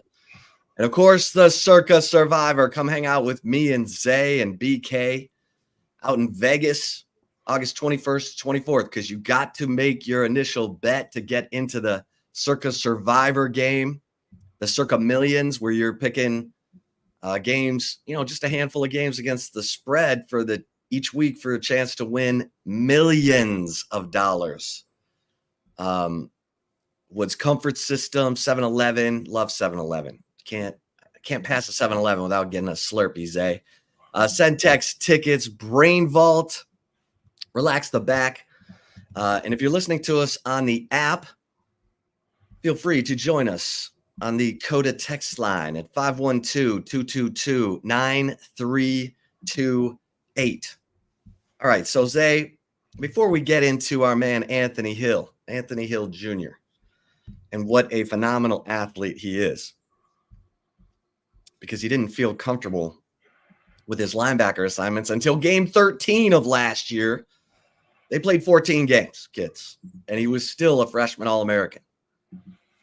We need to clean up some stuff, because I was driving off to Longhorns football practice yesterday, and I heard you and Cole talking about one Dak Prescott. And you seeming to recall that I said that if Dak wins a Super Bowl for the Cowboys, still release him. No, that's not what I said. I said, do not give that man the money going into this season. And if he wins a Super Bowl and breaks the bank, and you don't want to pay him whatever he's going to command on the open market, then so be it. Dak Prescott wins the lottery, and the Cowboys, because Jerry Jones is a great owner, but a terrible GM and never drafts quarterbacks and develops them the way he should. I've always said if he drafted quarterbacks the way he drafts tight ends, the Cowboys would never be looking for another possibility at quarterback. Like, I keep waiting to hear something about Trey Lance out of training camp, and all I hear is, oh, Trey Lance threw another interception. Okay. Move on from Trey Lance and draft a quarterback who you like in the middle rounds and develop, or second round, whoever you really like, whoever you really think can develop into a NFL quarterback. But Jerry doesn't do that. He doesn't listen. But I'm not paying Dak before this season. I want him to play for the new contract. And if he wins a Super Bowl, if he takes the Cowboys to the Super Bowl, then he wins. He breaks the bank. Someone will pay him crazy money. And if the Cowboys want to trade, I don't know, for a quarterback, or, I mean, it'll suck for Jerry, but he'll have his Super Bowl, and then, hell, he can play Cooper Rush for a minute. But that's what I was saying. I wasn't saying if he wins a Super Bowl, still cut him. I'm saying if he wins a Super Bowl, then he wins. He bets on himself. He wins. But the Cowboys also win if he takes them to a Super Bowl. Okay. All right. I appreciate you clarifying things today on a Friday afternoon. I appreciate that. You know, I feel like I maybe you got your words mixed up, or maybe my ears were wrong. I'll take the blame for that. You know, we got receipts. Yeah, we go back because you were going in on Dak with Stretch, our guy Stretch, man. I know how you feel about him. So, well, here's why I'm so frustrated as a Cowboys observer. I like to say I'm a Cowboys truth teller. The Cowboys window was the last 2 years, and that's what's so frustrating, that the last 2 years in the playoffs with opportunity. I mean, even that game at San Francisco 2 years ago where they lost in a one-possession game where Dak threw interceptions both in his own red zone and in the 49ers red zone. And then you get a home game against Green Bay and you throw up all over yourselves. And I know you've said the defense wasn't locked in because Dan Quinn was maybe distracted by other job opportunities. But Dak also, something was going on where, you know, I've had sources say CeeDee Lamb was saying to Dak, did you watch film? Are you understanding what the defense is doing? I'm open, or someone else is open. And then Dak started forcing it to CeeDee, and it gets picked off, pick six, and the route was on. I mean, disaster. And the window closed. In my mind, the window closed. Now, that's when you had, you know, Tyron Smith and Tony Pollard, and you had dudes. And I get it. You didn't have, Diggs at corner, but you had Deron Bland, who like set an NFL record with 5 pick sixes. So that's, I could be wrong. Maybe the window's still open, but we're going to need DeMarvion Overshown to play lights out. We're going to need that defense under Mike Zimmer, and it very well could. But then I need the quarterback just not to make plays that get you beat, because he has made plays in the playoffs when the Cowboys were a Super Bowl type team that got his team beat. And I'm just saying, how many more times do you need to give this guy a chance before you realize he's not a closer? He hasn't been closing. And so that's my frustration. Usually, I always say you get 3 years. Coaches get 3 years. Usually within the first 3 years, they reveal themselves as a high-end coach who's taken the program in the right direction, and as a quarterback who can show that he can take his team in the right direction. And that can be a little bit subject to change just because of the talent around him or what. But the Cowboys had talent. The Cowboys had enough on the offensive line. They had enough at receiver, Brandon Cooks, CeeDee Lamb. They had enough at running back, Tony Pollard. They had enough to get to the Super Bowl. And it didn't happen. So I'm tired. We went through this with Tony Romo. Jerry Jones paid a 33-year-old quarterback $50 million guaranteed. A 33-year-old quarterback with back issues. It was the worst contract at that time I'd ever seen in my life. And it was because Jerry doesn't draft and develop quarterbacks. He just falls in love with guys. He doesn't want his quarterback to feel threatened by competition. What? Like Bill Belichick is like, hey, everyone's job's on the line every year. And the minute you think you're all that and you're going to make a ton of money, you can go make that money somewhere else because we've already drafted your replacement. And how many Super Bowls did the Patriots win? Now, granted, most of that was because of Tom Brady, but that's my issue. That's my issue with Dak. I like Dak personally. I think he's we were talking about it, before the show. Players have picked him a top 16 player in the league. Yeah, last year he played the regular season absolutely like a top 10 player. And then for whatever reason, the whole world thought the Cowboys were going to beat the Packers, and Dak Prescott is throwing it to the other team. They can't get it turned. The defense, everything fell apart. And that's where I'm like, okay, I'm done. Because, you can't play like a top 10 player throughout the whole regular season and then look like you've never practiced in the playoffs. And I said last year, this, I said, maybe this is Dak's Dirk Nowitzki year. Dirk was great in the regular season, came up short in the playoffs for years. And then bam, 2011 happened and he served it up to LeBron and the Mavs won the world championship. And Dirk played great, played like an MVP. Sure did. And you're like, okay, Dirk, you finally said enough. I'm just going to whip this out and everybody's going to have to deal with it. And that's what I thought we were going to get from Dak in the playoffs. I thought the Cowboys were going to finally be more than talk. And so I just, am I making any sense at all? No, you're making sense. You're making a lot of sense. And I get it. It seems like Dak Prescott, especially the last 3 years, you don't get the ball off in time.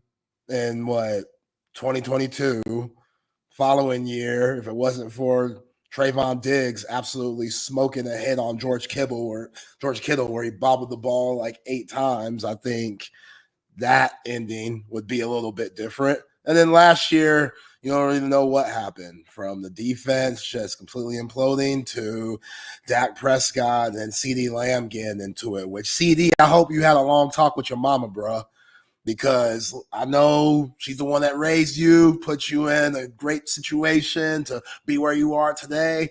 But when the mama's out here talking crazy on your quarterback via Facebook, that ain't a good look.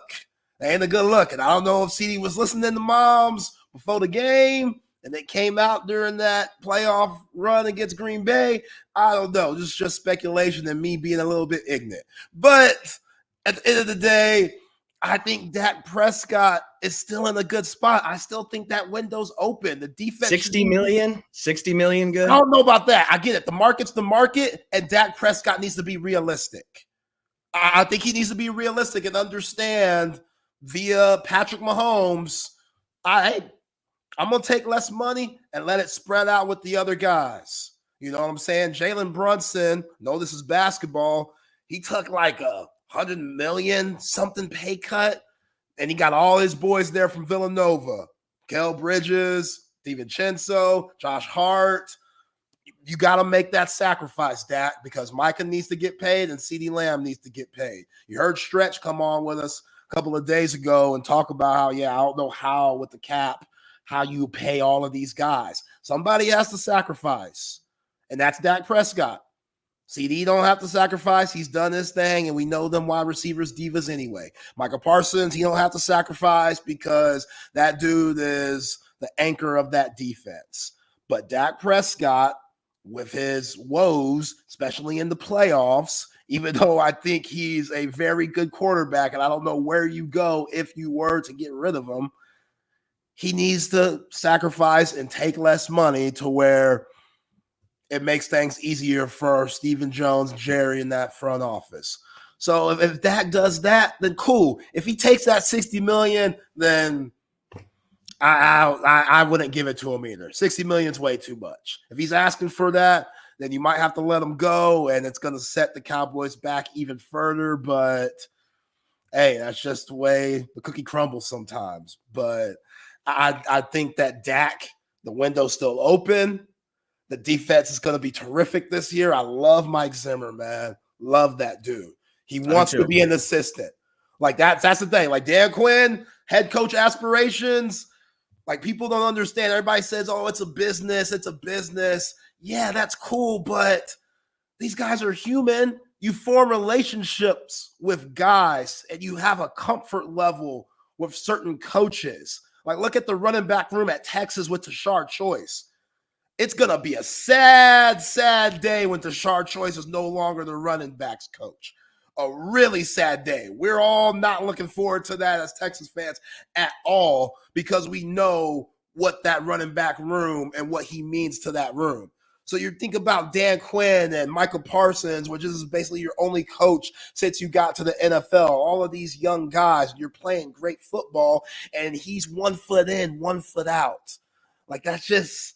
That's not good. That's where they say, everything has to click from the coaches, the front office, the water boys, the janitors. Everybody has to be on the same page. And when one person is not, things can implode. So hopefully with the Cowboys this year, and it's still toxic, the whole Dak contract, Mike McCarthy being on the hot seat a little bit, it's the Cowboys. It's still toxic, especially with Jerry running the show.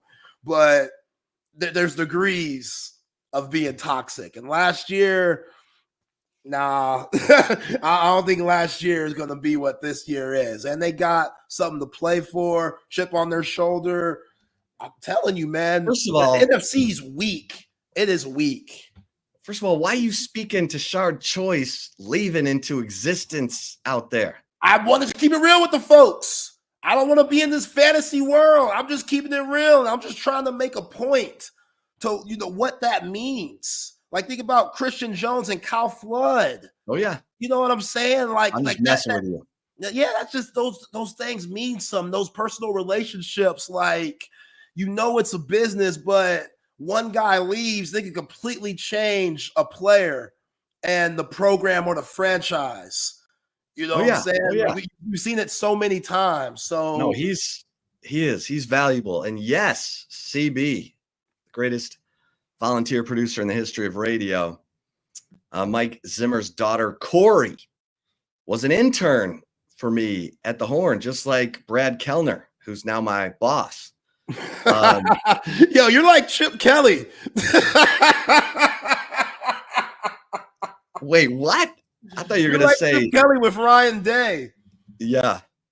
Well, I mean, I've had some pretty good interns. I'm a pretty good scout of talent. Yeah. Corey went on to run the foundation there, the Mike Zimmer Foundation with the Vikings. She's married now, got kids. Love me some Corey Zimmer. Love me some Mike Zimmer. And by the way, Dak Prescott got a 4-year, $160 million deal 3 years ago. This would be the last year of that 4-year, $160 million contract. And at that time, I said, don't pay the man. Don't pay him the $40 million until he shows you. So, well, that's a little strong. But Yo, Cowboys fans, y'all hurt, man. Steven, if Y'all you're down bad. Come on, listening on the Steven. app, Steven puts in the comments, Dakota effing sucks. So I just look, some guys are killers, some guys are starters, some guys are great in the regular season, and you can't quite put a finger on it. I mean, Kirk Cousins is a guy who puts up great numbers in the regular season, and obviously he's been hurt recently, but he, what? They did that Lizzo song, why Kirk great till he gotta be great. And I mean, there's many examples of this. So it's not just Dak, but again, it's Jerry's fault. It's Jerry's fault, Jerry the GM, because he doesn't draft and develop quarterbacks. You know how important that position is. In the NFL, it is absolutely the most important position in the sport. And to get a franchise guy, if you can find him, like the Texans landing CJ Stroud and him showing signs of being that guy is enormous. They're going to get 3 more years of CJ Stroud on a rookie deal. That's enormous. And Dak played well on his rookie contract. But then as time goes on and you're going to get that big money, and I get it. Everybody's not going to, get the big money and turn into a Super Bowl winner but when you've got the entire roster and you're Super Bowl ready, like I think the Cowboys have been the last 2 years, that's where the patience just snaps. And I get it. The Cowboys aren't ready to be without Dak Prescott right now. They haven't planned. They don't have, Trey Lance, what are we doing? Now, Cooper Rush went 5-1. Cooper, when Dak was out, Cooper went 5-1. I'm not saying Cooper's the answer, but don't be just sitting pat at that backup quarterback position. I would have gone and gotten Mac Jones. I would have, for pennies on the dollar, like invest in your future and take a look. If you've kicked the tires on Trey Lance and that guy's just throwing picks in training camp, move on.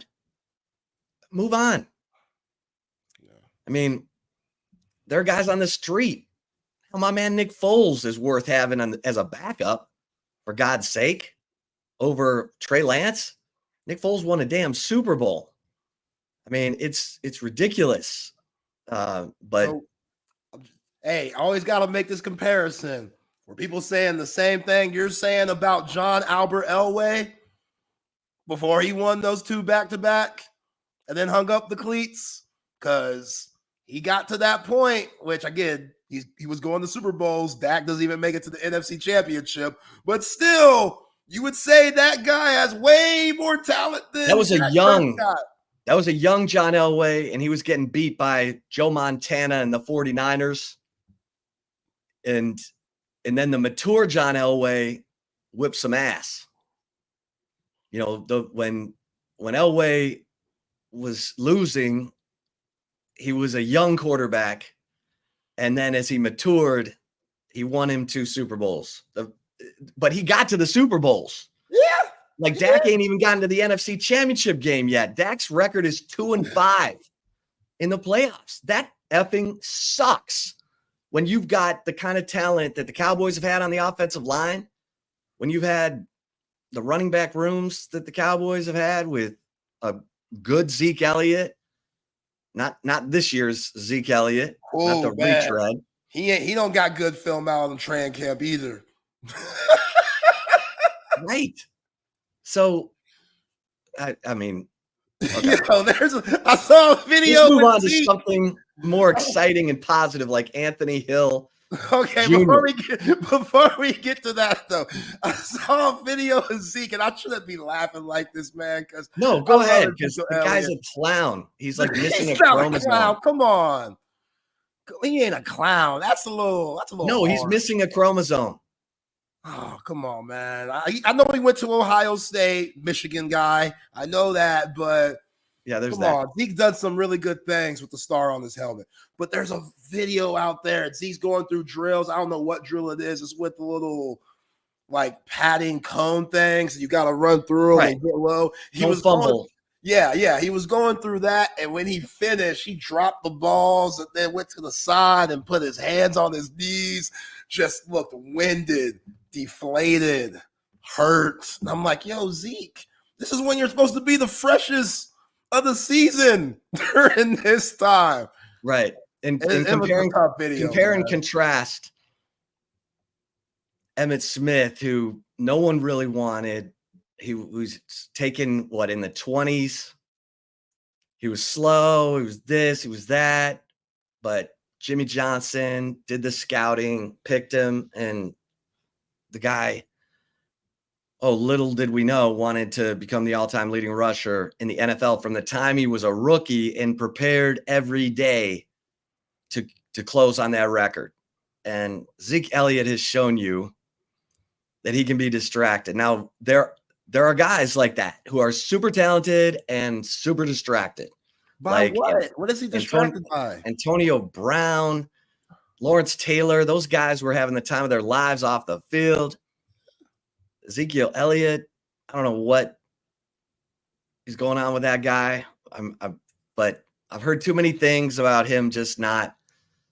He's a beer short of a six-pack. I mean, that's all I can say. But look, you need guys like that in football, but they need to be on defense, not on offense. And Zeke did some good things. I said he was the best player in his draft, and I'll stand by that. But he got the money and he got comfortable, man, and that happens. That happens. Yeah. You get the money, are you still going to be? They say money makes you more of what you are. And in that case, Zeke is kind of showing himself. But anyway, Lawrence Taylor was smoking crack. And still best defensive player of all time. And still whipping everyone's ass. And still whipping everybody's ass. High out of his mind. Don't know what the hell Bill Parcells is saying. Just go get the quarterback. That's all he saw. It was like a rabid dog. And Bill Parcells used to tell his teammates, hey, make sure Lawrence is here for the team bus. Because Bill knew Lawrence was doing crazy things, but as long as he was on the field on Sunday, watch out. Yeah. Okay, so speaking of dynamic defensive players, Anthony Hill Jr. Oh no. I didn't see that, CB. Lawrence Taylor, free Lawrence. Like he's tried to get himself together, and that's tough, man. Addiction is a monster. It's a monster. Yo, Lawrence Taylor's role any given Sunday, iconic. Great actor. Should have been in more stuff. Way more stuff. Oh, yeah. If OJ could do it, why not Lawrence Taylor? LT was arrested on a felony warrant on Wednesday. This was in the middle of July for failing to report his residence change as a registered sex offender. Oh my gosh. Don't free him. Because remember, he was hitting on young girls. No, I don't remember that. No, Lawrence. Yeah. That's not good. Well, that's not good. Oh, man. I'm trying to find.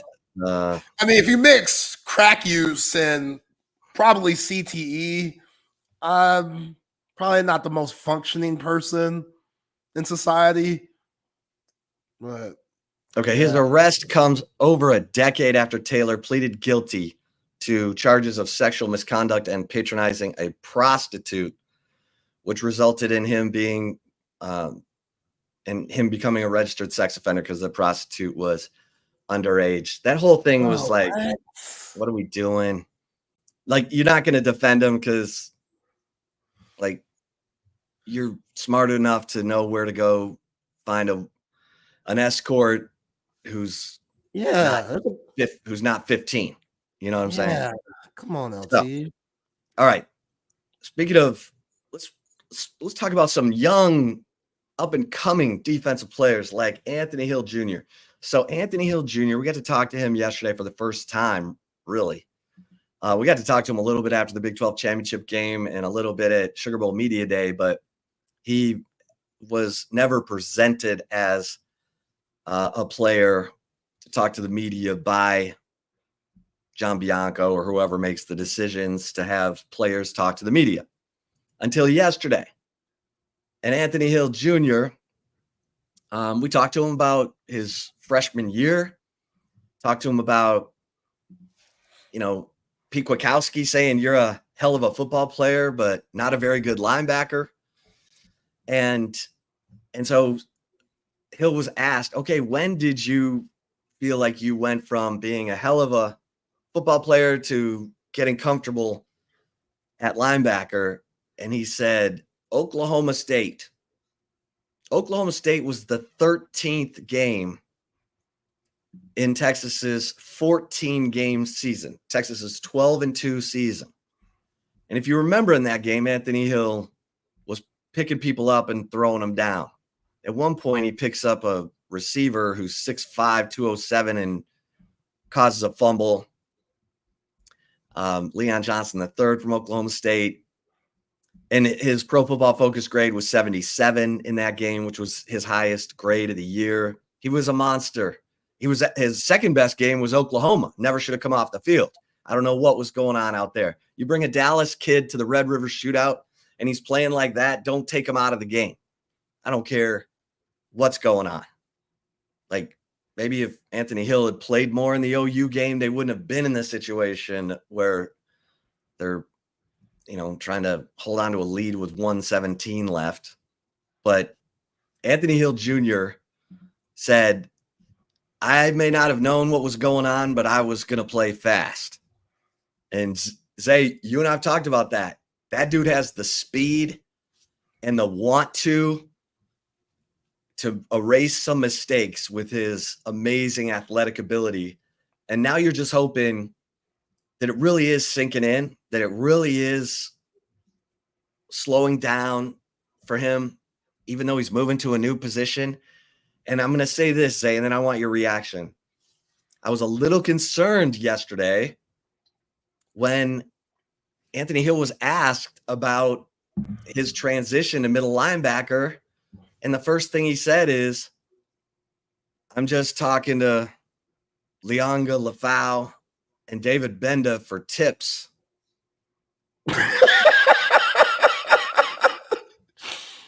Like, maybe we need to leave Anthony Hill at weak side linebacker and have Lianga Lafau and David Benda battling it out for middle linebacker. But Pete Kwiatkowski said middle linebacker is Anthony Hill's natural position. And Anthony Hill said, yeah, I've been playing middle linebacker my whole life. We'll see. Yeah, that sounds contradicting because you're right. He did say both. Like, I've been playing middle linebacker my whole life, but I also been going to Dave Benda and Leon Lafau for tips. And I think he just means that he really trusts those guys' opinion because he thinks those guys are solid football players, and those guys probably think that about him too. So to me, I think that says a lot about Leon Lafau. Because I think that he called Lianga Lafau one of the smartest football players I've ever played with. Yeah. And he said he's getting used to shooting his shot. Like, this is what happens with linebackers. They have to learn to trust their instincts. If they've done the film study and they've read the keys the right way, then go. And if you hesitate, you're going to realize, oh, I had my window and I missed it. And that's what that's telling me, that Hill is saying Lianga Lafau's getting used to shooting his shot. Like, he's seeing it, and now he needs to trust himself and go and make the play. But yeah, he did say of Lianga Lafau, one of the smartest players I've ever played with. Yeah. So Yeah, that's the thing. Leonardo Lafau just doesn't have that same athleticism that Anthony Hill has. And that's okay. You know, we all know that sometimes it takes guys a little bit longer to get it. Not everybody's going to come in as a freshman phenom and have that Anthony Hill, Harold Perkins type freshman year. So some guys need to buy in to the system and get used to the speed of the game. And Leonardo Lafau might be able to see it, but actually doing it, that might take a little bit. And now that he's coming into his second year and you bring in Johnny Nansen and Polynesian Whisperer, you know, both of those guys, Polynesian stuff, okay, cool, we on the same page. So I'm expecting Leoga Lafau to get some serious tick this year. And, you know, this is why you have fall camp to test out, okay, who's going to get that, you know, headset and who's going to be able to control our defense and be that Mike linebacker. Because the beauty with David Benda, I think you can move him to that spot whenever need be. We already heard Steve Sarkisian talk about, you know, which I want to ask you this, you know, with Steve Sarkisian talking about, okay, maybe one game gets Colorado State, they're more air raid. We might have a nickel or safety have the headset on. Or when we play against Michigan the following week, with the way they ground and pound the 8, 7, 9 offensive linemen that they might have, we might have the linebackers get that mic set. So the versatility that you have with these players, I think, is going to be beneficial in the long run. But yeah, what were your thoughts on that when Sark said that? Because I would think that you would want it to be consistent and have it with one guy the whole year. But also, it is smart to be able to switch it up depending on the type of personnel and style of play that you're going to, you know, see each week. You know, I don't know. How do you feel about that? Well, Anthony Hill Jr. said yesterday that he struggled with communication last year. And he was a freshman. And here's my thing. The person who has that helmet communication has got to be a guy in command. Because if you have someone in that helmet communication who's still kind of learning and trying to gain confidence, that's not the voice the rest of the, you know, that's not the guy you want having to spread the communication to the rest of the defense. Because it's like when parents fight. Kids know something's wrong. Kid brings down everybody else in the house. You got to have a guy who's a war daddy in that position, and that's interesting because last year it was clear if they had helmet communication last year, it was going to be Jalen Ford, the guy, you know. But we saw him gain his confidence against Alabama in 2022. That's when it started to click for him. It hits guys at different times, and that was Jalen Ford's, you know, third year when it clicked. We're asking Anthony Hill to be the middle linebacker and all that comes with it in year 2.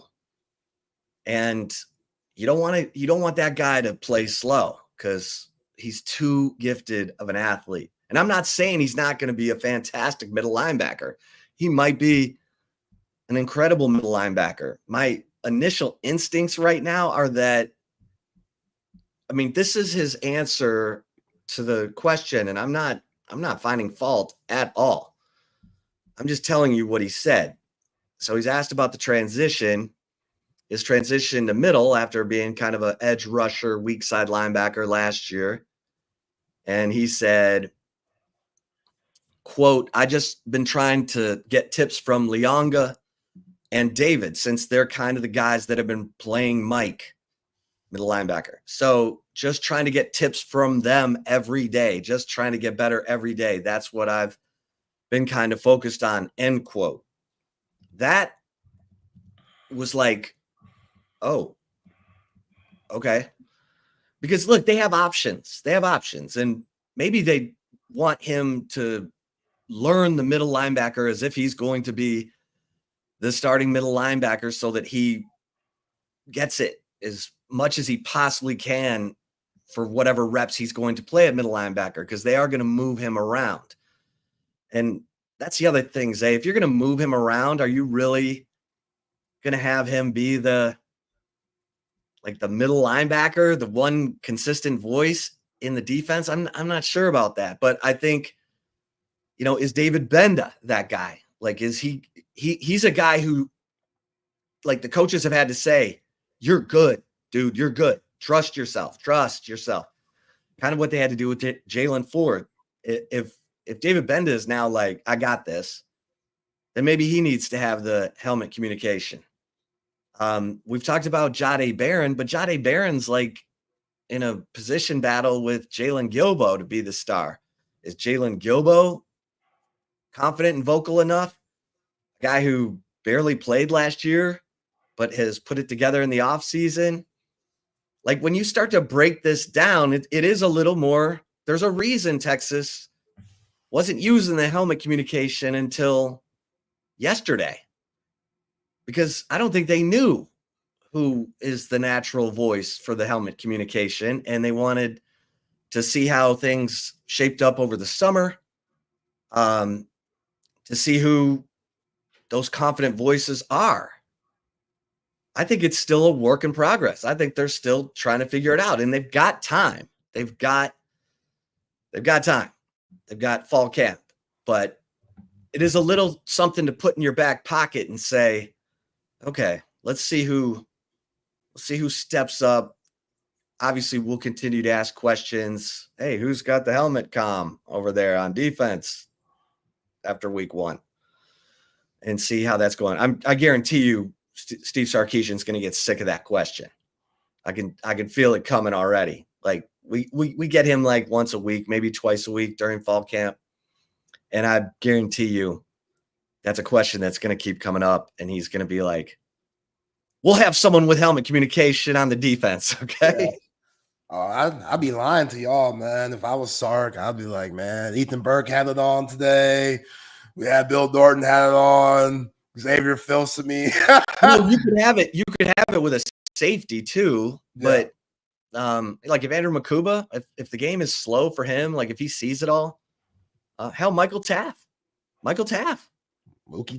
the Lambo. Mookie Taff with the Lambo. Lambo. With the Lamborghini rolling around the ATX, which, I mean, he's a Westlake kid, so this ain't nothing new to him in a way. But you know what I'm saying? Mookie Taff, let him live, doing big things. Yeah, by the way, Austin Lamborghini picked, who was it? Michael Taff and who else? Isaiah Bond. And I got news for you.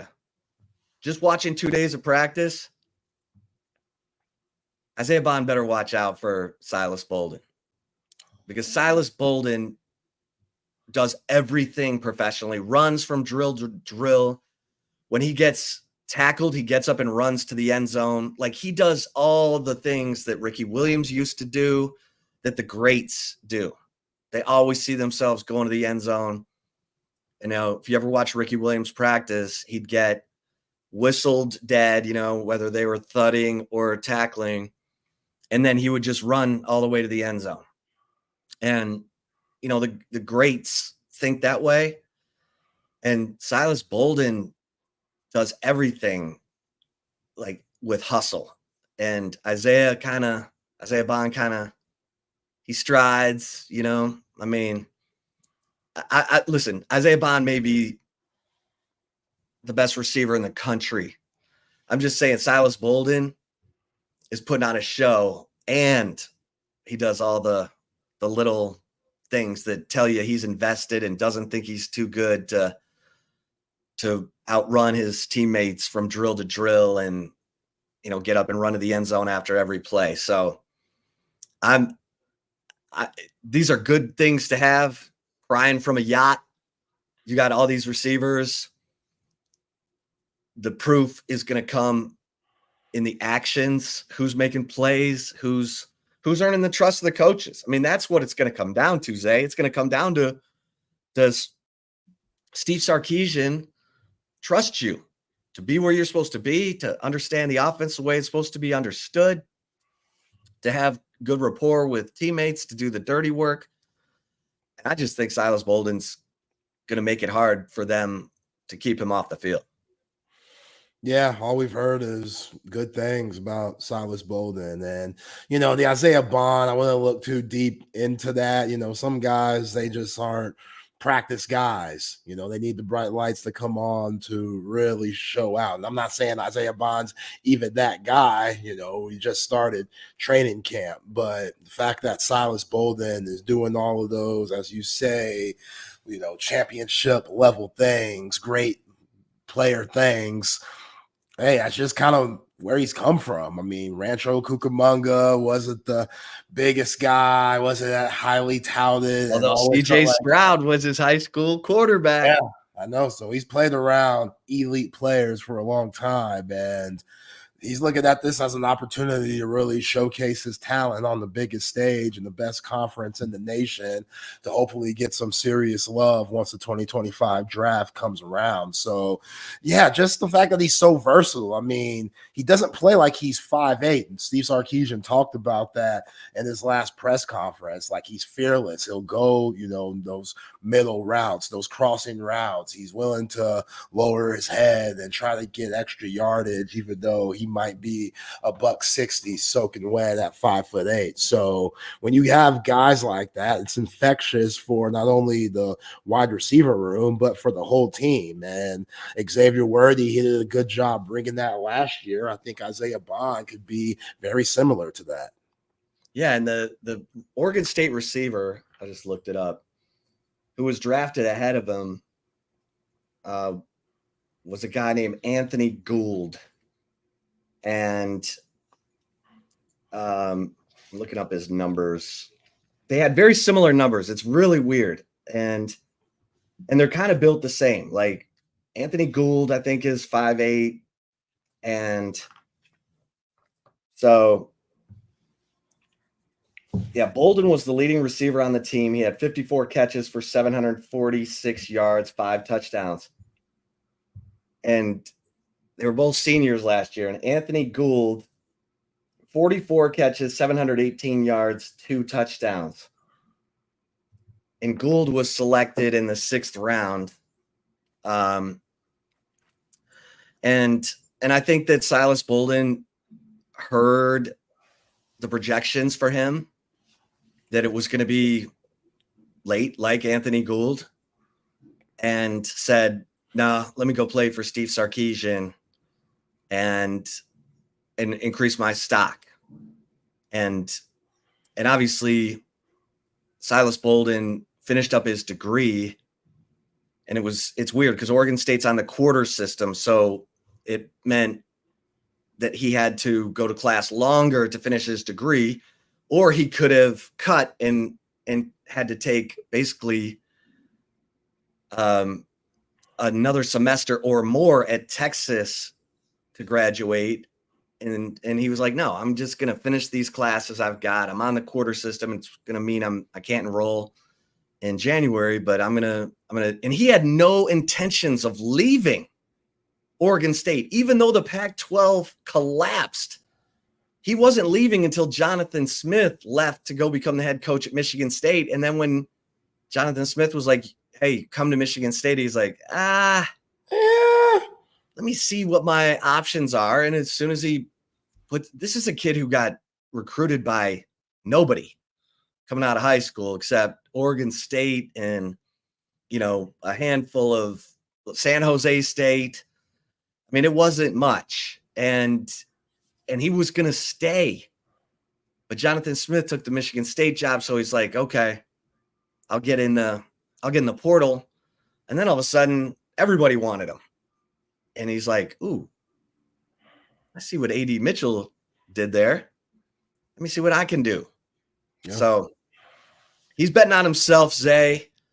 And I love what I'm seeing from that guy, because he is all hustle. That is great for that room. I'm telling you right now, the grittiness of Jordan Whittington is coming through, and Silas Bolden, and from what I hear, Matthew Golden. So, maybe Isaiah Bond, Worthy. I don't want to put something on Isaiah Bond, because Worthy would kind of prance a little bit, but he was always the first one at practice, and he worked his ass off, and he got rewarded with a first-round pick to the Kansas City Chiefs. So I want to see Isaiah Bond light it up, because he's certainly capable. We know that. He's a legend in Alabama football for that 4th and goal from the 31 catch to beat Auburn. They're going to talk about that play for decades from now because of that rivalry, and seconds left, and Bama comes from behind and wins, and then goes on to win the SEC and goes to the college football playoff. And that all was perpetuated or continued because of that play. That play is partially responsible for Texas going to the college football playoff, because it was Texas's win over Alabama that got them in.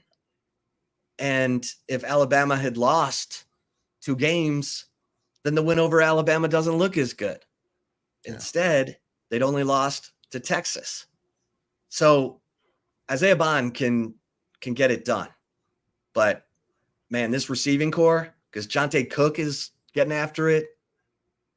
DeAndre Moore. I mean, these guys all are fighting for jobs and playing time. And Aaron Butler's getting looks at different roles on special teams, and he looks invested. And Ryan Niblett looks good. I mean, we never talk about Ryan Niblett, and that dude's one of the fastest guys on the team. Man. So, yeah, this is – and Sark talked about this a little bit on day 1. He said, my challenge is to narrow it down. And, how Texas has been able to hold on, and I'm not, trying to put stuff in the atmosphere, but he's been able to hold on to players.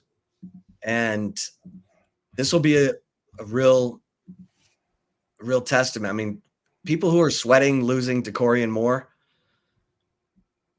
Texas is okay. You're okay, Texas. You got a room full of studs, room full of future NFL players at that receiver position. So you're going to be all right.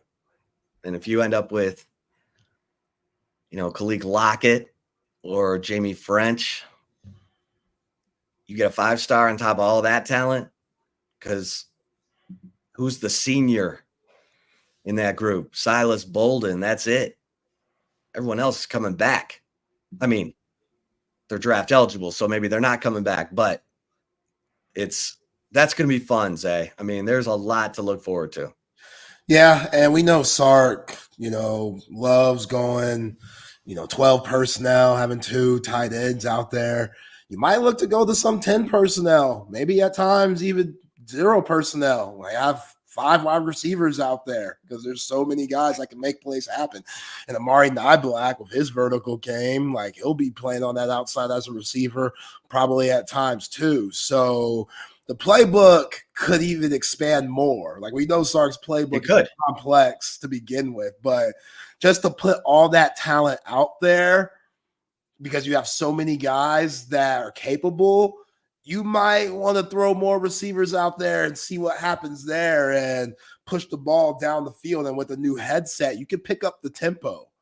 I know some people might think the headset might make it more of a, NFL huddle type of game, but I think you could be able to pick up the tempo if your quarterback and whoever the play caller is, which for Texas obviously is Steve Sarkisian, are in sync and have the best chemistry. So yeah, it's going to be interesting to see. You can play Isaiah Bond. You could literally put whoever your top 3 of your rotation is. Let's say it's Isaiah Bond, Matthew Golden, and either Silas Bolden or Jonte Cook in the opener. Play him for a series, and then don't play him the rest of the game. Play all the other guys and have all kinds of new wrinkles that you haven't shown ready for Michigan. I mean, that's how much depth they have at both receiver and tight end, because the way Jeff Banks was talking, it's Amari Niblack, but it's also Juan Davis. And for Gunnar Helm, it's Gunnar Helm, but it's also Spencer Shannon and Jordan Washington, the freshman. Jordan Washington is going to play this year. Like, you didn't see Spencer Shannon or Will Randall at all last year. And JT Sanders, or Juan Davis for that matter, JT Sanders was playing on one leg. The other guys weren't ready. They weren't something. And the coaches didn't think they were ready. Now they do. Jeff Banks, the way he was talking about Juan Davis, he's like, Juan Davis will knock the crap out of you coming through the A gap. Okay, we're good. Juan Davis is ready. Get his ass in there. And if Amari Niblack is, struggling in the transition, it sounds like Juan Davis is ready to go. So, yeah, I think you're going to see it all, Zay. I think you're going to see 12, 11, 10 personnel. Sark's going to have to be on his A game because he's got options. And it's like the guy who's got 2 or 3 girls at the bar. It's 150. And he's got to make the right choice. Who's going to go home with me? Who's going to say yes? I got to pick the right one. I got to trust my instincts. Yeah. Sark's got those, Sark knows what he's doing. Man averaged 48 points a game in a national championship season in the SEC. Yeah. Trust the instincts, man. You ask one of them, hey, what that mouth do? Whichever one can let you know. That's the one you take home, damn it. What are we talking about here? What we talking about here? I just walk up to that. And what's that mouth doing later? What's that? Is that what you're telling me? Oh, man, it depends. Hey, I'm a married man. Married man who's by himself this week. Wife is, took a little trip to see her friends and stuff. Hey, if you're married, have a girlfriend, whatever, fiance, you love them, but that time by yourself at the crib, at times necessary. You know what I'm saying? What the hell are you doing over there? Oh, I'm gonna eat whatever the hell I want. Well, did this just start today? Yeah, it just started today. Okay. Like, eat whatever the hell I want and gotta worry about that at all. At all. Not even the thought. Watch bullshit TV, movies that I normally can't watch. Hop on the sticks. Get through this dynasty with Texas football and this new college football EA Sports. Oh yeah, man. My man Zay. We're putting it in. We're getting it in. That's how it's got to be sometimes. Love my wife though. Hope she's having fun with her girls. Can't wait for her to come back. Every married man knows what you're saying. Don't you worry. You're good. Now, I was just thinking, like what movies you're going to be watching, Oh, man. I'm going to keep it classy.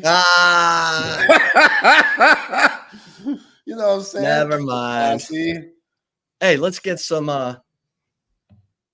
mentions in here for our incredible sponsors like Tom McKay and Audiovisual Consultations. Okay, I always say when you're ready for the big screen of your dreams, but maybe you really need to think about it now because we're heading into football season.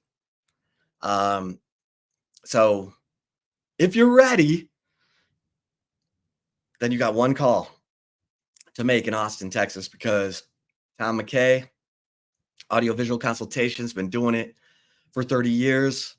They're trusted. They've been putting, TV, big screens, surround sound in some of your favorite restaurants for the last 30 years. They've put big screens and surround sound in 3 different houses for me. So I can personally say Audiovisual Consultations. Let Tom and his crew bring everything to you. You're busy. You don't even be lugging 80-inch big screens in your truck across town or punching holes in your drywall. Just call 255-8678 and let Tom and his crew bring everything to you. Again, 255-8678. Insult Traders Coastal Cooking. You know what I'm saying? I mean, best seafood in Austin. And because this is the restaurant of Jack Gilmore, who also gives you Jack Allen's Kitchen. but dollar raw oysters. I can never say this enough. Happy hour 3:30 to 6:30, 3:30 to close on Monday, and dollar raw oysters during happy hour. Best selection of raw oysters and dollar raw oysters. Let that sink in for a minute. And of course, the Brain Vault mouth guard. Look, it's football season. Make sure that your competitors are in the safest mouth guard possible. That is the Brain Vault, developed right here in Austin by Dr. Greg Eckert, Dr. Ueckert, Austin's dentist. The Brain Vault is proven patented to reduce the effects of concussion. So there's only one mouth guard. It's the Brain Vault. Go to brainvault.com to set up a fitting today. And, Circa Millions, I'm just telling y'all. In fact, I should just let the folks at Circa tell you why you need to join me and Zay in Vegas, August 21st through 24th. Biggest pro football contests in Vegas are back. Circa Survivor and Circa Million are now up to a record $16 million in guaranteed prizes. 2 ways to win and no rake. Circa Survivor contestants select one team each week with no point spread. Last the longest to win it all with $10 million guaranteed. In Circa Million, make 5 picks against the spread each week for your share of $6 million guaranteed through quarterly and full season payouts. Enter in Nevada. Play from anywhere. Visit circusports.com for details. Yeah. Millions. You're playing for millions. If you're like a Survivor hound, if you've ever won a Survivor league, you have to spend $70 on a flight to Vegas because that's how reasonable. I mean, if I go on a certain airline right now, I can find $70, $90 flights to Vegas. If you're a Survivor, like you love playing NFL Survivor, why not do it for millions? That's all I'm saying. All right, Zay. Okay. So we talked about Anthony Hill. We've talked about Silas Bolden. Couple more notes from Texas fall camp. I gotta look at Michael Kern, the punter. And, I always tell the story about old Michael Dixon, his first fall camp practice. He shanked a punt from Denius Fields over Red River into the LBJ parking lot. Sean Adams, God rest his soul.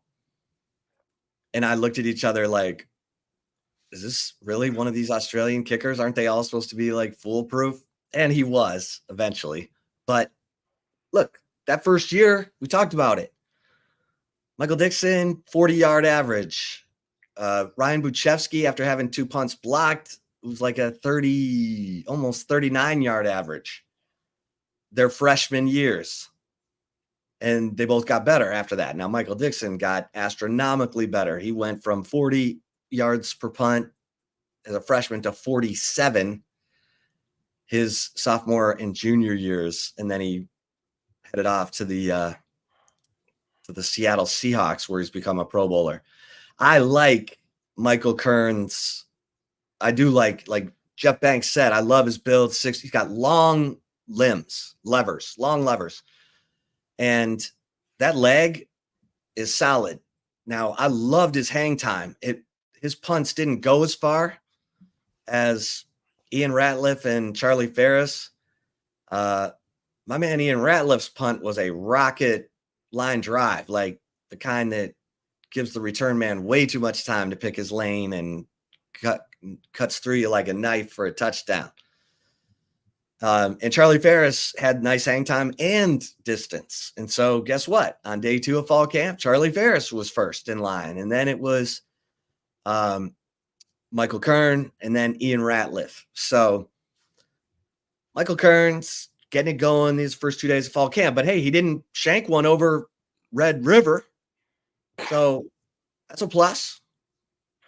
Yeah, that's a plus, I guess. And it's going to be a work in progress with him. I mean, it's one thing to practice punting against nobody. It's another when you got 8 guys coming after the ball to block it, and that pressure's there. So, Yeah, we got to see how it goes. I mean, Michigan's going to be telling. We would want the Texas Longhorns offense to score every single play, but that's just not realistic. So Michael Kern, he's going to get his first taste of what college football is really like in the big house come September 7th. And yeah, I don't know, man. Makes me a little bit nervous, but also I think this offense is capable of putting up 40 a game.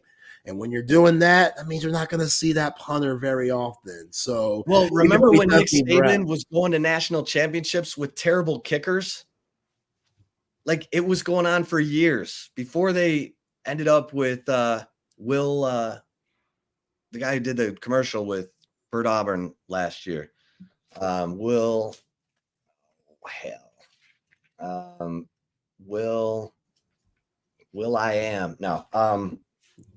Reichert.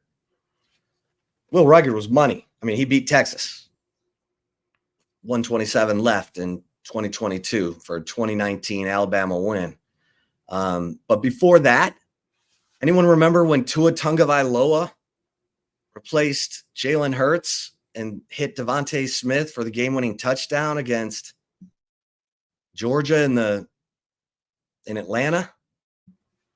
Well, the field goal kicking was a nightmare in that game. So, look, you can still get to the promised land with a hole in your special teams, but I'd rather have it be the punter than the field goal kicker because I need you to hit the field goals. Yeah. The defense will be able to make up for your shank punt. Yeah, is Bert Auburn on a scholarship going to be better now than he Bert is, Auburn? finally. I know that. That's what I'm saying. Him on scholarship, is that because we talked about Zeke getting husky when he got that money and stuff. Is this going to be comfort for Bert Stop Auburn? it. I'm This just is a college saying. kicker. He ain't got no money. I mean, he got some. He's got a little bit of coin. Hey, listen, kickers know they're here today, gone tomorrow. You miss too many field goals at the NFL level, you gone. Yo, I've seen them suits. Bert Auburn got a little coin. Them suits might be tacky as hell, but that Christmas suit was money. I don't care what you say. That Christmas suit was tacky as I don't know what. I loved it. Santa Claus all over his suit. That was greatness. Trying to spread a little cheer. Festive. Yeah, he was festive. Trying to spread a little ho, ho, ho. I get it, but it was tacky. But that's why we love Bert Auburn. He's not afraid to be himself. He knows he's goofy and has that sober carrot top aura to him. He knows that. But yeah, man, I need him to still be locked in. I need him to still act like he don't have no scholarship. You know what I'm saying? Hey, you leave Bert Auburn alone. Go pick on someone else. You're always picking on him. You're always. I need him to be hungry. Okay, Bert Auburn. He's the last guy you need to be worried about. I'm no Urban Meyer with my kickers, but I'm just saying, like, Bert has a very specific role. I'm just, I need him to be money. Yo, he won that Iowa State game this past year when it was tied 3-3 going into half, and you needed him to make it 6-3. 52 knocked yards it down, and the Horns went on a run after that. You went into the locker room feeling good about yourself. Everybody dapping Bert Auburn up. That was a tough atmosphere in Ames. We didn't know how that game was going to go. Very tough. Rocco Becht was playing his ass off. I came out of that game going, Rocco Becht is a problem. Like, Iowa State returns everybody. And no one's talking about Iowa State. I need to look at their schedule because I don't get it. Everyone's like, oh, Utah, oh, Kansas, oh, Iowa State. Just a quick side note, we'll get back to the Longhorns. Iowa State opens against North Dakota. Then they play at Iowa. Arkansas State at Houston. They should be, come on. You got to beat Iowa, for God's sake. They should be 4-0. Then they play Baylor at West Virginia, UCF at home, Tech at home, at Kansas, and at Utah will be the deciders. But those are in November. Come on, Cyclones. Rocco Becht, shake it up, baby. He is tough. He's a tough guy. I mean, Iowa, they got another white corner, so I don't know if they'll be able to beat them this year. They got to have that white corner. Or Cooper Dujan, whatever the hell his name is. It's now in Philadelphia. I don't know how they get him, but they get him and they play well. So do they have another white corner this year? Miles yes, they got another one. Miles Purchase or Darian Porter? Probably ain't Darian. Probably Miles. Yeah. If I were to go on a limb, it's probably not Darian, being a little stereotypical, but who cares? But yeah, they always got to have one. We'll see what happens. But I'm with you. I love me some Rocco Beck. Okay, but the guy you need to be worried, making sure he's still hungry is Bond. That dude is already a legend. And that happened late last year. And then he was up and out. He got a nice deal to come to Texas. Now he's in a Lambo. I need to make sure Isaiah Bond is hungry like the wolf. Because he's got talent, man. He's got skills. He's made big plays. Don't feel like you've arrived. Yeah. Yeah, he should be. I mean, we've heard some interesting things about him. Our guy Lance Taylor, said that he's good, but with the money that he got paid, Lance thought that, I don't know, that's a little steep. And look, when you're an Alabama wide receiver, they've had so many over time. I think you could get just this automatic narrative that, he's going to be one of those guys too. And that might not be the case. I mean, he might not be a Henry Ruggs or Jerry Jeudy, Devontae Adams, Jalen Waddle, who just got paid this past year. So can he be that? Can he be something like that? I think that's why he's coming in with a ton of hype. And with this wide receiver room, he's going to have to fight for minutes still. I mean, Steve Sarkisian, I'm banking, even though I know it's probably really hard to do in this day and era of being a head coach in college football with NIL, I'm banking that the best players are going to play. It doesn't matter how much paper you're getting broke off. So even though Isaiah Bond is making some big-time money for a collegiate athlete, I hope he doesn't think that he has a spot. That means he could just go out and act any type of way and be Gucci. Nah, bro, you got to earn your keep just like everybody else. So if he can, stay the course, and again, the coaching staff, they're not going to let him do that. They're going to call him out. And those guys, they're going to push him in that wide receiver room. The way that DeAndre Moore is going to go out and get it, it's going to push guys like Isaiah Bond. And again, you can't take much for practice. Guys sometimes aren't practice players. I hated practice. And again, I wasn't shit in the game much anyway, but I was way better in the game than I was at practice. Used to drive CC nuts. Used to drive him nuts. He'd be like, yo, why are you such a bad practice player? It was like, dude, we're doing the same shit every day. I'm playing against the same guys, my friends, every day. There's only so much you can get out of me. Let me see some new faces. You know what I'm saying? Let me see the ladies in the stands, the cheerleaders, the ambiance, the pageantry that comes with game day. That gets me hyped. I'm going to show out and play when 100,000 watching. You dig? The pageantry of game day. Yeah. AKA is my girl in the second row watching me, because if she is, or my future girl, you know what I'm saying? I mean, seeing what's going on, ain't nothing wrong with that. So ain't nothing wrong with that. So if Isaiah Bond's that type of player, we'll see. We don't know yet. Sark talked about he has to figure out these new guys.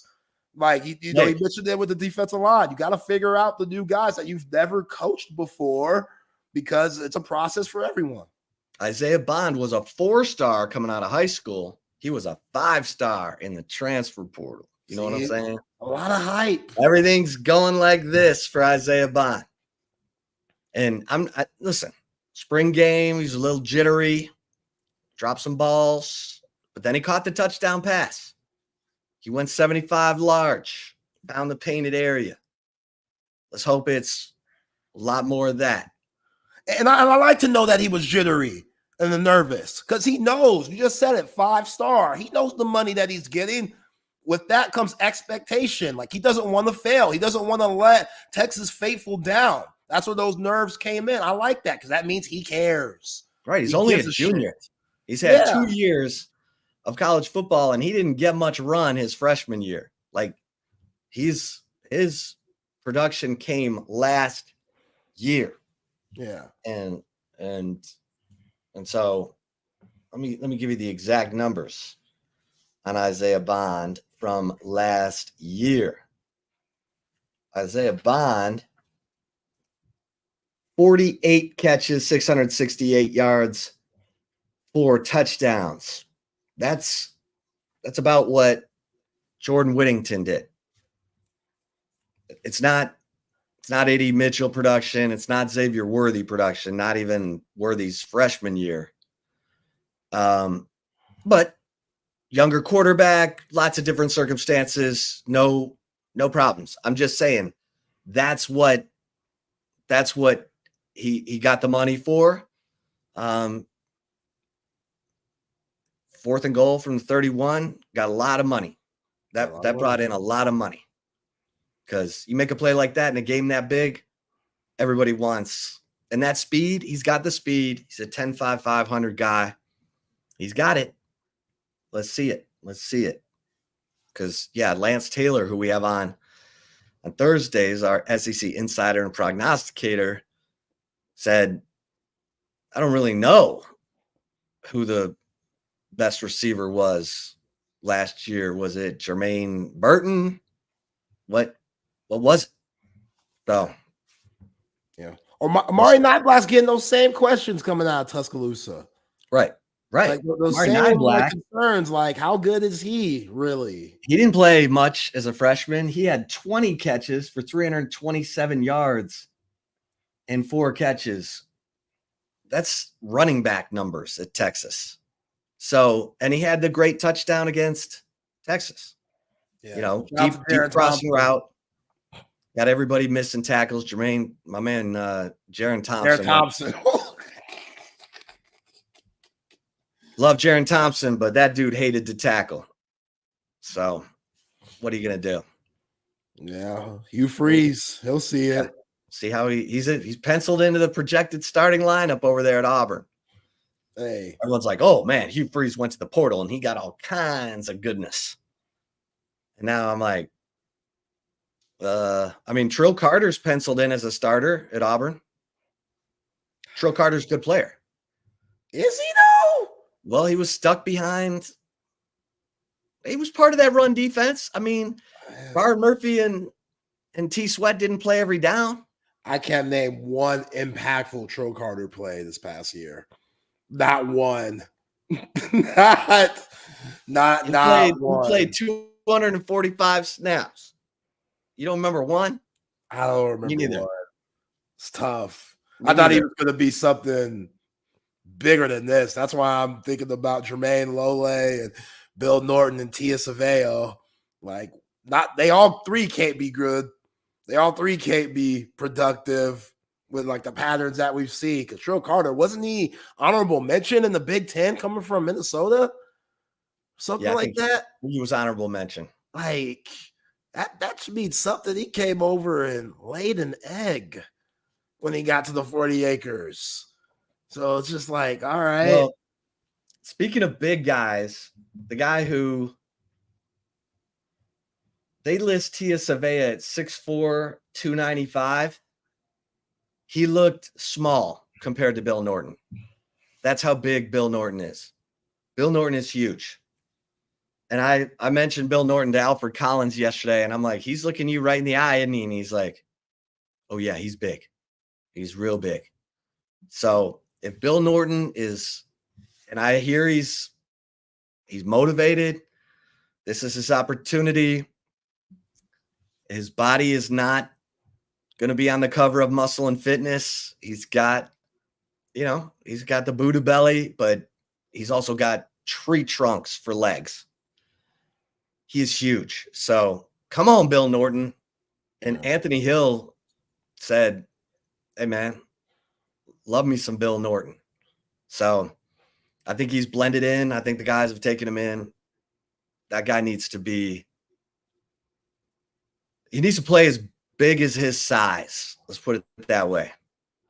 Yeah, complementary football. I mean, linebacker's best friend is a really, really good interior lineman that could clog things up so they can roam free and make the tackles that they want to make. So, yeah, Ant Hill's going to be relying on Alfred Collins, Bill Norton, Vernon Broughton, et cetera, et cetera. And He just needs to command the double teams, eh? Yeah. He just needs to force people to double team him. That leaves Alfred Collins in one-on-ones, or maybe they have to help with him too. Then the linebackers are just seeing everything clearly. There's no one getting to the second level. That's what needs to happen. And then when he goes out, because Will Muschamp used to say, you don't want to play those big boys more than 8-10 snaps in a row. Got to get them in, get them out. Keep them fresh, because he said once they get tired, they're done. You can't let them get to that point before the end of the game. You got to keep them, keep rotating them, keep them fresh. Yeah. Yeah, I like that. The players that talked yesterday, I think that always means something. Certain shows a leadership quality and a trust with the coaching staff allowing the guys that you talked to yesterday, from Alfred Collins, Jake Majors, Ant Hill, CJ Baxter. Like CJ Baxter, he has really good energy. Great energy, great teammate. Yeah. He was talking up Jaden Blue, man. He was talking him up. Yeah. I really noticed that. Said how fast he is. Talked about how Jaden Blue walks around all the time telling you when he gets you, when he got the edge, when he wins. Like they went to some pickleball team building thing, and Jaden Blue just immediately walked up out front and said, I'm winning this thing. And then CJ said he won it. Yeah. So Jaden Blue, man, I love me some Jaden Blue, but I love me some CJ Baxter too. Yeah, those guys, they could be their own version of Thunder and Lightning. I'm really excited to see what this run game's like. And, with Jaden Blue, he sees what Jonathan Brooks and Bijan Robinson and Roshan have done getting to the National Football League with this contract year coming up this season, and going back to Shashard Choice. I mean, the trust that they have in him, like that is just – I don't know a better running backs coach in the nation. I really don't. Like it's hard to find. I'm sure there's someone that's in the realm, and obviously I'm being a little biased here with us covering the Horns, but just seeing how Bijan Robinson talks about him, and seeing how Jonathan Brooks talks about him, and hearing CJ Baxter refer to him yesterday, it's like Shard Choice is getting the most out of all these guys. And, CJ Baxter being such a big running back, he talked about his pad level going into this year. Like, you got to get low. You got to be able to take that contact and keep on driving those feet. And if you're high, you're going to get pushed back. So, some of those bigger backs, they could struggle with it. And CJ did struggle with it a little bit last year. If he improves that, look out. And you saw him improving as the season went on in 2023. Yeah. Like CJ Baxter got better the more and more he got healthy, and the more he got acclimated to the college speed. Like you saw him get better each game. So the jump that he's going to make, being that 5-star from Orlando, Florida last year to this year, I think it's going to be huge. What's this about? From Colin Lives on the YouTube channel. Zay, you out on Stan Drayton already? No, Stan Drayton's solid. Were you a big Stan Drayton guy? He was solid. Yeah. Nothing wrong with him. I didn't hear the players talking about Stan Drayton the way they talk about Bijan Robinson, or Tashard Choice. Yeah. No, T-Choice. Who was it? Jeff Banks said Steve Sarkisian relates to the players where they are. That's Tashard Choice. Stan Drayton sometimes, I think, talked over their heads. But Stan Drayton knew what he was talking about. I think that's why Stan Drayton's struggling as a head coach at Temple. He's clearly not getting the players yet. Yeah, that's why you think he's struggling at Temple? Have you seen that campus in Philly? No. Don't say that, because Matt Rule won conference championships there. I put I Matt get Rule it. It's a hard place to win. Yeah. And Matt, that's how you know Matt Rule can coach. He can coach. Because he won championships there. Then he goes to Baylor, wins a Big 12 championship, or goes 11-1. I guess Dave Aranda won the Big 12 championship with Rule's players. And now we'll see what Rule can do at Nebraska. But I'm just checking in on you. Yeah. You know, Colin, wanted to see where you were with Stan Drayton. Yeah, Stan Drayton doing this thing. Wish him the best, but yeah, just try to recruit in that city of Philly. You can find some players. Pennsylvania, you can find some serious players up there. If you go the Jeff Traylor route, you'll be fine. Oh, by the way, speaking of Jeff Traylor, did you see he picked up Johnny Bowens, the defensive tackle from Oregon? What? Who went to Converse Judson? Remember we were talking about Johnny Bowens? He got in the portal. Yeah. After a freshman year, and of course, Oregon brought in Jamari Caldwell and dudes like ahead of him. And so he's like, okay, let me get in the portal. And we were like, maybe Texas should take a flyer on that guy because he's been 1 year in the Oregon program. He played a little bit under Dan Lanning, who's a defensive-minded guy. Guess who picked up Johnny Bowens? That's Jeff impressive. Traylor, UTSA. Who picked up Kendrick Blackshire. Now, I'm not saying Kendrick's going to be a monster on September 14th when Texas plays them after coming home from Michigan. But Traylor will coach him up, man. So we shall see. Love me some Jeff Traylor, man. Yeah, we need to get him on the show. Coach. You know, those players that grow up in the San Antonio area, if you could play Jeff Traylor, he'll get you to UTSA. Like Converse Judson, that dude probably could have went to other places, but the fact that Jeff Traylor has solidified himself at UTSA and seems like he's not going anywhere, which is very odd. I think he could be a Power 4 coach easily. Maybe he's just waiting on the opportunity, or maybe he just straight up loves. He wants to be in the state of Texas. I think maybe Arkansas he could be talked into, but he wants to be able to use that East Texas influence that he has. The guy can recruit. He wants the right job. Obviously, A&M, I'm sure he absolutely wanted that job and didn't get the kind of consideration I think he should have gotten. I think Mike Elko's going to be fine, but God, give Jeff Traylor A&M's resources and that ability to recruit and his ability to put a staff together. Remember, Will Stein was at UTSA before he went to Oregon, and he was at Lake Travis before that. So Will Stein's on the fast track. Will Stein could be the offensive coordinator for a team in the national championship picture this year. I think they should be Oregon. But Traylor hired him first. People are going to UTSA to try to pick apart whatever they can get because they know it's good. Because Traylor's coached it or hired it, it's probably going to help your team. And that's where we are with Trey Moore. I mean, Alfred Collins said Trey Moore is going to help us. Players always know. And, you know, I cannot wait to see number 8 on defense. He changed his number from 31 to 8. Yeah, a lot of number changes. Yeah. Andrew Makuba. So Andrew Makuba is number 4. Javion Cole is now number 13, which is what Makuba was. But yeah, as soon as Austin Jordan left and that number 4 became available, Makuba said, yeah, I need that.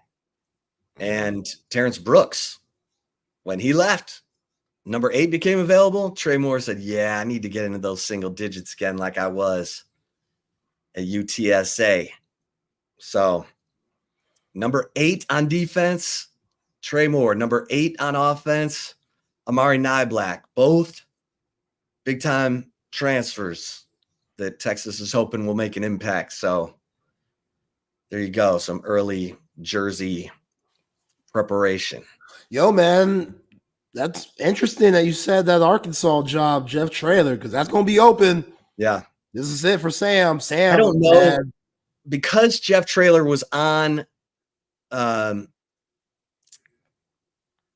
Chad Morris's staff at Arkansas, and Morris was a disaster. Like, you bring up Chad Morris to Arkansas fans and they will punch you in the face.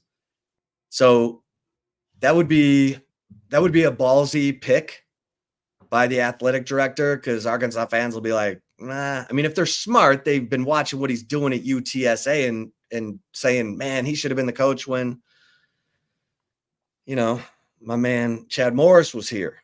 But yes, I think you have to keep him in the mix if Pittman gets fired after this season. Yeah, that'd be scary. That'd be scary. I'd definitely take the SEC by storm. Because Jeff Traylor can talk Arkansas. He'd be a problem there. Yeah. He'd be a problem there. All right, let's start working our way to the commentary. Hey, passes. I love this. I mean, this is even for a guy like me. I mean, I'm, in my 50s, and sometimes you hear about new technology. Hell, getting people to get on the app, the Texas Sports Unfiltered app. People are like, oh, what's that about? I'm like, it's a button on your phone that you just touch, and we're right there in crystal clear stereo. And if you're listening to the show and you haven't downloaded the app, the Texas Sports Unfiltered app, do it right now, so that when you're out in your car or out and about, you're always listening to us. But Passes is that new wave. Passes is a content creator company, so this is where athletes that you love at the University of Texas, 40 of them, are creating their own content and putting it on Passes. It's video, it's Q&A, it's like you can get on there and ask them to make a phone call for you, like a cameo. This is your personal passageway to some of your favorite athletes at Texas. And you're helping Texas One Fund. Passes is partnered with Texas One Fund. So as you spend money with Texas athletes for them to do stuff for you, some of that goes, to Passes is basically paying Texas One Fund $2 million for this partnership. So it's a win-win. That's what I'm trying to say. Just go to passes.com and see what I'm talking about. All right, Zay, let's get into this chip shot today. And I'm going to just kind of size up my first 2 days of fall camp. And I feel better about Texas after 2 days of fall camp than I did before it, because I've now seen the kind of hunger from guys like Silas Bolden and Jaden Blue and CJ Baxter and Gunnar Helm. And I love Jordan Washington. I mean, I love this dude. This young tight end is going to be big time. I mean, he's got the same smarts and playmaking ability already, I think, as a David Thomas.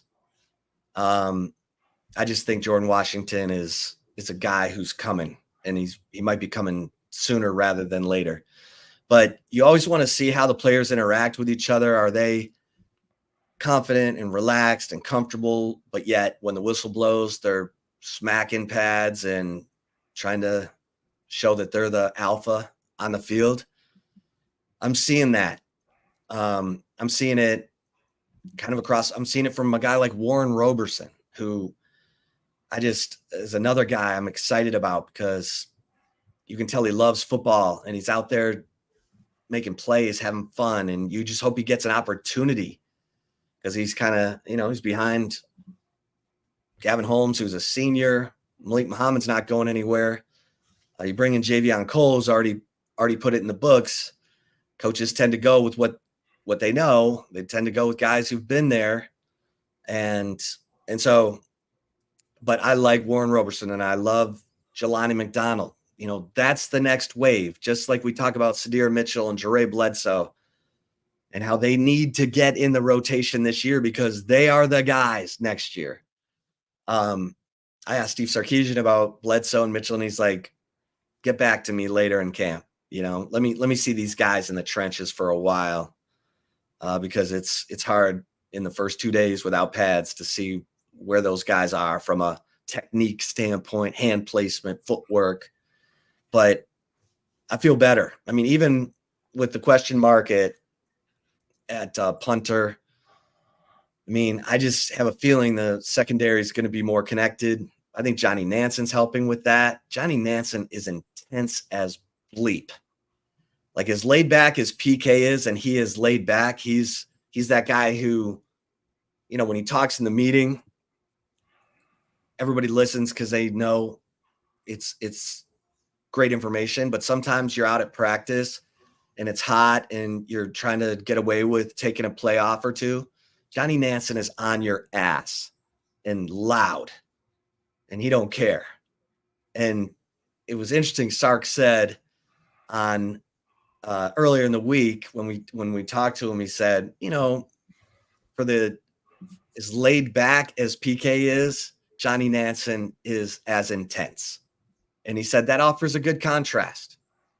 That also, I pay attention to this stuff, Zay. You know I do. Johnny Nanson is Sark's guy. So he brings the fire. And let's see what this defense looks like. He's bringing in some creativity. But I feel better about Texas than I did all summer. Like everyone's asking me, what record are you predicting? What record are you predicting? I'm like 10-2. 10-2. Look, you win. You may lose both to Oklahoma and Georgia.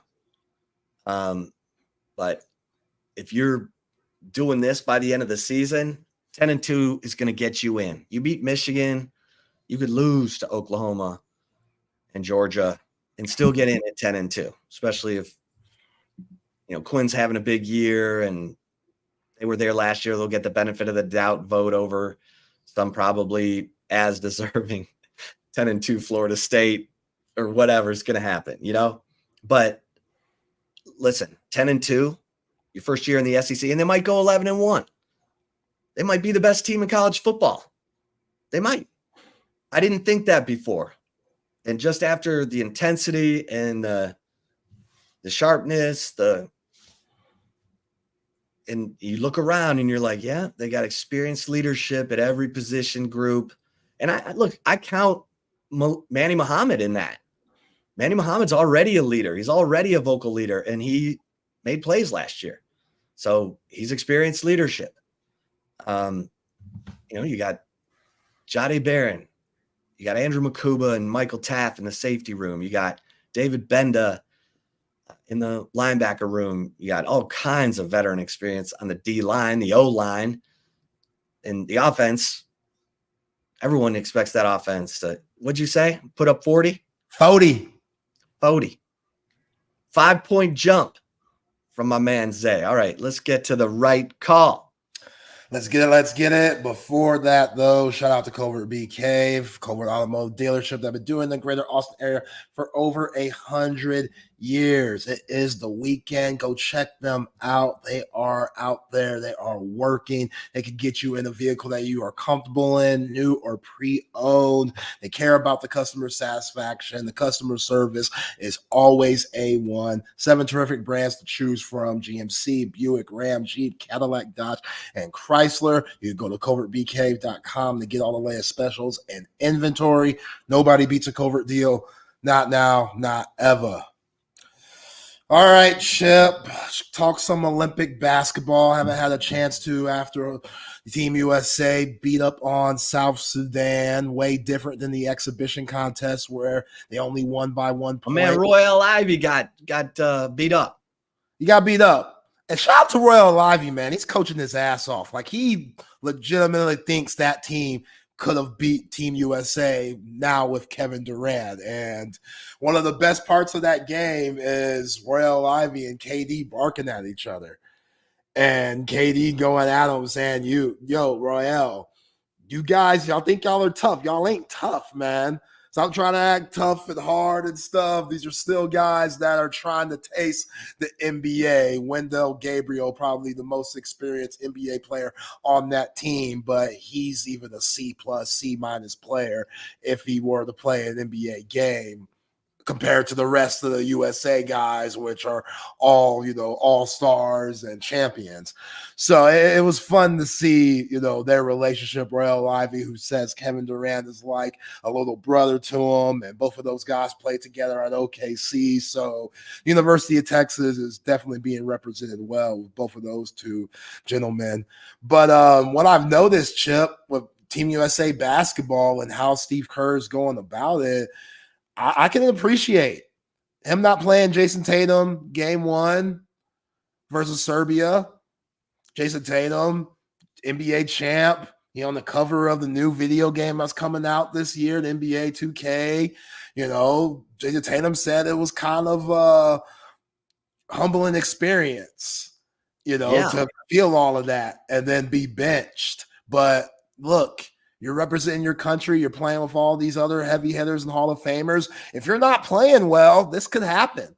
And then you fast forward to the South Sudan game. Joel Embiid was the MVP a year ago. He didn't touch the court.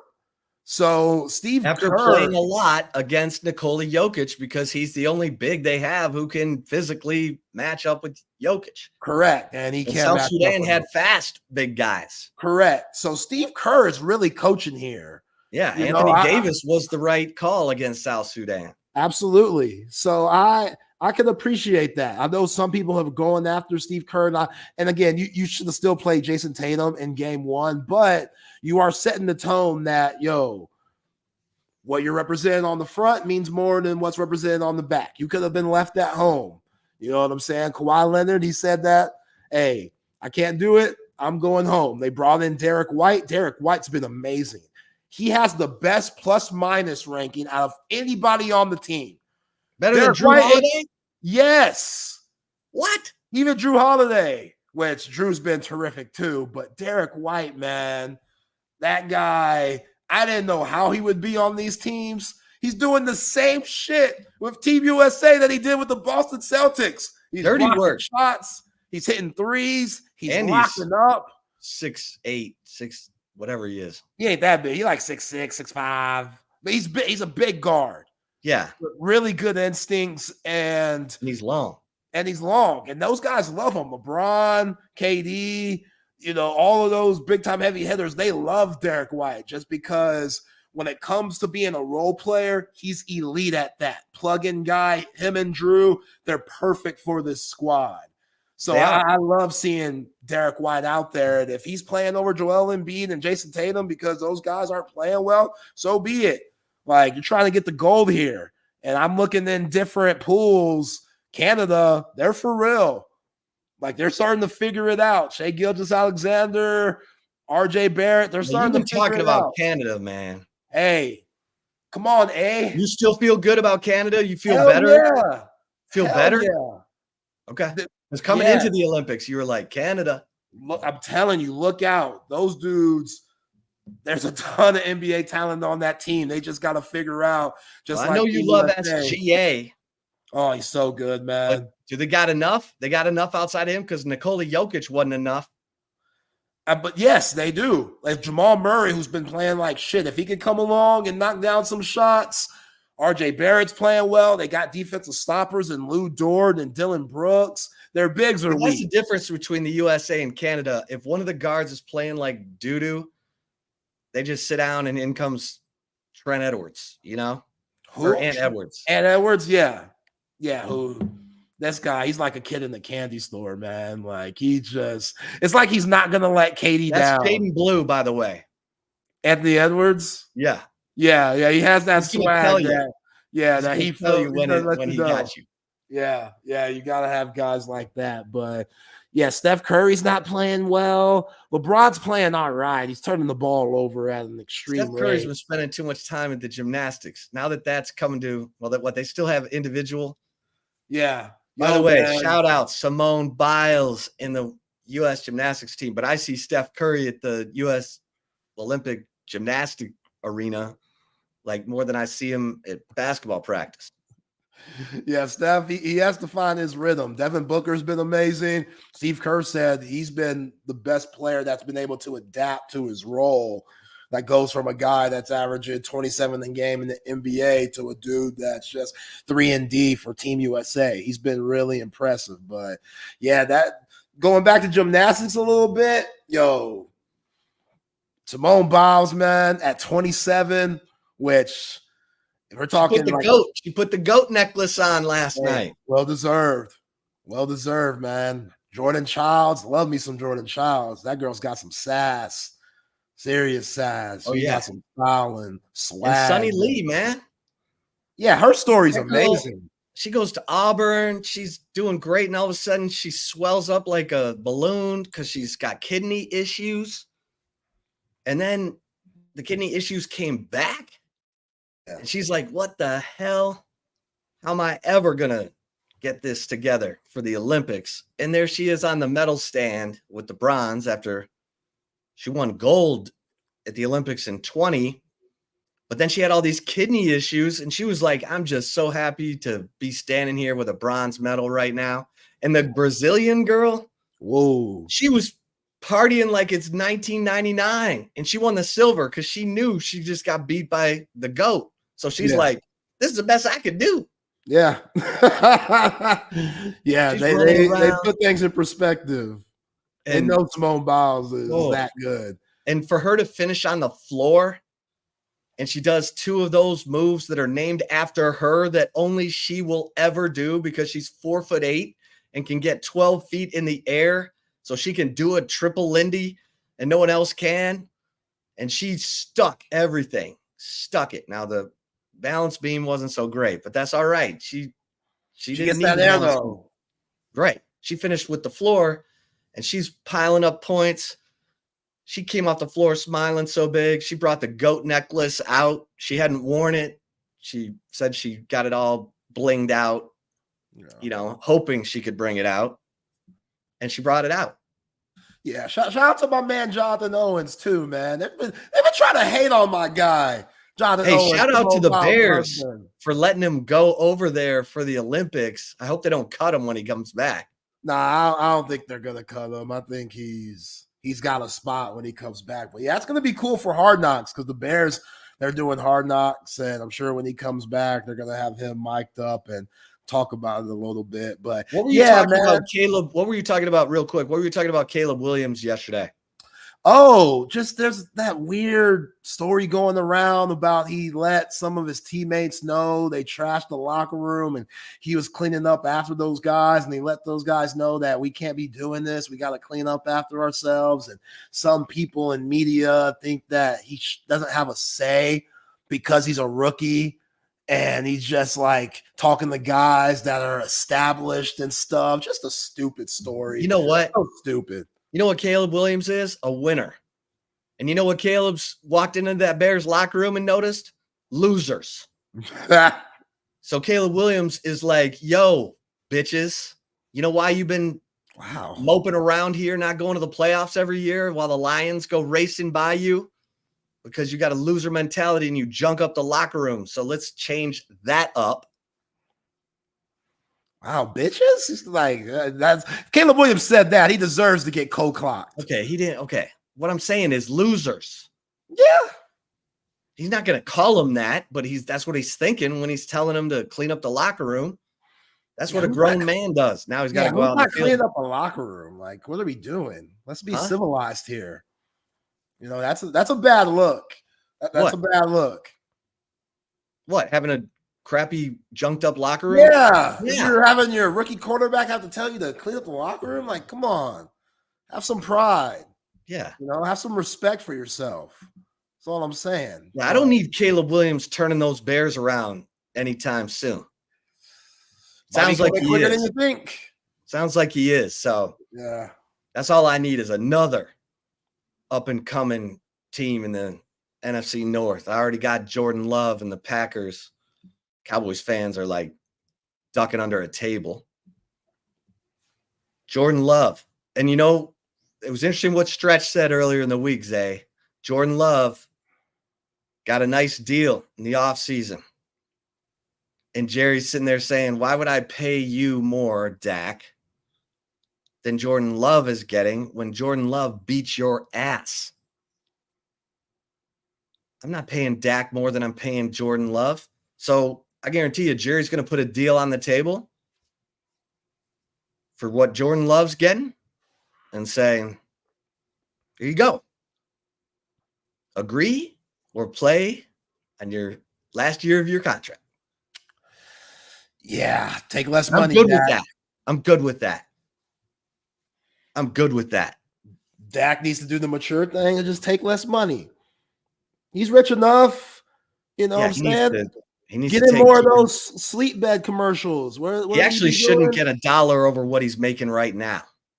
But we'll settle for Jordan Love money. Dak, you're getting Jordan Love money. You good? Good. Oh, you're not good? Okay, you're not getting that. You can go take us to the Super Bowl, and somebody will pay you $60 million a year because that's what you think you're worth. Probably make more. Doing you a favor, Dak. Play this last year on your current contract. I'm doing you a favor. You're going to make more money. I want to say Dak will not be greedy and ask for all that money. He's making $40 million a year right now. That's what I'm saying. Everybody needs to everyone in the Dak Prescott camp needs to take a Valium and realize, oh man, we haven't done shit in those 4 years. That's what I'm saying. So be grateful with what you got. Man, it's not like he got 10 kids. We got like paid $40 million a year and we didn't do shit. It's not like he got and I threw up on myself in San Francisco in front of everyone. Oh, and then I urinated all over myself in front of national television against the Packers. You're lucky to be making $40 million a year, Dak. Quinn Ewers to Dallas, but don't expect Quinn to be ready year one. I mean, maybe he will be. I don't know. Maybe. I wouldn't want to put that on him. I would. Quinn wants that. Back home. CJ Stroud said, give it to me. Yeah. I'm ready. Yeah, why not Quinn? Ooh. Quinn's always going to be compared to CJ. Not really, though. Not CJ really. was ahead of him. Yeah. Carson Beck. CJ Stroud was Silas Bolden's high school teammate. So it's not like CJ's that much older than Quinn. In fact, doing some quick math here, they might have been in the same recruiting class after Quinn reclassified. But no. CJ was already there. CJ was already there. So he was like a 2020 guy. Anyway, only the special ones, Zay, can walk in as a rook at quarterback and say, have some. Peyton Manning went, what? 3-13. Troy Aikman, what? 1-15. Tough go. And those boys turned out just fine. Yeah. Dak played his best football his rookie year when he came in for broken down Romo, another disaster quarterback of Jerry Jones.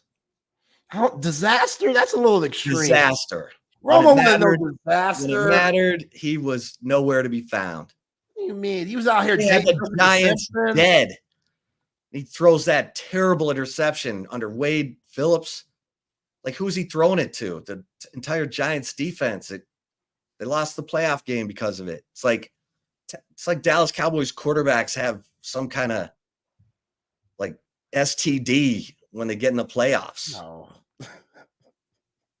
So you're saying they have like chlamydia or gonorrhea when they're playing in playoff games? Sexually transmitted playoff-lessness.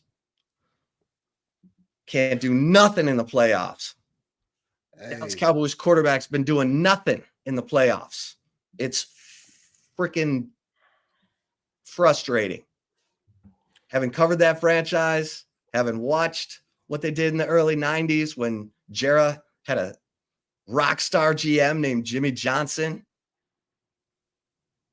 Does Jerry have a small pecker or something? Like, why is he so insecure about this GM thing? Nah, man. You know Jerry hung dog. You got the most valuable franchise in sports, and you keep trying to jam a square peg in a round hole by showing everybody, I'm the GM. Hey, I'm the GM, okay? I own the team. Guy almost wanted to draft Johnny Manziel. His son, Steven, had to put him up against the door, give him a forearm in the neck. Tell him we're not drafting Johnny Manziel. I mean, this is the GM of the Cowboys. His son's putting a forearm lock on him. So make sure he doesn't do something stupid like draft Johnny Manziel with the 22nd pick in the draft. Leave that to the Cleveland Browns. I mean, it could have worked with Johnny. Stayed in Texas. Johnny ran out of the pocket every time he got pressure. That is the fastest way to the sideline. You're not faster than the guys in the NFL, Johnny. Anytime I see a quarterback who goes out the back of the pocket when they get pressure, I'm like, you're done. I mean, unless he's a freshman but you never see that in the league. If you did, they probably got cut the next day. You got to step up in that pocket, baby. You got to face the music. Put that face mask out there. Show me something. Man, you're on one today. Well, we kind of started off hot with Dak. And it kind of just got hot. Finishing hot, yeah. And we went Dak, we went Longhorns, we went good Longhorns today. If y'all missed any part of this show, what the hell's wrong with you? But you got a second chance. You just go to the podcast page.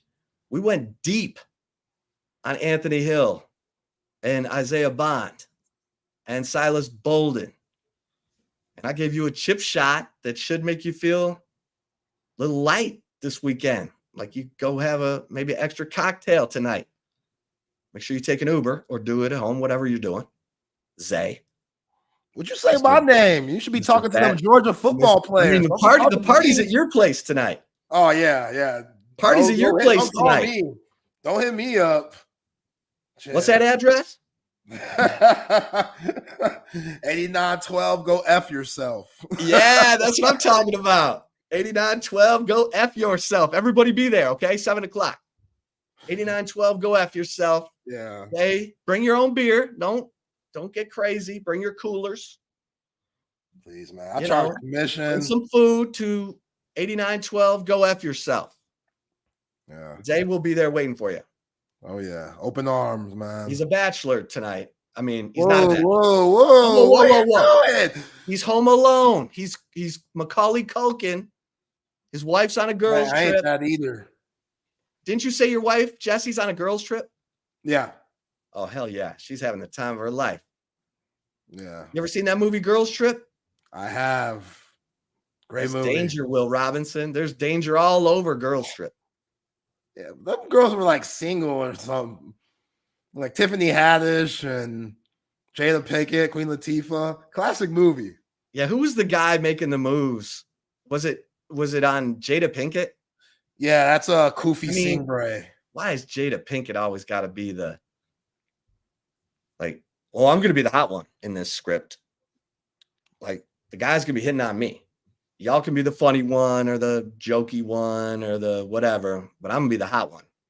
I mean, she is married to Will Smith, so no, I'm not gay, but I don't think she did bad, you know. All right, we'll save ourselves and bring in the guys from SEC Unfiltered. Chris and slow news day, boys. Yeah, wow. What are you talking about, Willis? I'm gonna need you to do me a favor. Which one of you guys is controlling the ship right now, Zay or Chip? Which one of you is technical director? Joint effort. This is a collaboration. We're on the rowing team. Yeah, we got to row together. Chris absolutely does not trust me to work together in that way. So one of you put up that last comment from Daryl G on the screen if you can. Daryl G. Oh, Daryl G. There you go. That was the one. There you go. Oh, there it is. When Jerry passed away, Steven needs to undo the Jimmy Johnson curse and hire him as GM. All right. I'm bringing this up because as a Panthers fan, Chip, I recognize my own. Brother, that was some peak loser ass talk from you earlier with this whole, what's wrong with Jerry Jones as a small pecker can't hire a GM? He's 81. He's 80 fucking 1. That's what's wrong with Jerry Jones. He should have been dead 7 years ago. That's what's wrong with Jerry Jones. Loser ass franchise. In fact, loser ass fucking division. Let me tell a message from all of us around the rest of the country. The NFC South is full of 4 pansy ass do nothing franchises that get jammed down our throat at every turn, except for Jalen Hurts, who is a saint, and I will not hear a word cross about it. Cowboys, Eagles, Giants, Commanders, the rest of the country does not give a shit about your 9-8 asses. That is tough. The NFC East has had better days. Like when Nick Foles was there, baby. Nick Foles, best Super Bowl MVP performance ever. Right. I challenge someone to bring me a Super Bowl MVP performance better than Nick Foles, who stared down Tom Brady when Tom Brady set the Super Bowl record with 500+ passing yards. And Foles had to lead a last-second drive, converted 4th down to Zach Ertz on that drive, and had Philly special. Correct me if I'm wrong. Jimmy Johnson also 81, right? Weren't they classmates? Yeah, they're both 80. Yeah, so when Jimmy's dead, or when Jerry's dead, guess where Jimmy's going to be? Probably dead too. Is that who you want as your GM? Yeah, but his hair will live on, baby. You think that? If they put him in one of those Pope glass caskets in the bottom of the Vatican, will be around forever and ever. 100 years from now, Jimmy Johnson's hair would still be looking sweet. All right, fellas. All right, boys. Hey, have a great weekend. Yeah, fellas. See you Monday. Yep. Chris, everything good? Appreciate y'all. Yeah, Dimitri, what's up? Yeah, I'm doing great. I'm doing great. Yeah. Listen, I understand I am talking to far more Cowboys fans than anything else. I do want to reiterate. I say that as a Panthers fan, and I recognize my own. That was a lot of passion. That was a lot of passion by you. That was. It bothers me, and I know we're going to dive into more college football here in a second, but it bothers me how much these bad teams get jammed down our throat because they were in the right room at the right time. It is not unlike what I've said for years about Ole Miss and Mississippi State. You were in the right place at the right time. If we redid this whole thing now, nobody would be bending over backwards to get the University of Mississippi in a power conference. That's very true. Guys, again, this is SEC Unfiltered, as y'all know by now. He's Dimitri Avanis. I'm Chris Phillips. Again, we're live right here every single day, 4 to 5 p.m. Eastern, 3 to 4 Central, 2 to 3 Mountain as well. And again, Dimitri, appreciate you taking the time. I mean, happy Friday to everyone. Indeed. In just a couple of short weeks, we will have kickoff. We're just around the corner.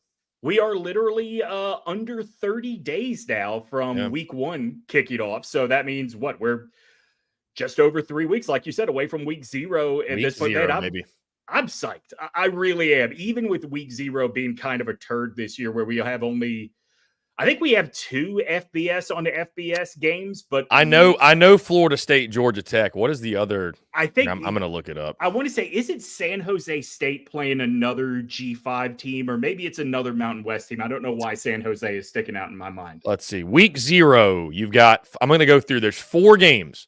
Florida State, Georgia Tech at noon on ESPN. Montana State and New Mexico at 4 o'clock on FS1. Throw out the records. SMU, Nevada. That's the one I was thinking. Yeah, SMU, and this is at Nevada. 8 o'clock on CBS Sports Network. It's that fantastic channel. And the final game of the night for the final game of the night. The real sickos. Hawaii hosting Delaware State at midnight, and there's not even TV listed. So good luck finding that. Delaware. Oh, I can tell you what it is. You've got to download something called the Team One app to stream it. You're not going to find it anywhere on regular television. Delaware State, I think, is routinely one of the most underfunded programs in FCS. But man, they put that money together to get to Hawaii, didn't they? They did. They said we're going to make that trip happen. That's right. Other than that, Dimitri, today I've just been I guess I just depressed Vanderbilt fans even more so than they are when I mean, listen, the fact that I took 20 minutes of my time and made a Vanderbilt game by game prediction video is I pat myself on the back every time I make a Vandy piece of content because it shows how committed we are to the craft. But yeah, I got Vandy going 3-9, 0-8 in the conference, and I just dropped that graphic. And you know what's funny is you would not think this. Vanderbilt's actually got a pretty active, small pocket, but an active small pocket of fans on Twitter, at least. So yeah, I mean, credit to them. The few Vandy fans I know all have a second team because it's defeating to root for Vandy and only Vandy, right? But they really ride for Vandy because they have seen what is possible there. Now, granted, totally different SEC landscape. I mean, we're talking pre-A&M and Mizzou when James Franklin had them winning 9 games, but they have seen it's not absurd to think this could be a bowl caliber program, if not year in and year out, at least every other year. So I think especially the last, this is Clark Lee's 3rd year? 4th. So going to 4th season. Yeah. All right. So then the last 5 years, because Derek Mason, really sort of plummeted in that last year, they've just been left wanting and wanting and wanting. And at this point, it's not even a bowl game. They just want a reason to keep hoping. And I think they are really on the verge this year. Yeah.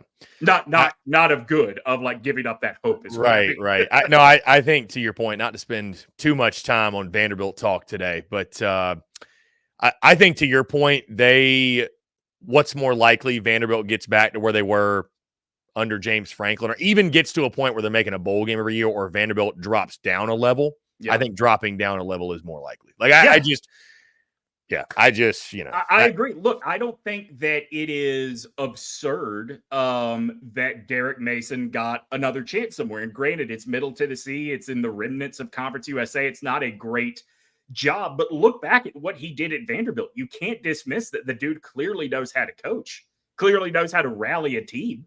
Mm-hmm. By the way, Dimitri, I'm telling you this because I figured you'd tell me this. Is your mic on? Oh, is it not? I think I'm hearing you through the Mac. Okay, hang on. I think. What a friend you are. Yeah.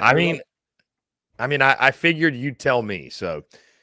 Oh, you know what would help if I plugged the mic in? I was like, he still sounds really good and crisp, but not like normal. Yeah. Hang on. What's there? You go. Yeah. Wait. It went out. Where is it? Stand by. There we are. There we are. Okay. Cool. Yes. Yeah. So different level of crisp there. Again, from a friend to a friend. It's anyways. So let's dive into it again. We got a lot to get into, Dimitri. Obviously, we're counting down the days to kick off. So we're in the final home stretch of pulling topics out of our rear end and just finding different things to talk about. It's interesting, right? Because as soon as we get to this point in time when there are actually things happening, every SEC team is in camp right now. I think every team across the country now is in camp. There's actual football going on. This is when less actual news comes out because those coaches, those SIDs, they have that shit locked down tight. As I was looking for news today, do you know what? I don't know if you would call this the number one story, but do you know what kept popping up on every news site? The Kentucky sanctions or whatever?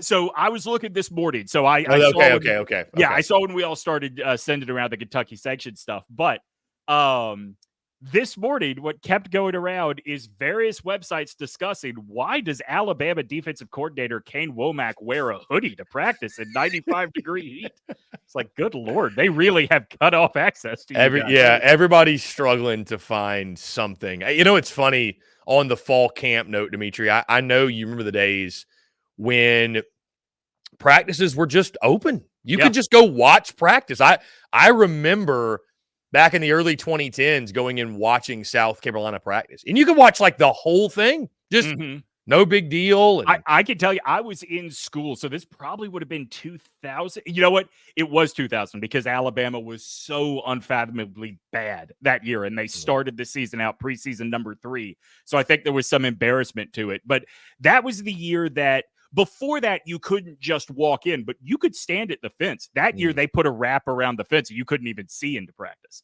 Really? And I think it's been that way from then on out. And it's funny, I thought about this only after I had sent you the rundown, but I saw this story, or not a story, I got an email. About a year ago or beginning of this year, I had an uncle pass away.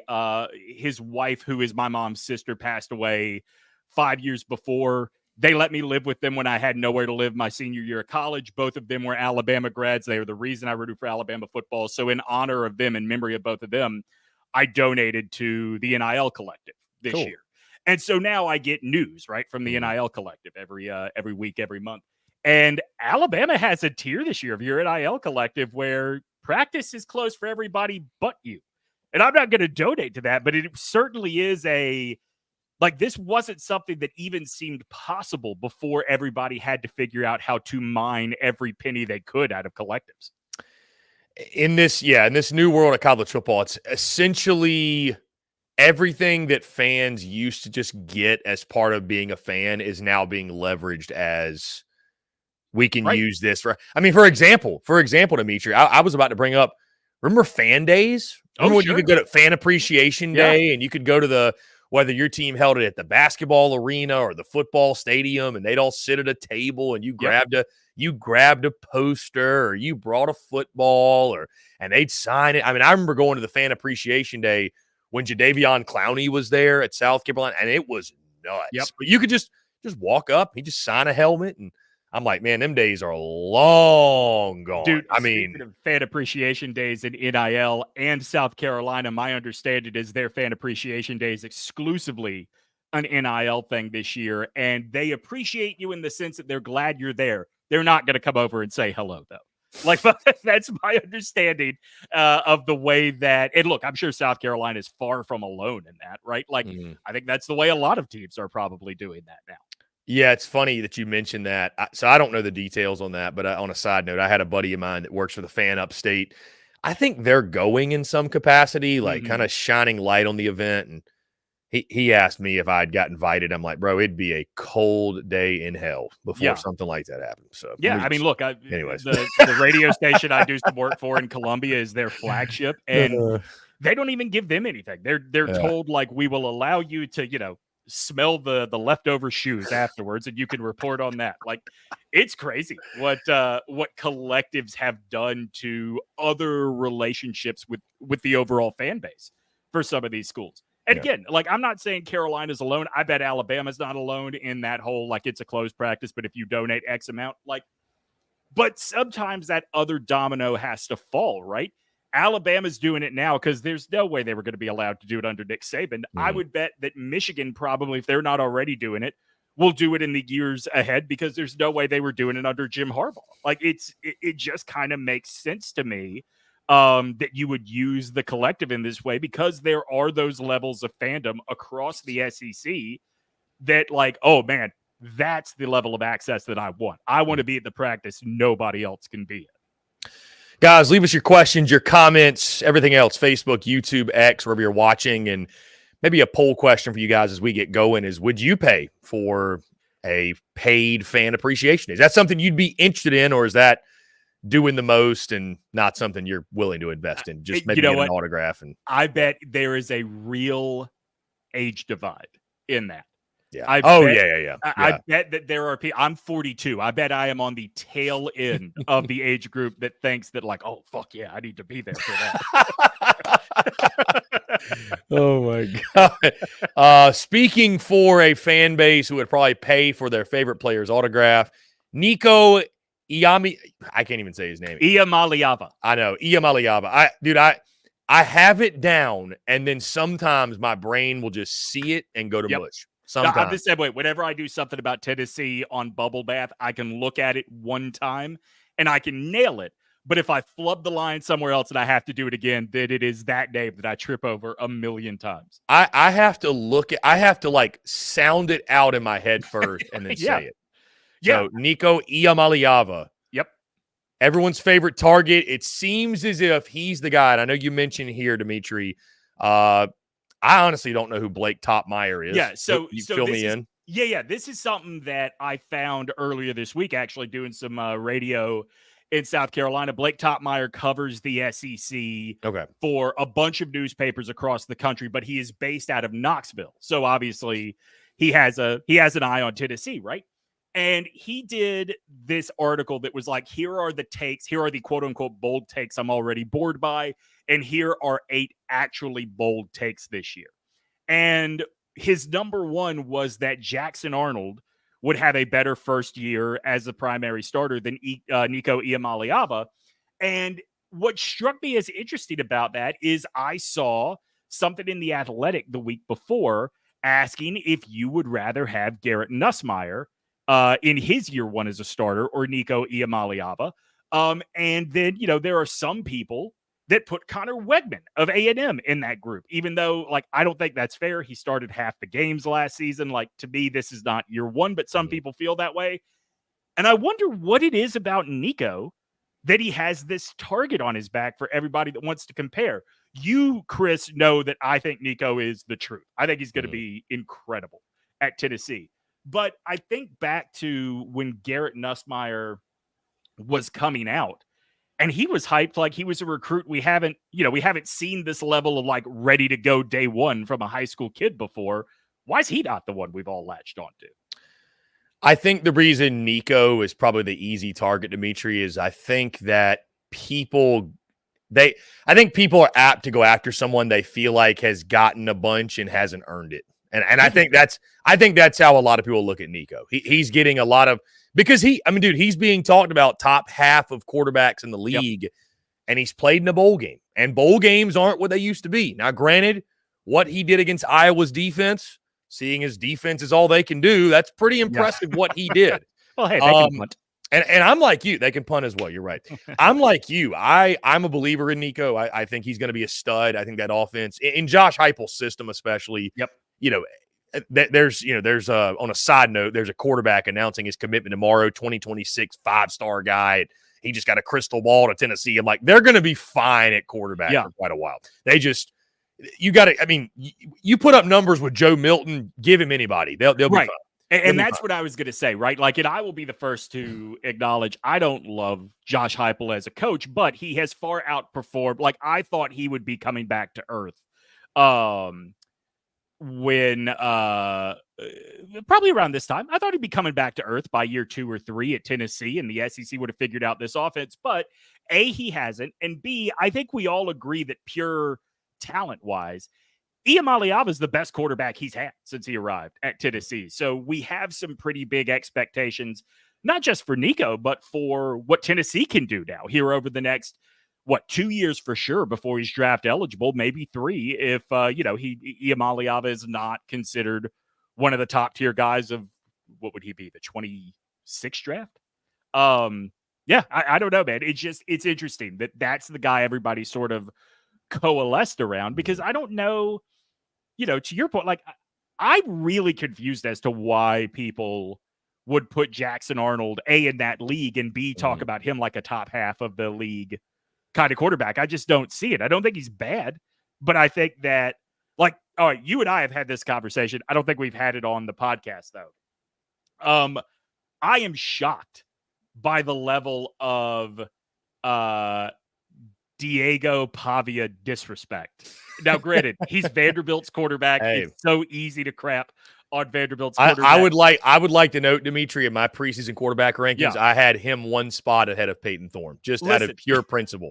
Yes, that's and I had Peyton Thorne dead last for what it's worth. That's accurate. But remember, there is only one quarterback in the SEC this year that last year completed a pass with his helmet on backwards, and that man's name was Diego Pavia. Now, granted, he was playing for New Mexico State, but I think, and I say this as a joke, but it's really interesting to me. There are dudes, and Diego's a good example.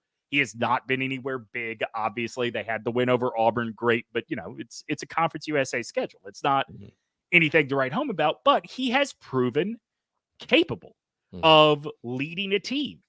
Jackson Arnold hasn't. Nico Iamaleava hasn't. Frankly, Garrett Nussmeier hasn't. So why is a guy like that not getting the benefit of the doubt of these guys who have only played a bowl game at this point? Yeah, I think Nico's living proof, Dimitri, that the hype matters in regards sure. to, I mean, 5-star guy. He's the $8 million quarterback, NIL, blah, blah, blah, whatever. Supremely talented. I think, too, compared I hadn't even thought about that. Like, where would Jaden Rashada be on this list if he had stayed at Florida? That's a good question. That's a really good question. Yeah. What kind of hype are we talking about then? Yeah, I mean, Nico Iamaleava, I think he's going to be a stud this year. I do. Again, back to the Jackson Arnold point, I think what's interesting is that he didn't have nearly as good a bowl game, Dimitri. Gunslinger, I mean, there was some really, really good in that bowl game against Arizona. There was some not so great. I mean, he's willing to throw it into coverage. But I think also, too, what matters is the talent around him. In regards, specifically the offensive line. I've said before, Dimitri, I think Oklahoma's offensive line could be one of the most important position groups in the SEC this year, because if somehow, some way they figure it out, I think Oklahoma's basically got everything else. Like, they've got an elite wide receiver core. Gavin Sawchuk, I think, is good enough at running back, which I want to bring that up in a second, by the way, the running back position specifically. Gavin Sawchuk, I think, is good enough at running back. And I think defensively, I mean, they all say this is going to be the best defense Oklahoma's had in, over a decade or something. I mean, if that offensive line comes together, I think Jackson Arnold, I think Nico probably has a higher floor, but I think their ceilings are comparable. Like Jackson Arnold's a stud. He's got all the tools. So it's interesting you bring up the offensive line and the defense for Oklahoma. And granted, we are talking about them needing to do two different things, right? The defense just needs to show up. The offensive line has to show you that those problems are in the past. But you are talking about two units on the same team who the bar could not be in different places, right? I think there are plenty of programs around the country that would kill for Oklahoma's line right now. But for so long, especially on the interior, they were the standard of not just the Big 12, of college football. And that's just over. It's weird to think about the same way. I think it's weird to think about LSU having a bad defense. Right. It's weird to think about Oklahoma having a bad offensive line. It's just, it's strange. Yeah. And I mean, look, even last year or even this past year, bad offensive line, or, not to Oklahoma standards, still put Tyler Guyton in the first round. Right. So, like, it's not like there is a lack of talent there. There is just I think just the level of coaching has fallen off. Maybe it's a level of execution too. But, with defenses being the best one at Oklahoma in a decade, I mean, okay. That's directly from our buddy Tyler McComas, by the way. And listen, Let me give credit. Trust me, I have had plenty of conversations with Tyler where I have to remind him when he is talking about, and I'm talking about years ago, when he's talking about national championship expectations, that I have to remind him, you gave up 75 points this week. Like, that can't exist on a championship team. So my point is, like, I think it's great to hear that they are optimistic about that defense. That is what Brent Venables was there to do. But the best defense in a decade doesn't have to be that good at Oklahoma, really. That's a very good point. It's funny, on a side note, you and I both love Tyler, by the way. And I'm sure many Texas fans tune in here. Again, you can't hate somebody without caring about them. So I'm sure y'all know who Tyler McComas is. Thinking about it, I feel like Tyler is a great representation of the Oklahoma fan base, because he's such a spark plug, and all those OU folks I've interacted with, they are like Energizer Bunny. Like, if you talk about Oklahoma, like, they're like, we are ready to throw down. Like, Tyler's got that energy. Like, I've told Tyler this before, because Tyler's not just an Oklahoma fan; he is a native of Oklahoma. Has only ever lived in Oklahoma, and I first told him this in relation to. I guess Kevin Durant, even though we didn't know each other when Durant was a member of the Thunder. But then this came up again when Lincoln Riley left. Dude, people that have never left Oklahoma cannot fathom that everyone else does not want to live in Oklahoma forever. And it's like the defining nature of their fan base. Yeah, it's funny. I've never been to Oklahoma, and that will change this season. I had somebody tell me one time they did like a cross-country road trip and drove through Oklahoma, and they were like, that was the state where I thought about ending it all. Not to get too dark, but they were like, it was the worst state to drive in. So I've heard from multiple people that like that exact same thing. It's a terrible state to drive in. You get to Tulsa, and Tulsa, at least because of the river running through it, just looks kind of cool and different compared to what you have seen the last few hours you've been in Oklahoma. But the second you leave the Tulsa city limits, it's right back to, is there anybody else here right now? Am I the only person in this state? Mm-hmm. Going back to the other quarterbacks, Dimitri, you listed, Garrett Nussmeier, it's interesting how, a guy like Garrett Nussmeier, I question this year, like his consistency, right? Yeah. I think he's been a little turnover happy at times. I often think that part of the hype around Nussmeier coming out is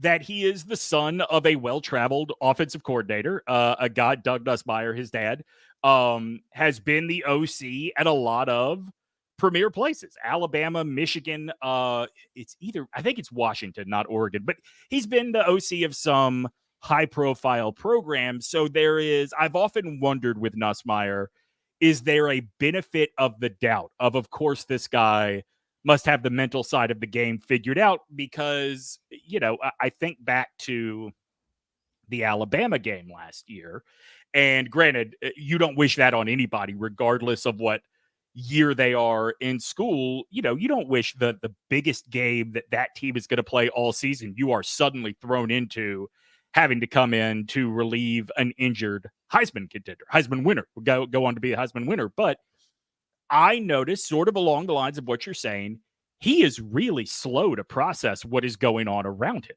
Mm.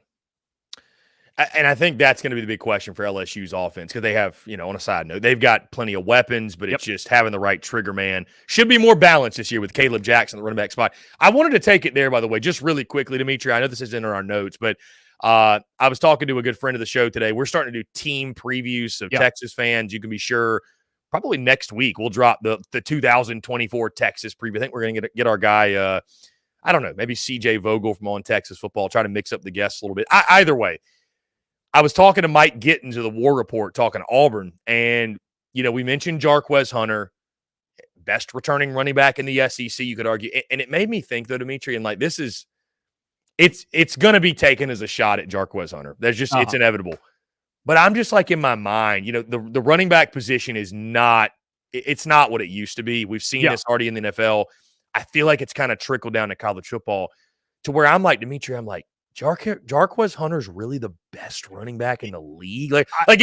I'm like, is the running back position doesn't feel great anymore. I think what I mean? The Jarquez Hunter is interesting because he is what is so rare, and I think what detracts from how great we perceive these running backs as being is there are not a lot of teams that are pointing to one guy and saying that's the bell cow anymore.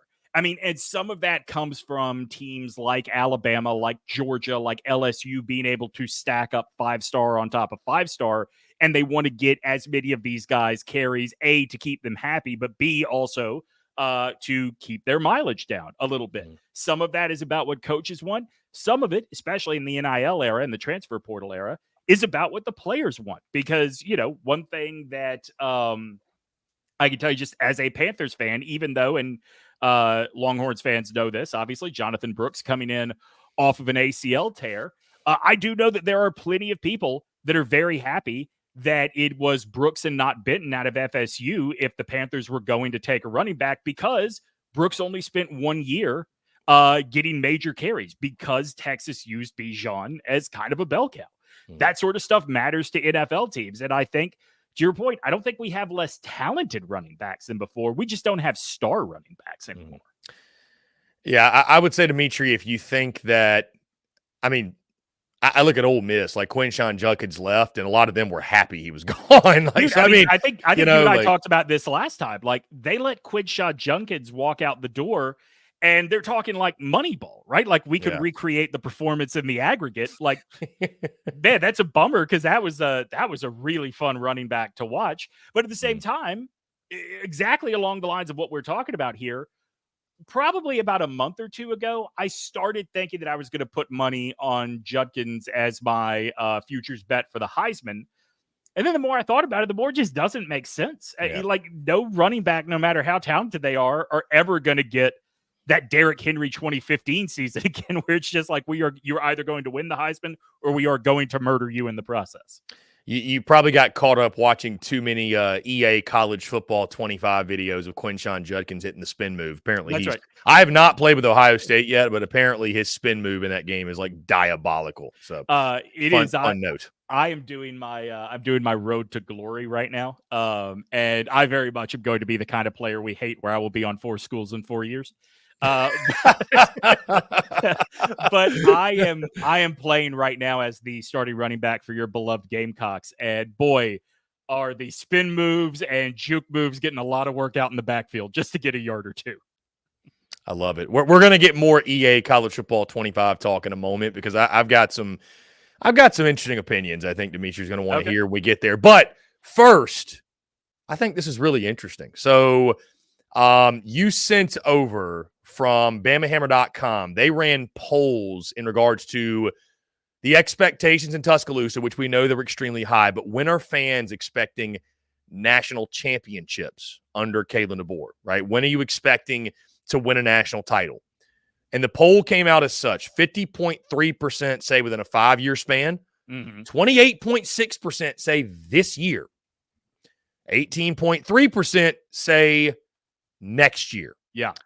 Dimitri, what was your initial reaction to those poll results? 29% are saying this year win a national title. Yeah. So honestly, the first thing that caught my eye was, over half of the people are showing reasonable patience. Like, Alabama has enough talent that if it's beyond 5 years, the problem is DeBoer or his coaching staff or something like that, right? The problem is not who is on the roster. However, close to 30% saying this year, the year after the best coach in history, walked away like, on brand for my people.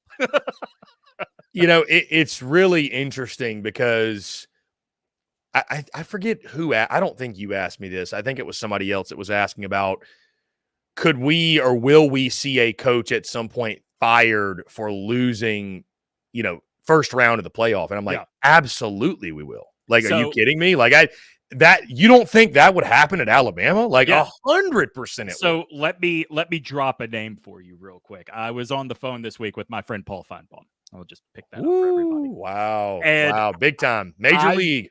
I made the joke to Feinbaum that, you know what?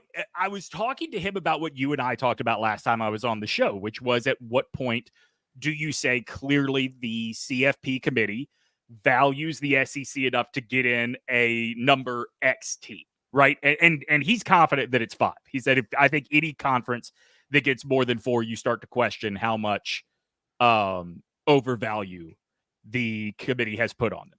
And I sort of made the argument that, it's really tough for me not to see just 3 teams out of the Big Ten. And I said Ohio State, Oregon, and he cut me off and said Michigan. And I said, no, Penn State. And Paul said, I'm just not a James Franklin believer. And I said, Paul, if James Franklin does not get into the playoffs, who will be fired when they lose a home playoff game? Like, that's absolutely going to happen. At some point, James Franklin seems like the obvious guy to be the first ever to lose a home playoff game. But no, you're not crazy at all for thinking that could happen. Like, if you are... And Penn State's a really good example. Maybe in a year or two, Ole Miss would be in this spot as well. If you were always knocking on the door of the 4-team playoff and the playoff expands and the best you can do is just get in, did you really get any better? On that note, I'm curious what Ole Miss is going to be after this year. I'm very intrigued. But to your point, I mean, this Ole Miss team this year, I don't think just getting in the playoffs good enough. Not for what you added. I mean, I think which, by the way, Dimitri, I don't think you and I discussed this, but my predictions for the season, I've got an ultimate chaos scenario. It's probably not going to happen, but I've got 7 teams winning 10 or more games. And I you when you were still working on it, you were only at 5, having won. I mean, well, I would say this. I'll say this. Even if it's 5, and let's say only 4 SEC teams make the playoff, which is very realistic. I mean, absolutely. I think there's a real path to Ole Miss getting left out. Like, I think if they go 10-2, it better not be the wrong 2. If they go 10-2 and lose to LSU and Georgia, they better hope like Oklahoma was really good or Kentucky. I'm just with their schedule, you're going to struggle to find like a signature win if they don't win. You know what I mean? Like, their schedule's just so soft. It's so soft. It's insane. I think Missouri is the more egregious of the two schedules. Like, literally, if they don't beat Alabama, they've not made a single statement all year, even if they go 11-1 with that week schedule. No, I agree with you. I think that we're going to learn a lot about the way, and it's not just the SEC, because you could put everything we're saying on the Big Ten as well. And we're going to learn a lot about, the College Football Playoff Committee refers to the Big Ten, the SEC, the ACC, and the Big 12 as the Big Four. But does the committee even actually view this as a Big Two? We'll learn a lot based on how many teams from each conference go in this year. Yeah, it's new for us all. That's what's interesting. And obviously it's because look, I'll hammer home what I've been saying all along. I think Miami is good enough that they could be a team that does not win the conference, and I could still see them in contention for a 10 or 11 seed. I think that the winner of the Big 12 is probably going to be the only Big 12 team in. Yeah.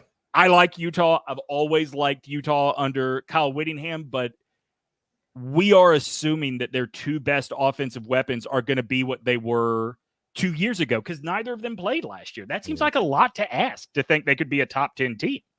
Yeah, I think Big 12 is probably a one bid league. To your point, it's just I was thinking it's funny that it's so stupid because we're talking about how's the committee going to think in a 12-team playoff, and we're literally going to have a 12-team playoff for 1 year, and then it's going to go to 14. It's like, what is even the point? Like, I don't know. It's silly.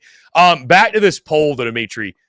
So, again, the three options were within 5 years, this year, or next year in regards to when do you expect Kalen DeBoer and Alabama to win a title? Where would you have voted? I would have voted within 5 because I think 2026 is – I mean, look, the last three Alabama coaches to win national titles, Bear Bryant, Gene Stallings, Nick Saban, they all did it in year 3. Year 3 seems to be that magic year now in college football where if you are an elite coach, that's the year you go out and prove it. What is really interesting to me, Tyler, Jesus Christ, I'm sorry, Chris. You're good. Is that I wonder what the Venn diagram looks like of people that voted with the confidence of that 28.6% that said this year, and also the people that lost their minds with the 2 decommits flipping to Auburn this weekend. Like, there is so much, for lack of a better word, there's so much algebra that goes into figuring out how strong a football team actually is. If you think this team has the talent and the coaching staff to win this year, which is not absurd, I just don't think it's going to happen. You cannot be so foolish to think 2 kids in 1 recruiting class flipping means Kalen DeBoer is doing a terrible job out there. You know, I would say within 5 years as well, Dimitri, but I tell you, it feels crazy to think we could be, hey, it's year 4 of Kalen DeBoer and Alabama still hasn't won. It's like, okay, we're only getting further away from, I have from reading all of these season previews, talking to some people that I trust a lot, I am way more optimistic for this year than I was when they first hired DeBoer. Like, I think he's going to be great. I just thought that it would make a lot of sense for this to be an 8-4 kind of team in his first year, but I don't think that's the case anymore. I believe they are going to be capable this year and next year. They're going to be capable of winning a title. I just don't think it's going to happen. I think that with what Sark has built at Texas, with what seems to be built at Ohio State, Oregon, Georgia, like, it's crowded at the top, man. It's crowded at the top for a new guy in a new situation. What do you think's been the biggest reason for the change in mentality around Bama? Because you're not the only one, Dimitri, that I've seen. It's almost like there was this immediate freak out. The GOAT is gone, right? There was this immediate, like, Bama's going to fall off a cliff. And they did some things in the portal, obviously. So, like, I'm answering my own question a little bit. But, my good friend Brad Crawford, guy you know and friends with. And, I mean, Brad was a guy that I remember 4 or 5 months ago, he was saying, Alabama, not in my college ball playoff. And it was like 2 months later, and he drops a projection. I'm like, didn't you say? Yeah. He's like, well, I've come around. A lot of people, it seems like, have come around on Bama. Have you noticed that? Yeah, I think that the initial I don't want to say freak out because I don't know anybody that thought they got the wrong guy. I think it just didn't go the way we thought it was going to go because Nick Saban walks away. It just makes all the sense in the world, right? Kirby's not going to come back, but Kirby's top protege was Dan Lanning, who was a GA for Alabama. Everybody now leaves Oregon for a job in the Southeast, it seems like. Like, it just seemed like all the dots connected perfectly. And when it wasn't Dan Lanning, I think there was going to be concern no matter who it was after it wasn't Dan. I would have loved for Sark to come home. I'm not a fool. I never thought that was really going to happen, but I was shocked that it was DeBoer. I think he's going to be good. I think the fact that he showed you immediately he has a plan for recruiting and rebuilding what in the roster went away was all really good. I think you can't get past a lot of people. Can't get past losing both Caleb Downs and Julian Sayin. Like, Downs might be the best player ever to go into the portal. Sayin was supposed to be what made everybody breathe a sigh of relief after Milroe was gone. And now we're not quite sure what the future holds at quarterback. And I mean, you know this, Chris, like, how you feel about your quarterback really kind of defines how you feel about your program overall for a lot of fans. You mentioned the flips, by the way, before we get off of this. You mentioned the flips in recruiting. Do you have Auburn friends, Dimitri? Yeah. I mean, I keep them at an arm's length, but I do have Auburn friends. I was just curious. Have you started to feel some of the Auburn shit talk? Because again, I mentioned I talked to Mike Gittins, the War Report, and he very much so made it a point to bring up the flips and the way they're dominating the in-state recruiting. Yeah, I have had friends that will send me, hey, what are you going to do the bubble bath about how bad Caleb DeBoer is at in-state recruiting? And I remind them, that's actually hilarious. Well, so I remind by the way, side note, I don't know if you saw my comment today, but the robe toss really sent me today. The robe toss sent me. Thank you. Sometimes I have to add another element to that intro, and I thought it got me. I was like, ooh. I remind them that even with Saban at Alabama, Auburn was out recruiting Alabama in Alabama because we could go wherever we wanted to get talent. We weren't limited to the state the way Hugh Freeze is right now. I think that Hugh Freeze is a really good recruiter, and I think that we don't know yet what DeBoer is in state, right? You've got a good old Southern boy who was there a year ahead of DeBoer, recruited against a guy who I guarantee you he is telling moms and dads, do you want your son to go play for a man with Seattle values? Like, I guarantee you right now that shit's working. So I'm not super worried about it.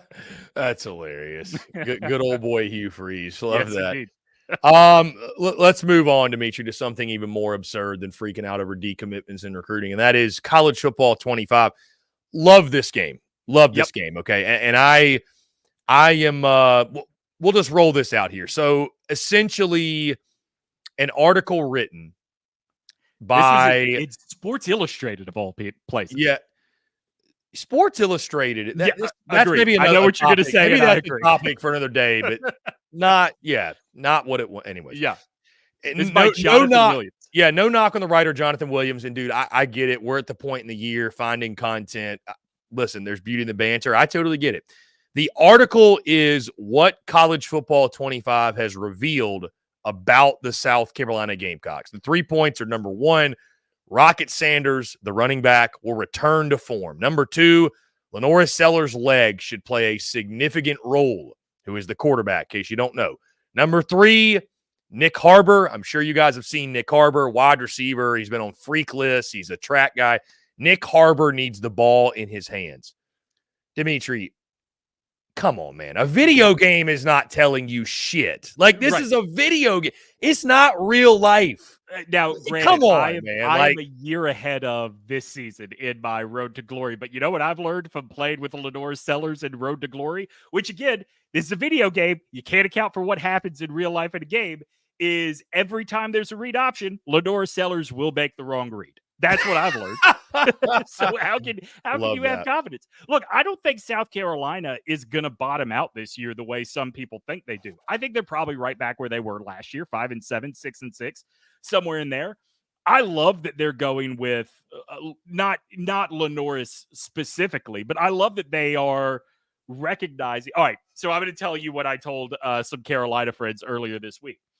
I've got a 15-year-old daughter, or a daughter that will be 15 in a few weeks. Just finished middle school, about to go into high school. This is the peak period of life where you are paranoid that everybody's making fun of you all the time, right? I've been trying to figure out how to tell her that you have no idea how freeing it is when you realize that no one gives a shit about you. And I think there is some of that going on with Shane Beamer right now. Like, nobody cares or has expectations for Carolina. I like that they are going out and saying, let's give this kid a year to grow, rather than go fishing for someone in the portal that is the difference between 5-7 and 6-6 probably.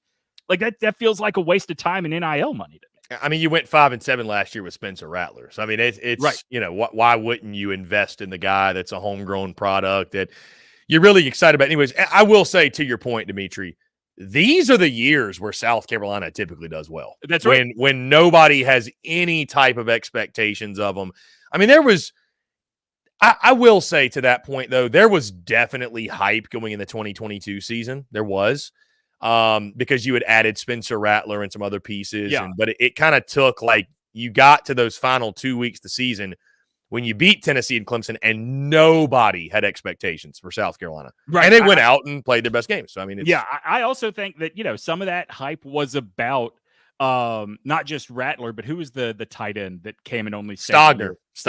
Yeah. I mean, it was about, Shane Beamer might really be a player's guy that people want to come play for. Like, I'm with you.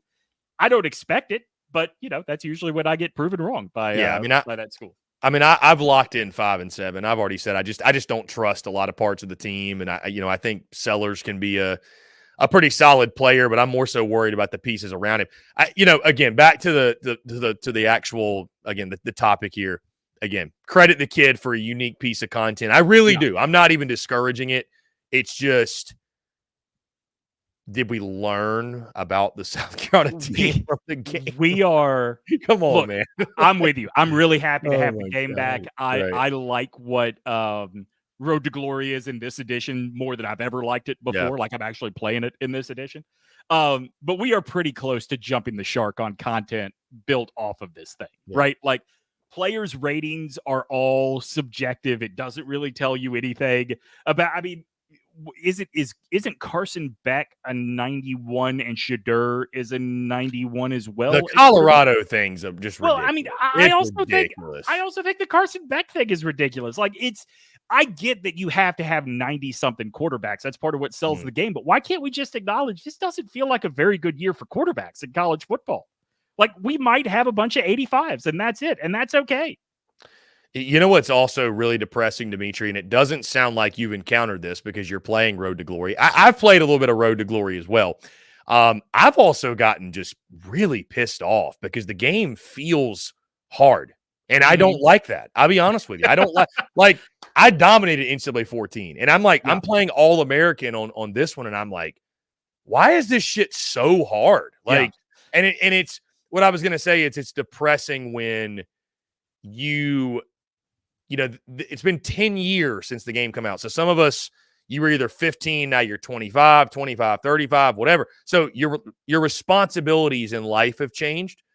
There's nothing more depressing than when you're so excited you get the game and it's been a few weeks and you realize I don't have nearly the time I had to play. Not only just nearly don't. the time. Or the care. Well, but also, like, I haven't been playing. Like, I was probably like you.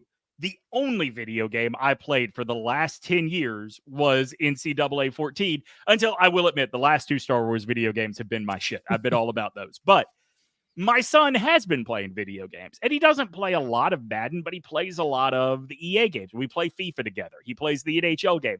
So he was prepared for the minutia of what the stick does. And you can't just throw the ball. You got to lead the receiver to a certain point. And so, like, I've gotten smoked by my son both times we played. And I've just, like, decided, like, I'm never going online to play this shit. I don't need that in my life. I play video games to relax, not to have little 12-year-old racists shout at me while we're playing online. Yeah, I don't know, Dimitri, if I'm sure you can relate with this, but I've also gotten to an interesting point in life where it's like, I can still sit down and watch sports and enjoy it. I can still sit down and like cut the brain off and play some EA, or what's really soothing to play is PGA Tour 2K. That's I'll just play 18 holes, takes about 30 minutes. Really nice.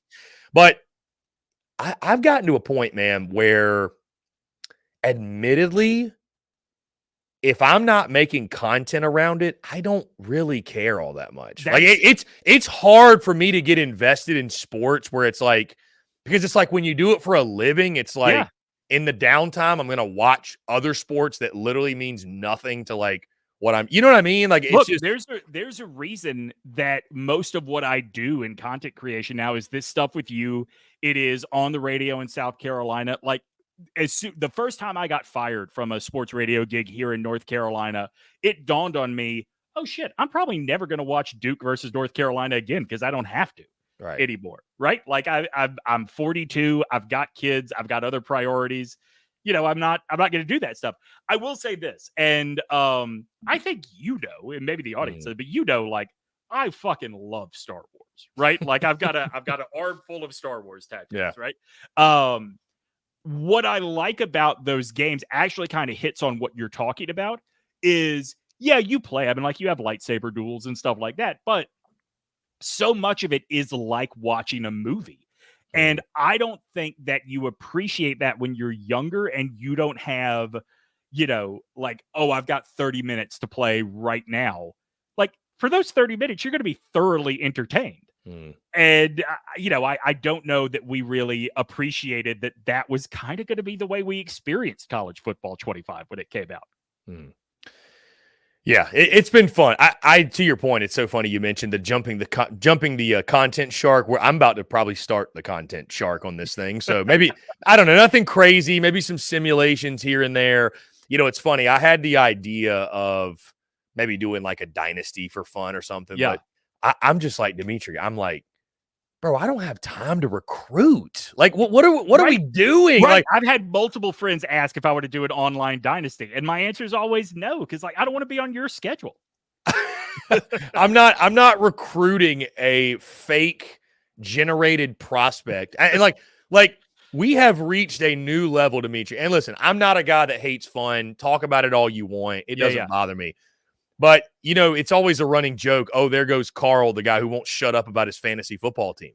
Like, dude, this is like the next level. Like, Can you imagine going out to the bar or you're hanging out and your buddy wants to start bragging to you about, man, I just signed the #1 recruiting class in the country. It's like, oh, yeah, who do you work for? It's like, no, in my online dynasty. What are you talking about? How single are you, man? While I totally agree with everything you're saying, I would be lying if I have not been sitting on my toilet in the morning giving imaginary press conferences about the state of our of our recruiting battle. That should be in next year's game, that you have to address the media and you have like a response thing, like kind of like NBA 2K did. Like, how do you want to be the funny coach? Do you want to be the serious coach? Do you want to be? I've been saying since it was confirmed that it was coming back, I've been saying they should follow the NBA 2K model of give me a story mode in this thing. I would absolutely be locked into that bad boy. Probably the funniest thing I've seen is there was a screenshot of the Road to Glory homepage. And if you're ineligible, it says like ineligible, right? Because your grades can drop to a point. Somebody screenshotted that and photoshopped it, obviously, but it said ineligible. And it said, you have been kicked off the team for bringing a gun to 650 Lincoln. And that's it. And if you don't know what I'm talking about, 650 Lincoln is the apartment complex where the football players live at South Carolina. And the Gamecocks, like, this was probably like 8 months ago, had 3 guys literally dismissed for that exact thing. So I've seen the meme that is NCAA 26 is going to include a driving simulator if you are the coach of Georgia. God. All kinds of stuff. Oh my God. Dimitri, in closing, you had listed here the most egregious. Who's the most egregious conference legends the SEC could claim? Because and fill me in on this one, because I saw the graphic, but I did not really plug 2 and 2 together here. All right, so I am going to share this. I think you'll have to put it up on screen for me. Yep. The ACC tweeted out when Katie Ledecky won the 1500 meter freestyle. Oh, because they're not in the ACC yet. Right. Well, not only are they not in the ACC yet, I think technically and she never they are, competed in the but ACC. She never competed. Right.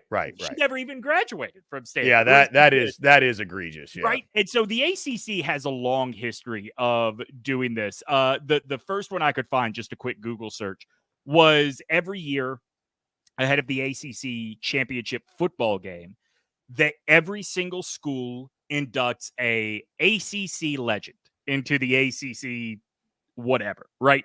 And this is just 2022. Here are some names that were inducted as ACC legends. Where was the first one that jumped out? Oh, Darrelle Revis at Pitt, who played at Pitt in the Big East. Donovan McNabb at Syracuse, who played at Syracuse in the Big East. And my personal favorite, Michael Vick at Virginia Tech. Okay. So hold on, they're rolling these out as like, really? They are conference legends now. So that's hilarious. We are adding Texas and Oklahoma this year. What are the most egregious things that from Texas and Oklahoma history that the SEC could claim? I mean, any of those legends. I mean, Sure. I mean, if the SEC comes out here starts talking about Ricky Williams as an SEC legend, so you're thinking football. I think the most egregious thing they could do is come out and say SEC legend Roger Clemens. Yeah. Like, come on, man. Like, I know that he was not just one of the greatest pitchers in Major League history. He was one of the great college pitchers ever, too, and did it all for Texas. But correct me if I'm wrong, didn't they beat both Mississippi State and Alabama that year that they went to the College World Series and won with Clemens on the team? Mm-hmm. Yeah, I'm pretty sure. Yeah. I think they made a championship out of trashing SEC teams. But here's the big one for me. So we're getting Texas and Oklahoma this year. But if the ACC is claiming Katie Ledecky, who participated for a school associated with the conference when they weren't associated with the conference, what's to stop us from claiming Georgia Tech's Calvin Johnson as an SEC legend? I mean, he played for a school that at one point was an SEC school. That's a very good point. That's a very good point. Why don't we look backwards and claim all the best pieces of Georgia Tech, Tulane, and Swanee history? Yeah, I'm about to say, who's the best Swanee athlete? We can claim them as well. No, that's just a weird move. I don't know. That's a weird move. I mean, listen, I live in the absolute heartbeat of ACC country, and I tell my friends, I work with guys that have been covering this conference for years and years and years. Like, guys, it's already over. You just don't know it yet, right? Like, the heart stopped beating a long time ago. You just haven't fallen down yet. It's man, that they really, really want you to keep looking at them. And what is interesting is Georgia Tech and Clemson are behaving right now the way I would expect ACC schools to behave. And North Carolina and Miami are both trying to do it quietly because they know that everybody else is sort of looking at Florida State and Clemson and going, this is why we don't think you're very big time. You mentioned, but something else that stood out. You mentioned the Big East, by the way. RIP. Yeah. RIP the Big East. I don't know, man. I wish we could go back to just 5 Power 5 conferences and bring everybody back, move everybody back around. I'm not saying the SEC isn't better off with Texas. I'm just saying, I saw our friend JD Piquel mention, like, what's an absolute truth you believe about college football? And somebody mentioned that college football is better with regionality. I'm like, yeah, I mean, maybe it doesn't. Like, I think the SEC's done a good job of at least everybody's kind of in the same place. But dude, when you got, we're the only power conference that everything still touches. There's no break in the footprint. Like, you got to tip your hat to that a little. Yeah, I don't know if you saw the commercial that dropped today, the Big Ten commercial, the map, and I'm like, how did you go from California to freaking New Jersey, Michigan that quickly? Right. Like, there's more land than that. Yeah. Like, yeah. I mean, look, I've said this to you, I think, like, on the show before. I don't even think we know if 16 teams is going to work at the power conference level. I certainly don't think 18 teams is going to work. I think you're going to have to just get to that. We are in the Power 2 Super League era and just go straight to 24 and rethink the way you're doing college conferences. I think 18 is too big when you're talking about this many high-profile teams and this much money invested. Dimitri, one last thing before we get out of here. Our friend Jake Bayless comments and says, which non-Georgia team would you say is the next to win a natty? Well, he says non-Georgia. I was going to say it's not Georgia Tech, but that's in the state of Georgia. Right. Seriously, though, which non-Georgia team? It feels like he's setting you up to say Texas. So, well, I mean, I've been pretty clear that I think Texas and Ohio State are playing for the national championship this year. I do think Texas has as good of a shot as anybody, but man, have you looked at that Ohio State roster? They're loaded. If they don't win the national title, Alabama fans everywhere are going to point to that center and go, "We told you so. We told you so," because they're stacked everywhere else. Yeah.